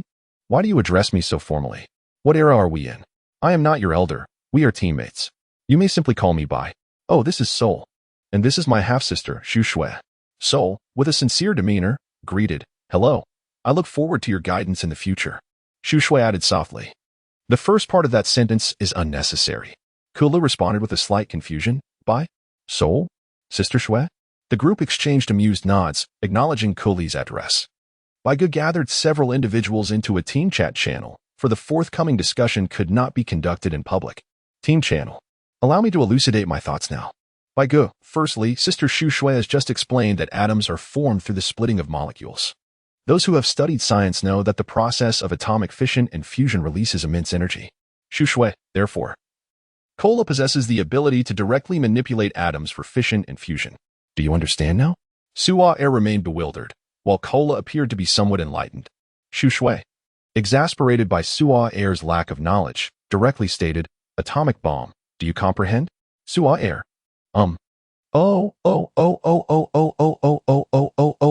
Screaming like a chicken, Kulu gazed at Baigu with gleaming eyes and inquired, Bai. Can I truly create an atomic bomb using my abilities? Bai Gu shook his head and remarked. The atomic bomb is created through the fission and fusion of atomic nuclei derived from rare elements, which generates immense energy combined with high-energy explosives. While you possess the ability to directly manipulate atomic reactions, without the supplementary high-energy explosives, it would be impossible for you to produce nuclear weapons. However, we hold an advantage. You can control atoms without any instruments. In this era, there exists no one engaged in the study of nuclear weaponry, but if someone were to succeed, Xu Shui interjected, that would unleash a cataclysmic force capable of annihilating the world. It is decided that Kola's future path of cultivation is set. Therefore, let us hold a banquet to celebrate the addition of our fourth crew member, Kola with ice. The four of us exclaim, Oh, welcome Kola. Chapter 47, Departure. Destination, Water 7. In the capital of the Alabastic Kingdom, Alyabarna, the group, having found their fourth companion Kola at the entrance of a small tavern, prepares once more to embark on their journey to the next destination. Upon parting ways with Luffy and the others, Whitebeard subtly conveyed to Luffy the significance of enhancing one's strength, even alluding to the existence of haki. It can be said that Whitebeard exerted considerable effort to prepare for the impending war. Luffy, while indulging in his usual carefree laughter, assured Whitebeard that he would strive to train diligently, and Whitebeard believed he truly absorbed the advice. In contrast, during Ace's battle with Scorpion, Whitebeard had cautioned Ace before departing, urging him to be wary of the dark fruit and to exercise caution in critical moments. Although Ace acknowledged this advice, he differed from Luffy. Having contended with Whitebeard and Sabo for the title of elder brother since childhood, Whitebeard harbored concerns that Ace might underestimate his opponent, especially considering Blackbeard's previously low-profile demeanor aboard the ship. After bidding farewell to Luffy and the others, Whitebeard exited the palace with a sigh, feeling that he had done all he could, both what was necessary and what perhaps should not have been done. Yet, even with such efforts, Oda, the old thief, intended to depict Ace's demise, a reality Whitebeard had to accept. As he made his way toward the seaside, he encountered numerous familiar faces, Eliza's crew, the Sheep Village team, the Whitebeard crew, and even the Academy team. Sakamoto approached warmly to shake hands with Whitebeard. After receiving clear confirmation that Whitebeard had officially joined the pirate crew, Sakamoto, ever the gentleman, smiled amiably and expressed hope for future collaboration, greatly enhancing Whitebeard's fondness for him. Noticing Sakamoto's sword at his waist, Whitebeard recognized that he too had chosen the path of the swordsman. Thus, he shared some insights on training, and their conversation proved quite enjoyable. After bidding Sakamoto farewell, Whitebeard continued on his path to reunite with his three companions, only to be intercepted midway by Eliza. Gazing intently into his eyes, Eliza inquired seriously, Do you have any ulterior motives for taking in that girl named Kola? Bewildered, Whitebeard could only explain that he recognized her potential and intended to nurture it. After assuring her that his intentions were purely to foster the newcomer's abilities, Eliza finally relented. Not long after, upon arriving at the port, Whitebeard greeted his comrades, who were preparing to set sail. Friends, we are ready to embark. Big Brother seems to be quite fired up, exclaimed Saul. So, where shall our next destination be? Inquired Shushiue. Kola hesitantly asked, what should I do? Leaping onto the deck of the Black Pearl, Whitebeard ruffled Kola's hair and contemplated, Actually, this ship can navigate according to Shushiue's will, requiring minimal intervention from us. Therefore, our primary focus should be on training, and you can join us in that endeavor. Suddenly having her head tousled, Kola's cheeks flushed a rosy hue as she quietly replied, I understand. Observing the harmonious interaction between the two, Shushiue grew displeased and seized Saul, vigorously shaking his head while demanding, Is my little brother a fan of Lolas? Dizzy from the abrupt movement, Saul, with his eyes spinning like a top, painfully replied, I don't know, big sister. Please let me go. I'm feeling so dizzy. As Whitebeard shared light-hearted banter with Kola, he abruptly paused. Turning to Shushiue, he was about to speak when he noticed. The two were embracing in a manner that left much to the imagination. Unsure whether to interrupt, he glanced at Kola, who was blushing furiously like a ripe apple. Tentatively resting his chin on his hand, he whispered, Kola, when do you think they started this? No, that's not right. You just arrived. Perhaps I should ask, do you think they are well suited for each other? Unaccustomed to such inquiries, Kola felt a rush of nervousness, momentarily at a loss for words.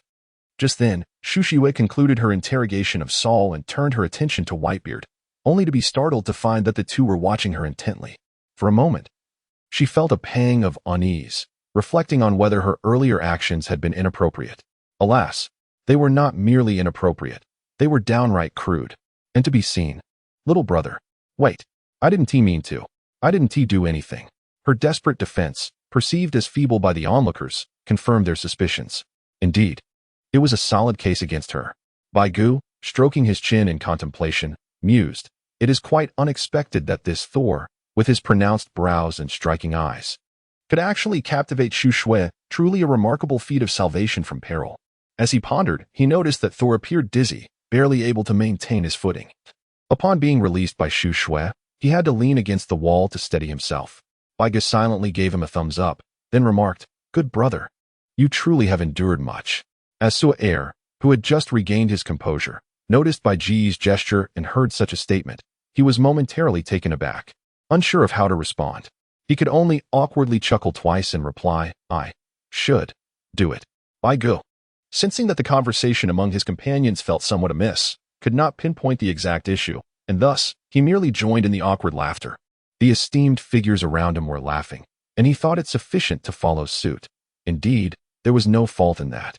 At that moment, Shu Shui and Sol were entirely oblivious to the source of Bai Ji's amusement, and they too could only partake in the uncomfortable laughter. Passers-by on neighboring vessels observed the four individuals aboard their ship, perpetually grinning foolishly, and found amusement in the sight of such folly. After their bout of forced laughter, the quartet departed from the waters off Alabasta, setting their course toward the next island. As they steered the Black Pearl toward the next destination marked on their record, Shu Shui inquired, "Brother, where shall we go next? Shall we follow Luffy and the others to Skypiea?" Gu opened the map and glanced at it, then hesitated for a moment before saying, "No, let's not take a detour. We will proceed straight ahead from here, heading directly to the city of Seven Waters." Shu Shui's eyes glimmered with suspicion as she coldly inquired, "You can't possibly be intending to see that Khalifa, can you? White gift, Sol, speaking of which, that Karifa in her secretary outfit is quite cola, huh? Wait, what kind of gaze is that? I merely ventured to the city of Seven Waters to see if I could obtain the schematics of the Underworld King. What are you all thinking?" Shu Shui, I apologize. I thought. Suar, huh? Brother, weren't we going to admire the beauties? Shu Shui casually inquired. What, are there no lovely ladies aboard the ship? Suar, oh. That fierce lady is too intimidating and Kale is too petite. She is not to my taste. Before he could finish his sentence, Shu Shui furiously extended his right hand. Fingers splayed, pressing down on Suar's head, and coldly remarked, "At my age, being this fierce is indeed a challenge for you. 19 bone grab." He then dragged Suar out of Kale's and beige sight, and for the next 5 minutes, Suar's cries of anguish echoed, undoubtedly painting a rather tragic scene. Kale initially contemplated intervening, for Suar's cries were quite pitiful, but after a moment's hesitation, chose instead to obediently remain by Beige's side and watch the spectacle unfold. Chapter 48. The Island of Trade on the Sea, Banana Island. 4 days after departing from Alabasta aboard the Black Pearl, having completed their training for the day, Beige and his companions were engaged in a game of landlord. Following the conclusion of the main storyline in the Alabasta Kingdom arc, the game underwent a minor narrative update, and various rankings within the game experienced some shifts. Gu and his companions took turns logging in and out of the game, addressing their physiological needs. Although the disparity between in-game time and real-world time was significant, upon returning, Gu still felt that time had flown by. Over a span of more than a decade within the game, only about a day had passed in reality. Despite the accelerated passage of time prior to their departure, it remained an astonishing experience. After approximately 2 days in the game, all four had logged out and resumed their journey. Curiously, when one logs out, their character appears lifeless, lying still without any motion. Thus, upon their return, the four began their cultivation. Gu and Sol engage in practice together, followed by moments of serene meditation to deepen their understanding of swordsmanship. Sol, in his various forms, half-human, centaur, and fully realized Pegasus, refines his skills after mastering his so-called chaotic hammer technique. Shu Shui, embodying the natural element, not only hones her own abilities and develops her fruit powers, but also adds a new training regimen alongside Cola. After all, despite being perceived as weak, one must possess certain capabilities. Much like Lee from Naruto, who, despite lacking in ninjutsu and jinjutsu, excels in taijutsu. Consequently, these two young ladies, both with a foundational knowledge of martial arts at zero, perform captivating training sessions that delight Baigu and Sol after completing their essential daily exercises and fruit power development. This prompted Sol to often reflect on how wise his decision was to join his elder brother's pirate crew. Following their daily training, the scene now unfolds with the four of them gathered at the forefront of the deck, engaged in a spirited game of landlord. 3 white strips adorned the face of Baigu, while 2 strips decorated the visage of Shu Shui, and half a small face of Ku Lu was entirely covered in paper strips. Meanwhile, Thor. The collective sentiment among the onlookers was unmistakable. This fellow has concealed himself remarkably well. Who would have thought that the seemingly honest man with prominent brows and large eyes would excel so greatly at Dodiju? After playing 7 or 8 rounds, he astonishingly emerged victorious in every single one. Thus, 3 monotonous days passed, and finally, the silhouette of an island began to materialize before the quartet. As Kulu, who was exploring the development of atomic abilities, approached the bow of the ship, he inquired with curiosity, "Why are there so many vessels near this island?" Upon observing the surroundings, Baigu and his companions noticed that vessels traversed the waters encircling the island, including pirates, naval ships, and merchant vessels. Such a scenario was something Baigu had encountered only in a handful of locations. Besides their current destination, Water 7, the Sabaody archipelago also served as a bustling transit point to the New World. Before long, they docked at a nearby pier to disembark. Following the old routine, Sol ventured out to procure supplies, while the other 3 sought to purchase local specialties and leisurely explore the island, keen to uncover its secrets. Their meandering led to an impressive collection of regional delicacies, which, despite being labeled as local products, were merely items transported from various places for sale. What struck Baigu as peculiar was the island's location in the first half of the Grand Line, while it lacked the perilous reputation of the latter half. It seemed unlikely for such a commercial hub to thrive here. It was not only the presence of trade caravans from all seas, but also the unusual coexistence of the Navy and pirates without conflict that intrigued him. Such an anomaly was rare even in Alabasta, where the presence of the warlord of the sea, Crocodile, typically deterred naval interference with pirates, provided there were no significant incidents. This allowed figures like Ace to roam the streets without concern.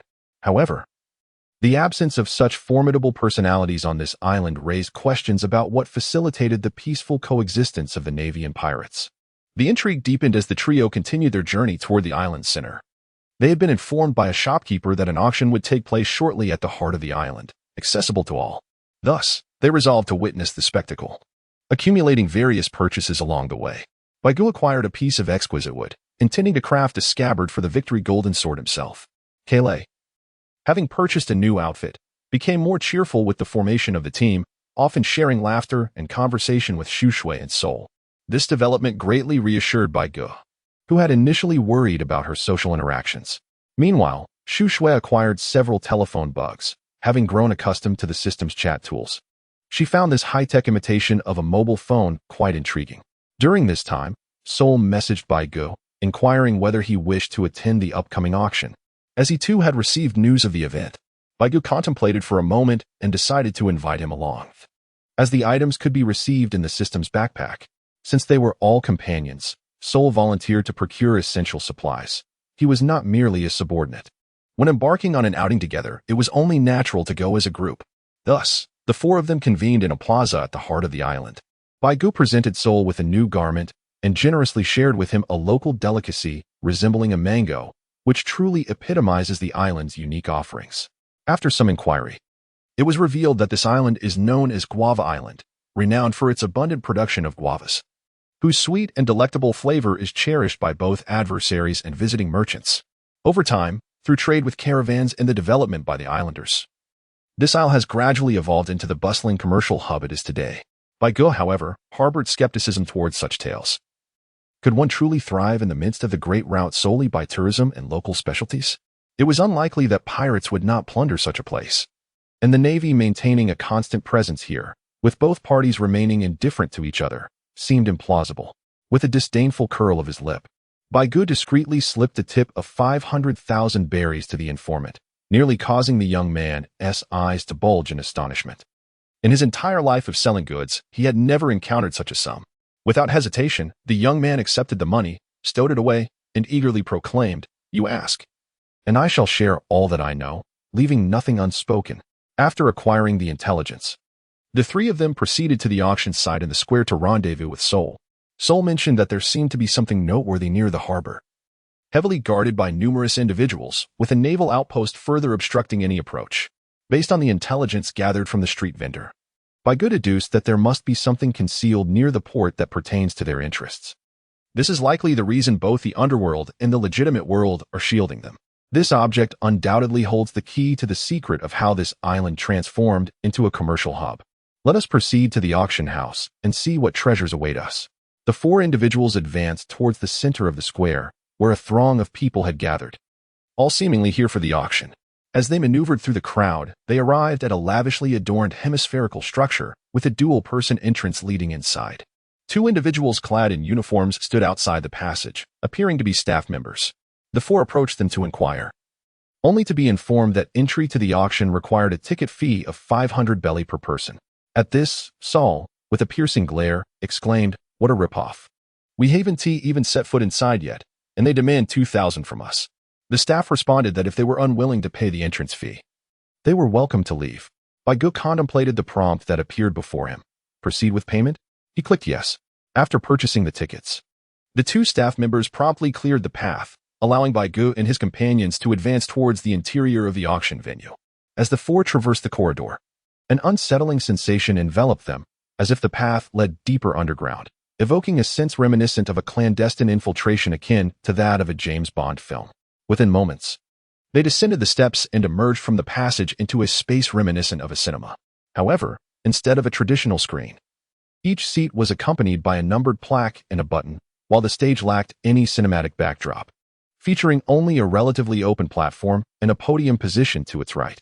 The hall was already populated with a dozen individuals, some sipping drinks alone, while others engaged in amiable exchanges with familiar acquaintances, none of whom paid any heed to Baigu and his companions. Armed with the numbered plaques provided by the attendant upon their entry, the quartet approached their designated seats. Soon, a server approached, bowing slightly as he inquired whether they desired beverages or if they were interested in the more exclusive VIP booths. Curious, Sol inquired about the prices of the drinks and the booths. The server smiled faintly and responded, "The price of beverages varies according to type and age, ranging from 50,000 to 5 million Bailey. As for the booths, there are exclusive ones upstairs, with each accommodating 10 guests, offering distinct services. The 10th booth costs 100,000 Bailey, with each subsequent booth increasing by an additional 500,000 Bailey." Baigu pondered for a moment before instructing a waiter, "Please arrange for us to have box number 10. And also uncork a bottle of the 5 million Belly red wine." The waiter, who had initially intended to simply quote the price and take his leave, stood frozen in place. As it was exceedingly rare for patrons to choose a private room, let alone order a bottle of wine priced at that staggering amount. His expression shifted instantaneously, and with a beaming smile, the waiter bowed deeply and replied, "Certainly. Please, follow me." He guided Baigu and his companions to an opulent private room on the second floor. From the panoramic floor-to-ceiling windows, they enjoyed a sweeping view of the stage and the scene below. Shortly thereafter, the waiter retrieved a communication device from his pocket, uttering a few brief words. In no time, two young women clad in revealing bunny costumes, their figures strikingly alluring, entered the room carrying 2 trays. Upon their arrival, Sol's eyes sparkled with an extraordinary gleam. "Such overwhelming wickedness!" Sol exclaimed. Hearing this, Kayle, who trailed behind Baigu, looked utterly bewildered. "Why can't I see this wickedness?" Suddenly, Shushui raised her hand and delivered a swift blow to Sol's nape, sending him crashing against the wall. The waiter approached with the 2 girls, bowing respectfully as he explained, "This is the 5 million Belly wine you ordered, La Roman e Conti, a true world-renowned vintage." "Oh. And these 2 ladies are your complimentary slaves with the purchase of the wine. You may keep them or sell them to others. Here are their slave contracts for your perusal. May I ask if you prefer to pay in cash or by card?" System prompt: "Would you like to proceed with the payment for the wine and the private room?" Baigu calmly indicated his intention to pay by card, subsequently confirming his choice, and casually selected a card option, knowing full well that the funds would be deducted from the system account. The server, upon receiving the payment, was even more elated, as Baigu generously slipped an additional 1,000 belly into his hand after completing the transaction. The gentleman inquired about the special services available in the private box. The attentive server, having accepted his gratuity, stepped forward with a smile and replied, "Indeed. As a VIP guest in the private box, you are entitled to a 9 discount, which increases by an additional 2 with each upgrade of your box. Furthermore, you have the option to request an additional server of your preferred gender and style to attend to your needs. Should you desire more, you may increase your expenditure accordingly. Similarly, as your box level rises, the quantity and quality of the service staff will enhance as well. Most importantly, you have the privilege to participate in exclusive transactions following the conclusion of the auction." Upon hearing the last point, a faint smile appeared on the gentleman's lips, and he nodded, signaling the server to withdraw. After sending 2 bunny girls to Seoul for his pleasure, he approached the floor-to-ceiling window, swirling a glass of red wine as he awaited the commencement of the auction. After a brief interlude of 10 minutes, the venue gradually filled with attendees, signaling the commencement of today's auction. A provocatively dressed and alluring host ascended the stage on the right, greeting the audience before bowing to the guests in the second-floor boxes, and then initiated the bidding. "Ladies and gentlemen, today's first item for auction is a rare marine specimen from the North Sea, the whale bat. It is said that its meat is exceptionally tender and delectable, particularly enhanced when grilled. The starting bid is 500,000 berries, with minimum raises of no less than 10,000 berries. After a spirited contest amongst several bidders, the whale bat was eventually secured by a newcomer, appearing to be a pirate, for the sum of 800,000 berries. Now, let us unveil the second item for auction." A few servers brought a wooden frame onto the stage and departed. The host stepped forward, slowly unveiling the red cloth that covered the item, and announced, "Dear guests, behold. This is one of the only 21 great knives in existence, known as Blizzard. Crafted by a master artisan, its quality is assured. This blade can sever hair and slice through iron with ease, making it an indispensable tool for any traveler. This renowned blade begins at a price of 20 million berries, with increments of no less than 5 million berries." Upon witnessing the caliber of the second item, the gentleman and his companions could no longer remain seated, as Sol and Shushua cast inquisitive glances in his direction. Bai Gu, taken aback, exclaimed, "What are you all doing? I have but 2 hands. I am not like Sora with his 3-sword style. Why purchase so much?" Sol chuckled and replied, "No, my friend, I assumed you had a penchant for collecting weapons. Besides, it would suffice to just break in and take a look. If you fancy anything, why not simply seize it? Why bother buying?" Shushue added, "Indeed. If the forthcoming items are of such a high caliber, we should seriously contemplate taking over this place." Nearby, Kulu, who was cautiously savoring a glass of red wine, nearly choked in surprise and stared at the trio, saying, "You can't be serious. Are you truly planning to rob this place?" Bai Gu, utterly speechless, pressed his forehead in disbelief and exclaimed, "What on earth are you all thinking? Setting aside the fact that we are unaware of the underlying circumstances here. Even if we were, we cannot engage in such morally reprehensible actions." Amidst their heated debate, the renowned sword, Shui Shui, was sold for a staggering 55 million berries to a patron in the adjacent Box 9. Soon, the host presented the third item for auction, a large iron cage containing a girl with cat ears, shackled in chains. The host announced, "Behold our third auction item, a young girl from the catfolk tribe of the West Sea. It is said she is merely 14 years old this year. Just look at her physique and those enchanting cat ears. Are you tempted? Bring her home, and she shall be yours." The starting bid was set at 10 million berries, with increments no less than 5 million. Let the bidding commence.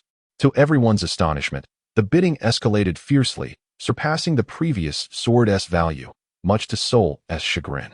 Could it be that the allure of a cat girl eclipsed that of a famed sword? Upon hearing his incredulous thoughts, Bai Gu and Kulu immediately raised their middle fingers in disdain, retorting, "If you can pry your hands away from those 2 bunny girls, we might consider believing you."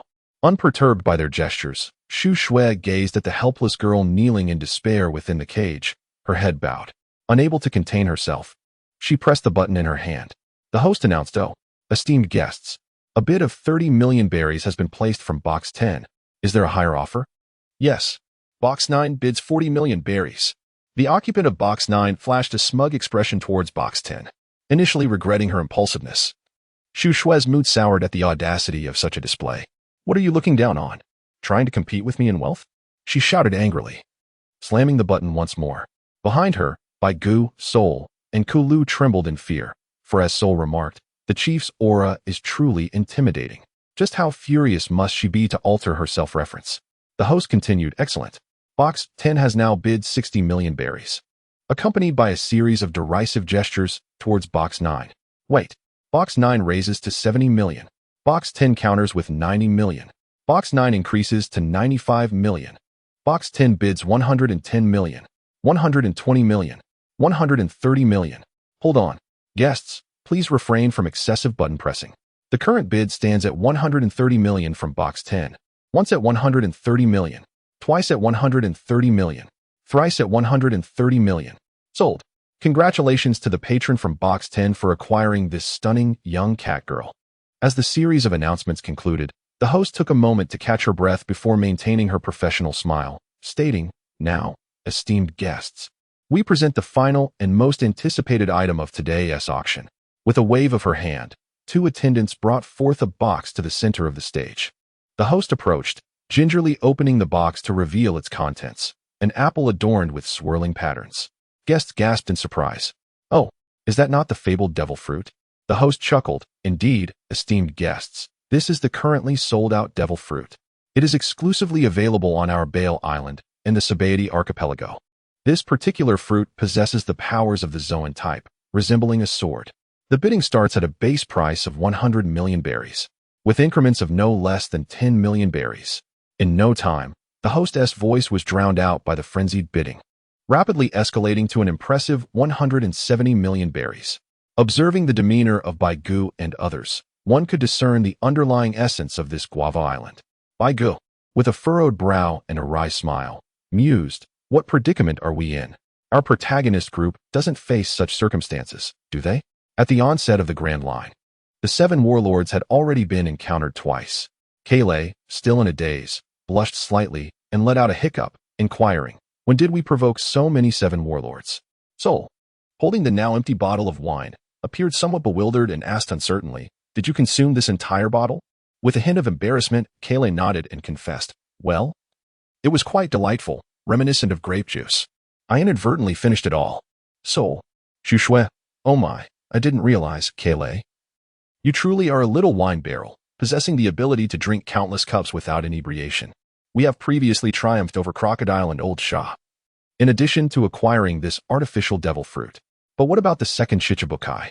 Bai Gu, feeling helpless, scratched his head and remarked, your sister Shui would never spend so much money just to purchase a cat girl. She must be planning to simply snatch someone away and flee. Shu Shui replied, oh dear. My brother truly understands Wanshan. Bai Gu, I am not flattering you. Sol, as for the second point, the artificial devil fruit is produced and sold by the Don Quixote family. The fact that it can be obtained here indicates that it should belong to Doflamingo's subordinates. Bai Gu responded, this is the territory of the Don Quixote family. Our chief intends to forcibly seize commoners, which would mean directly opposing Doflamingo, one of the 7 warlords of the sea.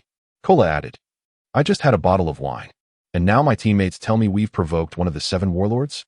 Chapter 50. After boasting, we really ran away. It was truly exhilarating. Balala Island.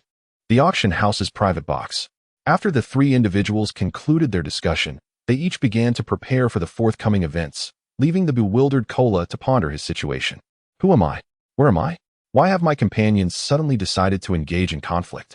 On stage, the artificial devil fruit was acquired by a pirate from the audience for approximately 170 million. The host then took to the stage to announce the conclusion of the event, urging everyone to exit the venue in an orderly fashion, and instructed both parties involved in the auction to proceed to the transaction area. Meanwhile, in the private booth, the 2 bunny girls displayed expressions of sheer panic, while Bai Gu and his companions, exuding an air of menace, followed the server to the trading location. Behind the stage, in a space reminiscent of a CAF, the server escorted them to a seat that was already occupied, bowed, and departed. Upon the arrival of the buyers, the seller, who had arrived earlier, gestured for them to take a seat, and then produced a slave contract, placing it upon the table. Bai Gu pondered, did this fellow not fear a strong-armed robbery? He placed the items so boldly upon the table. A few individuals took their seats, and Shu Shui picked up the contract to peruse it. The seller across from them wore a mask, concealing his true identity. Moments later, 2 attendants wheeled in the iron cage that contained the cat girl, presenting it before the assembly. The seller sipped his tea, retrieved a key from his pocket, unlocked the cage, and forcefully extracted the cat girl, seating her beside him. He then declared, "Ladies and gentlemen, let us not squander time. Let us expedite this transaction, for I must prepare to attend the gray market auction." Judging by the seller's voice, he could not be over 30 years of age. And the gray market auction he referenced likely pertained to the Tangiake family's dealings in arms, smuggling, human trafficking, and synthetic devil fruits among other enterprises. Baigu did not intend to thoroughly provoke Minggu. As he cast a glance at Xu Shui, his right hand slowly slid beneath the table, preparing to grasp a knife. However, captivated by the sight before him, his hand inadvertently landed on the thigh of Kulu beside him. Initially tense, Kulu was instantly rendered speechless, and Baigu instinctively squeezed twice. The soft sensation felt amiss. "Where's my knife?" Turning his head, he noticed that Kali's face was flushed, as if about to ignite. To his dismay, his rogue hand had found its way onto Kuli's thigh, and he had audaciously squeezed twice. Observing Kuli's crimson cheeks and near-tearful expression, Baigu hurriedly withdrew his hand and stammered an apology, fervently messaging that it was unintentional. The seller across the table, recognizing that the other party was equally bemused, chuckled softly. Sitting to the left, Xu Shui and the individual beside her, Soul, were expressions of utter confusion, pondering the unfolding situation. Baigu cleared his throat a couple of times, awkwardly adjusting his attire and using his right hand to touch his nose in an attempt to mask the previous embarrassment. What is that scent? It is quite delightful. Suddenly, Baigu, still touching his nose, froze momentarily, then mechanically turned his head back towards Kaylay, only to find her cheeks flushed even more, resembling a steam fairy, bashfully lowering her little head. Upon witnessing Baigu not only finish touching himself, but also taking a sniff, Kaylay felt a bit dizzy.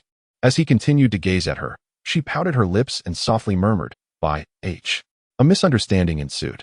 The seller across the table, growing increasingly impatient, glanced at his watch and urged, "Could you please expedite the process?" Xu Shui, still observing Baigu and Kaylay, remained oblivious to any ulterior motives until interrupted. Discontented, she retorted sharply, "What are you so anxious about? I need to examine this carefully, don't I?" The seller replied, "There is no issue with this contract." Frustration mounting, Xu Shui decisively marked no on the options for signing and payment, then slammed her hand on the table, exclaiming, "Soul, take action." Soul, already poised for action, promptly struck the table, seizing his weapon and delivering a powerful blow that sent the seller flying. He crashed through several walls, leaving the CAF resembling a site of forced demolition. Nearby waitstaff, terrified, scurried away while shouting, "There's a disturbance! There's a disturbance!" No sooner had the words escaped their lips than a throng of security personnel surged forth from various corners. Converging on the scene, Baigu rose and approached the intersection, where the fiery blade of Yin Yun manifested at his waist. With a swift motion, he unleashed several slashes, promptly dispatching a few security guards that had charged forth. He turned to Xu Shui and the others and said, "You proceed ahead. I will hold them off. Soul, cover them and regroup at the port." Soul, having sent one adversary flying with a powerful strike, turned and inquired, "Brother, what should we do with this cat girl? Should we take her along as well?" Xu Shui grasped the small hands of the cat girl and Kulu, pivoting to flee towards the exit while shouting, "What nonsense! I went through great lengths to acquire her. Should we not take her?" Soul scratched his head and replied, "All right." After Baigu and the three others, along with the cat girl, departed, the dual-wielding warrior unleashed a frenzied assault, transforming what was merely a slightly damaged CAF into a scene of utter devastation, nearly reducing it to ruins. Satisfied with the destruction, he turned to pursue the direction where Xu Shui and the others had gone. Bursting out of the venue's corridor and back onto the ground, Baigu sheathed his frosted blade and, emulating the style of the revered swordmaster, executed a one-blade draw. Although he lacked the precise techniques for such a skill, his current strength was sufficient to unleash a blade of energy that obliterated the corridor. Having wreaked havoc, Baigu promptly continued his escape. During their flight, the four companions received a system notification. System notification: hidden task, enact evil with love and truth. Due to your actions, you will be pursued by the Don Quixote family for 1 month. Should you successfully evade or dissuade them, you will complete the task and receive special rewards. However, if captured or slain, you will lose 10 levels each time and incur a fine of 50 million berries. On what was once a tranquil and harmonious Ball Island, turmoil erupted as Baigu, his three companions, and the newly acquired cat girl sprinted from the central plaza all the way to the eastern harbor where their ship was docked. Baigu had indeed achieved the legendary hidden accomplishment of traversing from the west to the east, though the game did not provide any notification for this feat. Just before boarding the ship, a senior staff member clad in a black uniform approached, gesturing for his subordinates to cease their attack before producing a telephone bug from his pocket. Do not inquire how it was known he held a senior position. It was evident as he walked ahead of everyone else. With a swift motion, the blade returned to its sheath. Observing the figure across from me, who brandished a peculiar device resembling a phone bug, I noted the audacity reflected in his gaze. Indeed, he sported sunglasses identical to those worn by Ming. The phone bug buzzed incessantly before finally connecting. Ming spoke. He. So you are the illustrious Uchiha who has recently made waves. Is it? Crocodile is truly inept, losing to you in his own territory. However, I am not one to be underestimated. Since you are causing a commotion here on my turf, should I interpret this as a challenge? Listening attentively to the other party's words, it was evident that they were currently in the new world. With a sense of relief, they calmly responded, You have made a slight error. You are not the second, but rather the third. Moreover, I have no intention of challenging you. Phone bug, Minguo? The third, is it? How intriguing. Therefore, I present you with two options. Either return the goods and compensate with an additional 500 million berries, or fight your way out from here. In a light-hearted exchange, White Giver expressed his choice, questioning whether the phone bug, Brother Ming, would take action himself. Brother Ming chuckled, asserting that White Giver had yet to earn the privilege of his involvement and expressed a hope of encountering him alive in the new world, urging him not to disappoint. With a sudden shift in demeanor, the phone bug commanded his subordinates to act. The leader of the group signaled, and his men surged forward wildly. Immediately, Shushue launched the Black Pearl, while Kale and the cat girl boarded the ship, followed by Thor and White Giver who leaped back aboard after a successful harvest.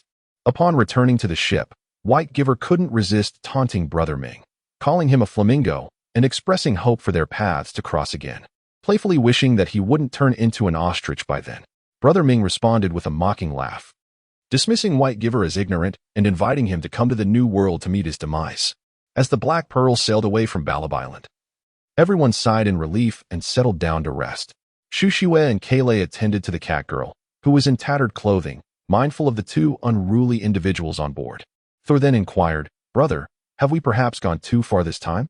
Baigu, rest assured, what is there to fear? If something goes awry, Luffy will take the brunt of it. At worst, we can simply avoid going to Dressrosa.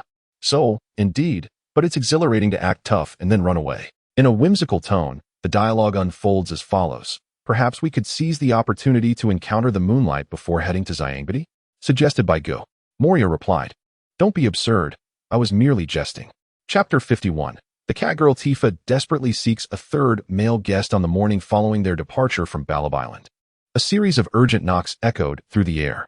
Rubbing his eyes, Sol opened the door and peered out, muttering, Who is it, so early in the morning? Do you wish to stir trouble?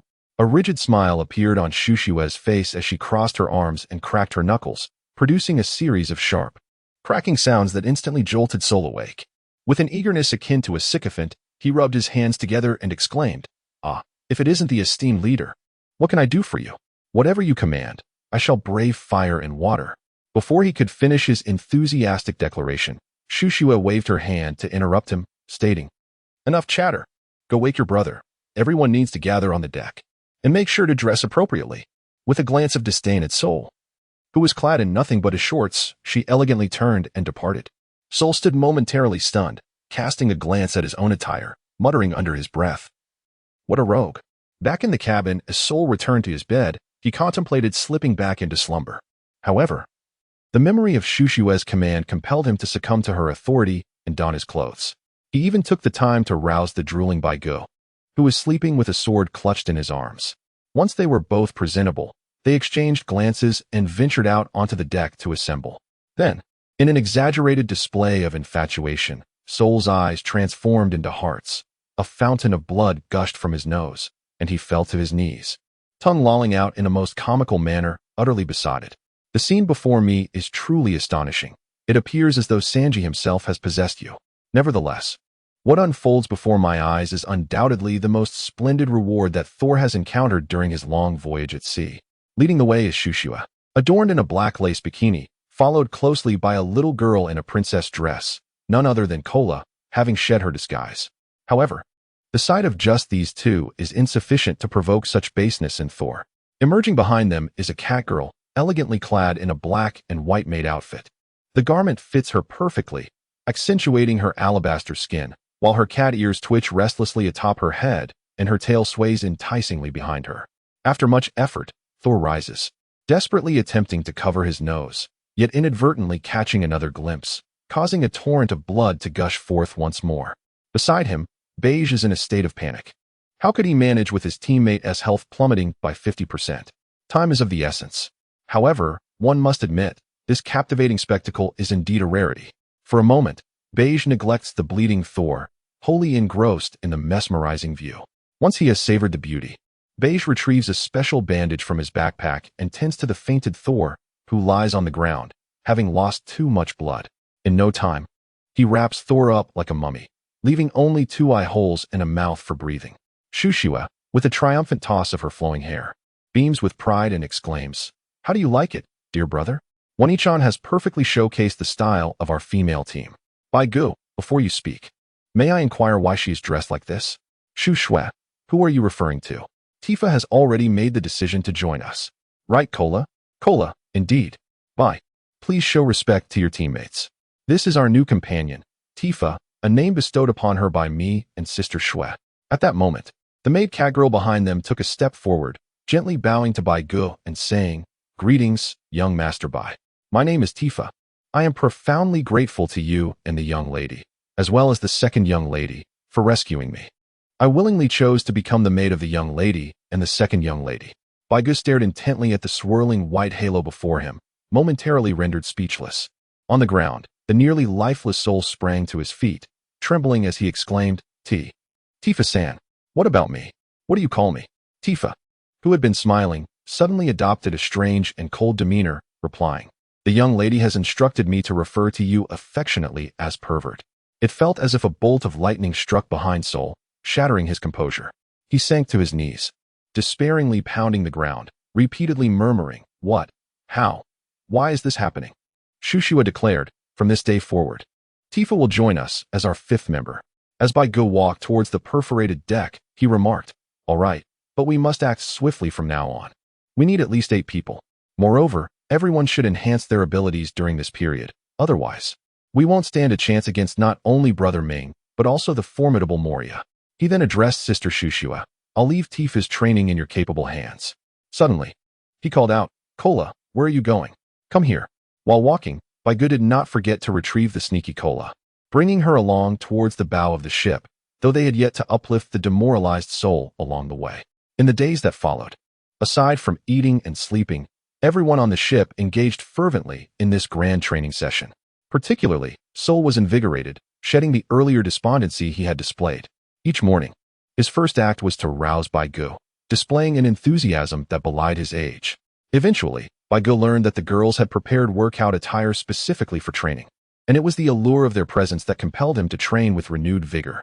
Reluctantly, Bai Gu joined in, even though his skill experience did not seem to increase, and his proficiency remained stagnant. Nonetheless, he felt a palpable improvement in his swordsmanship, finding it increasingly effortless to execute his techniques. He believed he was making strides towards the path of the swordsman. In addition to diligently honing his sword skills, Bai Gu also focused on enhancing his physical strength, following Soul's lead. During their last visit to Balu Island, he had purchased numerous weights and colossal dumbbells. The final crucial element of his regimen was meditation. Through a meditative state while gripping his sword, Bai Gu could perceive the world around him with remarkable clarity, each element resonating with its unique sound. From beneath the Black Pearl, the whispers of countless souls echoed, narrating the curse of the Devil's Sea. While Bai Gu immersed himself in sword training and attuning to the breath of all things, Shushua and Tifa focused on physical techniques. Despite possessing a pair of cat ears and a tail, Tifa remained an ordinary human. Shushua had resolved to seek a feline zoan fruit to enhance her abilities in that regard. As for Soul, he had mastered the art of melding with his horse form, sometimes managing to manifest only his wings while suppressing other equine traits, giving him an angelic appearance, albeit lacking in aesthetic appeal. Kola, after rigorous training under Shushua and Bai Gu, had developed the ability to accelerate and manipulate atomic structures, allowing her to alter her size at will. However, she still struggled to apply this ability to external objects, leading Gu to speculate that she was on the verge of awakening her devil fruit powers. The thought of an adversary capable of disassembling one into atoms was indeed daunting. Or perhaps the idea of transforming a 1-meter individual into a 10-meter giant was equally terrifying. What if Gu and his indomitable golden sword grew in size? A single strike could cleave the earth asunder. Of course, such musings were far-fetched, still overshadowed by the potential of atomic bombs. Currently, they had made progress in the development of atomic energy, having successfully initiated nuclear fission. They merely needed to discover additional elements to amplify the energy and explosive force. In contrast to Cola's offensive skill development, Gu proposed an alternative strategy. If she could control the atoms during injury, preventing them from splitting and accelerating their aggregation, might she not be able to staunch or even seal a torn wound? Following a series of capability enhancement endeavors, Cola now perceived Gu with a distant demeanor, often seeking refuge behind Shushua, perhaps still haunted by the leg-grabbing incident on Balu Island. Gu felt quite vexed, and it was not intentional on his part. Moreover, he found the situation rather slippery and soft to the touch. Alas, what has become of him? Has he been assimilated by that fellow soul? How indecent! It is imperative to expedite the search for a third male guest, lest the first male guest falters under pressure. Chapter 52. The Advancing Players. Doubts from the warring states following the incident at Balu Island. Gu and his companions gained notoriety, both among NPCs and players alike. This was primarily due to Gu unleashing the power of both the underworld and the heavens, placing a bounty on anyone who dared to slay Gu and his crew. The naval division stationed at Balu Island promptly reported to the naval headquarters about a band of pirates committing heinous acts, forcibly abducting maidens, and causing severe disturbances. They recommended an increase in the bounty for the pirate captain and his crew. A few days prior, a minor game update had introduced a bounty leaderboard, and G's name soared to the top with a staggering bounty of 117 million berries. Shu Shui and Sol followed closely with bounties of 116 million and 115 million berries, respectively, surpassing the fourth-place captain of the Yang Village pirate crew by nearly 70 million berries. The game system even announced that any player who secured a spot in the top 5 of the bounty leaderboard for a week would earn the title of Supernova and have the chance to be recruited as one of the 7 warlords of the sea. Such an announcement sent the player community into a frenzy, with players desperately seeking ways to boost their bounties. Ultimately, a player named Knowledge, who humorously referred to himself as Patrick Starr, suggested that the simplest method to increase one's bounty was to attack the Navy. While attacking the headquarters was out of the question, they could settle for targeting the lesser-populated naval divisions. To test this hypothesis, the Yang Village pirate crew offered to assist him, and after successfully dismantling a naval division on a nearby island, their bounties increased by 5 million berries, with the captain, Xiang Yang, soaring by an impressive 10 million. As news spread, all pirate players heading towards the Grand Line went wild, forming groups to storm the nearest naval bases. If they could not defeat the Navy, they would simply gather more allies or rely on their respawn times to grind through the naval dungeons. What? You ask if this is worth it? What a jest. Defeating the Navy grants experience points and skill proficiency rewards, and now it could also enhance one's bounty, elevating their fame. In the future, becoming a member of a grand pirate crew might very well be within reach. Just imagine, walking the path to becoming the Pirate King's right-hand man, the ultimate underling in the realm of laborers. The mere thought made one salivate in anticipation, prompting the search for more comrades to take down this naval division. This frenzy, however, left Navy players in dire straits.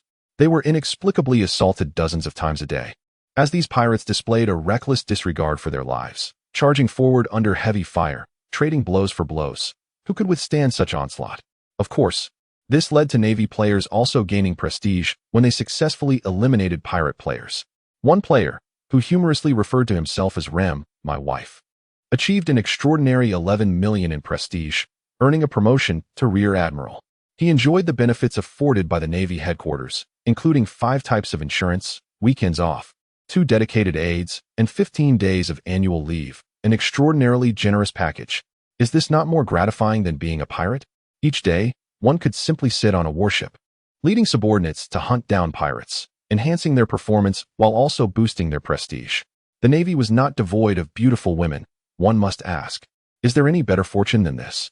This player later chronicled his successful experience in a 20,000 word article, spending 10,000 berries to publish it in the Newsbird newspaper. This revelation sent the already beleaguered pirate players into a frenzy, with some promptly defecting to the Navy. Meanwhile, far from the naval headquarters, Sengoku felt a throbbing headache. What was happening?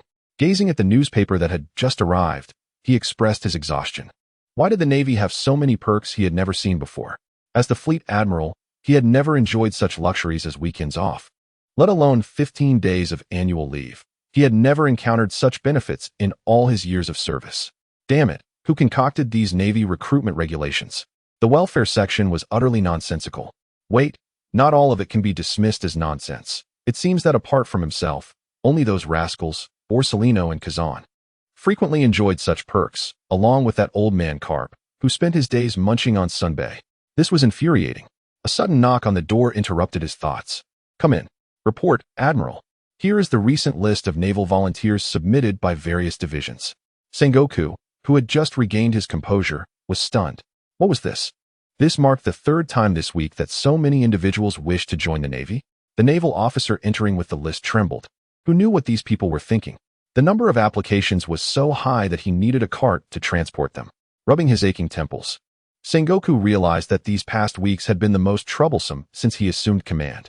A myriad of strange characters had emerged. First, Kazan went off on a trip, and Smoker had deserted his post to chase someone to Alabasta. While he could understand this, given that Smoker was one of Zephyr's disciples, it was outrageous that he mobilized all the naval forces near Alabasta just to locate a rain-making ship. The Alabasta incident had only compounded his headaches. He had never agreed to execute the Warlords of the Sea plan, and what was this? Legalizing piracy was an utterly foolish notion by the world government.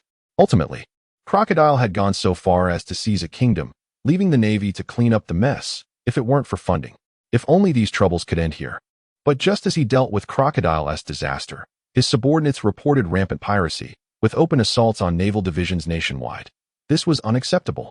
In a mere fortnight, the entire naval headquarters was in disarray, with couriers nearly running themselves ragged, and a pile of phone bugs almost costing them their special edition senbei for the afternoon snack. Oh, how could he have almost forgotten? Casting a glance around, he noted that Carp was absent. Good. With a fist pounding on the table, nearly sending everything flying, Sengoku roared. Carp, you rascal. At that moment, Carp, who was sneaking sunbae in the naval communication room, sat back with his leg crossed, enjoying his treat while the anxious naval couriers worked frantically in front of him. The sudden outburst from Sengoku startled one overly tense courier, nearly causing him to fall. Finishing the last piece of sunbae, savoring its flavor, Carp mused. Indeed, Sengoku's senbei is delicious. I heard that little Crane brought him a fine batch of tribute tea. She always favors that old rascal Sengoku. I must hurry back and snag some for myself. Haha. Meanwhile, in the first half of the Grand Line, the young village pirate crew was collaborating with the illusory country pirate crew to assault a naval fortress housing nearly 200 naval soldiers. 1 hour after the battle commenced, DJ Xianjiang, the captain of the 4th-ranked Yangtzuan pirate crew, successfully narrowed the gap with the 3rd-ranked Seoul, now boasting a bounty of 95 million, just shy of Seoul's 115 million. The audacious Xianjiang disbanded his crew on the spot, directly inviting passing pirate crews and Eliza's Fantasyland to join in a grand feast. However, unbeknownst to him, a bicycle was slowly traversing through the calm waters, making its way toward them. Chapter 53. The pirate ship descends from the skies. Majestic training, it was yet another sunlit day as the Black Pearl floated serenely on the surface of the sea, en route to the next island, with its sails furled to maintain the slowest possible speed for leisure. Indeed, Beige and his companions were indulging in a vacation, primarily because Sister Shushua had declared that the delightful weather, with its blue skies and fluffy clouds, was perfect for relaxation. Thus, Beige lay on the deck, sword in hand, lost in meditation, while Shushua and Kaylee reclined under a sunshade, basking in the sun. Sol, clad only in a pair of shorts, wielded his massive hammer under the bright sunlight. The maid Tifa sat between Shushua and Kaylee, continuously fanning the two with a small hand fan and occasionally replenishing their empty drink cups with chilled beverages. By goo, how rare it is for such splendid weather to persist for so long. Thor, indeed, this sun-drenched weather is perfect for exercise. Kaylee, yes, Thor is right. This weather is truly delightful. Shu Shui. It's astonishing that the first half of the Great Route has such splendid weather. Tifa. Young Master Bai. Do you need to apply some sunscreen? Shu Shui. Wait. Tifa-chan, applying sunscreen is my exclusive prerogative as One-san. Kaylee, huh? There's such a thing as exclusivity. As Thor was basking in the warmth, he suddenly transformed into a ravenous wolf, eagerly exclaiming, I beseech you for sunscreen. Please, help me. Just as Tifa was about to respond, Miss Shu Shui adjusted her sunglasses and interjected, Tifa, pay him no mind. He'll be as dark as an Indian in no time. So what is the point? Tifa. Understood, Mississippi unbeknownst to them, due to the turbulent waters in this region. The Black Pearl was unwittingly drifting in another direction. As the undercurrent swirled for an indeterminate time, Bai Gu and the others were engrossed in their lively banter. After much pleading, Bai Gu reluctantly applied a bit of sunscreen for Thor. Suddenly, the sunlight overhead was obscured, as a massive shadow loomed over the front half of the Black Pearl, prompting the 5 vacationers on the deck to gaze skyward in perplexity. Kalehem, what a colossal cloud! Thor, staring at the sky, shouted, No, that is not a cloud. Something is falling from the sky. Above the Black Pearl, a vast shadow was descending rapidly, with countless small dark specks separating from it. Thor gripped his hammer tightly. Be cautious, there are many of them, and they are plummeting. Kaylee turned pale with fear, exclaiming, No way. So many. The first fragments crashed near the ship, creating a tremendous splash that nearly capsized the Black Pearl. The sheer number of fragments raining down from the sky was incalculable, cascading like a celestial shower. The immense shadow that had blotted out the sun revealed its true form, a gigantic, 3-masted ship. As the vessel disintegrated midair, the force of its descent transformed the myriad of ship fragments into missiles, powerful enough to slay a sea creature surfacing for air. After barely shattering a few pieces that nearly struck the Black Pearl, the enormous ship drew ever closer. Bai Gu drew forth the long-dormant golden sword of victory and, channeling his inner hero, proclaimed, Face the gale. With a sweeping motion from left to right, the golden sword conjured a half-spherical barrier of stormy winds around the Black Pearl, enveloping the vessel entirely. After deflecting countless incoming fragments, the colossal ship crashed less than 50 nautical miles away, unleashing a tsunami that surged over 100 meters high in all directions. As it passed the Black Pearl, the wave instantly engulfed the ship, which had been sheltered by the Wind King S barrier. The immense tsunami reduced the Black Pearl to a shattered wreck, but fortunately, Bai Gu and the others managed to cling to something to stabilize themselves, lest they be swept away by the tumultuous waves.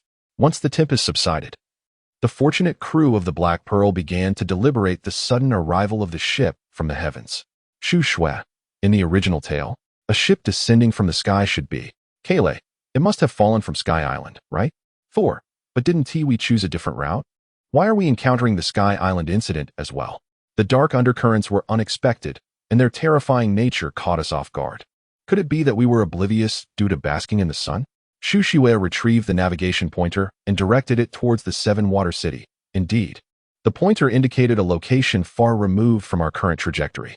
Thus, he promptly commanded, adjust the ship's bow immediately, steer right, and hoist the sails. Our course has deviated significantly. Understood.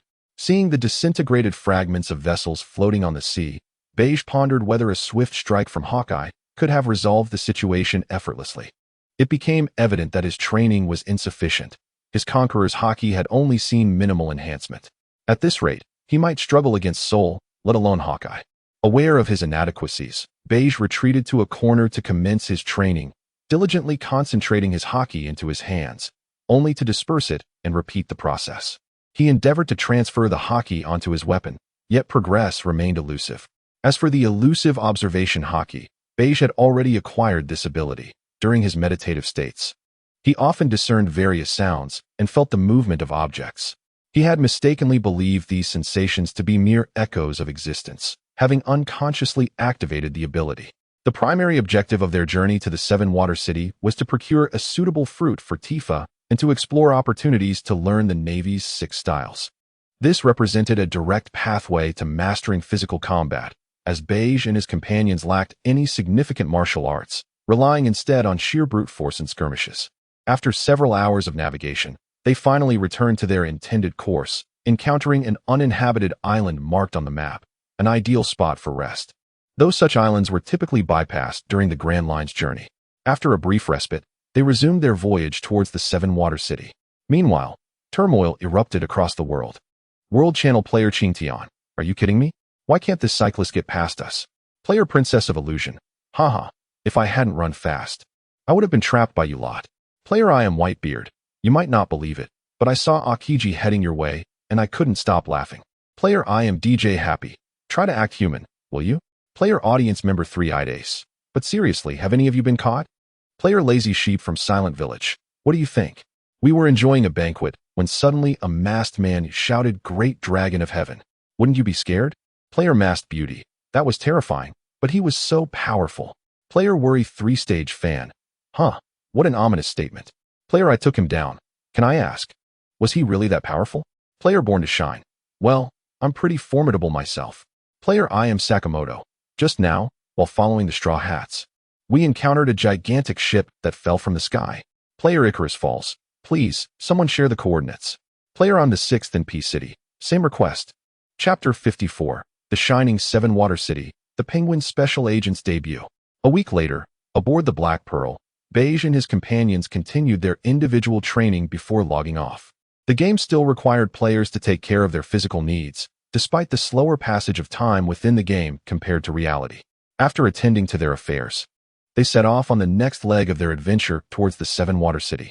Renowned as the Venice of the game and the most bustling aquatic metropolis of the first half of the Grand Line, the Seven-Water City comprised numerous small bridges, countless intricate waterways, and land islands. The waterways were quite complex, facilitating transportation not only across the flat water surfaces, but also extending down from elevated areas of the city. The local inhabitants raised a creature known as Blue, serving as a means of aquatic transport. Luffy's seventh companion, Frankie, was introduced here, ultimately crafting the Thousand Sunny alongside his friends after the events at Eni's lobby. Beige had long suspected that the design of the Thousand Sunny borrowed elements from the Pluton schematics, as Frankie had possessed the blueprints for an extended period. After several days at sea, Beige and his crew arrived ahead of other players at the island where Luffy had gained 2 companions. Although night was approaching, the Seven-Water City appeared even more enchanting under the cover of darkness, the bustling city illuminated by vibrant lights. The entire island resembled a city that never sleeps, shining like a massive diamond reflecting light, breathtakingly beautiful. Not just Beige and Soul, but even the 3 female companions were captivated, reluctant to disembark. As they neared the Seven-Water City, Beige received an email from Eliza containing 2 attachments. To his surprise, the attachments were the pet eggs he had previously asked her to keep an eye out for. Indeed, they were the rewards from the Joker's quest. And since the last 2 had been penguins, Beige speculated that the pet eggs from the East Blue quests were likely to be penguins. He had requested Eliza's pirate crew to help procure 2 more, simply to gather a complete set of Madagascar penguins. After spending 50 million berries and promising to include her crew in the next team battle, Beige successfully received Eliza's email, retrieving 2 eggs from it. He handed one to Soul and one to Kayleigh, and they both opened the eggs simultaneously. As the light dissipated, 2 adorable little creatures emerged, twisting and turning playfully. System notification. Congratulations to the player's pirate crew for collecting 4 pet penguins, achieving the Hidden Achievement Penguin Special Agents. As the first player team to accomplish this, the system grants these 4 penguins advanced artificial intelligence. No sooner had the system notification faded than the 4 identical penguins on deck began to squirm and transform, each moment revealing new forms. Baigu had transformed into a stout creature with a flat head, while Shushue had become a tall and slender figure exuding wisdom. Kayleigh appeared irresistibly adorable, whereas Sua Air embodied a fierce and intimidating presence, emitting a peculiar cry. The onlookers were captivated by the transformations of these pets. Baigu was the first to complete the metamorphosis. With a swift flap of its wings, it executed a push-up and stood upright. The other 3 followed suit, gradually rising to their feet. Baigu then commanded, "Attention." It was no surprise that a penguin could articulate human speech, given its advanced artificial intelligence. However, witnessing 4 penguins standing at attention and saluting was quite extraordinary. The stout penguin, known as Baigu, spoke first, reporting in. "Special Agent Boss here." Next, Shushua declared, "Reporting in. Special Agent Koski here." Kayleigh followed suit, reporting in. "Special Agent Rookie here." Finally, Sua Air exclaimed, "Wow? Wow, wow, wow. The penguin leader chimed in, reporting in. Special Agent Rouge at your service.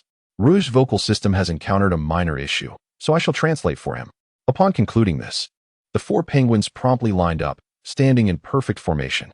The one on the far right aligned itself with the leader, then relaxed slightly, raising its right wing in salute, and proclaimed, "We stand ready to carry out your orders at any moment."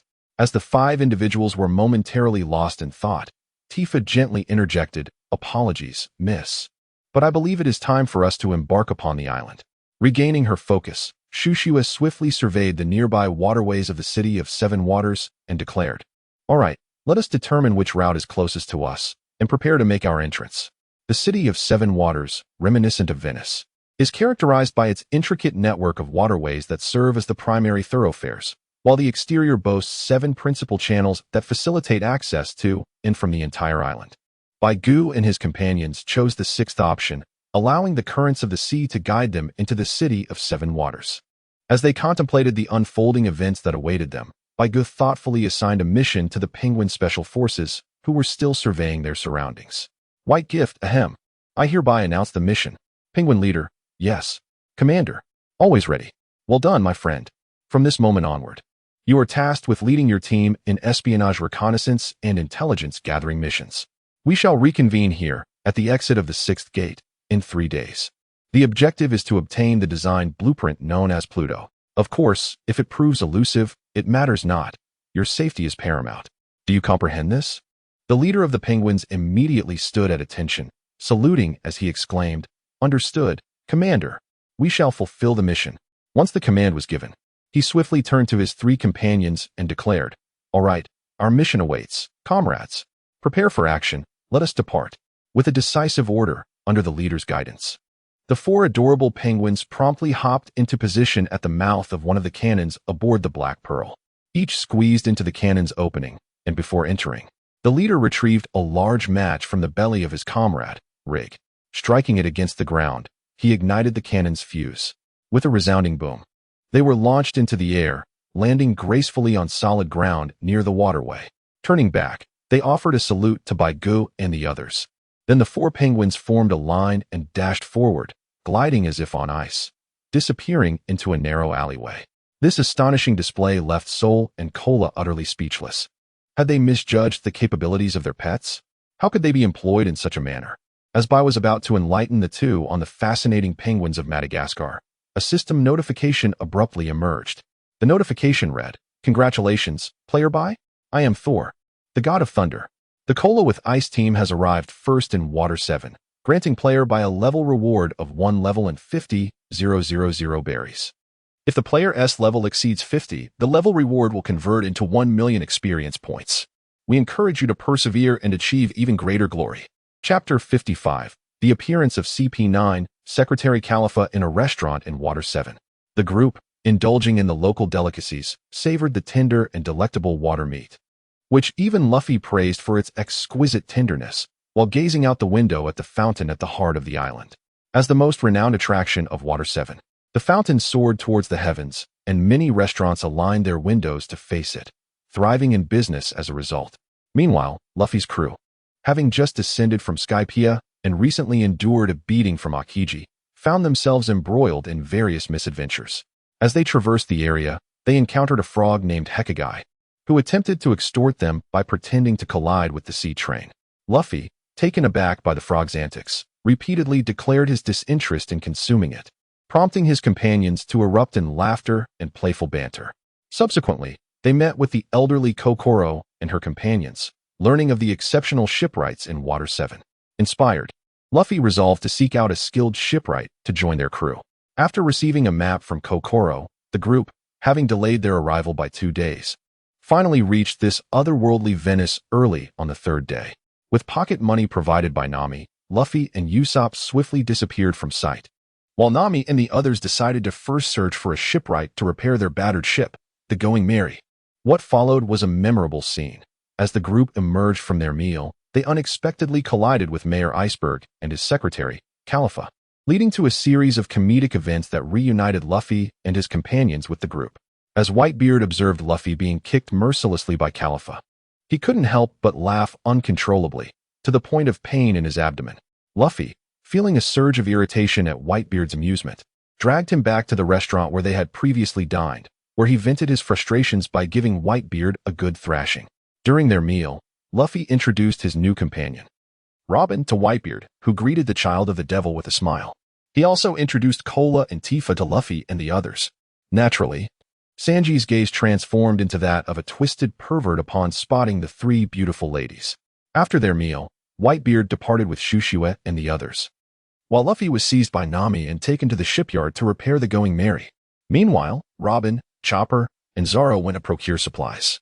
As Robin left, she cast a sorrowful glance at the carefree Luffy before exiting the restaurant with Chopper and Zoro. Troubled thoughts plagued Robin as she recalled her earlier encounter with Mayor Iceberg and his secretary, Califa, who had whispered conspiratorially in her ear, "I am CP9. The weight of uncertainty pressed upon her heart, and she accidentally collided with a masked individual. As she prepared to apologize, the stranger slipped a note into her palm, murmuring an apology before departing. Zoro and Chopper, noticing Robin's mishap, immediately turned back to check on her. Their concern deepened Robin's distress. If she continued to associate with Luffy and the others, CP9 would inevitably come to confront them. What was she to do? Shaking her head slowly to dismiss their worries, Robin followed behind Chopper and Zoro and opened the note to reveal its contents. It confirmed her fears. The sender was indeed a member of CP9, demanding that she fulfill the note's instructions or face the annihilation of the Straw Hat crew. The note instructed Robin to assassinate Mayor Iceberg. Clenching the note tightly in her palm, Robin cast a reluctant final glance at Chopper and Zoro, then turned away from their company, heading in the opposite direction. It took some time for Chopper and Zoro to realize that Robin had vanished from their side.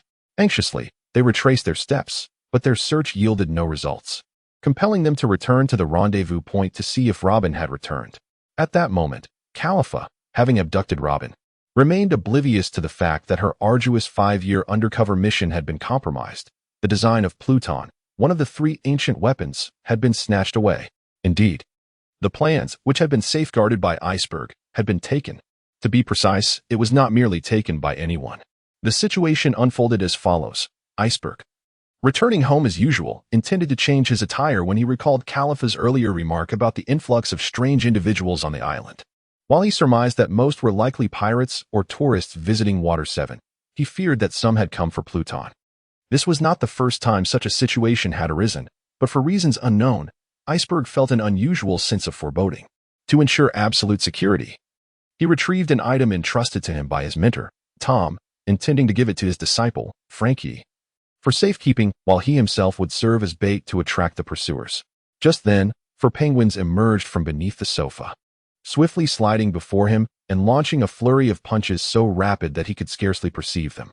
He was swiftly incapacitated by the 4 penguins.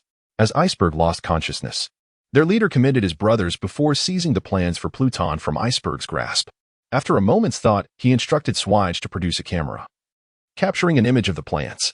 Placing the papers back in Iceberg's hands, he arranged him comfortably on the sofa and discreetly cleaned the scene of any evidence before calling for a retreat. The 4 penguins promptly skated away. Minutes later, Iceberg groaned and sat up, clutching his head. Thoughts of Pluton rushed back, causing him to disregard his aching head and immediately check the location of the plans. To his astonishment, the plans remained in his possession, and there were no signs that anyone had intruded. He lay on the sofa, utterly alone, and could scarcely believe his eyes when he recalled the penguins he had seen before losing consciousness. Had he merely been fatigued? No. He had to ensure the plans were sent out. This was undoubtedly a warning, a message from his mentor to transfer the designs. Resolving to act, Iceberg sprang to his feet, found a document folder, and placed the plans inside. He packed it into a parcel for Frankie and summoned an underling to deliver the package along with other items. After sending the underling on their way, Iceberg finally exhaled in relief. However, before he could take a sip of water to calm his nerves, a series of blood-curdling screams echoed from outside. Just as he prepared to investigate the commotion, Rob Lucci, flanked by the entirety of CP9 and Robin, entered slowly. Recognizing his secretary standing behind Lucci, Iceberg understood that she was likely the mole planted among him. Anger surged within him, yet he felt utterly powerless. Califa and the others approached Iceberg, and Lucci directly threatened him, demanding the plans for Pluton. Upon hearing their intentions, Iceberg smiled wryly, realizing that they were indeed after the designs. Fortunately, He had already sent them away. Even if it cost him his life today, he had managed to protect the plans. Chapter 56. The plans acquired. The Straw Hat crew intrudes at Mayor Iceberg's residence in Water 7. A tense standoff was unfolding between Iceberg and CP9, who were engaged in a conversation. Lucci attempted to persuade Iceberg to relinquish the plans to preserve his life, but Iceberg's resolute response left Lucci frustrated. The prospect of killing Iceberg, only to be unable to locate the plans, would only complicate matters further. Just as he grappled with this dilemma, an unexpected group burst into the scene. Indeed, it was Luffy and his crew, having received word of the situation. Robin's eyes widened in disbelief. She had never anticipated that Luffy could find this location without leaving any trace of her whereabouts. How had he managed to track her down? Of course, it was evident that this benevolent endeavor was Whitebeard's doing. He had not expected that a seemingly casual mission would be executed flawlessly by the Penguin agents in just 2 days. Knowing that the CP9, hailed as the most formidable intelligence organization in the world, had failed to procure the plans despite Caliph's years of undercover work as Iceberg's secretary, Whitebeard, Cola, Tifa, and Soul stood in silent astonishment at the photograph of the plans in Whitebeard's hand. What was this? Without conflict or theft, the very crux of the narrative had been handed to them, leaving them devoid of any sense of accomplishment, commending the Penguin agents for their impeccable task. Whitebeard rewarded them with a bucket of delicious fish. Watching them joyfully consume their treat, he couldn't help but elevate their capabilities in his mind. With such prowess, he mused, perhaps next time he could task them with stealing the Sea Stone from Sengoku, and they might just succeed in infiltrating Marine headquarters. In this moment of levity for the group, the situation on Luffy's side was far from favorable. Luffy vociferously demanded to know why Robin was leaving, while Robin, turning her head away, valiantly stifled the tears threatening to spill, reciting the rehearsed words she had prepared. Luffy, in a fit of disbelief, declared his refusal to accept it and rolled up his sleeves, ready to confront CP9. Both sides, characterized by their fiery tempers, clashed without hesitation, resulting in an intense battle. Ultimately, Califa, Lucci, and their companions emerged victorious with overwhelming force, defeating Luffy, the Ironhead boy. A raging fire concealed their true intentions as they turned to depart. In a fit of anger, Luffy struggled to rise, calling out, "Robin!" After the departure of CP9, the 5 from the Whitebeard crew arrived at the Iceberg's residence. And as anticipated, they found Luffy's team, battered and bruised, alongside the slightly injured Iceberg. Accompanied by Luffy, Iceberg and the others left the scene of the blaze, guided by Iceberg to Franky's home. Following Chopper's treatment, each member of the group was wrapped up like a dumpling. Chopper, exasperated, looked at Luffy, Zoro, and Sanji, inquiring, "Who on earth are they? How could you all be unable to defeat them?" Iceberg, just finishing bandaging, explained, "They are agents of the government. I never anticipated that after all these years of consolidating my company and willingly serving the government, they would dare to send CP9, bound up like a dumpling." Luffy exclaimed, "Robin." Chopper replied, Yes, understood. Please, just lie still for now." Luffy lamented, Baigu pondered for a moment before speaking, "Actually, however." Before he could finish, the icy mountain searched high and low, ultimately discovering that his disciple, Franky, was not at home. The icy mountain declared, "Franky has been taken." Chopper inquired, "Is it that person with blue hair?" The icy mountain affirmed, "Indeed, he is the shipwright here and also my disciple. They must have captured him for." Upon recalling the blueprints of the Pluto, he immediately began to search, finally locating the package he had sent amidst the clutter in the living room. It seemed that Franky had indeed been abducted, likely as leverage to coerce him into surrendering the blueprints. Observing Luffy and the others, who had been beaten into a state of disarray, the icy mountain felt reluctant to ask for assistance. Gritting his teeth, he retrieved the package containing the Pluto blueprints, torn between his thoughts about trading it for Franky's release. At that moment, Baigu rose from his seat and said, "Do you need assistance? We can help you rescue Franky." The icy mountain was taken aback, turning to Baigu and questioning, You are unaware of what kind of adversaries CP9 represents. It would be unwise to wade into these murky waters." "Baigu, I have my own methods, and my companions are on the other side. I trust that you will not give up, right, Luffy?" The colossal Luffy, lying on the ground, suddenly raised his right arm and shouted, "Of course, I must bring Robin back."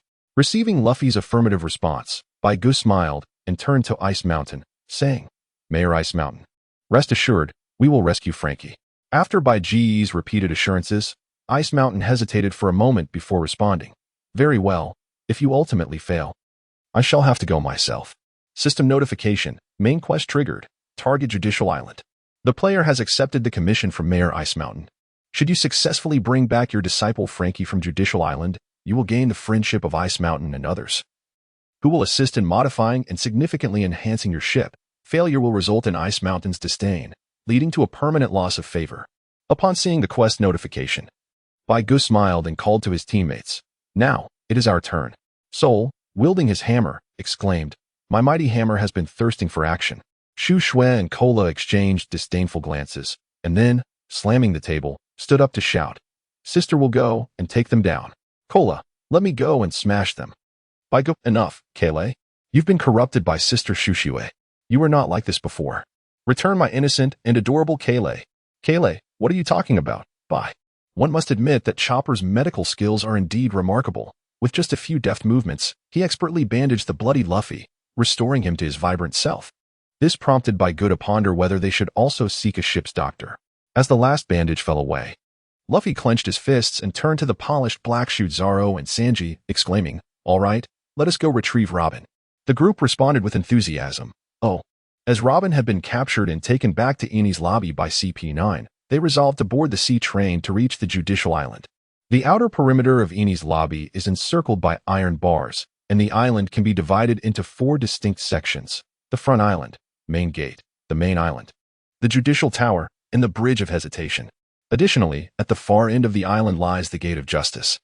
Behind the Gate of Justice are the Marine headquarters and the deep-sea prison Impel Down, which has remained impenetrable since its establishment. Luffy would be the first to escape. The entrance to Enies lobby is heavily guarded by a multitude of Marines, and any attempt to breach it head-on would require a fierce confrontation. Ultimately, as Bai Gu and Luffy devised their strategy, Iceberg stepped forward, offering to lead the charge against the first line of defense. Following that was the main island, separated by an abyssal waterfall, which required the use of swinging bridges for passage. In the original narrative, Luffy and his companions utilized rocket-powered flight to traverse this gap.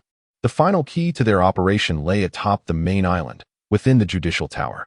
Each level of the tower housed members of CP9, and despite the presence of the inept Spandam, the overall combat capability was formidable, making a direct assault exceedingly challenging. Enies lobby is home to thousands of stationed Marines year-round. Should they fail to secure a swift victory, the alarm would sound, summoning reinforcements from the Marine headquarters behind the Gate of Justice. The plan was to navigate past the abyssal waterfall, with Luffy and Bai Gu confronting Rob Lucci, while the others dealt with the remaining CP9 members, aiming to rescue Robin and Frankie before Marine reinforcements could arrive. With the plan established, preparations commenced for their journey to Enies lobby aboard the sea train the following day. Chapter 57. For the precious comrades, a bold infiltration of Enies lobby at dawn the next day, the group set off towards Enies lobby. Iceberg led Frankie and the shipwrights aboard, ready to assist Luffy and Bai Gu. Upon the arrival of the sea train, excitement filled the air as everyone boarded. Even Usopp steadied his trembling legs to declare, we will surely succeed. The train smoothly chugged towards the island known as the Nevernight Island, due to its perpetual daylight. Inside the carriage, Bai Gu summoned his subordinate, issuing a second mission. He instructed that upon their arrival on the island, they would split into teams, with him leading the Penguin Spy Squad to infiltrate Enies lobby, tasked with seizing any valuable items they encountered and detonating anything they could not carry off. If they stumbled upon crucial intelligence, they were to capture a photograph, while ensuring their own safety. The subordinate promptly gathered his crew, communicating the mission details. The team stood at attention, pledging to accomplish their tasks, before strategizing under the guidance of the tactician Kusuke. Disregarding the Penguin Spy Squad's plans, Bai Gu and Luffy finalized their operational strategy. Following their previous plan, they divided into 2 teams. Luffy, seeking vengeance, chose to penetrate the depths of the Judicial Tower, while Bai Gu opted to accompany him to confront Lucci.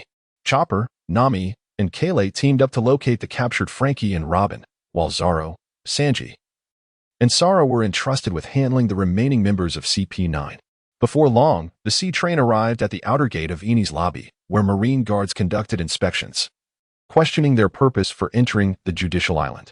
The duty officer, covering for someone else that day, could scarcely fathom that pirates would attempt a frontal assault on Enies lobby.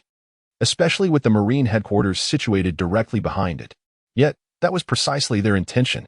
With a resounding battle cry, Iceberg and the others burst forth from the train, swiftly subduing the station guards. Luffy and Baiga surged through the main gate, barreling toward the second gate and the abyssal waterfall. After a brief sprint, they encountered a throng of Marines surging towards them. Left with no choice, Baigu and Zoro drew their twin swords, unleashing a flurry of sword energy to swiftly clear the advancing Marine forces. With stars in his eyes, Luffy exclaimed, "Wow, amazing," as he pressed on with the remaining members in tow. After approximately 10 more minutes of frenzied running, they reached the elevated entrance and the abyssal waterfall behind it. To be honest, such a spectacle would undoubtedly be a remarkable tourist attraction on Earth, but here, it merely warranted a fleeting glance. If the swinging bridges on either side were not lowered, they would have to make a daring leap across.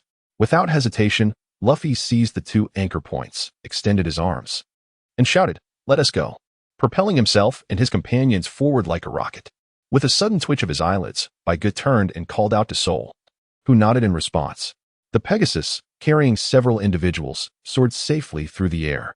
Upon witnessing Baiga and the others land securely, Nami and her companions began to express their grievances towards Luffy. Luffy, with a wide grin, chuckled for a while before declaring earnestly, "Ahead lies the Judicial Tower, where Robin awaits us. Let us retrieve our comrade." Clenching his fists, Luffy took the lead as the group divided into 2 teams as per their plan. The assault team at the forefront, prepared to confront any adversaries, while the rescue team followed closely behind to search for those in need of salvation. As both teams advanced towards the Judicial Tower, they were met with the immediate presence of their foes upon entering. Contrary to what one might expect from an anime, the entire CL9 was not gathered in the open space before the tower, awaiting their arrival. Observing Luffy, shackled by sea-stone handcuffs, alongside the trapped Frankie, Baigu realized that their involvement had altered the course of events. Meanwhile, Luffy and Robin shared a heartfelt exchange, showcasing the profound bonds of friendship among comrades, leaving Baigu momentarily speechless. Across from them, Spandam was equally bewildered, questioning the meaning behind such disregard for his authority. In a fit of rage, he brandished the sword of justice, intent on teaching Luffy and his companions a lesson. Yet, he was effortlessly sent flying with a single punch. Prior to which he foolishly inquired, "Aren't you afraid of being wanted by the entire world?" In a moment of sheer frustration, Spandam, who had been unceremoniously knocked aside, was finally propped up by his subordinates. Seething with anger, he bellowed, "CP9, are you a bunch of imbeciles? Why are you not acting swiftly? Eliminate them at once." Khalifa and her comrades exchanged glances. Despite their commanding officer's incompetence, they could not remain passive in the face of an encroaching pirate threat. Leading the charge, Lucci removed his suit jacket and turned to Luffy, stating, "It seems I underestimated them last time." Luffy responded with determination, "I will ensure you pay for that." The others swiftly identified their targets, and with the addition of the likes of Beige, the odds were now 2 against 1 for CP9.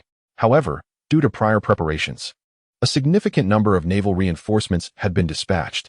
With the veil of stealth lifted, Beige contemplated, then addressed Luffy. "Hey, this one is yours to handle." Luffy assured him, "Oh, don't worry. I will send him flying." As he slowly unsheathed his twin blades, Beige positioned himself before the advancing naval forces, murmuring, with nothing to strike, "Let us see how much experience you can offer me." The imminent clash of combat was palpable, and Beige and his colleagues received a system notification.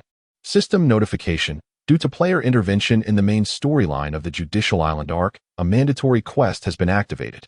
Players are required to assist Luffy and his companions in defeating the CP9 agents and to hold off the naval assault for 15 minutes. Quest rewards. Players will receive double experience and proficiency for the duration of the quest. Failure to complete the quest will result in immediate imprisonment and impel down. Bountiful offer. Shushua, what a pity. I had hoped it would be akin to our previous encounter in the Alabasta dungeon, where we could earn a point system. Sore. In that instance, aside from Crocodile, we hardly accumulated any points. Otherwise, we could have profited immensely.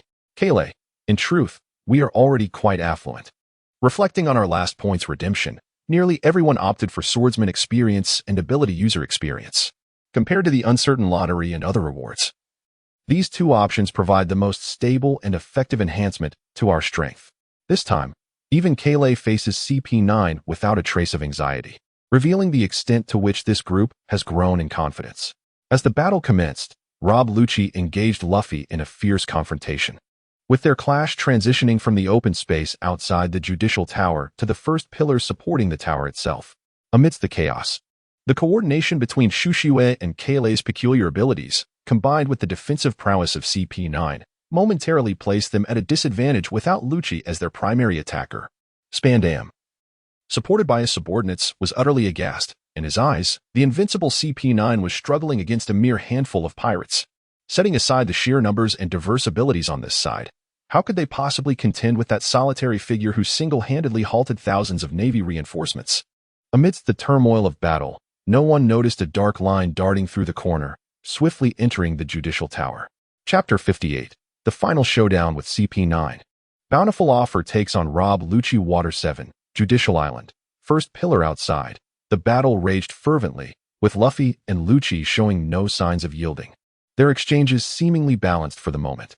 As time progressed, Lucci activated his Devil Fruit powers. As a Zoan-type user of the Cat fruit, he could shift into a hybrid or fully beast form at will. Being an elite of CP9, his control surpassed that of Soar, and with the Navy's standard 6 styles, his combat prowess was nearly at its zenith.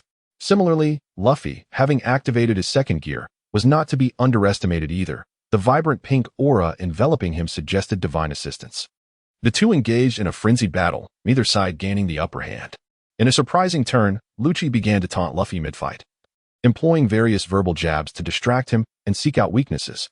It is well known that typical Japanese shonen anime often features certain traits, output relying on shouting, invincible banter, and bonds that amplify combat strength once engaged. While Lucci's banter was to be expected, he even went so far as to imply the fates of Robin and Iceberg. Was this permissible? Fueled by rage, Luffy surged forward, unleashing a flurry of chaotic skills: pistol, machine gun, submachine gun, shotgun, rocket launcher, and an array of bladed weapons. Luffy's relentless barrage nearly toppled Lucci, leaving him bewildered and frustrated by Luffy's unyielding fervor. With gritted teeth, Lucci spat blood, his full beast form exuding an overwhelming aura. He retaliated with a powerful kick, forcing Luffy back, then raised his arms, claws extended, and roared as he unleashed a flurry of projectiles. Lucci, life returns. Finger pistol. A barrage of compressed air bullets erupted from Lucci's claws, shattering walls in their path. Meanwhile, pushed back by Lucci's attack, Luffy pressed forward, countering with a jet machine gun. Bolstered by his second gear, he possessed the strength and confidence to match, humorously recalling that even the most formidable foes of the past had fallen before this state. Observing the duel from a distance, one could only see the two figures locked in combat, their hands a blur, punctuated by the sound of explosions and the splattering of blood beneath them. In contrast to the fierce struggle between Luffy and Lucci, Bountiful Offer remained remarkably at ease. Despite facing thousands of advancing Navy reinforcements, the strength of the station Navy was woefully inadequate. Astonishingly, they could not breach Bountiful Offer's solitary defense, which he maintained with just 2 strikes. The ground was strewn with bodies and wounded, yet rather than exhausting him, this only exhilarated him further. This had been the easiest dungeon he had ever faced. There was no challenge here. These Navy personnel were likely new recruits or ordinary sailors, dispatched with the assumption that no one would dare assault the Navy headquarters. If they were meant to act as a formidable barrier, why deploy so many elite forces in a place where no one would come? As Bountiful Offer continued to refine his swordsmanship against the incessant tide of Navy soldiers, his excitement only grew. He pressed forward, undeterred, advancing towards the oncoming Navy forces. In the hands of White, dual blades shimmered ominously, one crimson and the other azure, as fierce light flashed incessantly. When his strikes reached a fevered pitch, he unleashed a devastating cross-sword attack, standing as a singular force against 1,000 foes. Akin to a war deity, the battlefield was largely stabilized on both sides, with White's enmity and damage maximized, allowing his remaining companions, Thor, Shushua, Kola, Tifa, Zoro, Sanji, Nami, Usopp, and Chopper, to breathe a sigh of relief. Meanwhile, Califa, who had yet to consume the bubble fruit, struggled alongside a few teammates to shield their inept leader, Spandam, from the onslaught of numerous attackers. The elemental prowess of Shushua and Kola was a source of considerable frustration for them. Devoid of Haki and Sea Prism Stone weapons, they found themselves incapable of inflicting harm upon either. In contrast to Shushua's icy onslaught, Kola had fully developed her combat style through rigorous training over time. Confronted by adversaries who could not wound her, she boldly closed the distance, activating her atomic abilities to shrink and evade attacks before instantly enlarging herself, retaliating with powerful punches or kicks. Her combat prowess astonished her companions, including Thor, Zoro, and Sanji, who watched in awe as she wielded a massive hammer. Sanji, utterly captivated, exclaimed with heart-shaped eyes, "Oh my, Miss Cola, your ability to alter size is simply magnificent." However, just as everyone anticipated a swift conclusion to the skirmish, the system interjected with a friendly reminder as the task timer dwindled to a mere 5 minutes. The system announced, "Only 5 minutes remain in the task." Due to Player White's combat power significantly exceeding the mission's budget, Supervisor Mr. Oda has decided to temporarily elevate the difficulty of this mission. Should the task be completed, all participants will receive a special reward. Failure will incur the previously established penalties. In the realm of the White Give team, the system exclaims, "Stars for you, X." Did you hear that? It's utterly absurd. Unlike the CP9 members, who surged with an intensity akin to that of a stimulant, the disparity in their combat prowess rendered them incapable of inflicting meaningful damage. Even their fervent outbursts could not alter the grim reality of their defeat. Meanwhile, the clash between Luffy and Whitegive escalated to an epic level of difficulty. As the battle raged fiercely, Luffy found himself ensnared by the beastly tail of Lucci, who, with a swift maneuver, unleashed a brutal six-king gun. Luffy, unable to evade the attack, was struck violently, spewing blood as he was propelled through the wall of the first pillar, collapsing before Whitegive. With determination, Frost Snow forcefully cast aside the encroaching Navy soldiers, while Whitegive swiftly caught the injured, bloody Luffy. "Baigu, is everything all right? Hey, Luffy, Luffy, wow, cough cough, sound of spitting blood. Steady yourself, support your knees." Luffy, with great effort, steadies his body and wipes the blood from his mouth, saying, "I can still fight. Cough cough." Baigu could not help but furrow his brow. Although Luffy claimed he could still fight, Baigu perceived that Luffy, having passively withdrawn to his second gear, would find it exceedingly difficult to triumph over Lucci, who had activated an invincible 5-minute buff. Certainly, Luffy could forcibly engage his second gear. But Lucci had previously remarked on the drawbacks of such a technique. Prolonged acceleration of blood flow could ultimately diminish Luffy's lifespan. Clenching the fiery meteor in his right hand and observing the remaining task limit of 4 minutes and 24 seconds, Baigu positioned Luffy against the wall and firmly stated, "Though I am reluctant to interrupt your battle, Luffy, as your brother, I cannot stand by and watch you risk your life. I am sorry, but I must intervene." Within the first pillar of the judicial tower, a torrent of debris erupted, which Baigu deftly evaded. With a swift motion, he unleashed a blade of sword energy, propelling himself inward. Soon, the sound of an explosive detonation echoed once more, this time accompanied by the clashing of sharp blades. Amidst the flickering lights of swords and knives, Lucci inquired, "Who are you, and what is your connection to the Straw Hat? Why involve yourself in this turmoil?" With unwavering resolve, Baigu retaliated, "That guy is my brother, you scoundrel." Chapter 59, The Awakened Conqueror's Haki, Sword/of Justice's Gate. Judicial Tower, First Pillar. Lucci, Life Returns, Paper-Drawn Martial Form. Flying Finger Gun, 3 Fire Strikes. Lucci, in his beastly form, utilizes a rapid 3-hit combo to unleash bullets of burning air. Baigu, a mere novice in the grand tapestry of combat, dared to showcase his meager skills before the master. Wind King Barrier, Gale and Tempest. In truth, it was merely the rapid dispatch of the Wind King's hammer. Boom, boom, boom. Ever since Baigu joined forces with Yin Yun to engage in battle against Lucci, the severely battered first pillar could no longer withstand the relentless bombardment from the duo, ultimately shattering into fragments. The two adeptly evaded the debris from the crumbling structure and temporarily ceased their onslaught after retreating from the first pillar. As he gazed at Baigu, unexpectedly, Lucci refrained from immediate aggression. Instead, he inquired, "A talent such as yourself choosing the path of a pirate, what say you? Would you consider joining us? Your previous transgressions will be overlooked." Baigu was momentarily taken aback by the unexpected proposition. Indeed, the other party genuinely intended to recruit him. A system prompt appeared. "Do you wish to join the World Government faction, Hidden Faction?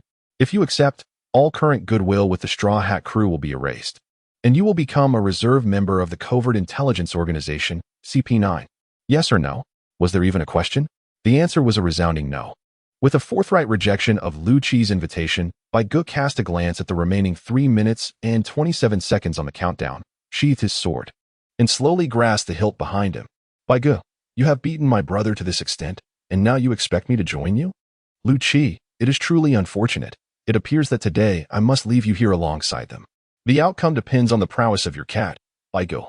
As the two exchanged fierce words, they prepared for their next move, which would undoubtedly decide the victor. Either it would be his demise or by G's within 3 minutes. In the center of the arena, an invisible force surged, causing the ground to tremble slightly. Spandam retreated behind Lucci, shielded by Khalifa and others, while Zoro and others gathered behind by Go. Their momentum reached its zenith, and now it was a matter of who would first reveal a flaw. Both were ready to unleash their ultimate techniques, and judging by Lucci's demeanor, it was clear he intended to employ the Six Kings gun.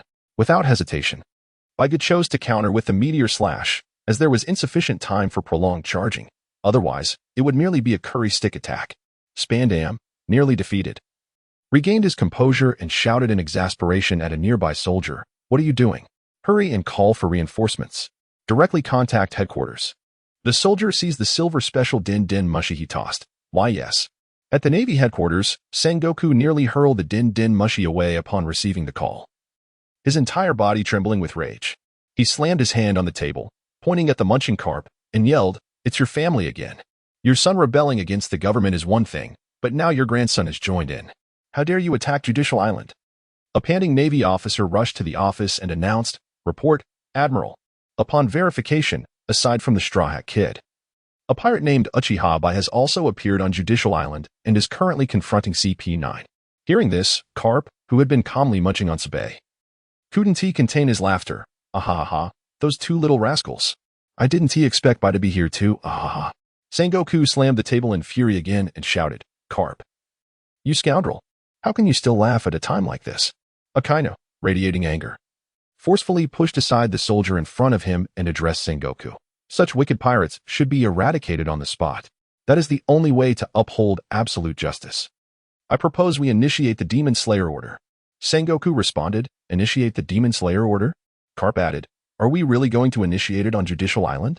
After a lengthy hesitation, Sengoku ultimately nodded in agreement under Akainu's persuasive rhetoric, retrieving the golden Din Din Mushi to issue the command for the Demon Slayer Order.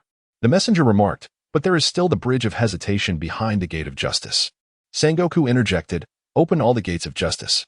This time, we will capture all these pirates in one sweep. If the bridge of hesitation is destroyed, so be it." The messenger affirmed, "Yes, sir." Returning to the scene outside the Judicial Tower, Baigo leaped into the air, executing the meteor slash, but inadvertently exchanged injuries with Lucci. After enduring Bai Ji's strike, Lucci ensnared Bai Ji's right leg with his tail and forcefully yanked him forward, grinning cruelly as he shouted, "Six Styles Ultimate Technique. Maximum Wheel, Six Kings Gun." A violent shockwave erupted from behind Baigo. Ultimately, this clash concluded with Lucci being struck in the abdomen by the assured golden sword, causing him to bleed profusely and collapse, while Baigo, having taken a direct hit, was sent flying backwards, spitting blood. System notification. Time-limited mission completed. Congratulations to player Bai Zoni Ichan, Cola with Ice, and Thor for completing a special time-limited mission and receiving a special reward. Please check. Leaning against Cola, Baiga gazed at the system notification and his remaining health of 3, unable to suppress a smile. This strike was worth it. Khalifa and others helped the gravely injured Lucci to his feet, astonished. This was the first time they had witnessed Lucci being defeated after unleashing his full power and someone enduring the maximum wheel, Six Kings Gun, and surviving. However, the opposing side had a significant numerical advantage, and with Lucci incapacitated, their basic devil fruit abilities were unsustainable. They were also responsible for protecting the useless leader Spandam, who had already called headquarters using the silver Din Din Mushi, but reinforcements had yet to arrive. Assisting the bloody Baigo, Zoro and others urged him and Luffy to flee, as Frankie and Robin had already been rescued, and there was no need to engage the Navy any longer. If reinforcements arrived, they would be left behind. The group fled to the bridge of hesitation behind the Judicial Tower, only to find an unimaginable scene awaiting them. Outside Judicial Island, at the bridge of hesitation, Luffy and Baigu stood momentarily dumbfounded. A resounding rumble reverberated as the gates opened, revealing the imposing Gate of Justice, which had been regarded as a nightmare by countless pirates, fully opening for the first time since its construction. As a continuous surge of ocean waves propelled water mist upwards, 10 naval warships emerged in formation from the Gate of Justice, while Luffy's team watched in astonishment as the Demon Slayer Order approached. Robin's eyes widened in fear as she explained the naval military operation known as the Demon Slayer Order. Upon hearing that her hometown, O'Hara, had been destroyed by this very order, Luffy, filled with rage, was ready to charge at the warships. In stark contrast to Luffy and his crew, who were unaware of the unfolding narrative, Thor, Shushiwe, and Kola, who already knew the plot, beamed with delight at the special rewards that had just arrived. The system notifications for Thor, Kola, and Shushiwe indicated they had defeated CP9 agents, assisted Luffy's team in saving lives, and unlocked training methods for Haki, along with a special skill slot for Haki. Curious, the trio turned to Baigo, knowing that his reward for defeating Lucci would undoubtedly be even more impressive. Putting away the system notification and smiling faintly, Baigo staggered toward the group, glancing at the approaching naval forces before clearing his throat and declaring, "Watch closely. I will perform only once." The moment had arrived to witness a miracle. As soon as the words left his lips, dark clouds began to converge over Judicial Island, a place that never knew darkness, as a hurricane swept in, altering the weather dramatically. Baiji's eyes widened, and a unique aura radiated from him like a shockwave, instantly sweeping through the advancing navy. In the stunned silence of those present, the incoming naval troops began to collapse en masse. The 1,000-strong pursuing force was annihilated in an instant. Nearby, on a naval warship, Akaina sensed the power emanating from Baigo and, with a grave expression, remarked, "Is that Conqueror's Haki? Another one has emerged. He must not be allowed to leave Judicial Island alive. Initiate the Demon Slayer Order." At Akainu's command, all 10 warships opened fire simultaneously, cannonballs raining down like a torrential downpour. Shushiwe immediately prepared the Black Pearl to escape with everyone. But with the path ahead blocked and pursuers behind, where could they flee? Glancing at the golden sword in his hand, Baigo smiled and approached the bow of the Black Pearl, questioning Robin. "Hey, Robin." Robin responded, "What?" Seeing Robin's puzzled expression, Baigo continued, "If I were to defeat the Demon Slayer Order today and destroy the Gate of Justice, would that count as avenging your family?" Robin paused at his words, instinctively nodding, though she thought it unlikely. Yet, the Conqueror's Haki he had just displayed ignited a flicker of hope within her. Shushiwe interjected, "Brother, you must think carefully. If you use that move, the Navy won't let us go." Kola added, "We may find it difficult to pose as merchant travelers without flying the pirate flag." As Chopper, diligently wrapping bandages around Luffy, inquired with curiosity, "Is there truly such a technique?" Luffy, swathed like a mummy yet resolutely donning his straw hat, lamented, "Woo." The onlookers responded, "What are you saying?" With a confident smile, Baigo tightened his grip on the hilt of his sword, raising it high with both hands as he proclaimed, "Yex."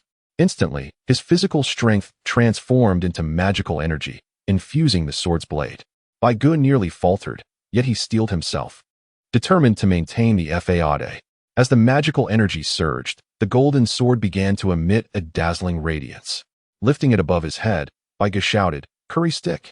Before the astonished gazes of Luffy and the Navy personnel, the golden sword erupted into a brilliant beam of light, soaring skyward, cleaving towards the Gate of Justice and the encircling fleet of warships. The colossal Gate of Justice was unable to withstand the blade for even a second, effortlessly splitting in two as though it were mere parchment. As for the warships, those forming the arc around the gate fared no better. With the exception of the 2 vessels at the very edge, the rest were reduced to dust under the overwhelming surge of magical force. Chapter 60, The Boiling World. A salute to the new king's coronation. At the moment the Gate of Justice and the fleet were obliterated, all present, pirates and navy alike, were rendered speechless. Eyes widened and mouths agape, they were frozen in shock, particularly Robin, who, fully aware of the power of the Demon Slayer Order, was brought to tears. Unable to stifle a gasp, the elemental Akainu, having narrowly escaped disaster, leaped onto the remaining 2 warships, shouting in panic, "Stay calm. Steady the ships." After barking his orders, he seized a nearby messenger and bellowed, "Contact headquarters immediately. Inform the Admiral that the Gate of Justice has been destroyed by pirates and reinforcements are needed." The messenger, gripped by fear, trembled and stuttered, "Why yes, sir." As the Navy disbanded and the Gate of Justice lay in ruins, Baigo and his companions swiftly commandeered the Black Pearl, navigating through the naval encirclement and departing Judicial Island. Once they crossed the maritime boundary of Water 7 on the world map, a cascade of system notifications flooded in. System notification, players buys 1 each on, Kola with ice, and others have completed the limited storyline of Water 7 and Judicial Island. Rewards for the main quest have been issued. and the side quest Iceberg-esque commission has also been granted. Worldwide system notification, player by, for the destruction of the Gate of Justice and the annihilation of 8 warships of the Demon Slayer Order, will face relentless pursuit from the world government. The Navy headquarters has issued a new bounty, raising it to 1 billion berries. Anyone who brings back his head will receive the reward. System notification, congratulations, player. Your bounty ranking has significantly increased. System notification, you have reached level 54.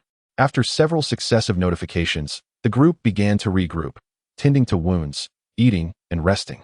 Upon returning to Water 7 and to Frankie's home, the Iceberg, Frankie immediately assisted everyone in recuperating. Wrapping Chopper in special bandages, Go leaned against the wall. Reviewing his attribute panel and allocating the 4 attribute points he had recently acquired, along with the special reward of Conqueror's Hockey obtained from completing the time-limited mission, the system prompted, player panel player, Go, nickname, level, 54, 352, 000, faction, pirate class, Windblade King, swordsman, health, 35, 503, 550, 100, strength, 105, 200, victory golden sword. Due to the equipment of the king's sword, secular attributes cannot stack, magic power, 60 armor, 60 magic resistance, 60, 100, victory golden sword, agility, 55 wisdom, 10. This attribute has reached its maximum value. All skills and talents gain a 50 increase in comprehension, luck, 7 special talents, sword control, EX level talent due to obtaining the king's sword inheritance. The player gains absolute control over weapons of the sword type with a score above 90, receiving a 30 attack speed bonus and a 20 damage increase for sword skills. Lord of Wind, EX level talent blessed by the Great Mage Merlin. The player receives the blessing of the Wind Spirit, enabling the use of wind magic to enhance attacks, resulting in a 10 magical damage increase for slashing attacks. Weapons, Victory Golden Sword, colorful a special inheritance weapon, said to belong to the Night King. Enhances the wielder's strength by 200 points and magic resistance by 100 points. Receives the protection of the Wind Spirit and learns special skills. Great Knife, 21 works. Frost Snow, golden, only 21 of these blades exist in the world, enhancing the wielder's strength by 40 points and slashing damage by 20. Inflicting 14 points of freezing damage per second to struck opponents, currently damaged, durability 500 and 8600. Great Knife, 21 works. Flame Meteor, golden, only 21 of these blades exist in the world, enhancing the wielder's strength by 40 points and slashing damage by 20. Inflicting 14 points of burning damage per second to struck opponents, currently damaged, durability 500 and 5600. Skills, Overbearing Aura, max a special ability that can be used to strengthen attack, defense, and perceived danger. Armament Hockey, LV5 automatically learned due to the player's strength exceeding 200 points, enhances personal defense akin to invisible armor, can evolve into attack power, allowing engagement with devil fruit users and even touching the entities of natural fruit users. Currently, the player can arm 25 of their body. Observation Hockey, LV2 a powerful ability to sense the aura around, capable of detecting enemies out of sight or predicting opponents' movements, allowing predictions of their next actions and positions through sound. With training, the range can be expanded. Currently, the player's range is 5 meters in radius. Upon reaching level 8 or higher, the player gains the ability to foresee the future, with accuracy determined by Observation Hockey level. Conqueror's Hockey, LV1 a king's qualification that cannot be cultivated through conventional means. This skill cannot be improved normally. At level 3 or above, it can inflict substantial damage on objects and temporarily alter the surrounding environment, instilling fear in those nearby. If a target is 20 levels lower than the player, they will be directly stunned, with a suppression of 5 for every 5 levels lower. Wind King Hammer, LV5 an advanced skill of the steel cutting slash, propelling a whirlwind attached to the sword body, delivering a slashing attack with highly compressed sword energy. Wind King Barrier, LV5 an advanced skill of the wind barrier, capable of retracting within the sword body to conceal the blade. It can also create an airflow barrier to block enemy skill attacks, unable to fully block if the enemy's level is significantly higher than the player's. Meteor Slash, LV3 speed is power. The player leaps into the air to strike the ground. The higher the leap, the faster the descending strike speed, resulting in greater damage. Ultimate EX, Curry Stick. Max converts the wielder's magic power into light, increasing momentum through convergence and acceleration. Releasing it like a laser beam from the tip of the descending sword, capable of destroying all. This technique is immensely powerful and requires charging. It can be used once every 7 natural days. Upon viewing his new panel, Baigu furrowed his brow slightly. Although this endeavor had yielded substantial rewards, the impact of Conqueror's Haki against formidable foes was not particularly significant. Rather, the Flame Meteor and Frost Snow had sustained wear from this battle. Now, gaining a level required an immense amount of experience, and after completing 2 tasks, he had only managed to rise by 2 levels. As for the special item reward, it was intriguingly customizable. Ice Mountain arranged accommodations for everyone, and they gathered to chat and discuss what they should select for this unique reward. Currently, Shushiwei and Sol had both reached level 50, while Kele, having recently joined, had risen to level 42 after completing 2 dungeons. Tifa, as a native, surprisingly had an attribute panel, with level 45 attributes surpassing those of average players. After a lengthy discussion, Baigu decided he desired a devil fruit, ideally one that would complement his swordsmanship. Kele expressed a wish for explosives. This child was completely engrossed in the allure of nuclear weaponry. Shushiwei had yet to decide, but Sol was formulating ideas and inquired if they could pass through the system, just as Baiji's team was pondering their rewards. The world erupted like a boiling pot at 250 degrees, wildly shaking and spewing. World Channel, player Princess of Fantasy World. No way, another dungeon to play. I'm not being called. Player Grassland S most arrogant. I can't handle this. Did you break the gate of justice? Player Sakamoto, is the demon-slaying order now open on Judicial Island? Player I am Whitebeard. The key point is that by S bounty has reached 1 billion. Player I took down the lantern. This is getting a bit terrifying. Shall we consider our terror organization? 5 insurances and 1 fund. Weekends off. Triple pay on holidays. Player all viewers 3 days. Up there, Sharky, at us. Player Spiral Ascension Bamboo Shoot Explosion. No more words. Please allow me to preemptively shout. Sword Emperor. Player I play Mud in the Northeast. The future 6th Emperor seems alright, but the title of Sword Emperor is excellent. Player Card Face come to fight Wang Xiaoming. No way. At this speed, the Big Shot S Ascension speed might surpass Luffy S. Player I am DJ Happy Goat. Come. Let S present cannon fire for the new King S coronation. Our Sheep Village Pirate Group has decided to pledge allegiance to the Great by S Pirate Crew. Player Silent Village Lazy Sheep? How come we don't know anything about this? The world was suddenly filled with joy, while Baigu and his companions sat together amidst the commotion. After the free offering, Baigu became the 3rd individual, following Thor and Kulu, to present a customized request to the system. System, I desire a fruit of the Superman variety, preferably with abilities related to gravity and magnetism. The system responded. Your application has been received and is currently under review. Please wait for 2 natural days. After the customization was completed, Baigu suddenly recalled that he seemed to have forgotten something. After careful contemplation, he thought, Chapter 61, The Best Penguin Agent Team. Indeed. Baigu and his companions fled without a second thought, completely forgetting the Penguin Agent team they had released upon disembarking. By the time they remembered, they were already recuperating in the city of 7 Waters. So, what were these adorable creatures up to at that moment? At the Navy headquarters, Marineford, during their previous retreat, the Penguin brothers had initially gathered some intelligence and loot, preparing to make their escape. However, just as they were nearing the Black Pearl, their leader had a change of heart, with a flick of his eyelids and his flat wings supporting his chin.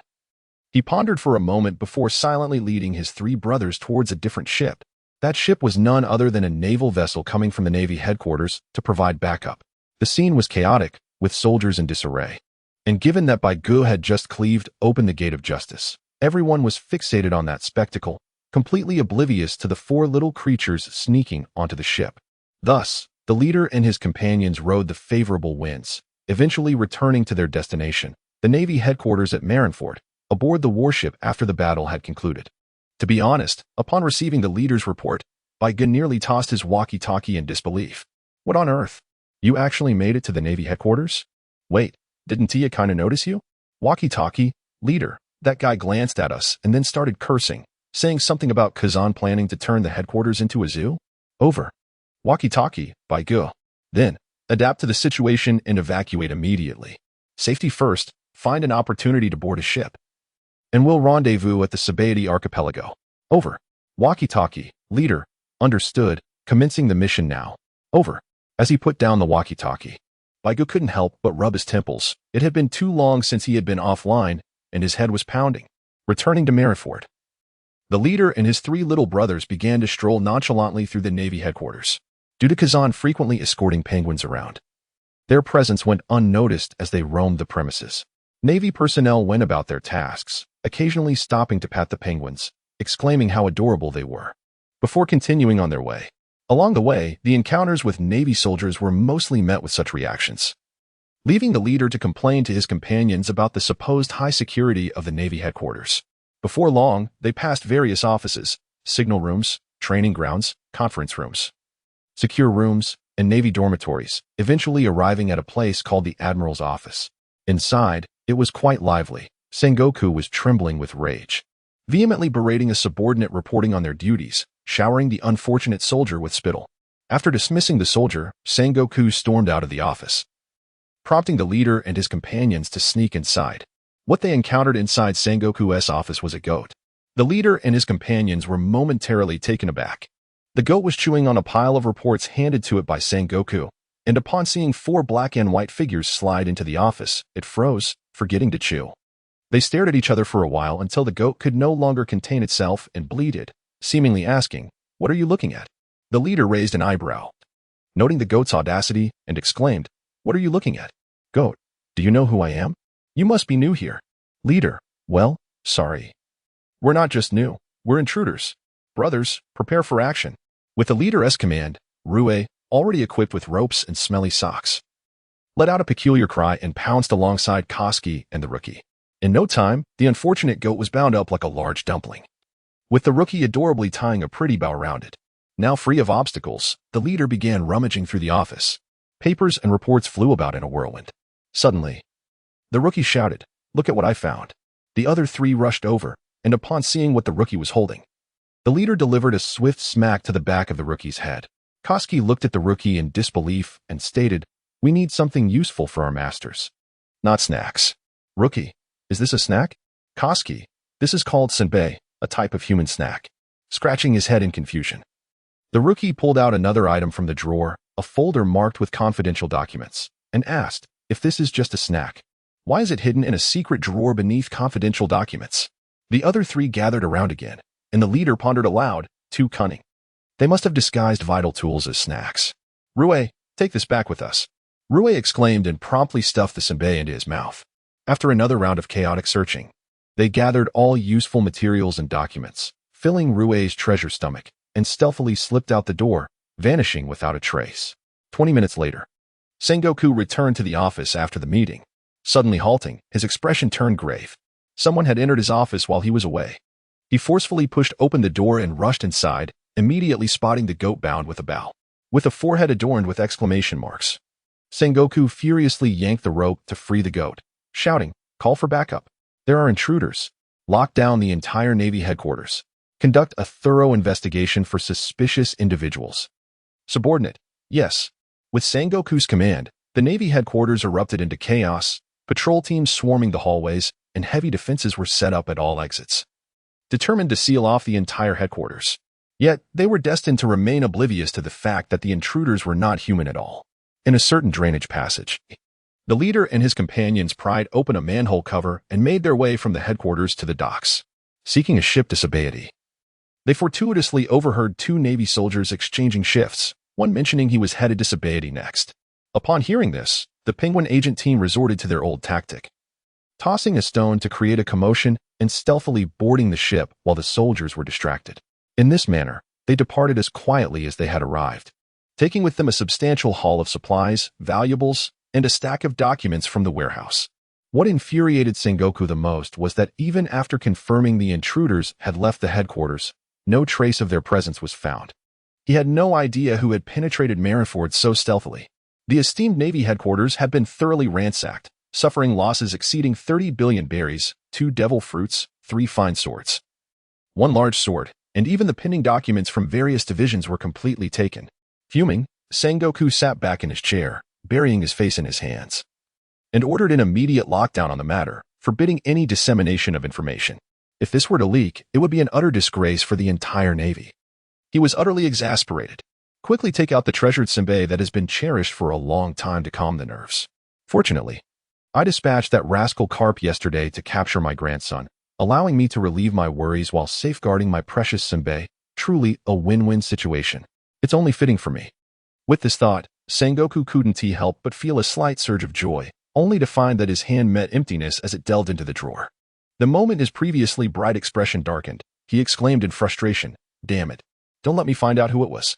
The next moment, a furious roar emanated from Sengoku's office, echoing throughout the entire Marine headquarters. Regarding the narrative and discussion section, a prominent figure had previously inquired about the protagonist's fruit. I contemplated this question for quite some time before ultimately deciding on a swordsman. However, I later realized that some of the feedback from esteemed readers had merit, prompting me to incorporate this fruit in the subsequent chapters, tentatively settling on an electromagnetic fruit, with abilities likely falling between Fujitora's gravity fruit and Kid's magnetic fruit. It should be noted that the relationship between these powers is not strictly hierarchical. It largely depends on the development of the fruit's capabilities. Next, the matter of the female lead arose. Initially, I had a clear vision. You know what I mean. However, I soon recognized the need for restraint, opting for a slightly ambiguous tone without taking any substantial actions. Ultimately, whether the female lead features in a solo or multiplayer mode hinges on the expectations of the esteemed readers. Additionally, I had observed a prominent figure discussing Seibo's storyline. I had intended to elaborate on Seibo's arc, but I feared that excessive detail might detract from the main narrative, so I chose to skip ahead. To clarify, Seibo will experience a memory loss similar to the original story, having been found by Luffy's father. Any forced alterations to the plot may result in inconsistencies, and I ask for your understanding in this matter. Regarding updates, an early comment from an esteemed reader led me to believe that I should not rely solely on the main storyline. Apart from a few critical plot points, the protagonist group typically does not accompany Luffy, necessitating the creation of many original storylines. This process involves thorough research and validation, as crafting a narrative requires a foundation. Thus, I apologize for the slower updates. My daytime job leaves me little time for writing, resulting in only routine updates until my manuscript is completed and signed. I welcome any suggestions or feedback in the discussion section, as I am eager to learn. Lastly, I extend my heartfelt gratitude to all the esteemed readers for their support, especially to those who frequently provide several recommendation votes. Chapter 62, The Beaten Luffy and the Freebie. Carp makes his entrance. Returning to Water 7, the recently rejuvenated group, including Frankie, prepared to depart. The day was overcast, with low-hanging clouds casting an ominous shadow. Upon stepping outside, Frankie felt a sudden jolt of apprehension, an unsettling premonition lingering in his mind. Not long after, his instincts proved correct. As they walked through the streets toward Luffy's residence, a mere 2 blocks away, they were reminded of the free upgrade opportunity for their ship, the Thousand Sunny. Seizing the moment, they enlisted the iceberg craftsman to work on it, while Luffy and his crew awaited the completion of their new vessel. Iceberg, intrigued by the magical qualities of their ship, curses being a form of magic, requested that Frankie and the others wait a few more days. With time on their hands, Frankie and his crew decided to seek out Luffy, unaware that a considerable trouble awaited them. Specifically, trouble awaited Frankie. In Water 7, at Frankie's residence, Luffy found himself undergoing military training. Just as Frankie and the others arrived at Frankie's store, they were greeted by a throng of naval soldiers. Frankie initially feared that the Navy had stormed the place and swiftly drew his sword, Frost Snow, charging forward. In a flash, he dispatched several minor naval soldiers with a swift strike, calling out, "Hey, Luffy, are you okay? What kind of navy would dare invade here?" Inside, chaos reigned. And to Frankie's shock, he witnessed Luffy being forcefully thrown out, rolling helplessly across the ground until Frankie caught him. Before Frankie could inquire about the commotion, a familiar gruff voice resonated from within the house, prompting a fleeting sense of recognition that he could not immediately place. The voice commanded, "You all, come at me and show your skills." No sooner had the words left his mouth than 2 figures from the Navy lunged forward, one on the left and one on the right, charging at Frankie and Luffy. The assailants turned out to be Kobe and another character, whose name escapes me, a mere side character, who engaged in a brief skirmish with Luffy and Frankie, only to be swiftly subdued every 2 seconds. During the exchange, Luffy showcased his observation haki, effortlessly dealing with Kobe, who had attempted to strike from behind without so much as turning his head. In an astonishing turn of events, a certain individual wielding 2 weapons resembling Nepalese kukris charged towards Beige, only to be met with a piercing glare from him. Under the overwhelming presence of Conqueror's haki, the assailant succumbed to unconsciousness. Before Beige could utter a word of disdain, "Is that all you've got?" a formidable iron fist struck from behind. The fierce gust of wind accompanying the punch felt eerily familiar. Beige's observation hockey instinctively activated, providing frantic warnings, yet his body lagged behind his mind, leaving him no time to evade. In a moment of resolve, he positioned his frost and snow before him, choosing to withstand the blow. Meanwhile, Luffy, having bested Kobe, pressed one hand down on the fallen warrior while frantically waving his other hand towards Beige, desperately urging him, "Beige, run." A resounding crash echoed as Baigu was sent flying by a single punch, crashing through several walls before finally coming to a halt, embedded in the ground by Shuashua's force. Luffy exclaimed, "It's Grandpa." Upon hearing Luffy's latter words, the blood that had been stifled within Baigu's mouth erupted forth. "White given, Carp, how could it possibly be you, you scoundrel?" From within the room emerged an elderly man, his nostrils pinched between his fingers. Despite his silver hair, the man's age was in stark contrast to his imposing physique, standing an impressive 3 to 4 meters tall. His short, grizzled hair was vibrant, and his gaze was both languid yet astutely resolute. Notably, his enormous iron fist struck terror into the hearts of countless pirates. He was none other than the legendary marine monkey D. Carp, hailed as the hero of the Navy. Carp, with his pinky finger still pinching his nose, stepped outside. Retracting the fist that had sent White given flying, he let out a hearty laugh, gazing at White with amusement. "Ah, you little brat, you still have that punchable face. Did we not agree that you would follow me and serve in the Navy?" Upon hearing the voice of the other party, Baigu spat out a mouthful of blood, lamenting, "It was your decision. I never consented, did I?" In response, Carp, his gaze wandering, continued to pick his nose and remarked nonchalantly, "Is there really any difference?" "Of course, there is a distinction. You, old man, should not go too far. I have been accommodating you solely because of your age." Baigu suddenly asserted himself, drawing a look of admiration from Luffy, who bore a large bump on his head. Carp paused, retracting his previously nonchalant demeanor, and fixed a stern gaze upon Baigu, asking, "I shall inquire once more. Do you truly wish to become a pirate, standing in opposition to the Navy?" The abrupt shift in Carp's tone momentarily bewildered Baigu and the others, yet he responded earnestly, "Indeed, I aspire to be the greatest swordsman in the world." Upon finishing his declaration, he withdrew the frost snow that he had leaned upon and unsheathed the fabled golden sword of victory from his back, brandishing it before Carp, unleashing the utmost conqueror's haki he could muster. Undoubtedly, Carp was also a man endowed with conqueror's haki, a formidable powerhouse capable of rivaling the pirate King Roger in this regard. Provoked by Baiji's challenge, or perhaps motivated to affirm his own valor, Carp smiled approvingly at Baigu and remarked, "Very well, young lad. Let us witness how far the little chick has grown." The overwhelming conqueror's haki erupted forth, clashing against Baiji's own, as the dark crimson energies materialized and engaged in a fierce contest.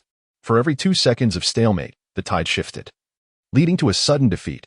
Carp burst into hearty laughter and unleashed a heart-shaped iron fist.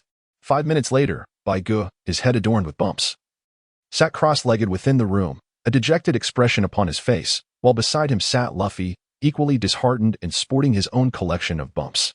The members of the Whitebeard and Luffy's crews gathered anxiously behind the two, their eyes fixed on Carp before them, fearful that a mere flicker of displeasure might send them soaring into the heavens.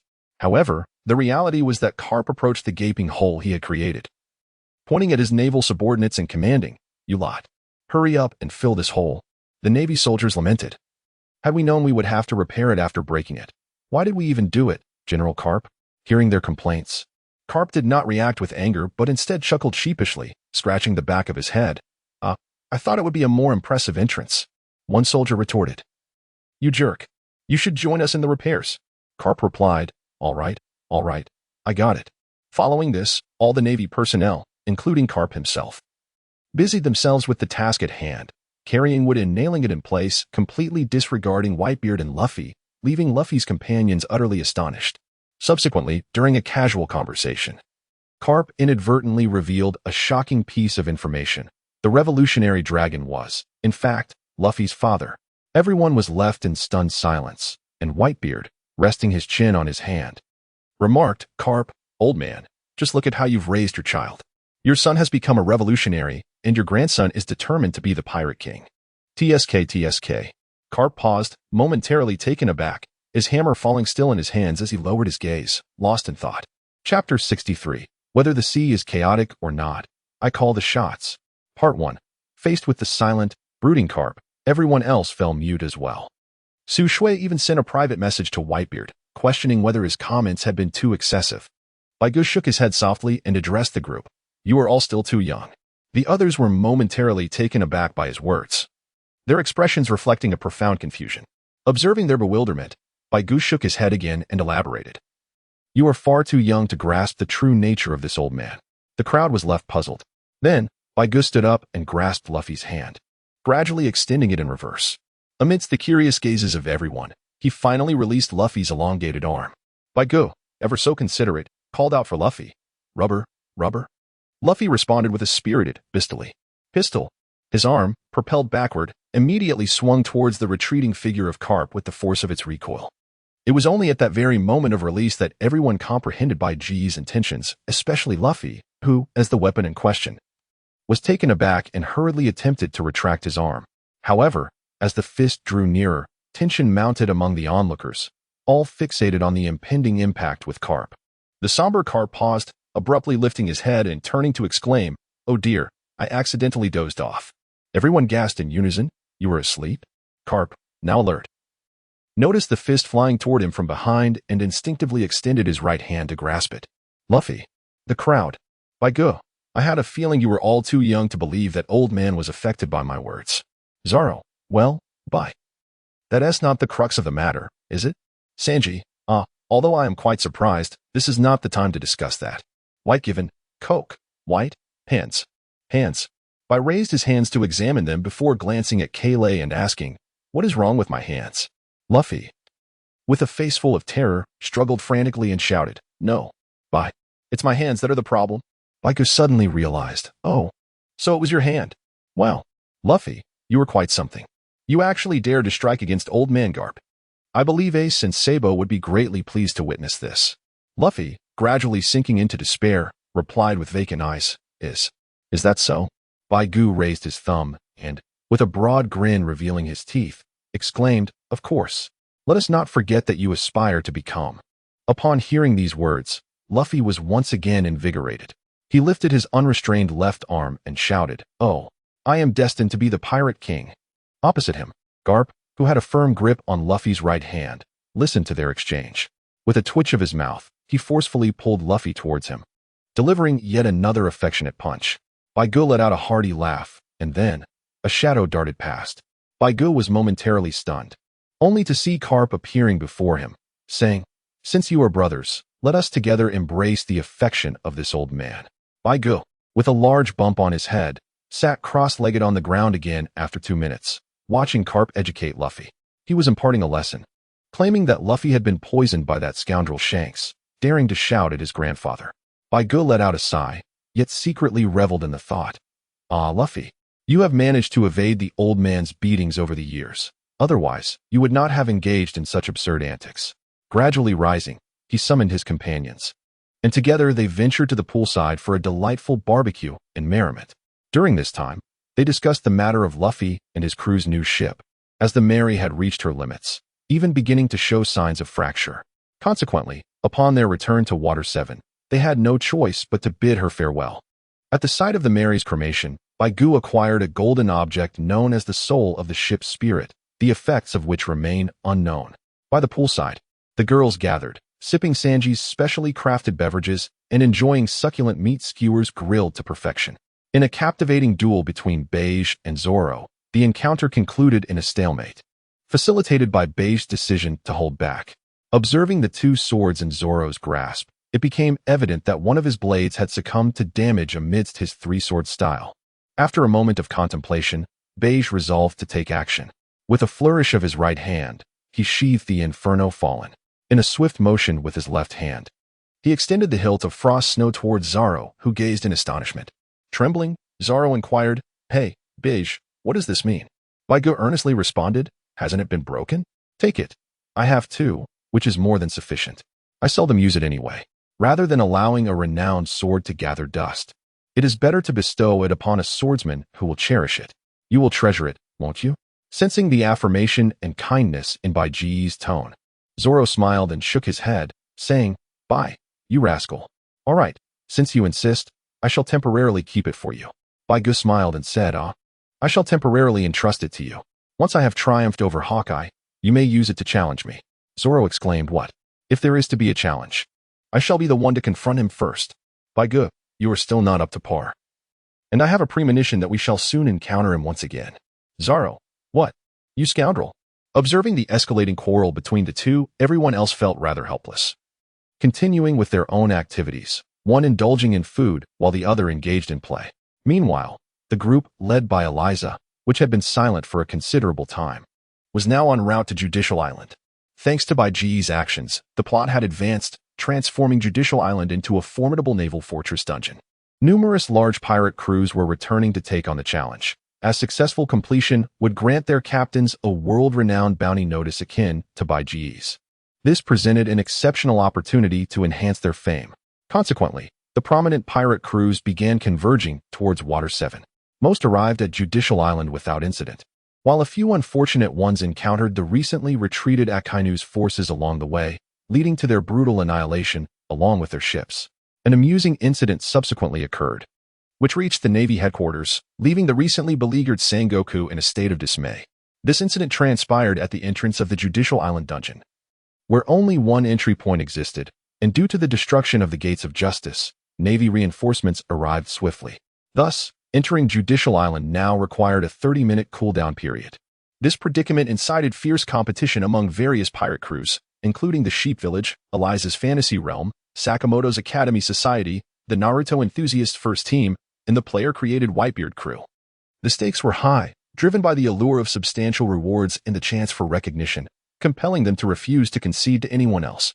As the saying goes, life and death are inconsequential. If you are unwilling, then fight. Each crew member armed themselves and took their positions, bracing for imminent conflict. This audacity infuriated the Navy stationed at Judicial Island. They were already overwhelmed by the presence of the pirate players, and now they faced such insolence. Having just bandaged his wounds, Spandam promptly retrieved his transponder snail to summon his father for reinforcements. Unbeknownst to the pirate players, the Navy's excitement was palpable. It is crucial to note that defeating pirate players yielded rewards and merit. The higher the level of the pirate slain, the greater the rewards earned. After enduring a task in Alabasta, they were dispatched by Smoker to search the vast ocean for a rain-making ship, only to receive a meager level 1 reward from the system. How disheartening. Upon returning, each member returned to their respective homes, continuing their duties at various divisions. Those without plans resumed training at headquarters, living off a meager daily stipend of 1/10 of their experience reward. Before level 50, typical rewards constituted a full level of experience, and if one did nothing, Navy personnel would receive a fraction of a level as compensation. Chapter 64. On the Turbulent Seas, I Hold the Reins. Part 2. Upon receiving the news, the Navy players were a mix of excitement and exhilaration, wasting no time in gathering and boarding their vessels, hastening towards Judicial Island. Meanwhile, outside Judicial Island, the captains of various pirate crews gathered at the bow of their ships to deliberate who would enter the dungeon first. As the discussion commenced, the weaker pirate crews withdrew from contention, followed by those lacking financial resources. Ultimately, only Eliza's Fantasy Realm, Happy Sheep's Village, and the player version of the Whitebeard crew remained. Sakamoto, realizing his team's lack of strength, graciously withdrew, securing Eliza's promise to allow him entry alongside her, leading him to unashamedly support her.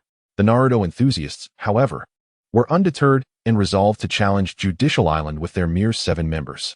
This reckless endeavor went unimpeded, and the outcome was predictable.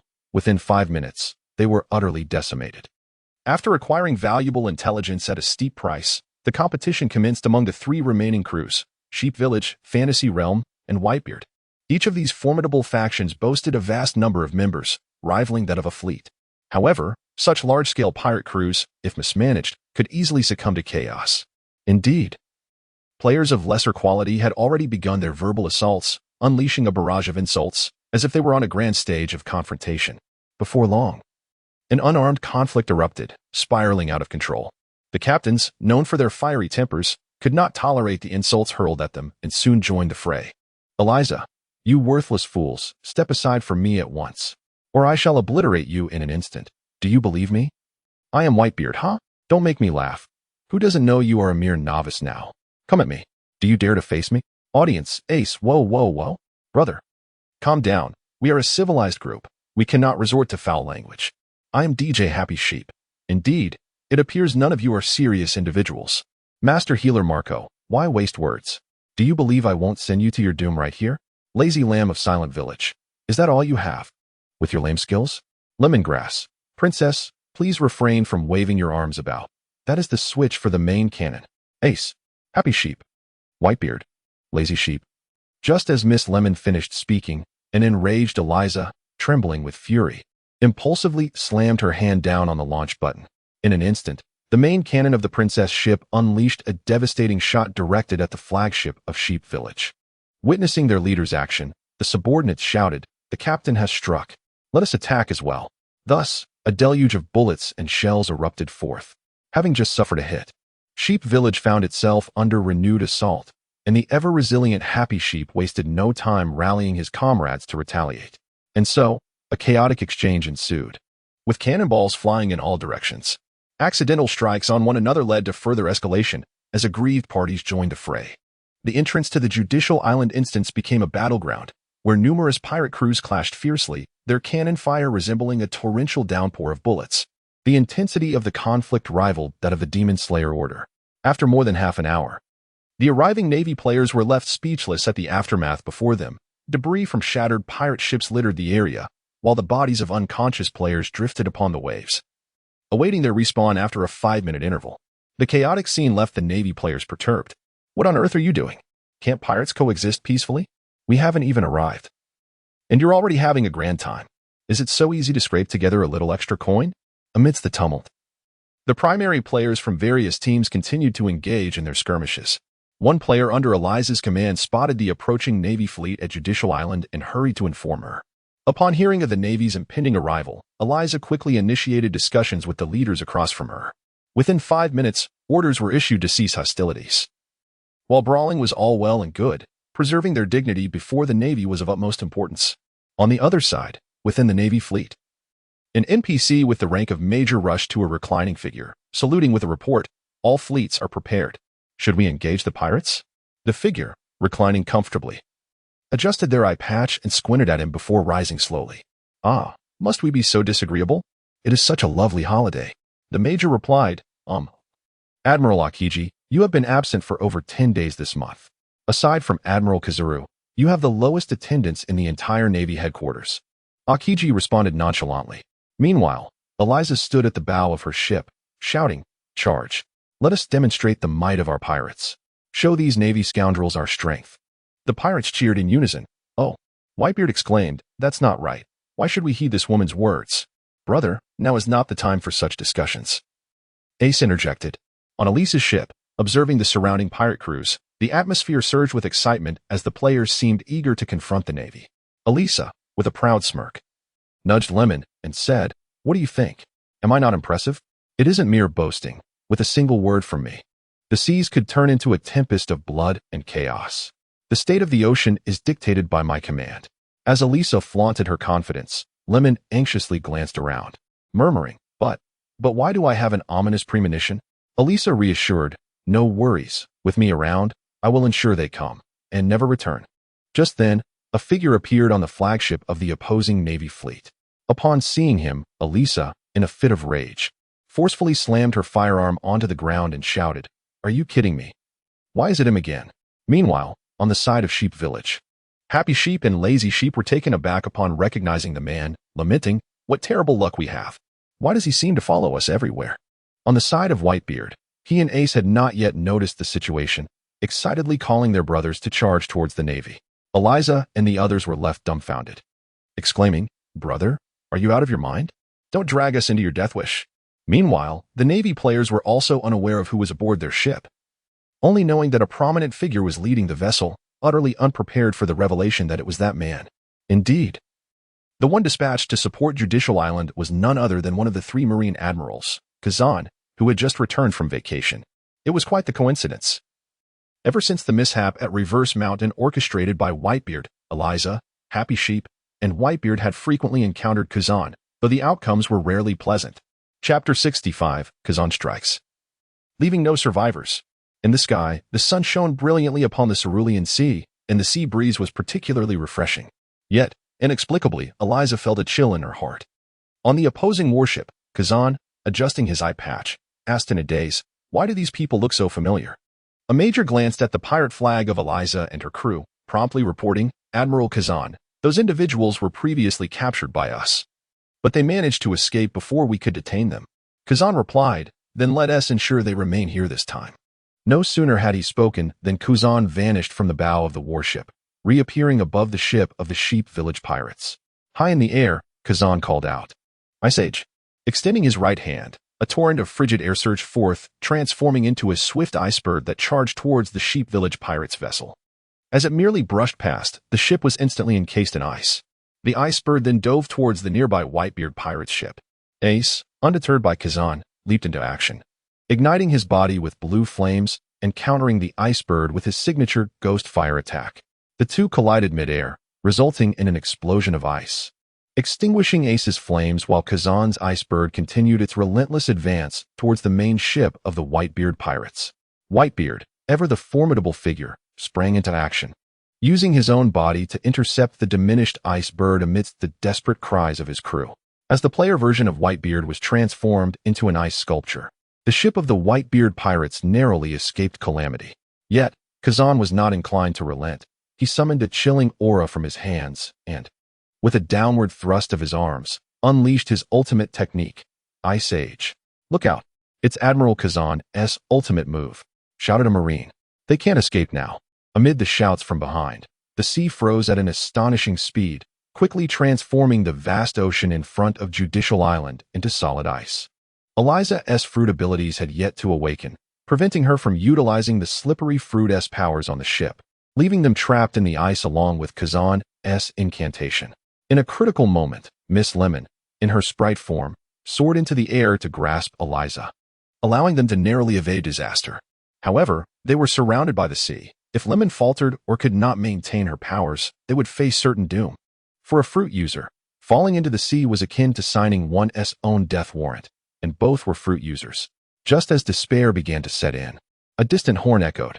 Eliza exclaimed, "Indeed, the heavens do not forsake the desperate. I knew I would not lose my first encounter here."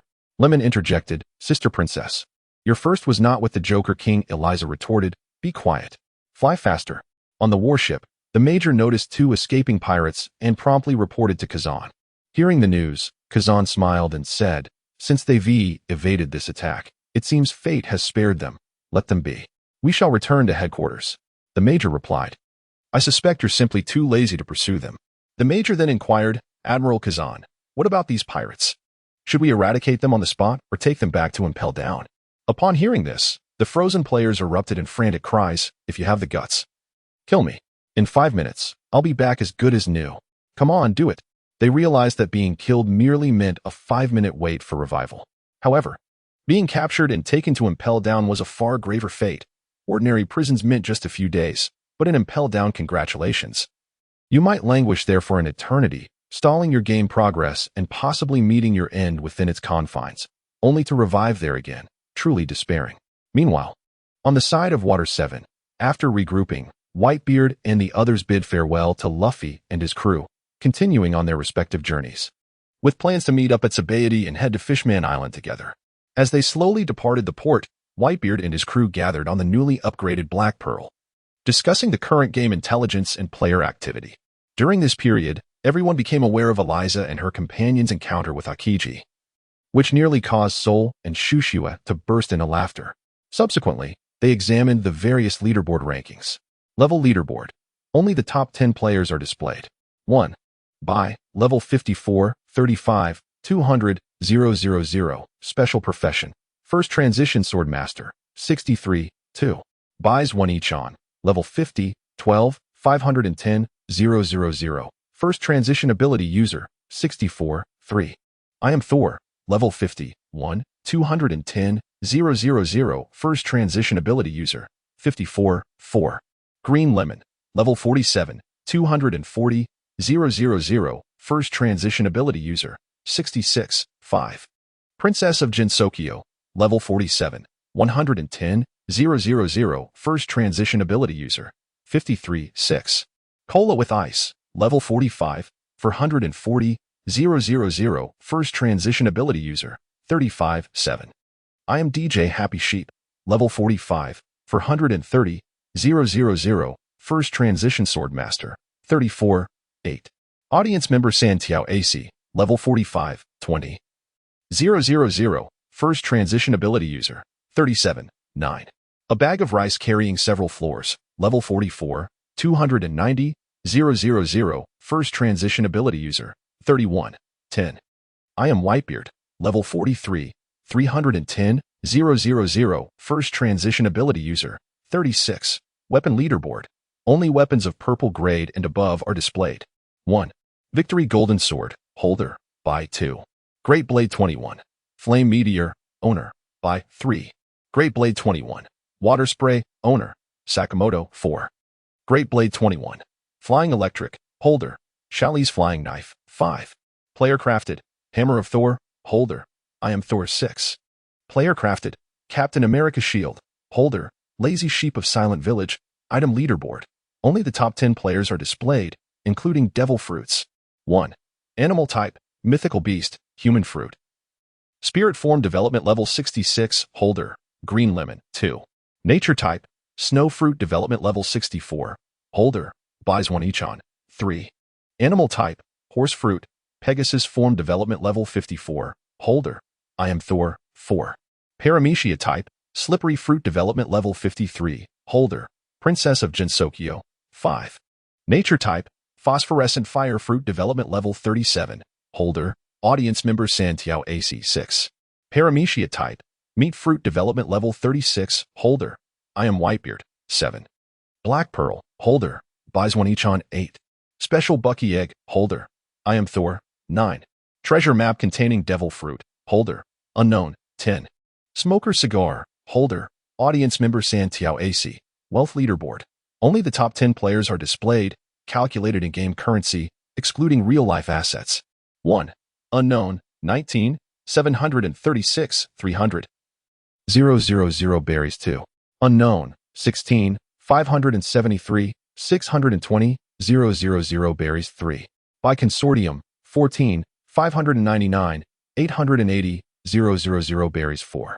Princess of Jinsokyo, 13, 781, 560, 000 berries. 5. I am DJ Happy Sheep, 12, 767, 270, 000 berries. 6. I am Whitebeard, 12, 068, 630, 000 berries. 7. Unknown, 11, 078, 970, 000 berries. 8. Sakamoto, 11, 065, 780, 000 berries. 9. Orochimaru, 10, 087, 560, 000 berries. 10. Akatsuki's Beidou, 10, 023, 750. 000 berries bounty leaderboard. Only the top 10 players are displayed. 1. By bounty of 1, 000, 000, 000 berries, life or death. 2. Buys 1 each on, bounty of 250, 000, 000 berries. 3. I am Thor, bounty of 197, 000, 000 berries. 4. Green Lemon, bounty of 145, 000, 000 berries. 5. Princess of Jinsokyo, bounty of 120, 000, 000 berries. 6. I am Whitebeard, bounty of 117, 000, 000 berries. 7. I am DJ Happy Sheep, bounty of 116, 000, 000 berries. 8.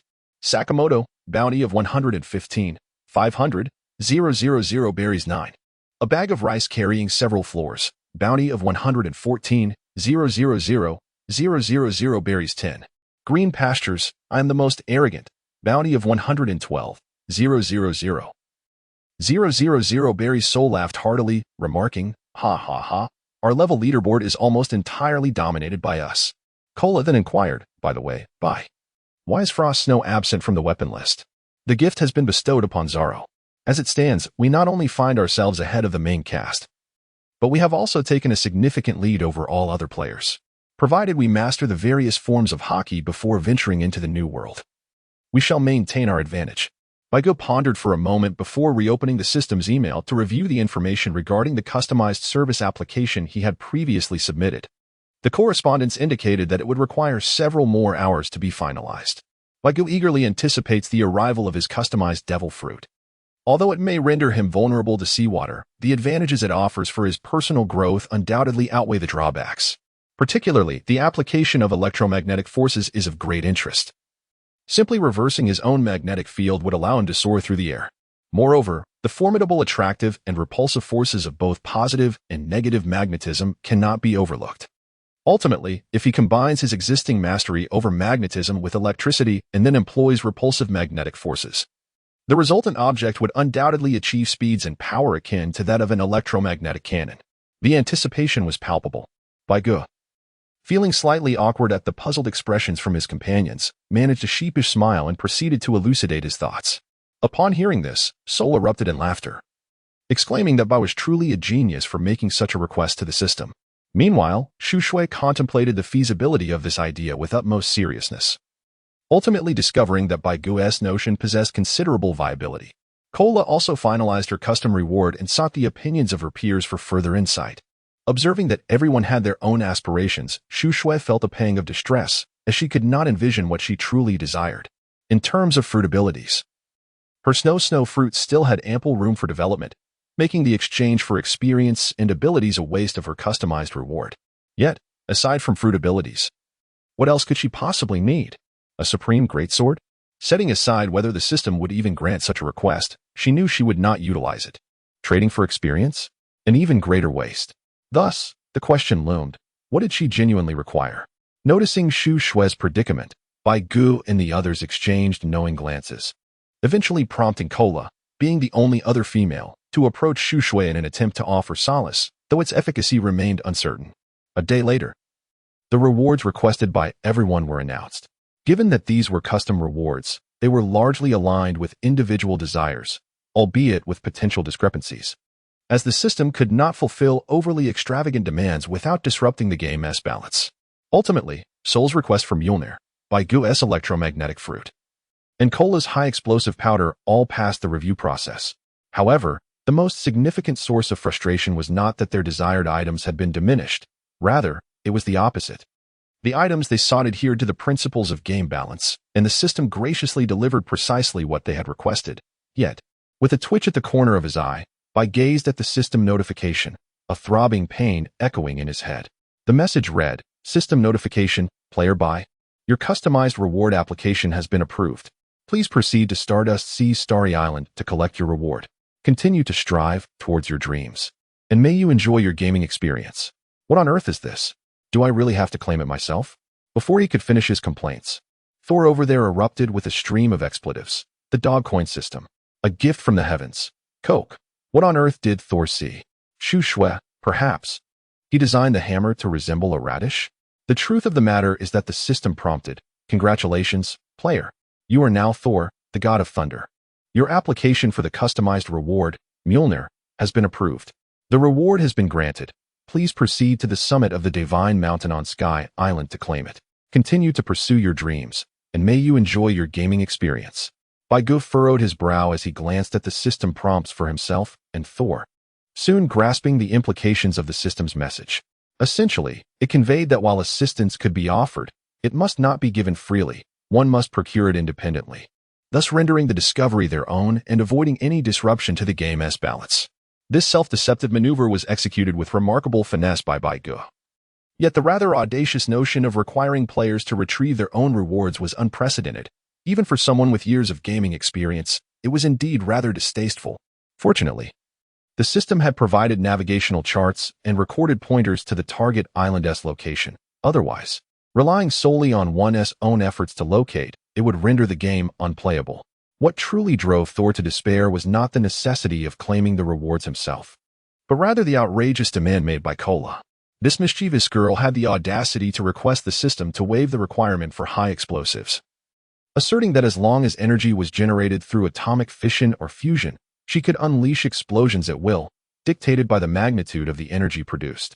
Astonishingly, she bypassed the explosive aspect of nuclear weaponry altogether, jumping directly from energy generation to the explosion phase. The most appalling part was that the system acquiesced to such an absurd demand. What does this signify? Are females afforded special privileges? Why must they be the ones to claim their rewards? The imbalance between Beige and Sultan was evident. It was astonishing that a subpar game could treat them so differently. Upon hearing Kayleigh's explanation, Shushua, standing beside her, suddenly experienced a moment of clarity. Indeed, if one could not consume a second fruit, why not directly modify the fruit itself? With a newfound understanding illuminating her mind, Shushua joyfully embraced Kayleigh, spinning her petite form around in delight as Kayleigh wore a bewildered expression. Kayleigh, you truly are a genius. You are indeed our ship's little lucky star. Kayleigh responded with confusion. Observing Shushua's elation, Beige sensed that she had likely discovered her next path for cultivation. While he felt happiness for her, he simultaneously began to worry about his own rewards. According to the system's location data, the so-called Star Island was their next destination, connected to the Water 7. The issue lay here. When they departed from Water 7, there had been no mention of any peculiarities regarding this Star Island, nor had they heard of any celestial wonders nearby. Where exactly was the problem? Did the system deliberately alter the island to vex him? Soul's situation was even more absurd. Had the Divine Mountain emerged? Were they to confront the Pirate King's Asgard for a hammer? In the blink of an eye, another week had passed. Beige tidied up, bid farewell to Shushua and the others, and stepped away. Removing his helmet and disconnecting the power, he sat up from his bed, stretching his somewhat stiff muscles from prolonged inactivity. After tending to his personal hygiene and taking a shower, Beige opened his cupboard and retrieved a packet of instant noodles. Contemplating his need for nutrition, he then opened the refrigerator, taking out 2 eggs, an entire pack of bacon, 2 steaks, and an Orleans-style roasted chicken leg. Who said eating instant noodles meant being poor? After all, he was a renowned gamer worldwide. Although his finances weren't abundant, they were certainly not lacking. With a lifestyle of playing games at home, he could easily enjoy a decade without stepping outside. He fetched a large pot, placed it on the gas stove in his small kitchen, ignited the flame, and tossed all the ingredients into the pot. After adding water, he brought it to a boil before adding the noodles. After a chaotic culinary endeavor, Beige gourmet instant noodles were ready. The aroma was delightful. Seizing the moment, he simultaneously savored his lavish noodles while pulling out his phone to check the game's official website, browsing through the forum and system announcements. This time, the system had not mentioned any updates or other notifications. Instead, the forum was abuzz with various intriguing discussions. For instance, the top post exclaimed, "What could possibly cause the captains of various pirate crews to unite in collective bewilderment, challenging Akiji?" The second post questioned whether it was a distortion of human nature or simply boredom from being overfed.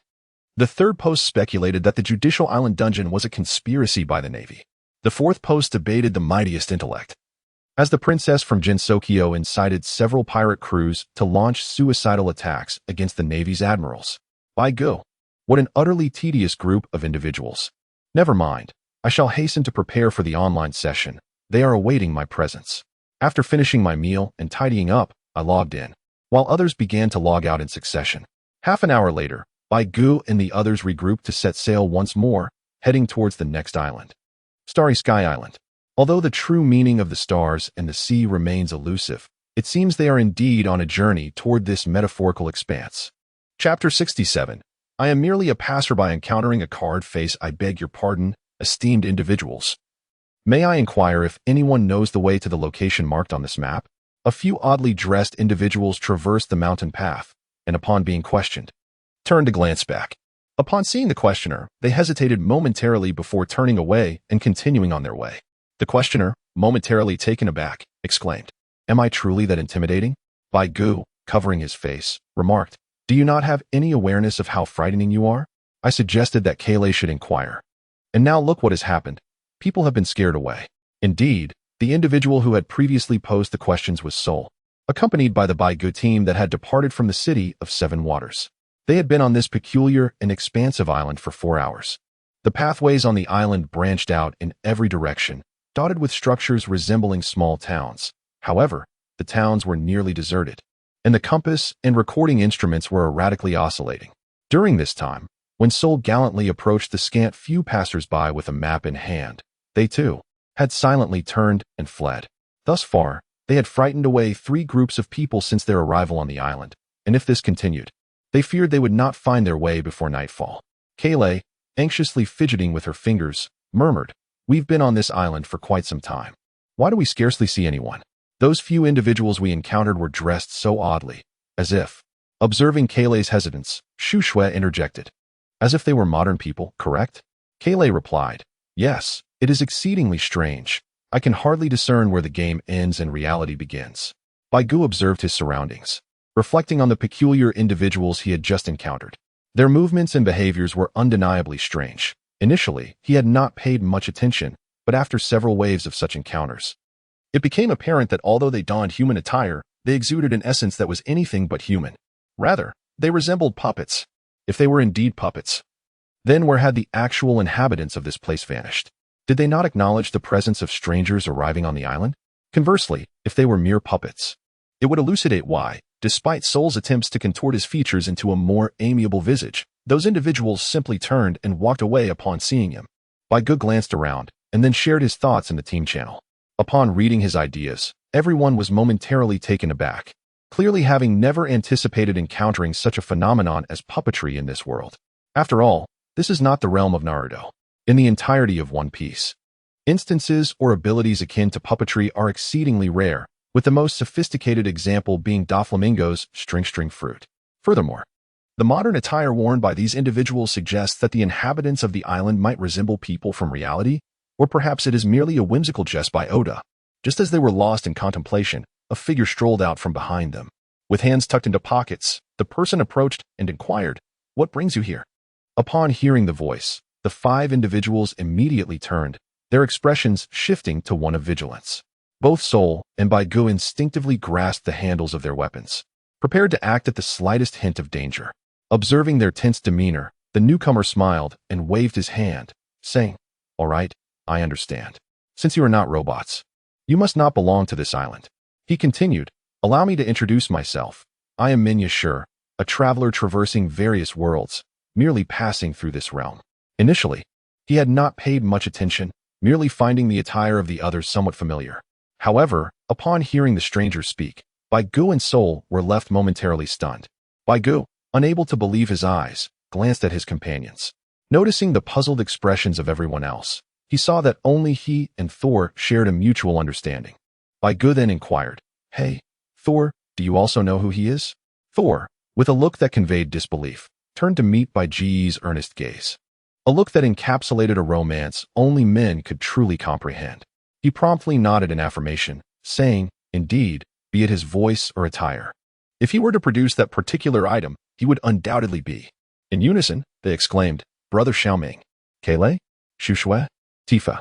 On the opposite side, Min Shirshir was taken aback as well. Observing the duo's expressions, it appeared they recognized him. However, who was this Brother Xiaoming they referred to? Was it him? Why were they addressing him in such a manner? Meanwhile, Shu Shui and Kayleigh, having gleaned the meaning of Brother Xiaoming through the team channel, were left even more bewildered. A Kamen Rider? How could such a phenomenon possibly exist within the realm of One Piece? Bai Gu and Soul did not hesitate. They immediately stepped forward and fervently grasped the hand of Minya Shur, shaking it with enthusiasm. "My goodness, fellow brothers from the forum, you won't believe it, but I have captured a living Xiaoming."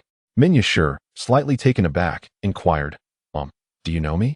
Or rather, do I know you?" "Bai Gu, I don't recognize you." "Sor, I don't recognize you either." "Minyasi, then, why are you that?" Seeing his awkward expression, Shu Shui approached and delivered a swift blow to the back of each of their heads, employing the newly acquired armament hockey. After 2 resounding thuds, Sor, nursing a swollen bump on his head, looked perplexedly at Bai Gu, who was also kneeling in apology. Unable to fathom the situation, he inquired, "Why am I the only one who received such a blow?" Kayleigh stifled a laugh and replied, "You wouldn't understand. Sister Shue's loving iron fist is beyond your endurance." "Sor, what do you mean?"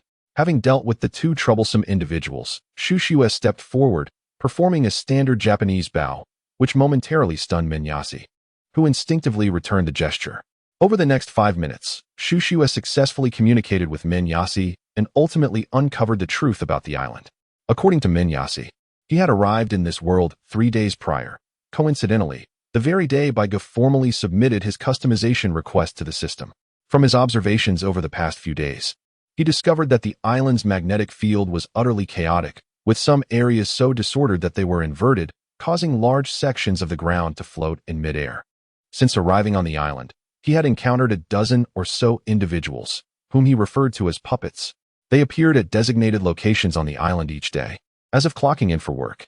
If they encountered humans or other unfamiliar creatures, they would immediately flee, only to reappear after a while. At this point, Min Yasi abruptly paused, prompting curious glances from Bai Gu and the others.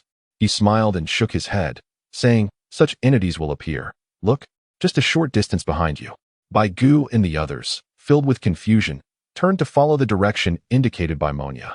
To their astonishment, they beheld a multitude of robotic-like soldiers, armed and charging towards them, simultaneously shouting, "Expel the invaders." As Monya advanced, he remarked, "These are the very entities.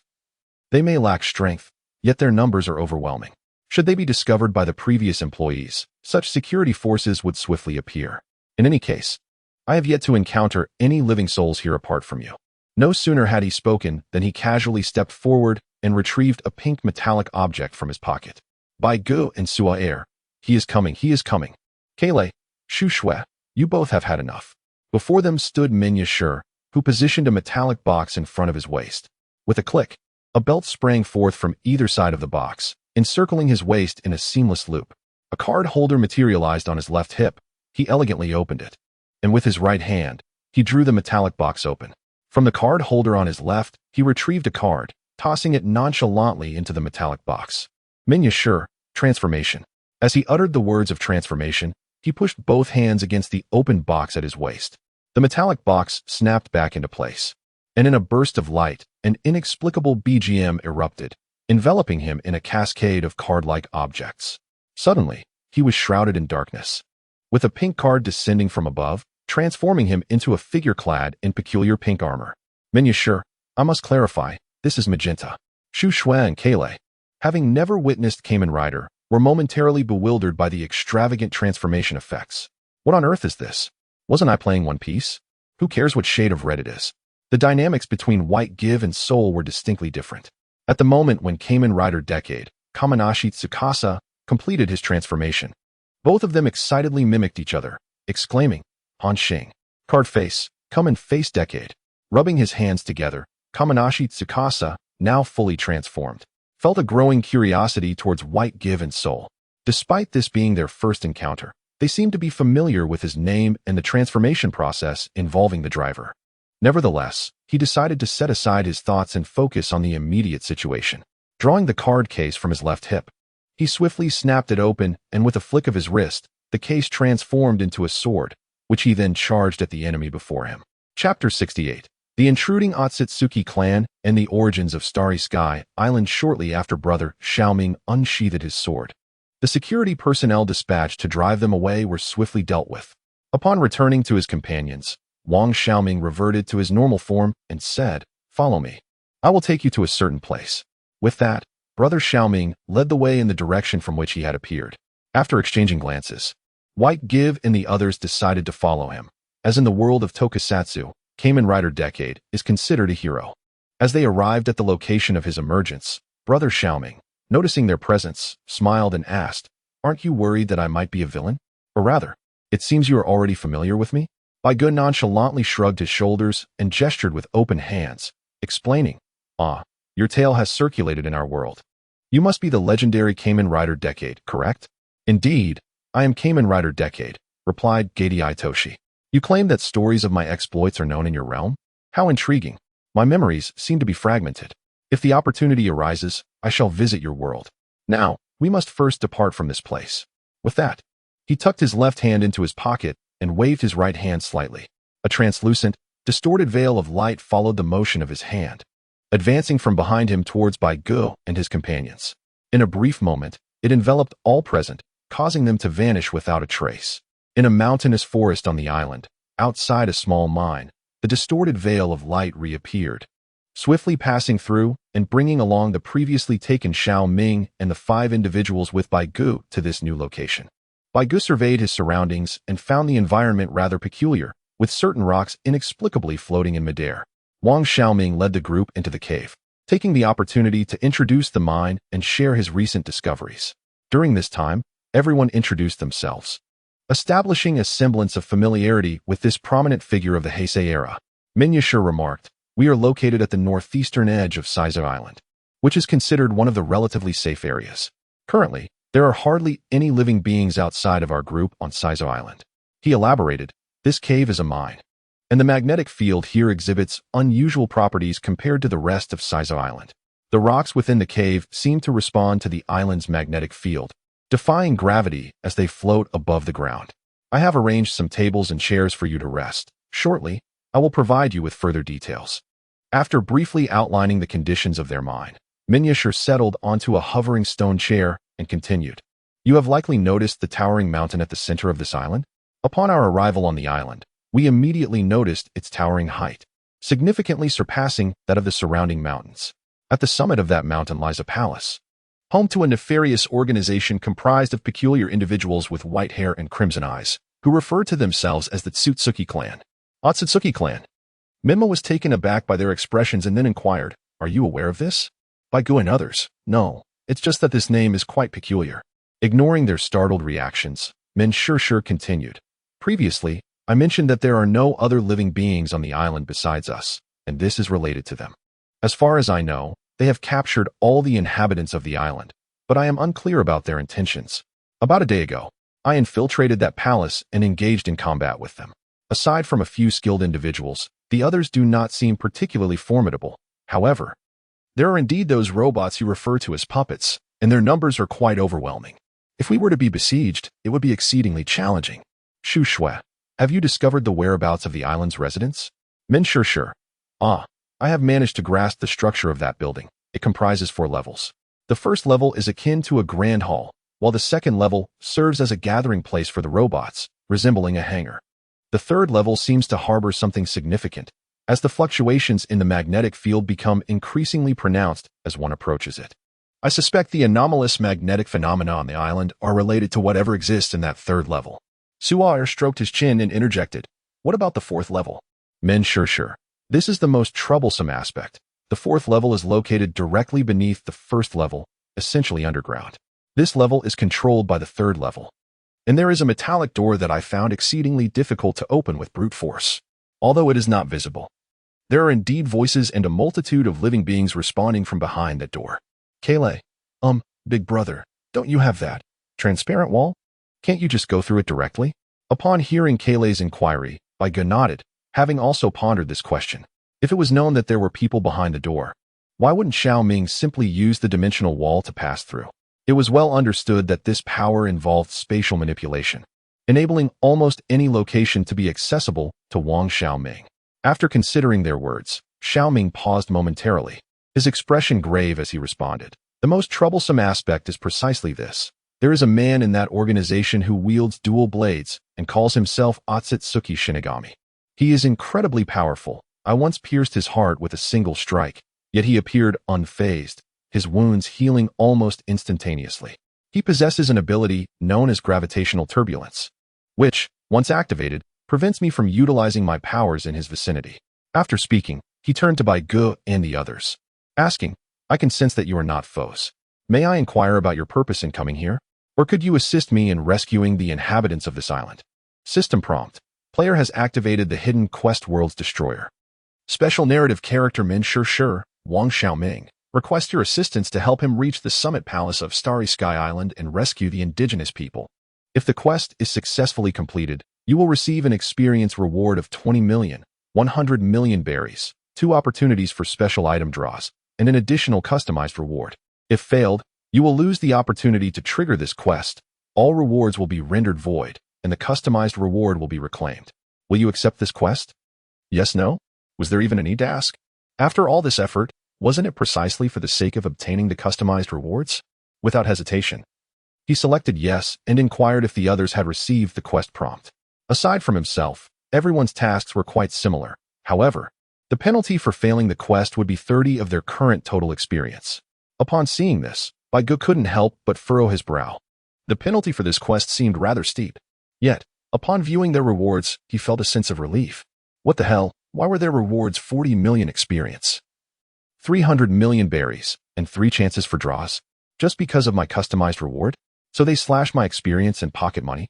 Bai Ge, with a decisive clap on the floating stone table before him, exclaimed, "How can we allow the forces of evil to be so brazen? We shall take action." Moshisha replied, all right, let us devise a plan. After a thorough discussion, the strategy was roughly established. Brother Xiaoming would lead by Gu and Thor in a frontal assault, while Kale, Tifa, and Shushua would venture to the first level, seeking a way to unlock the door leading to the underground level to rescue those in need. In the event they encountered formidable resistance, such as an army of robots, Thor would come to their aid. As for the opposing high-end combatants, Brother Xiaoming would take charge of dealing with the one known as Deadpool, while the remaining threats would be managed by Baigu. It was curious that every time Xiaoming mentioned Deadpool, a peculiar image of a figure clad in a black and red bodysuit would flit through Baigu and the others' minds. It must surely be an illusion. Yes, just an illusion. As night fell, Brother Xiaoming suddenly suggested that everyone step outside to gaze at the sky. The group momentarily found themselves at a loss, wondering why they should look up at the heavens.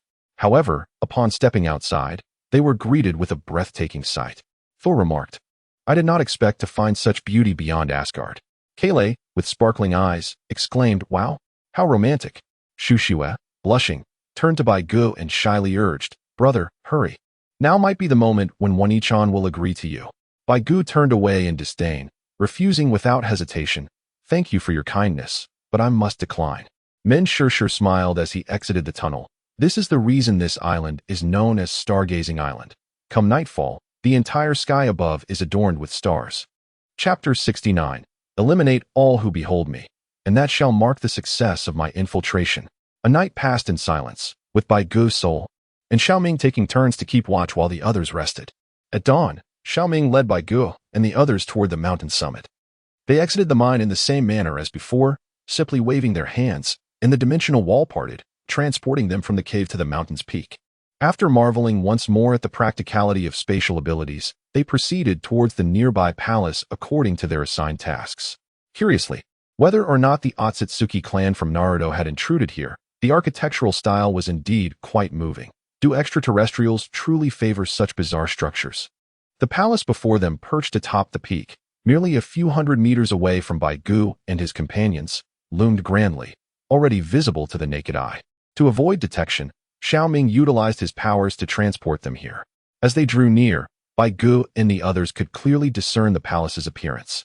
It resembled an ice cream cone that had toppled, with two scoops of ice cream facing downward and the pointed cone upright. The ice cream splattered upon impact, creating an oval shape reminiscent of a fried egg on the ground. Baigu, are you certain this is the enemy's stronghold? Sua Air, it looks so much like an ice cream. Kalu, how hideous.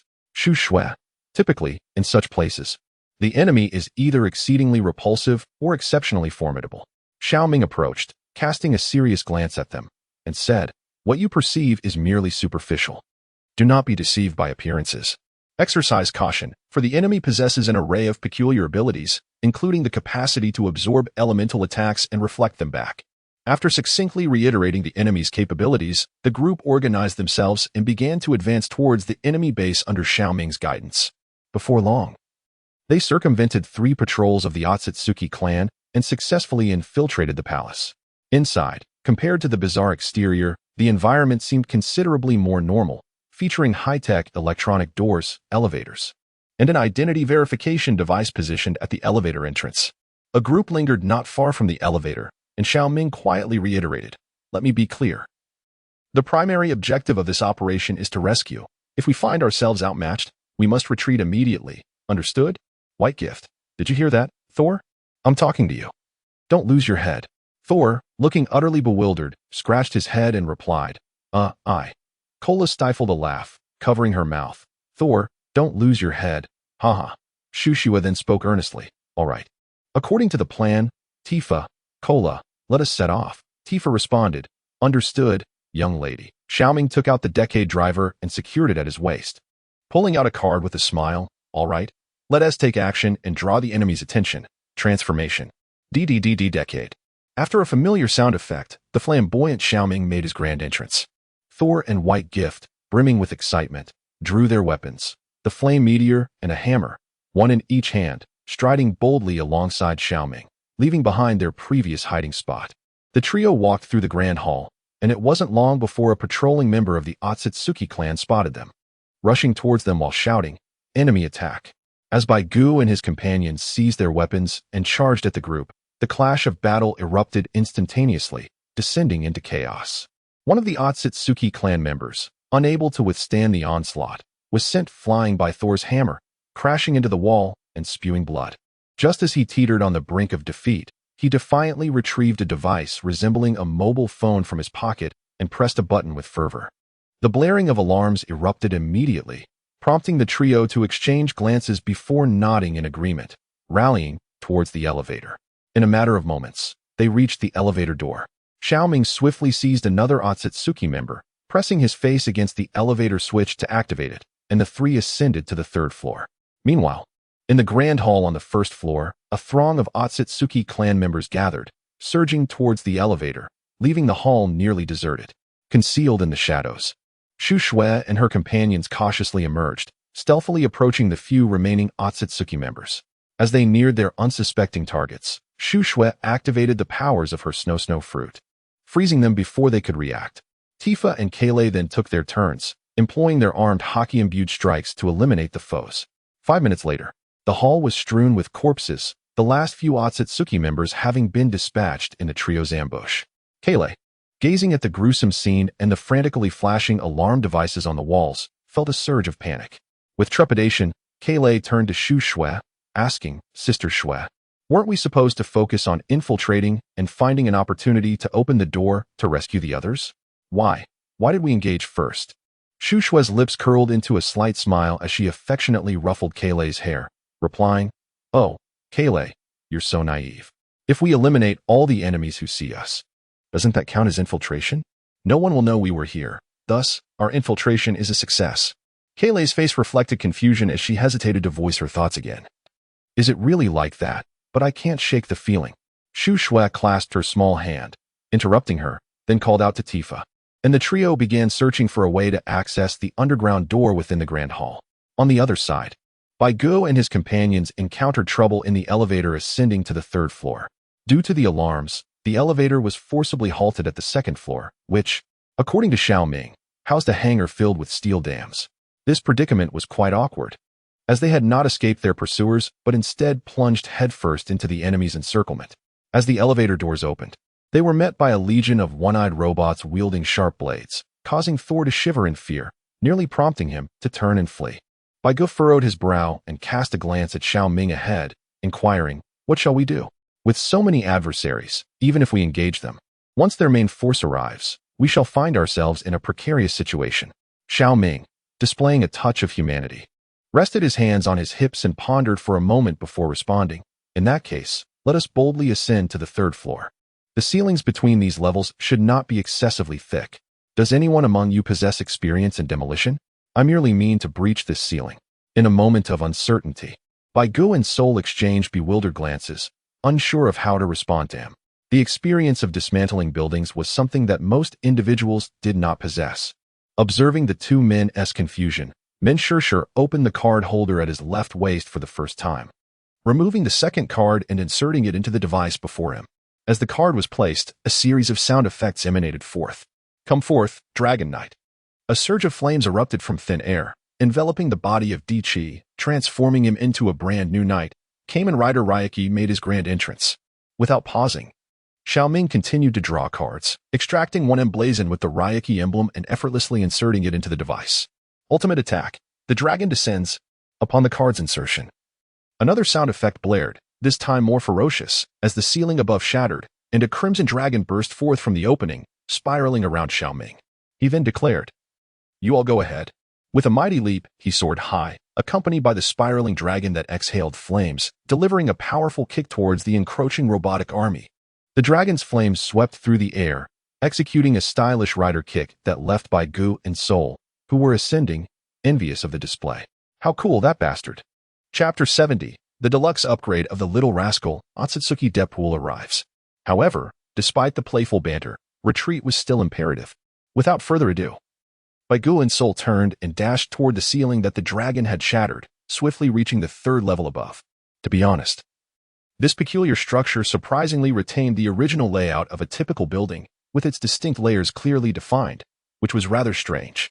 Nevertheless, in this context, even the oddities seemed normal. Why is that, you ask? Just look at the flamboyant figure before them. Does he not seem familiar? Indeed, standing before Baigu and Sol, who had just climbed through the opening to the third level, was an imposing figure, a formidable obstacle. This individual was unmistakably the Otsutsuki Deadpool that Xiao Ming had mentioned previously. Clad in a skin-tight black and red suit, adorned with a flowing white coat reminiscent of a jade pendant, resembling a lavishly upgraded version of the comic character. There was no mistaking it. Although he had donned a cosplay, the flamboyance was undeniable, marking him as the familiar rascal they had encountered before, while he appeared less insufferable. Wait, let me retract that statement. This guy was insufferable no matter where he found himself. Upon spotting Baigu and Sol, this character had already adopted at least 14 different provocative poses, exemplifying the very essence of a rascal. Noticing their lack of reaction, the little rascal grew bored. Ceasing his antics with a sigh, and in his raspy, lewd tone, inquired, "What brings you here?" "Ah, invaders, are you? Oh, and that pink fellow below is with you too, right? He managed to escape quite swiftly last time, daring to wear red like me. Oh wait, no? Yes, in a flamboyant pink. That is even worse." Before he could finish his complaint, a voice emerged from the cracked ground, declaring in a vibrant crimson hue that it was merely a passerby, not a combatant. No sooner had the words left his lips than Xiao Ming, clad in dragon knight armor, descended gracefully to stand before Baigu and Sol. Observing that the two were unharmed, Dichi slightly leaned forward, extracting a card and methodically inserting it into his driver. He called out to Baigu and Sol, urging them to prepare for an onslaught to eliminate their foe. In response to Xiao Ming's command, Baigu swung his right hand, wielding the flame meteor in a sweeping arc, while Sol brandished his hammer with both hands. Both poised for action, ready to showcase their prowess to the arrogant adversary, accompanied by the resonant sound effects of the Dichi driver. The ultimate attack was invoked. The Dragon of Domination descends. The previously dormant Wushuang dragon surged through the floor beneath Deadpool, clamping its jaws around him and propelling skyward. As Xiao Ming swiftly followed suit, delivering a powerful knight's kick to inflict additional damage, Baigu and Thor charged towards Emperor Rider without uttering a word. One to the left and the other to the right, eager to assist in the fray. In an instant, the third layer was ablaze with sparks and flashes, as sword energy flew in every direction, leaving the surroundings in tatters, akin to a site of demolition. Ultimately, Deadpool was struck by Thor's hammer, crashing through the floor and plummeting to the second layer. The trio approached the opening, gazing down to ascertain the opponent's condition. Baigu and Thor proceeded with caution, for they had not received a kill notification, indicating that Deadpool was still alive. It is only logical. A being with an immortal essence is not so easily vanquished.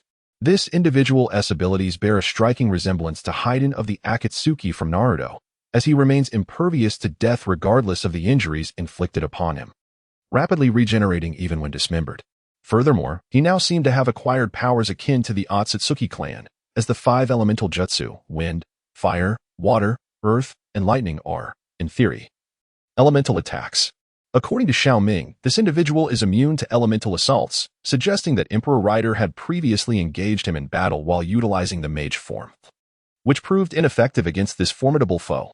Thus, despite the earlier display of ferocious attacks, boasting impeccable damage control and maximum output, it may well be that they barely managed to chip away even 10% of the opponent's health. Be cautious, Baigu warned. That fellow should. Before he could finish his sentence, a cheeky voice emerged from behind the trio. "Oh, that hurts. What are you all staring at? Were you looking for me?" The voice continued with a mockingly playful tone.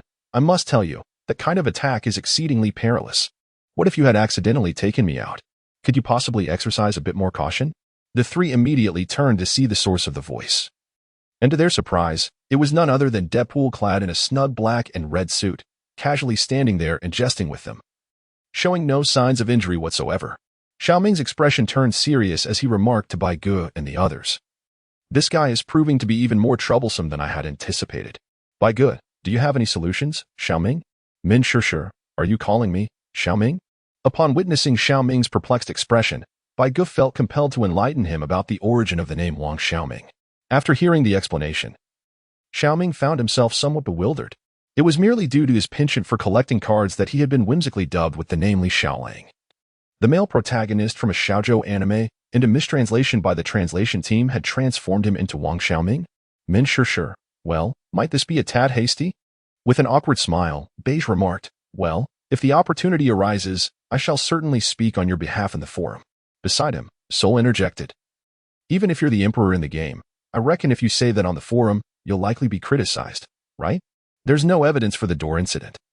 Perhaps after the fight, we could ask Xiaoming to record a short video? The three of them were engaged in lively banter when Xiao Zhejia, feeling neglected, despondently waved his hands and complained, oh dear, you truly do not respect me at all. If that's the case, I shall demonstrate my capabilities.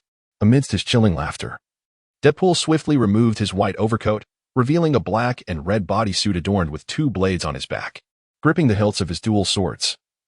He unsheathed them in an instant, vanishing momentarily before reappearing before Beige and Sol. With a swift motion, he struck them, sending both flying until they collided with the wall at the end of the third floor. Fortunately, both had been prepared and managed to deflect the assault with their weapons. Nonetheless, the attack had still diminished Beige's health by 19 points and Sol's by 23, after sending Beige and Sol sprawling. Taking advantage of the moment when the Emperor turned his gaze toward them, Deadpool spun around and unleashed a flurry of sword strikes against him, sending sparks flying from his armor. In no time, the Emperor was felled to the ground, receiving an additional kick from Xiao Zhejia that sent him sprawling. Deadpool exclaimed, is this the extent of your prowess? To dare to invade our Otsutsuki clan's stronghold? I had anticipated encountering formidable adversaries. It appears today I shall acquire a few more test subjects, hee. Baigu clutched his chest as he rose, spitting out a mouthful of blood. He wiped his mouth and asked, experimental subjects? You, rascal, have captured everyone on the island for experiments? Upon hearing Baiji's words, Deadpool, not in a hurry to retort, waved his steel blade and smirked, indeed. Interested? If my experiment succeeds, you'll become superhumans. Oh, wait. You already are superhumans, albeit somewhat weaker. But fret not. I won't kill you just yet. Your kind makes for ideal test subjects to gather the data I need. Ha ha ha. At that moment, Xiaoming, who had been kicked away earlier, got back on his feet. Supporting himself with his left hand on the ground and resting his right hand on his knee, he said, is that so? How about letting me experience your prowess once more?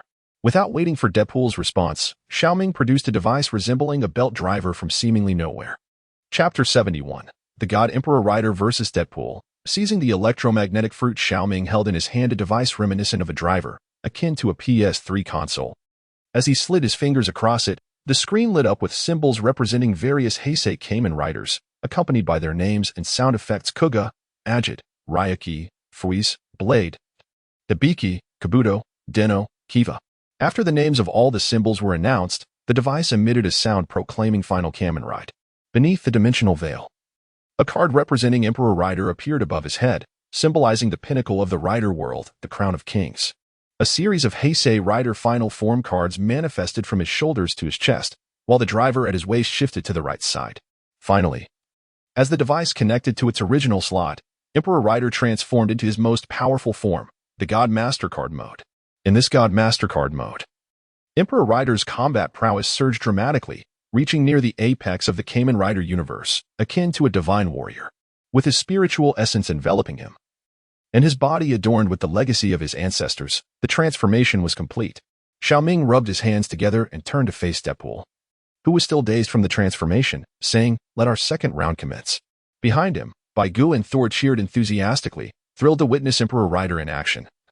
Not only fighting alongside him, but also seeing the God Master Card mode unveiled. This was infinitely more impressive than mere cosplay. It was the manifestation of a true world destroyer. Feeling the overwhelming power emanating from Emperor Rider in his strongest state, Baigu could distinctly sense the vast chasm between them. The sheer force capable of obliterating worlds was something even Whitebeard, at full throttle with the Tremor fruit, could not achieve. By that measure, Xiaoming in God Master Card mode was at least a level 300 world boss. Imagine if he boarded their ship. He could dominate this realm. While Baigu pondered this, Emperor Rider had already re-engaged Deadpool in battle. The two clashed fiercely, exchanging blows. But while Emperor Rider's strength was measured in tons, Deadpool's attacks barely left a mark. Even his steel blade forged from adamantium could only spark feebly against Emperor Rider's form. A single punch from Emperor Rider could cave in Deadpool's chest, shattering bones and compressing muscles, producing shockwaves with each impact. Yet, despite being bloodied and battered, Deadpool retaliated. Maintaining a back-and-forth fight, healing from injuries almost instantaneously, a trait that, in some respects, was quite overpowered, perhaps finding it futile or wishing to conclude the skirmish quickly. Xiaoming leapt back from the fray. He pressed several symbols on his God Master card simulator, summoning final forms of various riders to charge at Deadpool. As they rushed forward, they simultaneously initiated their ultimate techniques. Amidst the cacophony of skill activation sounds, a dazzling array of finishing moves erupted, leaving Deadpool bewildered as he faced a horde of formidable opponents. "How despicable! Ganging up on me!" he exclaimed. "I, Deadpool, am immortal, even with a throng of minions. It one team make a difference. Wait a minute. This hurts a bit." Meanwhile, while Emperor Ryder and Deadpool were engaged in their heated duel, Thor had stealthily slipped away to another end of the third-floor room. Severely wounded and bleeding, he stumbled upon a peculiar glass display resembling a museum exhibit. Inside floated a spherical object adorned with spiral patterns, which Thor recognized instantly. This was the very reason for his arrival on the island. Overcome with excitement, Thor's wounds bled profusely. But he disregarded his injuries, rushing back, forgetting to use the private chat to communicate with Baigu. Back in the chaos, Deadpool was being overwhelmed by Xiaoming and his companions, creating a scene of utter pandemonium, with Deadpool bouncing around like a volleyball. Rushing back, Thor seized Baigu, pulling him along without explanation, exclaiming, "Xiaoming, hold on a bit longer. We've discovered something incredibly important." Emperor Ryder glanced back, momentarily distracted by Thor's shout, giving Deadpool the opportunity to escape the encirclement, rolling away several times before springing up, rejuvenated and furious. "You shameless lot. Have the guts to face me one-on-one," he shouted. "You want my treasure? Dream on. Pressing this button summons my minions. They may be weak, but they're more than enough to handle you. Though using sheer numbers is a bit underhanded, but you started it." After his declaration, Deadpool fumbled to retrieve his communicator, searching in vain, feeling around until he could not locate it. Where did my communicator go?" Meanwhile, Emperor Ryder, slightly winded from maintaining God Master card mode, a state that consumed immense energy, realized he had to act swiftly, even if he couldn't defeat Deadpool outright. He needed to stall for time until Baigu and Thor returned, ready to retreat. However, plans often fell apart, and the unexpected presence of Deadpool's summoning device posed a new challenge. On the other side of the third-floor room, Baigu and Thor arrived at the chamber where Thor had fortuitously discovered the floating devil fruit, and Baigu smiled in anticipation. "It is indeed surprising how effortlessly one can stumble upon fortune. I never imagined that Thor would also experience a moment of serendipity." He had anticipated a search deep below ground, yet here it lay, so conveniently placed. However, to be on the safe side, Baigu wielded the flame meteor around him for a couple of cautious swings, ensuring that no hidden traps lay in wait. The two then approached the cabinet, Baigu sheathing his blade and extending his right hand to grasp it, only to be violently repelled by a formidable force, sent crashing against the wall before finally halting. Seeing Baigu thrown back, Thor was momentarily at a loss, rushing over to assist him. They once again positioned themselves before the cabinet. After a moment of contemplation, Baigu deduced that the cabinet had activated the powers of the electromagnetic fruit, which repelled anything that dared to touch it. Even the mere presence of air seemed unwelcome. The magnetic field on this island was evidently in disarray, and it was plausible that the Otsutsuki clan was conducting experiments that might be linked to this phenomenon. Suddenly struck by an idea, Baigu turned to Thor and inquired, "Is your hammer infused with iron?"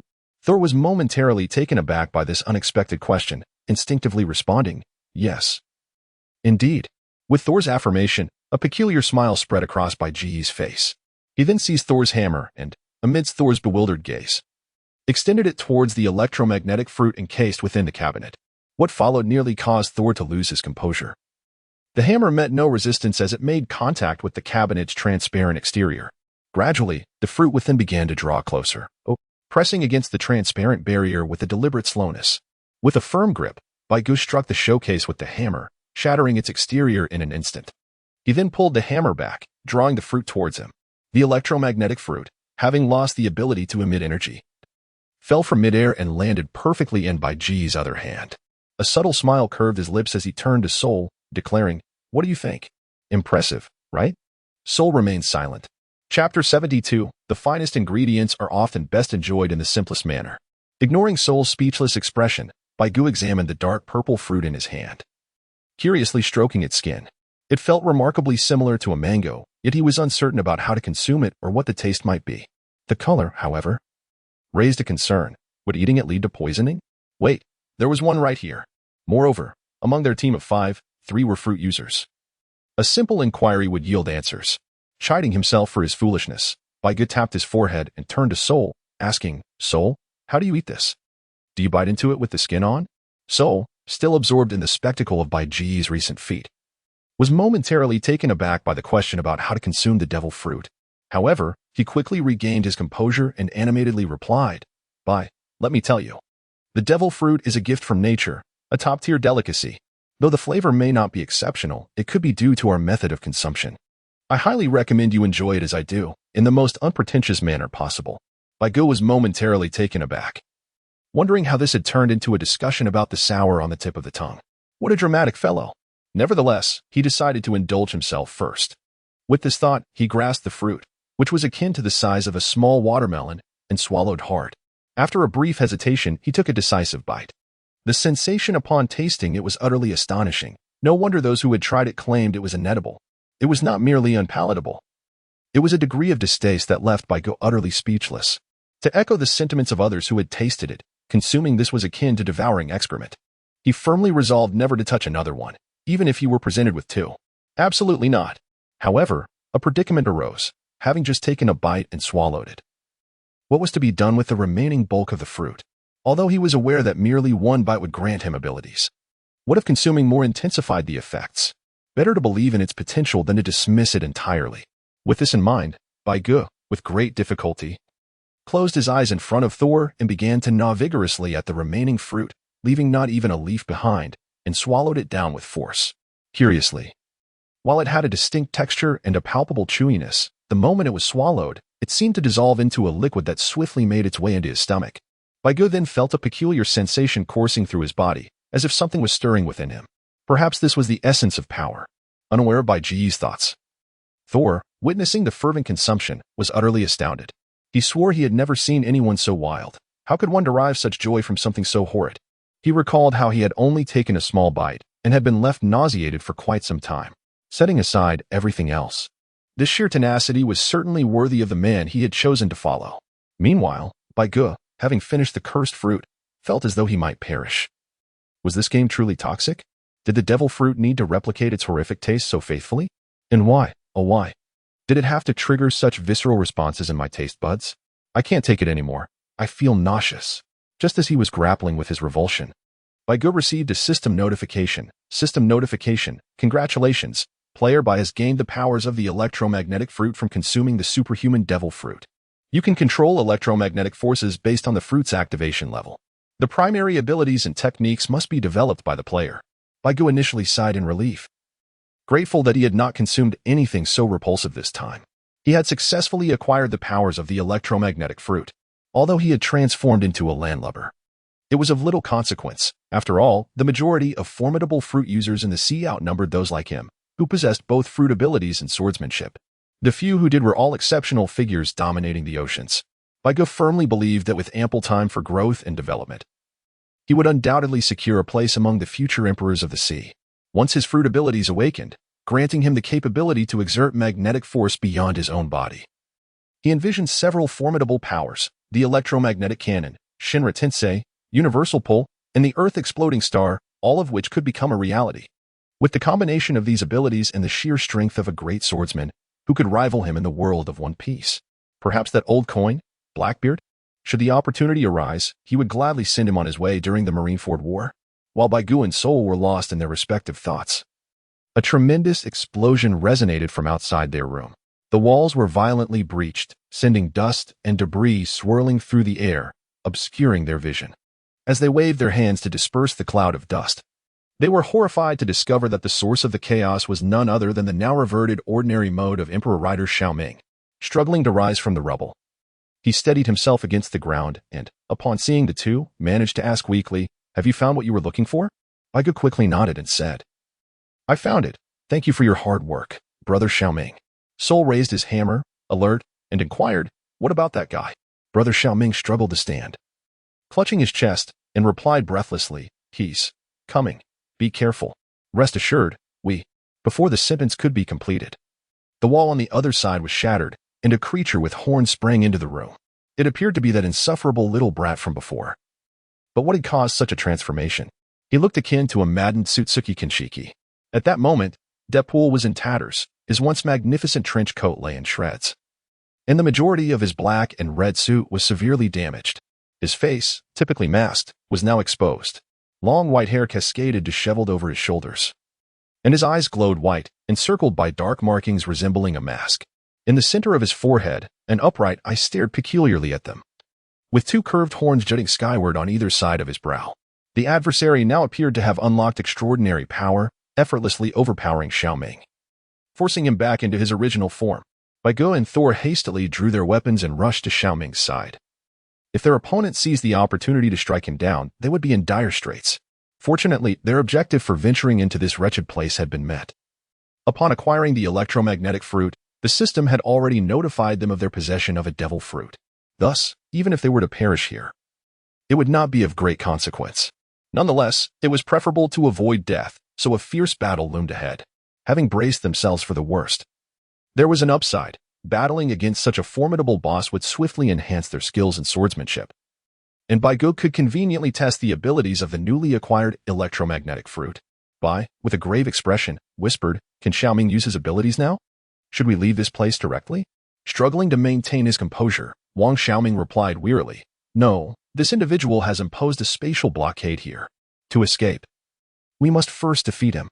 Soul, burdened with concern, lamented, "But this fellow cannot be killed. How are we supposed to fight him?" Baigu raised an eyebrow, his eyes glinting mischievously as he said, "Brother Xiaoming, if we were to dismember him simultaneously, would he still be able to restore himself?" Wang Xiaoming, puzzled, replied, "Yes, but it would take quite some time." "Why do you ask? Do you have a solution?" Since returning from the City of Seven Waters, Baigu couldn't help but smile mysteriously at the newly upgraded capabilities of the Black Pearl, which had been enhanced by the Ice Mountain, Frankie, and the shipwrights. Seizing the moment, Baigu immediately began to reach out to others in the private chat channel. "Baigu, Sister Shushiwe, hurry up. Where are you? We are coming to find you. Release the Black Pearl." "Shushiwe? We are on the first basement level. Kayle and I have discovered a way down. There are numerous ordinary people imprisoned here. White Give, prepare yourselves. We shall descend shortly." Shushiwe, Chapter 73, The Bug Abilities of the Black Pearl. The Curse of the Demon Sea. In the first underground level, Shushiwe, perplexed, looked towards Kayle and exclaimed, "Kayle, hurry. My brother said they are coming down." Kayle glanced around, troubled, and replied, "But there are still so many people. We barely escaped a third of them." Shushiwe insisted, "There is no time. We must ascend quickly. My brother instructed us to go first and to release the ship." Kayle, momentarily taken aback, asked in confusion, "What is the point of releasing the ship? There is no sea here." As they spoke, the two continued their frantic dash back to the grand hall of the first level. Just as they reached the hall, a series of thunderous roars echoed from above. Following several explosive sounds, the ceiling of the second level suddenly shattered, raining debris upon them. Amidst the cascading rubble, White Give and the three riders descended from above, followed by a madman clad in white robes. The appearance of Deadpool, with his disheveled hair, resembled that of an individual who had just escaped from a mental institution. Thus, Shushiwe and Kayle's immediate reaction was to conclude, "He seems quite unwell." Wait, why are White Give and the others falling from above? In midair, White Give exerted effort to adjust his descent trajectory and, upon spotting Shushiwe and Kayle below, shouted, "Quick, get out of the way. Release the ship." Kayle, momentarily stunned, tugged at Shushiwe's sleeve, urging, "Sister Shui, hurry. They seem to be in trouble." Furrowing her brows, Shushiwe replied, "If they fall like this, releasing the ship will be futile." Nevertheless, despite her words, she promptly unleashed the Black Pearl. Upon witnessing the emergence of the colossal Black Pearl, White Give cheerfully called out to Thor to prepare for action. With a powerful swing of his mighty hammer, Thor sent it hurtling upwards, propelled by inertia, striking Deadpool squarely in the chest. Taken by surprise, Deadpool had no time to defend himself. Had it been an ordinary person, the blow would have been fatal. Yet, he appeared unharmed, gripping the hammer at his chest, and mischievously remarked, "Haven't you given up struggling yet? Fear not. I want to kill you outright, hee." The first to land, the Emperor Rider transformed into his armored form midair, activating his time acceleration ability. Upon touching down, he swiftly moved to retrieve the still falling White Give and Thor. Once safely on the ground, White Give activated his fruit ability, creating a magnetic field that drew the hammer and its wielder, Deadpool, towards him. The armored Emperor Rider swiftly grasped White Give and, in an instant, transported him to the side of the Black Pearl, then deactivated the time acceleration, concernedly asking, "Are you certain this will truly work?" As Baiga gazed at the hammer and Deadpool hurtling toward him at lightning speed, he chuckled. "Even if it doesn't work out, it's too late now. No worries. Let's take a gamble." Thor, hurry. Show your talents. Thor, responding with enthusiasm, sprouted wings and galloped toward them like a centaur, leaping into the air to embrace the approaching Deadpool and hammer, shouting, "The bonds of affection are stronger than gold. 7 days of confinement." At that moment, Deadpool, clutching the hammer, was rather bewildered. What was this group doing, rushing toward certain doom? Or was it simply that his dazzling charm had rendered them delirious with envy? Where was his secret treasure? Suddenly seized by Thor, Deadpool felt an inexplicable chill. Although he believed they could not possibly defeat him, the sensation was utterly revolting. "Hey, what do you guys think you're doing? Let me go," he shouted. Before he could finish, Baiga promptly instructed Dicky to disassemble Deadpool into pieces. In the accelerated time, Xiaoming's skills proved exceptionally effective, reducing Deadpool to a multitude of fragments in mere moments. Finally, Baiga called out Shu Shui. "Activate the newly awakened abilities of the Black Pearl." Realizing something significant, Shu Shui, hiding with Kayle, opened her skill list, selected the Black Pearl's items, and activated the newly added active skill, Curse of the Haunted Sea. Item name, Black Pearl. Item level, Purple, Enhanced 1. Upgradable. Item type, Ship. Passive skill, Ghost Ship. The Black Pearl significantly reduces noise during navigation. Any damage it receives will gradually self-repair. In case of severe damage, a substantial amount of gold can be paid to greatly enhance the ship's repair speed. Active skill, Curse of the Haunted Sea. The Black Pearl is a cursed pirate ship with countless vengeful souls sealed within its hull. Once activated, this skill allows the ship to consume undead entities, unlocking a corresponding number of undead based on the consumed entity's level. These undead cannot set foot on land. As the active skill was triggered, the once motionless Black Pearl emitted an eerie wail, and the hull was soon adorned with seaweed and branches. Countless ink-green vengeful souls struggled to escape the confines of the Black Pearl. As Baigu and Thor hastily tossed Deadpool's fragments toward the Black Pearl, his head, still in midair, shouted, "You fools, killing me is impossible. I'm immortal. Wait, hold on." Sensing a sudden threat, Deadpool attempted to retreat, but as his dismembered form, he could only watch helplessly as his pieces soared toward the cursed ship. The Black Pearl sensed the incoming fragments, and the newly sprouted branches extended to catch Deadpool's remnants, enveloping them and retracting into the ship's hull. As the remaining pieces of Deadpool were drawn in, he began to scream in terror. Stop. Let me go. What have you done? Hey, I give up. Help." Until every fragment of Deadpool was ensnared by the branches, Thor laughed heartily. "Quick, call for Daddy, and he will save you." Without hesitation, the utterly shameless Deadpool shouted, "Daddy, save me." Before he could finish, he was dragged into the ship's body, ultimately succumbing to silence. Shu Shui closed the skill interface, receiving a system notification that the Black Pearl had absorbed a tremendous amount of undead energy, activating 50,000 undead to serve the ship.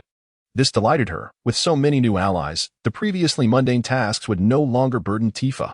Yet, as Deadpool's demise was confirmed, a system alert appeared, announcing by GE's successful level up, an achievement well earned. Before they could revel in their triumph, the entire palace began to tremble violently. The remaining Otsutsuki clan members who had not been eliminated collapsed, turning to ash. Within minutes, the pillars supporting the palace showed cracks, walls began to fissure, and the ground shook ominously. Feeling an overwhelming force repelling him, Xiaoming dispelled his transformation, smiling at Baigu and the others. "It seems I cannot accompany you on your adventure. What a pity. I wanted to capture some photos of this world. However, it appears this realm is not particularly welcoming." Shaking his head with a smile, he waved farewell. "To my friends from another world, we may meet again. Thank you for your assistance. I will ensure the people of this island reach safety. Farewell. Oh, by the way, I am Minyashur. Please don't call me Xiaoming again." As soon as he finished speaking, a chaotic, distorted dimensional wall materialized before Baigu and the others, transporting their bodies along with the Black Pearl to the island shoreline. Minutes later, aboard the now four-masted Black Pearl, Baigu and his companions watched as the island crumbled and slowly sank into the sea. Feeling the latent power within him, Baigu turned to his companions and declared, "Let us set sail. Our journey must continue to the next destination." Instead of the expected cheers from his original 4 teammates, the entire ship echoed with the cries of the undead. For a moment, Bai Ge found himself at a loss for words regarding these new companions. Xu Shui, having just acquired countless minions, immediately exercised her noblewoman's authority, summoning a few dozen more suitably normal undead to assist Tifa in managing tasks aboard the ship. Thus, the efficient Tifa, the chief maid, began directing the undead in their daily duties. Just as Bai Ge passionately proclaimed, "My friends, we are setting off." Thor was busy lifting a giant dumbbell, supported by several undead, while Xu Shui and Kaylee lounged in deck chairs, enjoying icy beverages offered by the undead under the sun. This group exhibited none of the urgency one might expect after completing a major quest. Just as Bai Ge contemplated voicing his frustration, a world announcement notification emerged. System notification: congratulations to the player I am DJ Happy Sheep leading the Sheep Village Pirate Crew for successfully completing the main storyline dungeon, Moonlight Moria. All players in this pirate crew receive a level 6 experience reward. If they reach level 50, they will receive 1.5 million experience for each level, 100 million berries, and 2 special lottery opportunities. Players are encouraged to keep up the good work and achieve even greater glory. Bai Ge exclaimed, "It seems we are not alone. Others are striving as well." Xu Shui, sipping on a cold beverage, chuckled, "At this rate, your throne as number 1 may become precarious." Kulu interjected, "Then let us hasten to the next destination."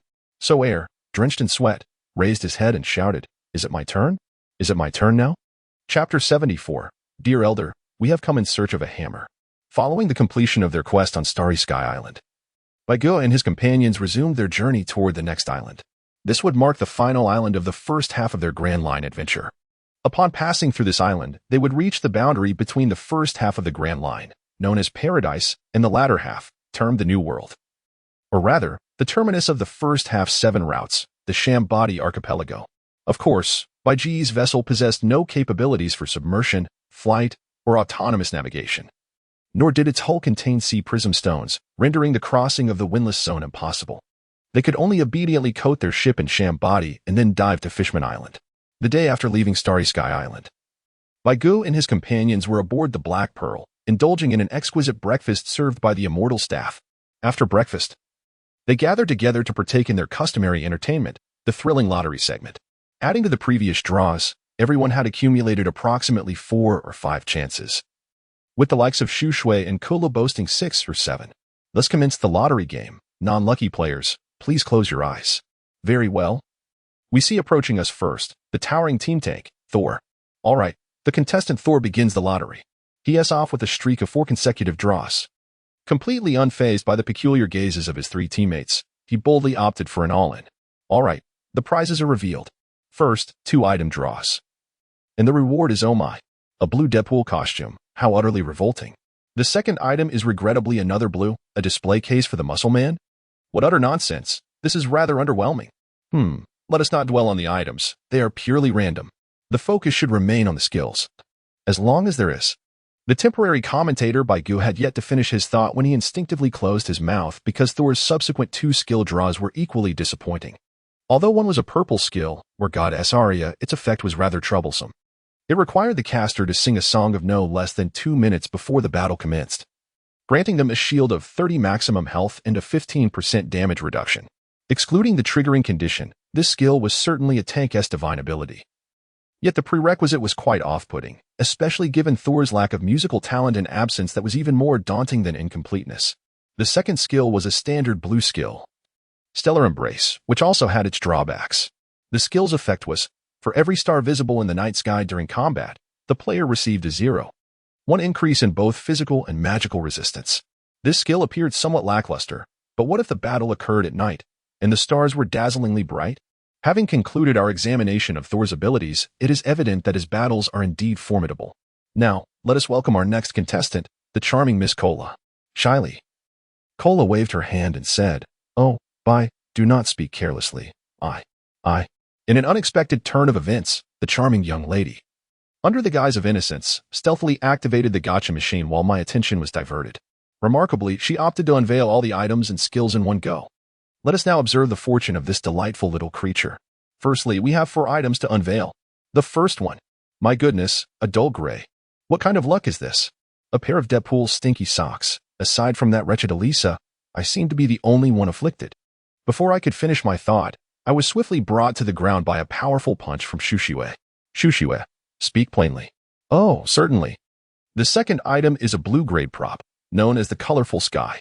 It is a single-use item that, upon activation, induces hallucinations in all players within a 540-meter radius for a duration of 15 seconds. However, it is ineffective against enemies whose levels exceed that of the user by more than 10 levels. The third item, dear friends, is the purple-grade advanced prop, the glimmering cloak. By expending 25 points of the player's mana, one can create a phantom doppelganger that lasts for 3 minutes. While it lacks combat abilities, it is nonetheless an impressive skill. Behind by Gu, Shu Shui elucidated. Perhaps it is due to your status as a swordsman that you lack a mana bar? Suwa Air, Coke. Well then, the next item is simply astonishing. It is a golden artifact known as the Elven Secret Potion. It is a single-use restorative item. Goodness. This item can actually restore the user's lost vitality and mend 65 of non-curse-related injuries. Baigu immediately set aside his previous nonchalance, adopting a serious demeanor as he urged Kulu to properly safeguard the item, for it held immense significance at a certain moment in the future. It could alter the course of history. Observing his earnest expression, Kulu entrusted him with the glass vial emanating a faint green glow. With a heart full of gratitude, Baigu longed to embrace Kele, wishing to convey his appreciation. However, he was swiftly pulled away by Shu Shui. Subsequently, Kele revealed her 3 abilities. The first 2, both blue skills, were Mana Mark, which designates an enemy, granting additional damage on the next attack, and Mana Reversion, returning the full amount of mana consumed if the player expended more than 45 mana in one go, with no cooldown. The final skill, a gray one, was I will lie down and win, a passive ability that prompted the user to exclaim phrases like 666 to encourage teammates when they had defeated enemies exceeding double the number of their own units. Kele, perplexed, remarked, "What is the purpose of this skill?" Soul chuckled, responding, "Haha, I feel much more balanced now. Aside from the item and the first skill, the latter 2 are merely filler, haha." Kele shook her head and waggled a finger in front of Soul, asserting, "You are mistaken. The truly useful skill is the second one." Taken aback, Soul asked in confusion, "Is there such a skill that requires such vast mana consumption?" With a mysterious smile, Kele dismissed her earlier frustration, proudly exclaiming, "This was a new technique I developed during practice with Sister Shui a few days ago." Shu Shui, stifling a giggle, added, "Indeed. It's an exceptionally powerful technique. I created a container using ice balls, and then Kele infused it with atoms. The more mana added, the greater the power during nuclear fusion." Kele excitedly interjected, "When I first developed this ultimate move, I nearly drained my mana. Now, this skill was initially intended as a trump card, but with it, I can unleash my ultimate attack right from the start." Soul exclaimed, "Wow. Are you saying you can wield a nuclear weapon without hesitation? That is formidable." Following Kele and Soul, Baigu and Shu Shui began a lottery. But Baiji's luck was notoriously peculiar. This time, he received only a purple item, the Flying Thunder God Kanai, which allowed swift movement between Kanai with a 1.5-second activation time and a 5-second cooldown. It was undoubtedly a practical item. However, Baigu could only describe the other item and 2 skills as utterly disappointing. The fickle system seems to envy the talented. Unlike Baiji's rather lackluster outcomes, Shu Shui epitomized luck. 7 draws yielded 4 item draws and 3 purple items. 3 skill draws resulted in 2 purple skills. What extraordinary fortune. She didn't even need a 10 draw. A 7 out of 10 was astonishing. The specifics of the items and skills Shu Shui acquired shall not be enumerated here to avoid accusations of verbosity. After concluding the draws, the Black Pearl sped onward, finally reaching the next island 2 days later. This was yet another large island, blanketed with dense primeval forests with towering mountains rising from the western side, extending through the center and reaching the eastern edge. Atop these peaks lay ice formations crafted from pristine snow. This island was nearly half the size of Alabasta, which is known to be a kingdom. Soon enough, Baigu and his companions landed on the beach toward the western side of the island. Do not inquire how they knew it was the west. The compass pointed in that direction as they approached. Shortly after setting foot on the island, the 5 of them discovered signs of human habitation. A path, trodden by human feet, led into the jungle, and following it, they quickly traversed a portion of the rainforest, arriving at a town-like area bustling with activity, teeming with people. 5 individuals, inconspicuously mingling with the crowd, commenced their exploration of the marketplace. It was not long before they gleaned from the vendors and tavern keepers that this very island was their intended destination, known as Celestial Isle. The town they found themselves in was named Divine Landing, a place steeped in legend, where it is said that deities once graced the land with their presence, leading to the establishment of the settlement. Baigu contemplated, it must be that a wielder of a devil fruit ability once graced this place, likely of the elemental variety, leading the indigenous inhabitants to mistake them for a deity. Xu Shui remarked, the tavern keeper mentioned that if one follows the mountain path behind the town, they will eventually encounter a fork. Taking the right path will lead one up the mountain. However, the keeper cautioned that the mountain is laden with ice and snow, becoming increasingly treacherous as one ascends, and it is easy to become lost.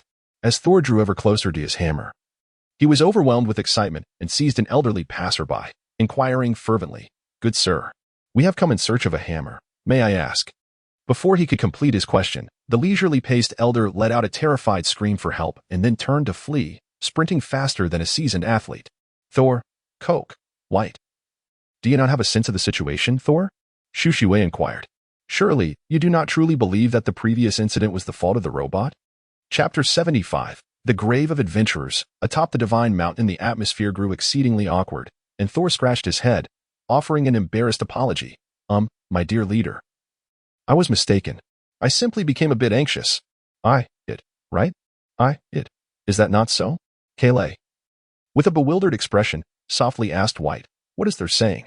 Why can I not comprehend him? Am I truly this foolish? Bai Ji's lips twitched slightly as he reassured Kulu, rest assured, it has nothing to do with you. The disparity in our intellect is so vast that it is quite normal for us to find his words incomprehensible. Kulu, pondering this, nodded thoughtfully and remarked, so it means that there is an issue with Soul's mind, indeed, free of charge. Baigu, with a sense of resignation, nodded slightly and said, if you feel that way, so be it. After a round of ideological education from Xu Shui toward Soul, the group commenced their ascent along the mountain path, passing by various shops where they procured some local specialties and mountaineering gear. As they continued on their way, they noticed that many of the shops specialized in climbing equipment, and the majority of the taverns were frequented by young and middle-aged individuals clad in mountaineering attire, often gathered in groups to make their purchases.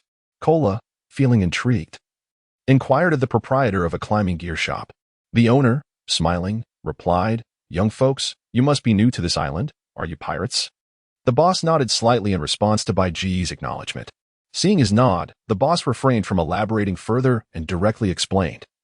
It is said that a treasure left by the gods lies on the summit of the mountains behind us. The legend states that whoever ascends to the peak of the snow-capped mountain shall behold the temple at the zenith of the divine mountain, where the treasure awaits. Consequently, countless young adventurers and mountaineering enthusiasts have flocked here from all corners of the globe, including pirates and navy personnel. However, within these mountains dwell numerous formidable beasts, akin to sea kings, whose tempers are volatile and unpredictable, posing a constant threat to life. Many have perished without even reaching the foot of the mountain. Xu Shui, intrigued, interjected, so, has no one ever passed the checkpoint at the base of the mountain? The boss poured himself a glass of water and continued, of course. The beasts at the foot of the mountain are merely the first obstacle. Many young individuals, pirates, and navy members manage to overcome it. The real peril lies in the second challenge that follows. According to adventurers who have returned from the mountain, there exists a formidable chasm at the waist of the mountain, a daunting gorge that is exceedingly difficult to traverse. As the boss spoke, he sighed with a tinge of nostalgia. Soul, growing impatient, pressed, what exactly is this chasm, boss? Please don't keep us in suspense. The boss shook his head and replied, young ones, do not rush me. Let me first ask you, are you familiar with the Rainbow Bridge? Soul, brimming with excitement, answered instantly, of course. It is the conduit from Asgard to the Nine Realms, the passage connecting Midgard, symbolizing the trembling path to the celestial realm. The boss paused, momentarily taken aback by Soul's response, and instinctively nodded in agreement. Indeed, it is the pathway to the heavens. This second challenge, while devoid of the dangers present in the first, proves to be far more arduous. It has the power to choose those who may pass through it. Kayleigh, puzzled, inquired, it chooses who may pass? The boss elaborated, precisely, as the phrase implies. Only those warriors who are recognized by the Rainbow Bridge may cross. This is why countless exceptionally talented adventurers, who have successfully navigated the first challenge, find themselves thwarted at the threshold of the Rainbow Bridge, unable to proceed. Baigu pondered for a moment before interjecting, isn't it possible to force our way through? The boss shook his head and replied, many have attempted, but they were all reduced to ashes by the divine light that descends upon those who try to breach the Rainbow Bridge. Upon hearing this, Baigu and his companions furrowed their brows. They were required to possess a permit to ascend the mountain. Moreover, it had to be a permit recognized by the system. Otherwise, attempting to force their way could result in immediate execution. Xu Shui continued to inquire, "Boss, you mentioned that the Rainbow Bridge is the second obstacle. And we are only halfway up the mountain? Does that mean there are third and fourth challenges?" The boss praised Xu Shui, saying, "You are indeed a clever girl." Indeed. There is a third challenge beyond the Rainbow Bridge. Many adventurers have passed the first hurdle, yet the majority are halted at the Rainbow Bridge. Only a select few have successfully crossed it and reached the third challenge, where they must confront a Valkyrie riding a Pegasus. Only by defeating her can they qualify to ascend to the summit of the divine mountain and meet the deity within the temple. Thor, filled with excitement, grasped the boss's hand, nearly causing him to drop his teacup. "Boss, are you certain that these are real Pegasi and Valkyries?" The boss weakly nodded. "Yes, indeed." Adventurers who returned from the third challenge all reported the same. They said that shortly after crossing the Rainbow Bridge, a beautiful woman on a Pegasus would appear before them, asking if they wished to pass by defeating her. "Would you fight? If you choose not to, she will send you back to the foot of the mountain." Kayleigh inquired. "What if you choose to fight?" The boss regretfully responded, "If you do fight, the opponent will unleash their full strength." And nearly all adventurers who opted to engage have perished there. Xu Shui raised her delicate brows and instinctively asked, "How powerful is this Valkyrie?" The boss thoughtfully rubbed his chin, uncertain, until Bai Gu slipped a small pouch containing 10,000 berries into his palm. The boss then exclaimed, "I remember now. The strongest adventurer, a young man named Mori, once withstood her for a considerable time, but alas, he ultimately fell. Fortunately, he did not die on the mountain." The Valkyrie recognized him as a courageous warrior and allowed him to descend. Sadly, even though he returned alive, his injuries were too severe, and he bled out. Since then, no one has seen the Valkyrie again. Most adventurers fail to pass the Rainbow Bridge, and even those who do seldom return alive. Consequently, this place has been dubbed the graveyard of adventurers, yet many still flock here. After absorbing the information from the mountaineering equipment shop owner, Bai Gu and his companions continued along the mountain path, discussing their thoughts.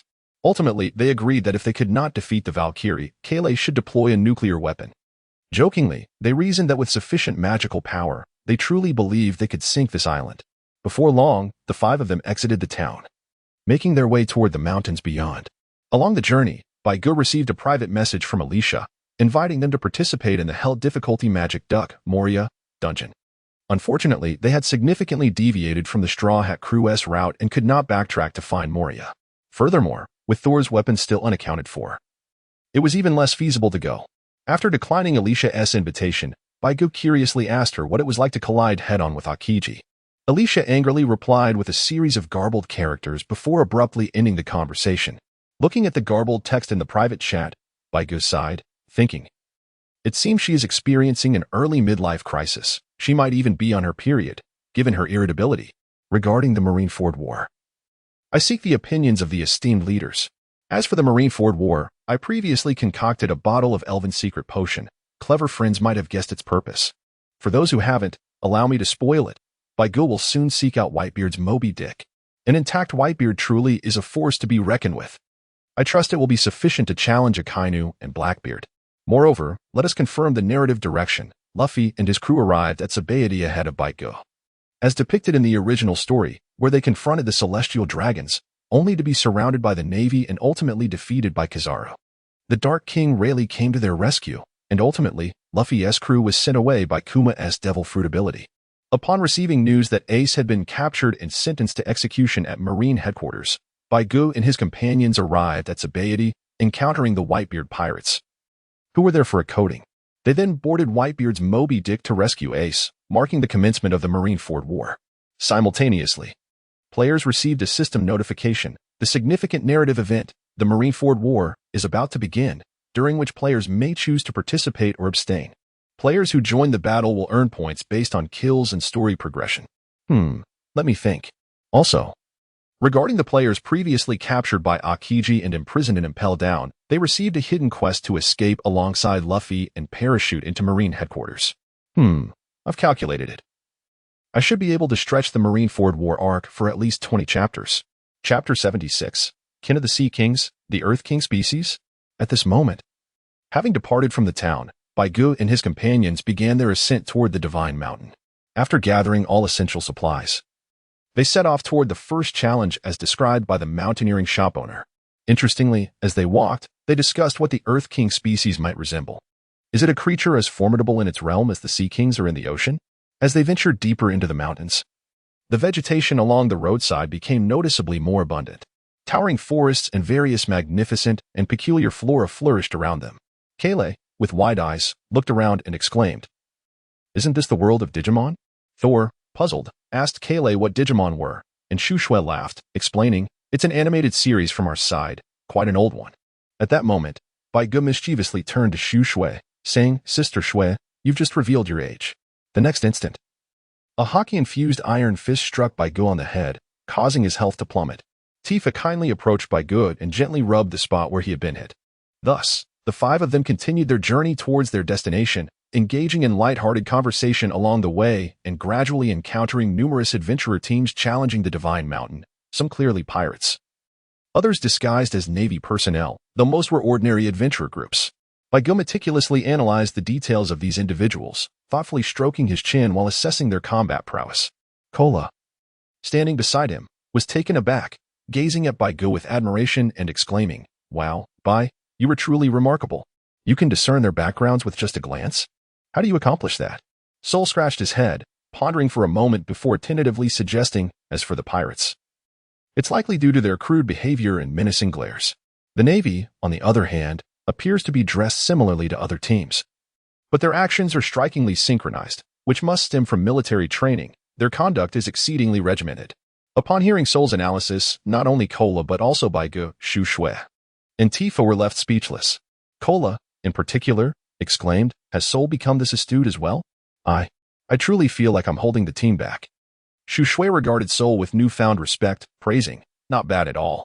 After being with me for so long, you've finally made some progress." Sol, feeling bashful, scratched his head and laughed heartily. "Oh, it's all thanks to the Big Sister-S teachings, haha."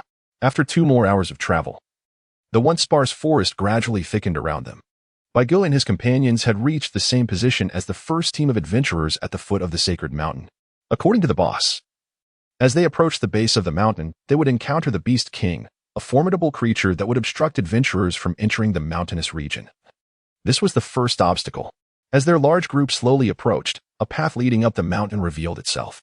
At the forefront of this path stood a colossal bear, towering at least 10 meters high, capturing everyone's attention. Baigu, upon seeing the bear, felt his eyelids twitch, exclaiming, "Is this truly a bear? It's practically a monster. Ultraman, hurry and call for backup." With no alternative, the vast contingent halted at the junction of the forest and the mountain trail. While most began strategizing how to navigate past the bear, naturally, there were a few undaunted souls who aimed to charge forward, seeking to make a name for themselves in the process. Indeed, a fearless pirate crew took the lead, with their audacious captain pointing at the halted adventurers, shouting that they were merely a bunch of cowards who dared to seek treasure. "Watch how I do it, and learn well. You lot, follow me." With that, he unsheathed his sword and charged towards the colossal bear, accompanied by a dozen of his subordinates. The bear, initially dozing against a large tree, sensed their approach. Its fierce eyes widened, and with a thunderous paw, it pounded the ground and charged towards them. In the blink of an eye, the bear stood upright and raised its paw, the size of a car, and with one swipe, sent the pirates tumbling. The sharp claws left a trail of devastation.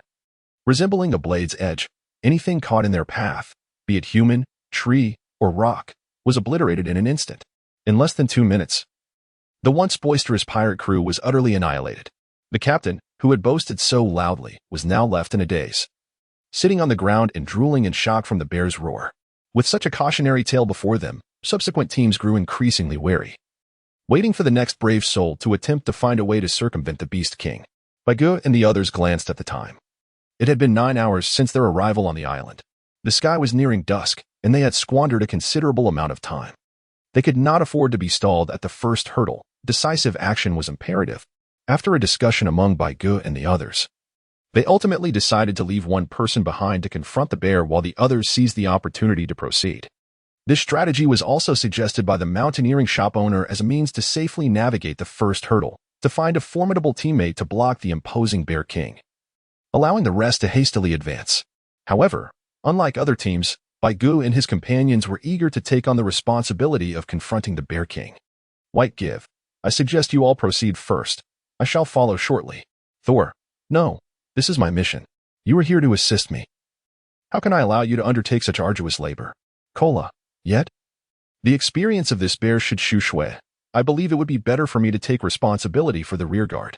Ultimately, after much deliberation, the task of confronting the bear was entrusted to White Give, as Thor still needed to contribute further down the line, and time could not be squandered here.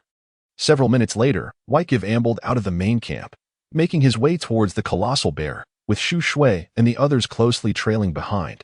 The adventurers in the rear began to murmur amongst themselves. Some suggested that they were once again courting death, while others pondered whether they should seize the opportunity to follow suit, hoping to enter the fray alongside them. In the end, most decided to observe first. If they successfully captured the bear's attention, it would be advantageous for them to reap the benefits. Should they perish, they would not incur any loss. Thus, White Give and his companions gradually approached the Bear King, who, sensing their presence, opened its eyes once more and prepared to charge towards them.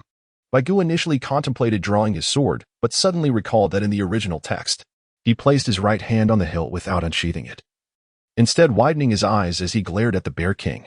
Sol and Shu Shui instantly grasped Bai Ji's intention and quickly urged the still-dazed Kayle to hasten their retreat, steering clear of Baigu and the Bear King as they made their way towards the mountain path behind the Bear King.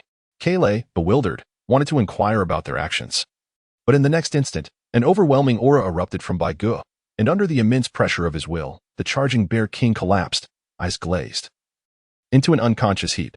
Observing how effortlessly Baigu subdued the Bear King, Sol's lips twitched as he remarked, "Using Conqueror's Haki against these Sea Kings and Land Kings is indeed quite convenient." Shu Shui chuckled. "Not just the bear that has fallen. Look behind." Sol paused, his gaze shifting past the fallen Bear King to the area further back, where the adventurers' main force was positioned. A multitude of individuals lay sprawled on the ground, eyes rolled back, rendered unconscious. One resolute leader of a naval team struggled to remain upright, drenched in sweat, incredulously gritting his teeth. Conqueror's Haki. As a retired naval officer, despite having been discharged due to injury, he still held a deep affection for the sea. However, as time took its toll, he could no longer serve in the navy he cherished. He resolved to form an adventuring team with a few old friends to continue exploring the ocean's allure. Little did he expect to encounter such a phenomenon on this island. He could not have been mistaken. The powerful mental pressure was something he had once had the fortune to experience from that great naval hero. He distinctly remembered daringly asking that officer, who had laughed heartily and replied, "Ha ha ha, this is Conqueror's Haki." Chapter 78, A Roar Before the Rainbow Bridge. The hungry wolf leaps out and shakes off its fur. Ignoring the throngs, Baigu and his companions swiftly navigated through the mountain path, racing towards the second checkpoint. Along the way, an array of bizarre creatures emerged, bird-like pterosaurs, colossal elephants that charged like tanks, swarms of cockroaches larger than dogs crossing the road, and the most outrageous, ghost-like leopards. Their speed was akin to that of a lightning bolt. One could only hear a whoosh before they vanished from sight. They fought through everything they could. And for those like the leopards and elephants, which were too formidable to confront directly, they simply resorted to Baigu, who effortlessly resolved them within the range of his Conqueror's Haki, simultaneously eliminating the threat and honing his mastery of the technique. However, after releasing his Haki 7 or 8 times, Baigu felt no signs of growth in his abilities, which left him quite vexed. Baigu furrowed his brow, stroking his chin as he murmured to himself, "It shouldn't be this way. Could it be that I have misunderstood?" Sol, intrigued, inquired about his predicament, while Shu Shui and Kula turned to him, their expressions filled with concern. With a smile, Baigu elucidated his perplexity to his companions. After a moment of contemplation, Shu Shui suggested, "Perhaps this is the distinction between Conqueror's Haki and other forms of Haki." Bai nodded in agreement, remarking, "Indeed, after such an extensive period of training, my armament Haki has reached a level where it can effectively envelop my entire arm. Yet, despite this progress, I remain unable to manifest armament Haki around the blade of my sword to achieve the effect of a black blade, let alone maintain the state of a black blade for an extended duration. Nonetheless, I can sense that my understanding is continually advancing. With each battle and practice session, I draw closer to a breakthrough. If only I were granted another opportunity, I could surpass this threshold and master the art of Haki wrapping." However, the Conqueror's Haki is a different matter entirely. Despite the time that has elapsed since its awakening, there has been no sign of improvement whatsoever. Kayle's eyes sparkled with a sudden thought, and she instinctively turned to Bai, saying, "We will soon arrive at Sabaody." why not seek out Rayleigh for guidance? A figure of such remarkable stature could undoubtedly offer you insights that would facilitate your breakthrough. Upon hearing this, Baigu couldn't help but chuckle. Slapping his forehead in realization, of course, how could I forget that formidable Uncle Rayleigh while being so engrossed in gaming? Sol nodded in agreement, responding thoughtfully, indeed. He is the right-hand man of the Pirate King, a fierce individual capable of traversing the calm belt. Furthermore, if I recall correctly, the Dark King Rayleigh possesses exceptional swordsmanship. You might consider seeking him out. Acquiring even a single technique from him could potentially lead to a breakthrough.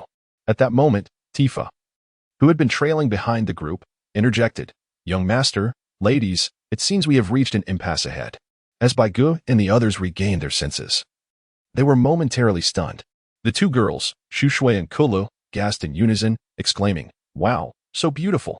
Sol, in a dramatic fashion, took large strides forward, with Baigu and the others following closely behind. Before them lay the rugged end of a mountain path, a sheer cliff that offered a breathtaking view of the abyss below and the majestic mountains across the way. As the group approached the cliff, the surrounding forest and rocky terrain began to diminish. They soon reached the very edge of the precipice, where an unfathomable chasm awaited them. There was no path beyond this point. Opposite this mountain, the lower segment of the path could be seen extending into the distance. This indicated that to cross over, they either had to fly or navigate through the mysterious apparition before them. At that moment, the last remnants of the setting sun vanished, and nightfall quietly enveloped the scene. Suddenly, the previously empty abyss shimmered with ethereal light, revealing a fleeting illusion. A vibrant crystal bridge materialized before their eyes. Gazing at the ground, Sol trembled as he bent down, extending his hands toward the surface. Indeed, there appeared to be no path before them, yet Sol's hands touched something tangible, as if it had substance. Overcome with excitement, he turned to his companions, as if entranced, and shouted, Do you see? It's a rainbow bridge. Truly, a rainbow bridge. There must be legendary Valkyries ahead. Yes, indeed. The summit, the temple atop the divine mountain, surely leads to Asgard. Shushui raised her delicate right arm, her fair hand glistening. And with a playful glint in her eye, she observed the scene.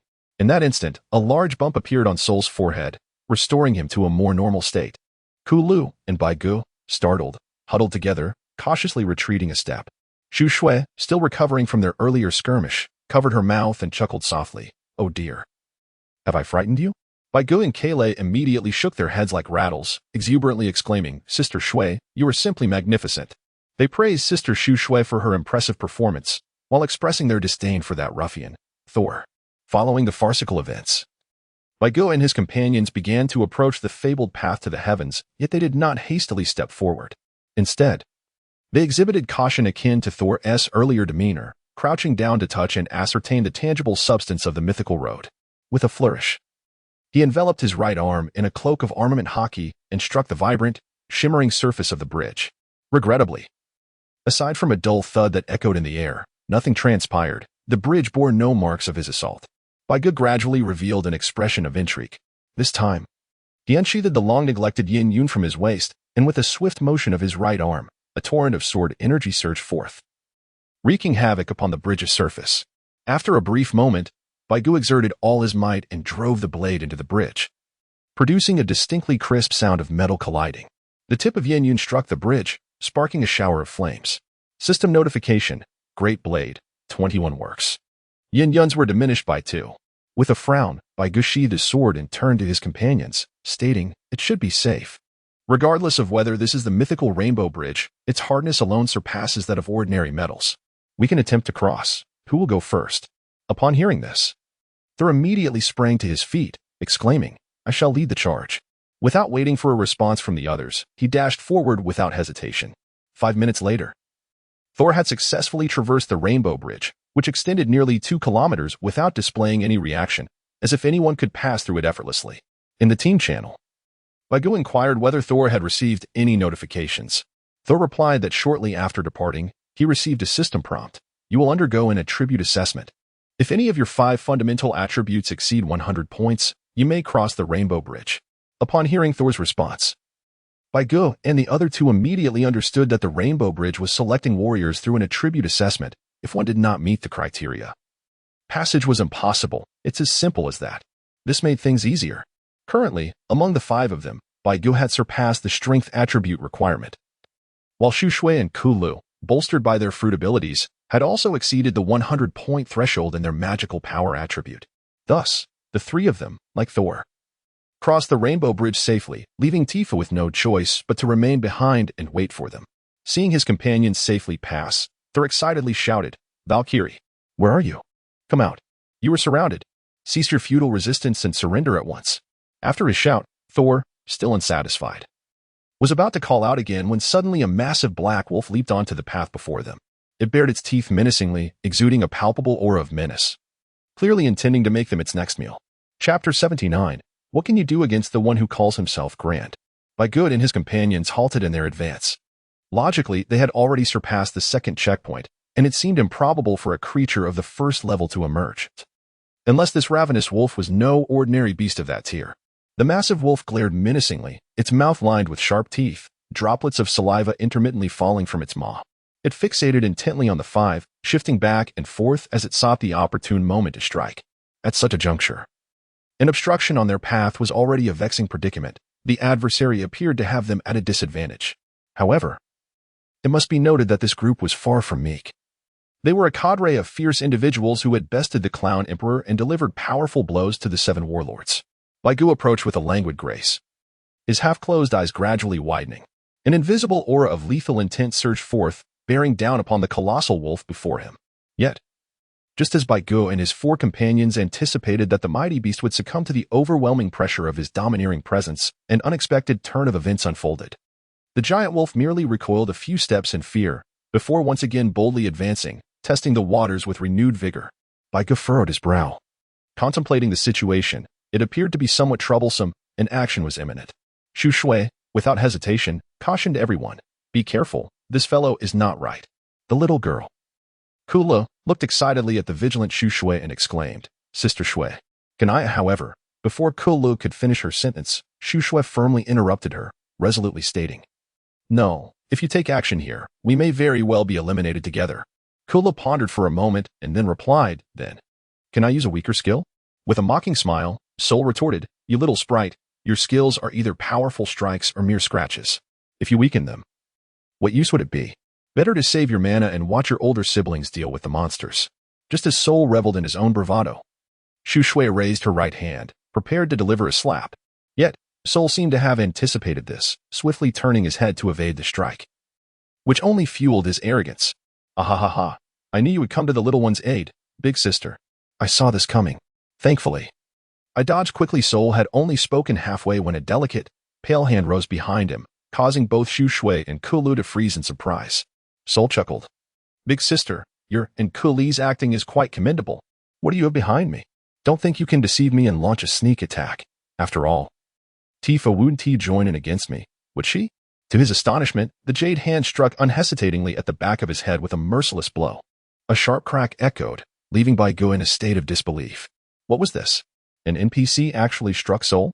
Although Tifa was part of their crew, she was, by all accounts, akin to a housekeeper in the game. She had always maintained such a role, and no one expected her to take such decisive action today, leaving Baigu and the others dumbfounded, especially Sol, who seemed unable to accept that his beloved Tifa had stealthily attacked him from behind. In that moment, he appeared utterly despondent. However, as the saying goes, there is joy for some and sorrow for others. Baigu and Kula nearly burst into laughter at Sol's predicament. Initially, they were just as bewildered by Tifa's actions, but after the initial shock, their excitement grew, not because Sol was being attacked, but because Tifa had acted autonomously. It is worth noting that hiring an NPC with such advanced intelligence is quite rare. Typically, those with self-awareness require the completion of special tasks to earn the right to be hired. Moreover, Baigu had yet to pay for Tifa's services. When the tearful Sol asked the cat girl why she had struck him, Tifa replied earnestly, "You showed disrespect to the young lady and the second young lady. You deserved it." In utter despair, Sol squatted in a corner, drawing circles while muttering about how he had once helped her too, which sent everyone into fits of laughter once more. The most perplexed of all was the giant wolf across the way, which, after being on high alert for so long, had just decided to charge, only to be met with a wave of Baiji's domineering presence. After being subdued, it felt a surge of panic, wanting to retreat but sensing that the five beings before it did not appear particularly formidable. Reluctantly, it hesitated, torn between retreat and the urge to confront. Cautiously, It inched closer to Baigu and his companions. However, after creeping forward for a considerable while, it discovered that the 5 little ones seemed entirely undeterred by its presence, instead engaging in playful antics at each other's expense.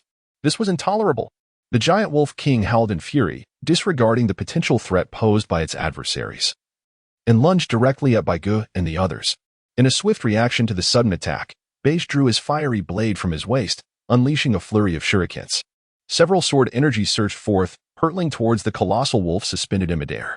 The Wolf King, now regretting its recklessness, pondered the insignificance of its adversaries. What harm could they inflict upon it? Fueled by confidence, the Wolf King raised its formidable claw, ready to counter the incoming sword energies. After a prolonged moment, Beige sheathed his sword, uttering a casual "let's go," before leading the way forward. As the Wolf King landed gracefully behind him, it let out a mournful howl, blood erupting from multiple wounds across its body, causing it to collapse unsteadily by the roadside. Meanwhile, Shushiwe and Kale, engaged in lighthearted banter, teased Tifa about Sol, barely acknowledging the fallen creature as they continued onward with Beige.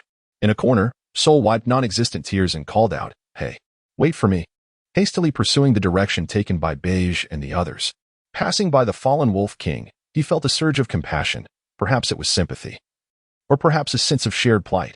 He gently patted the wolf's head, producing a recovery potion from his spatial bag and placing it on the ground before the wolf. With a sigh, he remarked, "Apologies, but we must move on. Beige spared your life. Use this potion to heal, and remember not to be impulsive toward armed humans. They're a fierce lot." After expressing his sentiments, Sol stood up, ready to leave, when Kayleigh's voice called out, "Sol, Sister Shue says if you don't hurry, we'll leave without you." Alarmed by this, Sol dashed off, exclaiming, "Wait for me. You can't bully the honest ones like this." As Sol hurried away, the colossal wolf regarded his retreating figure pensively. In spite of its agony, it struggled to rise, but upon recalling Sol's sincere gaze and words, it hesitated before picking up the small vial from the ground, limping away with newfound determination. On the other side, having ventured deep into the mountains, Beige and his companions arrived at an expansive plaza, a familiar sight that stirred Sol's memory. "This place looks oddly familiar every time we encounter such a venue. It feels like we're on the verge of facing a boss," he mused. Kayleigh nodded, adding, "And the stronger the boss, the larger the plaza." Tifa tilted her head, her cat ears twitching with unease as she voiced her apprehension. "Miss, Tifa feels this place may not be safe. Perhaps we should." Before she could finish, a gust of wind descended upon them. Sol brandished his hammer to shield against the fierce gale, turning to the girls to ensure their safety.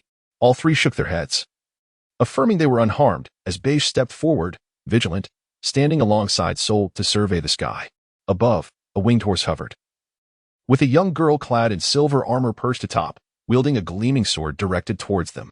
With a calm demeanor, she raised her sword slightly, inquiring, "Are you also seeking to ascend the Divine Mountain? State your names." Baigu and Thor exchanged a glance, and in Thor's eyes, there was a silent plea that conveyed, "I cannot harm such a beautiful girl." In response, Baigu cast a disdainful look. Yet, despite his contempt, Baigu calmly drew his sword and arrogantly declared, "What can you do against me, the one who dares to stand proud?" Chapter 80. The God of Battle. The dragon soars to the sky, the dragon raises its head. The echoes of his audacious proclamation lingered in the air. The Valkyrie, riding a flying steed in the heavens, slightly furrowed her exquisite brows and gazed at Baigu, saying, "Adventurer, you are quite brazen. I hope your strength is as formidable as your words." Baigu smirked and continued to provoke, stating, "You want to know how tough it is until you've fought.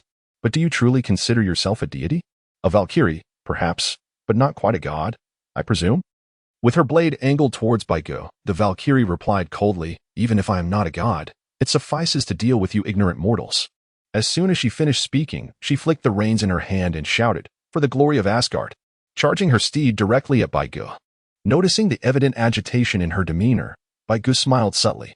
Once her mentality faltered, it would be easier to handle. The enemy, provoked into taking the initiative, rushed forward, leaving numerous openings in her wake. Is this what they call a Valkyrie? Baigu pondered, yet his movements remained swift. He raised his sword, infused with the Wind King's buff, concealing the blade of the flame fall, and countered the Valkyrie's descent with a deft sidestep to evade her attack. With a swift reversal of his blade, he pressed down on her sword. The Valkyrie, undeterred, leapt from her horse and swung her free left fist towards Baigu. Seizing the opportunity as he forced her back, Baigu closed in and unleashed a flurry of strikes, delivering relentless blows upon the Valkyrie.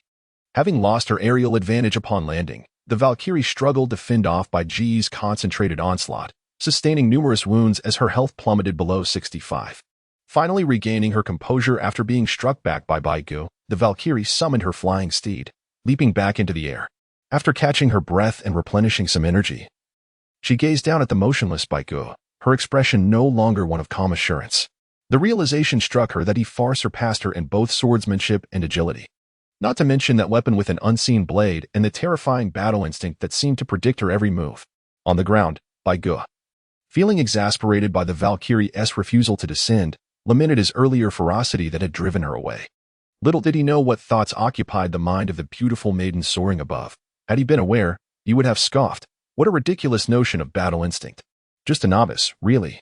The enemy's level and statistics had indeed revealed themselves once her health dipped below 70. Upon seeing the opponent's interface, a smile involuntarily crept onto Bai Ji's face. The Valkyrie in the third challenge was unexpectedly a novice, freshly appointed to her role. The system detected that the enemy unit's health is below 70, displaying partial attributes of the opponent. Name, Algeta level, 52 class, Valkyrie, in turn, race, Asgardian health points, 5. 600, 700 mana points, 1, 300. 250 armor, 32, armor penetration -60, magic resistance, 54 agility, 120, Pegasus bonus 90. Skills, divine manifestation, active Algeta channels all divine power to invoke miracles, enhancing all attributes by 200 for a duration of 120 seconds, after which she will succumb to a 72-hour period of debilitation. Equestrian mastery, Max Algeta possesses exceptional riding skills. When mounted, her attributes are enhanced by 20, and her movement speed increases by 20 points. Lunar impact, Algeta, in conjunction with her Pegasus, launches an assault empowered by celestial forces, exhibiting potent effects against magical barriers and malevolent entities. Upon finishing reading the attributes, Bai Gu could hardly contain his amusement, realizing that this novice's level was even lower than his own. Clad in armor, without a steed, she would find it exceedingly difficult to parry his skills, let alone engage in combat. Just moments ago, as she charged down to confront him, he had managed to overpower her in a flurry of strikes, nearly shattering her armor. The meager protection she now possessed seemed as fragile as parchment. A few more strikes would undoubtedly send her back to meet her deities. Frankly, if this Valkyrie were not an intern, she might have posed a considerable challenge. However, in her current state, she dared not make a move. While he found himself unable to land a blow, this predicament was rather troublesome. Suddenly, a flash of inspiration illuminated Bai Ji's mind, accompanied by an inexplicable, sinister grin. The Valkyrie, Algeta, observing him from above, felt an unsettling pang of fear, prompting an instinctive urge to flee. Yet, as a Valkyrie, her duty was to safeguard the tranquility of Asgard. Although the Allfather had decreed that any individual who could pass the trials of the Rainbow Bridge and demonstrate the valor and character of a true warrior before a Valkyrie should be permitted ascent, she was unwilling to concede. How could a mere mortal dare to challenge divine authority? Such a person could not be deemed a warrior. She, Algeta, the pride of the Asgardian lineage, barely over a millennium old, had already ascended to the rank of an intern Valkyrie. She simply could not allow this villain to pass, risking the honor of her order. In an unexpected turn of events, the Valkyrie, previously cowering in the heavens, seemed to have reached a resolution, alternating between shaking her head and nodding vigorously, before casting a determined glare at Bai Gu. This left Bai Gu feeling quite exasperated. These bosses had their merits, yet they possessed an unsettling penchant for conjuring nonsensical narratives. One might wonder if they were afflicted with some form of delusion. Why not simply allow them to pass in peace? What was with all this unnecessary drama? While Bai Gu silently complained, in the heavens, Algeta resolutely solidified her determination. With her left hand once again trembling the reins and her right hand raised high with a gleaming sword, she proclaimed in a spirited voice, "For the glory of Asgard." She charged directly towards Bai Gu, leaving him momentarily dumbfounded. Had the young lady truly been rendered senseless by his earlier blow? Surely she could not believe that a mere battle cry would secure her victory against him. She was neither the protagonist nor even a supporting character. However, since she had willingly thrown herself into the fray, Bai Gu felt compelled to oblige her. An arrangement was indeed necessary. With both hands gripping his blade, Bai Gu unleashed the Wind King buff that had been imbued upon it. A fierce sword aura erupted forth, transforming into a dragon-like whirlwind. As he swung his sword towards Algeta, the the dragon blade tempest surged forth, rapidly sweeping towards her. The gift of fate, the soaring of the dragon. However, the youthful Algida, despite her inexperience as a Valkyrie, demonstrated remarkable agility with an impressive score of 120 points, allowing her to execute a flawless 180-degree turn in midair, narrowly evading the oncoming storm of blade winds. Having just performed a stunning display of skill, Algida was momentarily exhilarated, and with a joyful spirit, she proclaimed loudly, "Villain, remember well, it is the Valkyrie, Algida, who has defeated you." Yet, contrary to her expectations, the look of panic she anticipated from the villain did not materialize. Instead, to her astonishment, several of his companions disregarded her entirely as they made their way towards the temple. One burly man even cast a pitiful glance in her direction. What did that mean?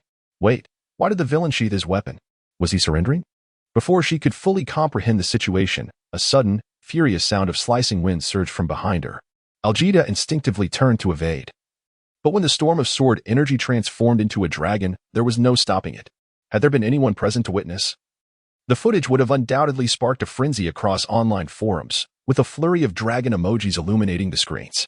Just as the blade of fate returned to its sheath, Algida was struck by the wind dragon, and amidst the tempest of sword winds, her anguished cries echoed, accompanied by the melodic chime of the system notification. System prompt, congratulations, player for defeating the special storyline boss, earning 15 million experience points and 150 million Bailey. Player's swordsmanship level has increased, as well as the levels of armament hockey and observation hockey. Keep striving for excellence and continue to achieve greatness.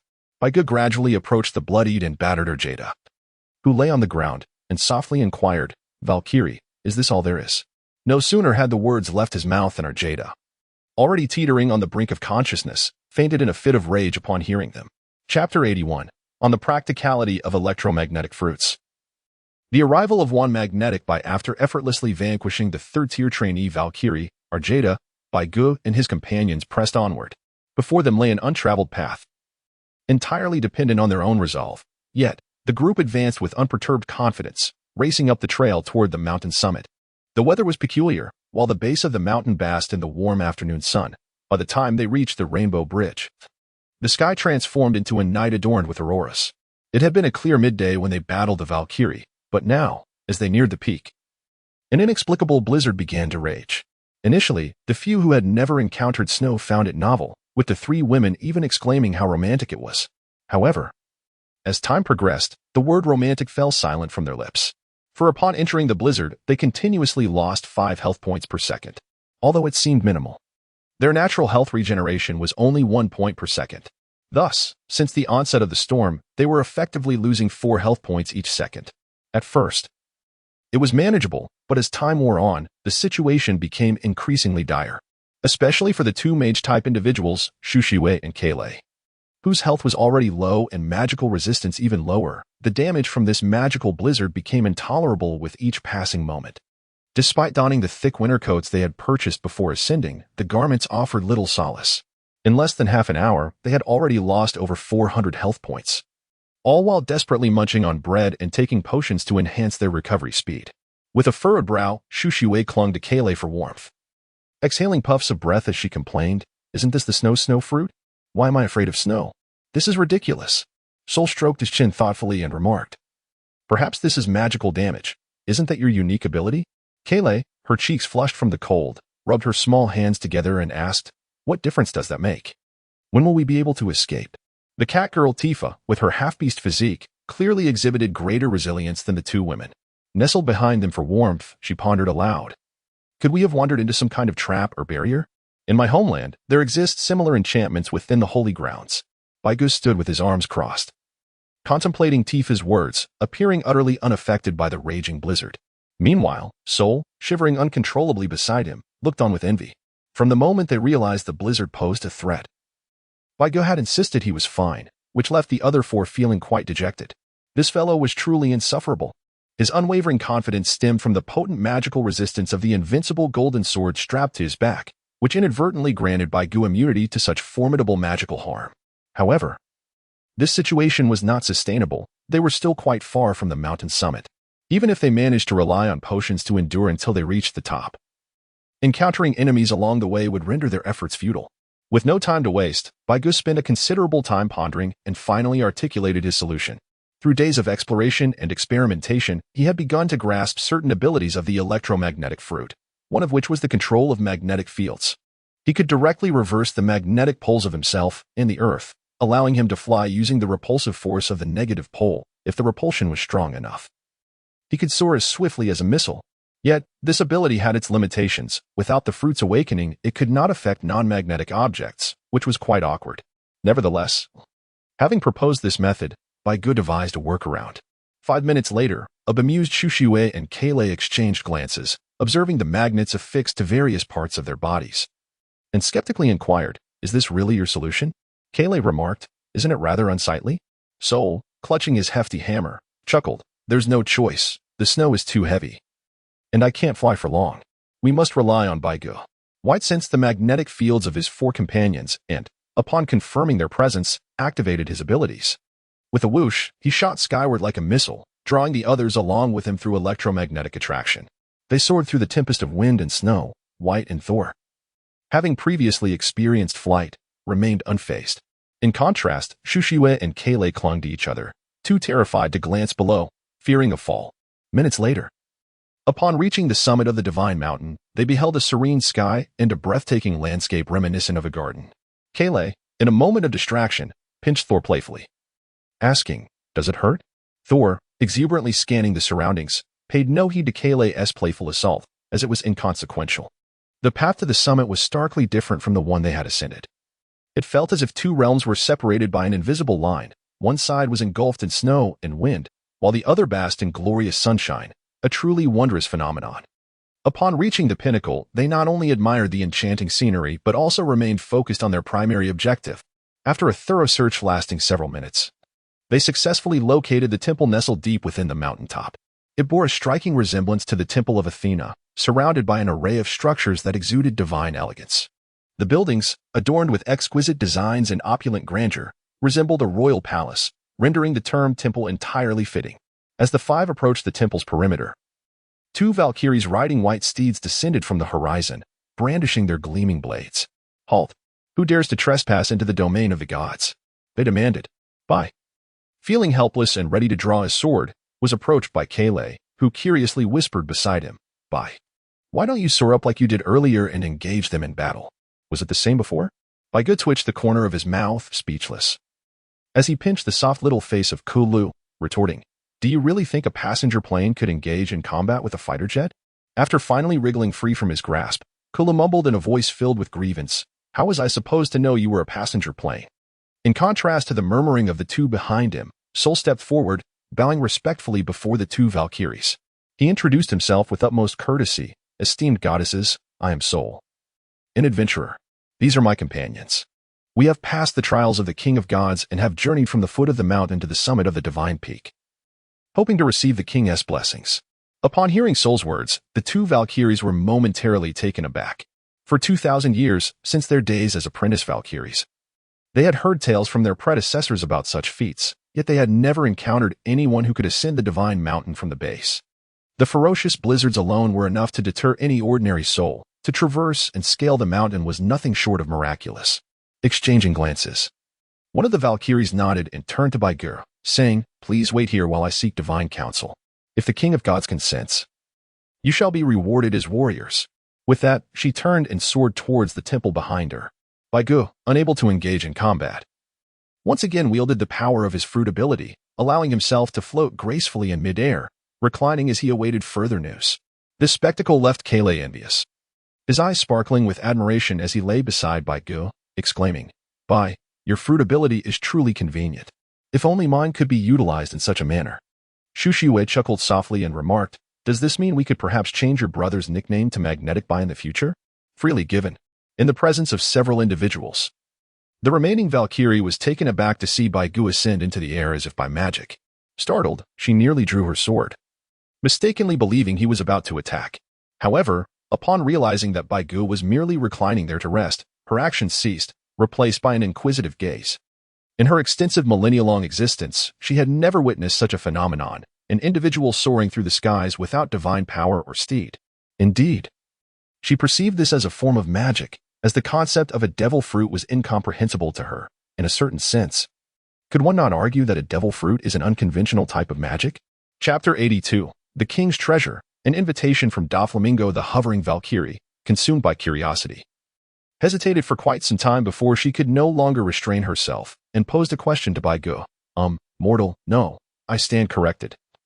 Brave adventurer, what manner of magic is this? Perhaps realizing that the term mortal might be deemed offensive to a warrior who had ascended the divine mountain, the Valkyrie swiftly adjusted her address. Baigu, suspended in midair, was momentarily at a loss for words. Explaining the essence of a devil fruit was no simple feat, especially considering the uncertainty of her understanding. After a considerable effort to articulate his thoughts, it was ultimately Shushiwei who intervened, clarifying that it was a form of unique magic. This resolution quelled the Valkyrie's curiosity, as even she understood that inquiring directly into another's private matters could be seen as impolite. Thus, a dialogue ensued, with both parties exchanging pleasantries to ease the previously awkward atmosphere. After a brief span of minutes, the Valkyrie who had departed earlier returned, extending an invitation to Baigu and his companions with a smile. Esteemed warriors, the God King has decreed that all who have passed the trials and ascended the sacred mountain may proceed to the temple and receive their reward. Upon hearing her companion's words, the earlier Valkyrie beamed and added, in that case, dear friends from afar, please follow me. I shall escort you to meet the God King in the temple. Shiya, please accompany them inside. The Valkyrie who had just returned chuckled, I have only just returned. It matters not who leads them. Now, esteemed guests, please follow me. Navigating through a myriad of splendid architectural marvels, Baigu and his companions were guided by the Valkyrie to the very heart of the Divine Mountains complex, ascending a lengthy staircase until they reached their true destination, the temple. Dismounting, the Valkyrie, like the others, walked up the steps and, after reporting to the guards outside the temple, led them into a hall steeped in the essence of Norse mythology. As they traversed the opulent carpeted aisle adorned with exquisite decorations, Baigu and his companions cast curious glances, for as mortals, this was their inaugural glimpse of a temple from myth and legend. It would have been a disservice to their extensive gaming experience to not fully appreciate the sight. Following their acquisition of Thor's weapon, they would soon prepare for their journey to Sabaody, reflecting that perhaps Luffy and his crew were already nearing their destination.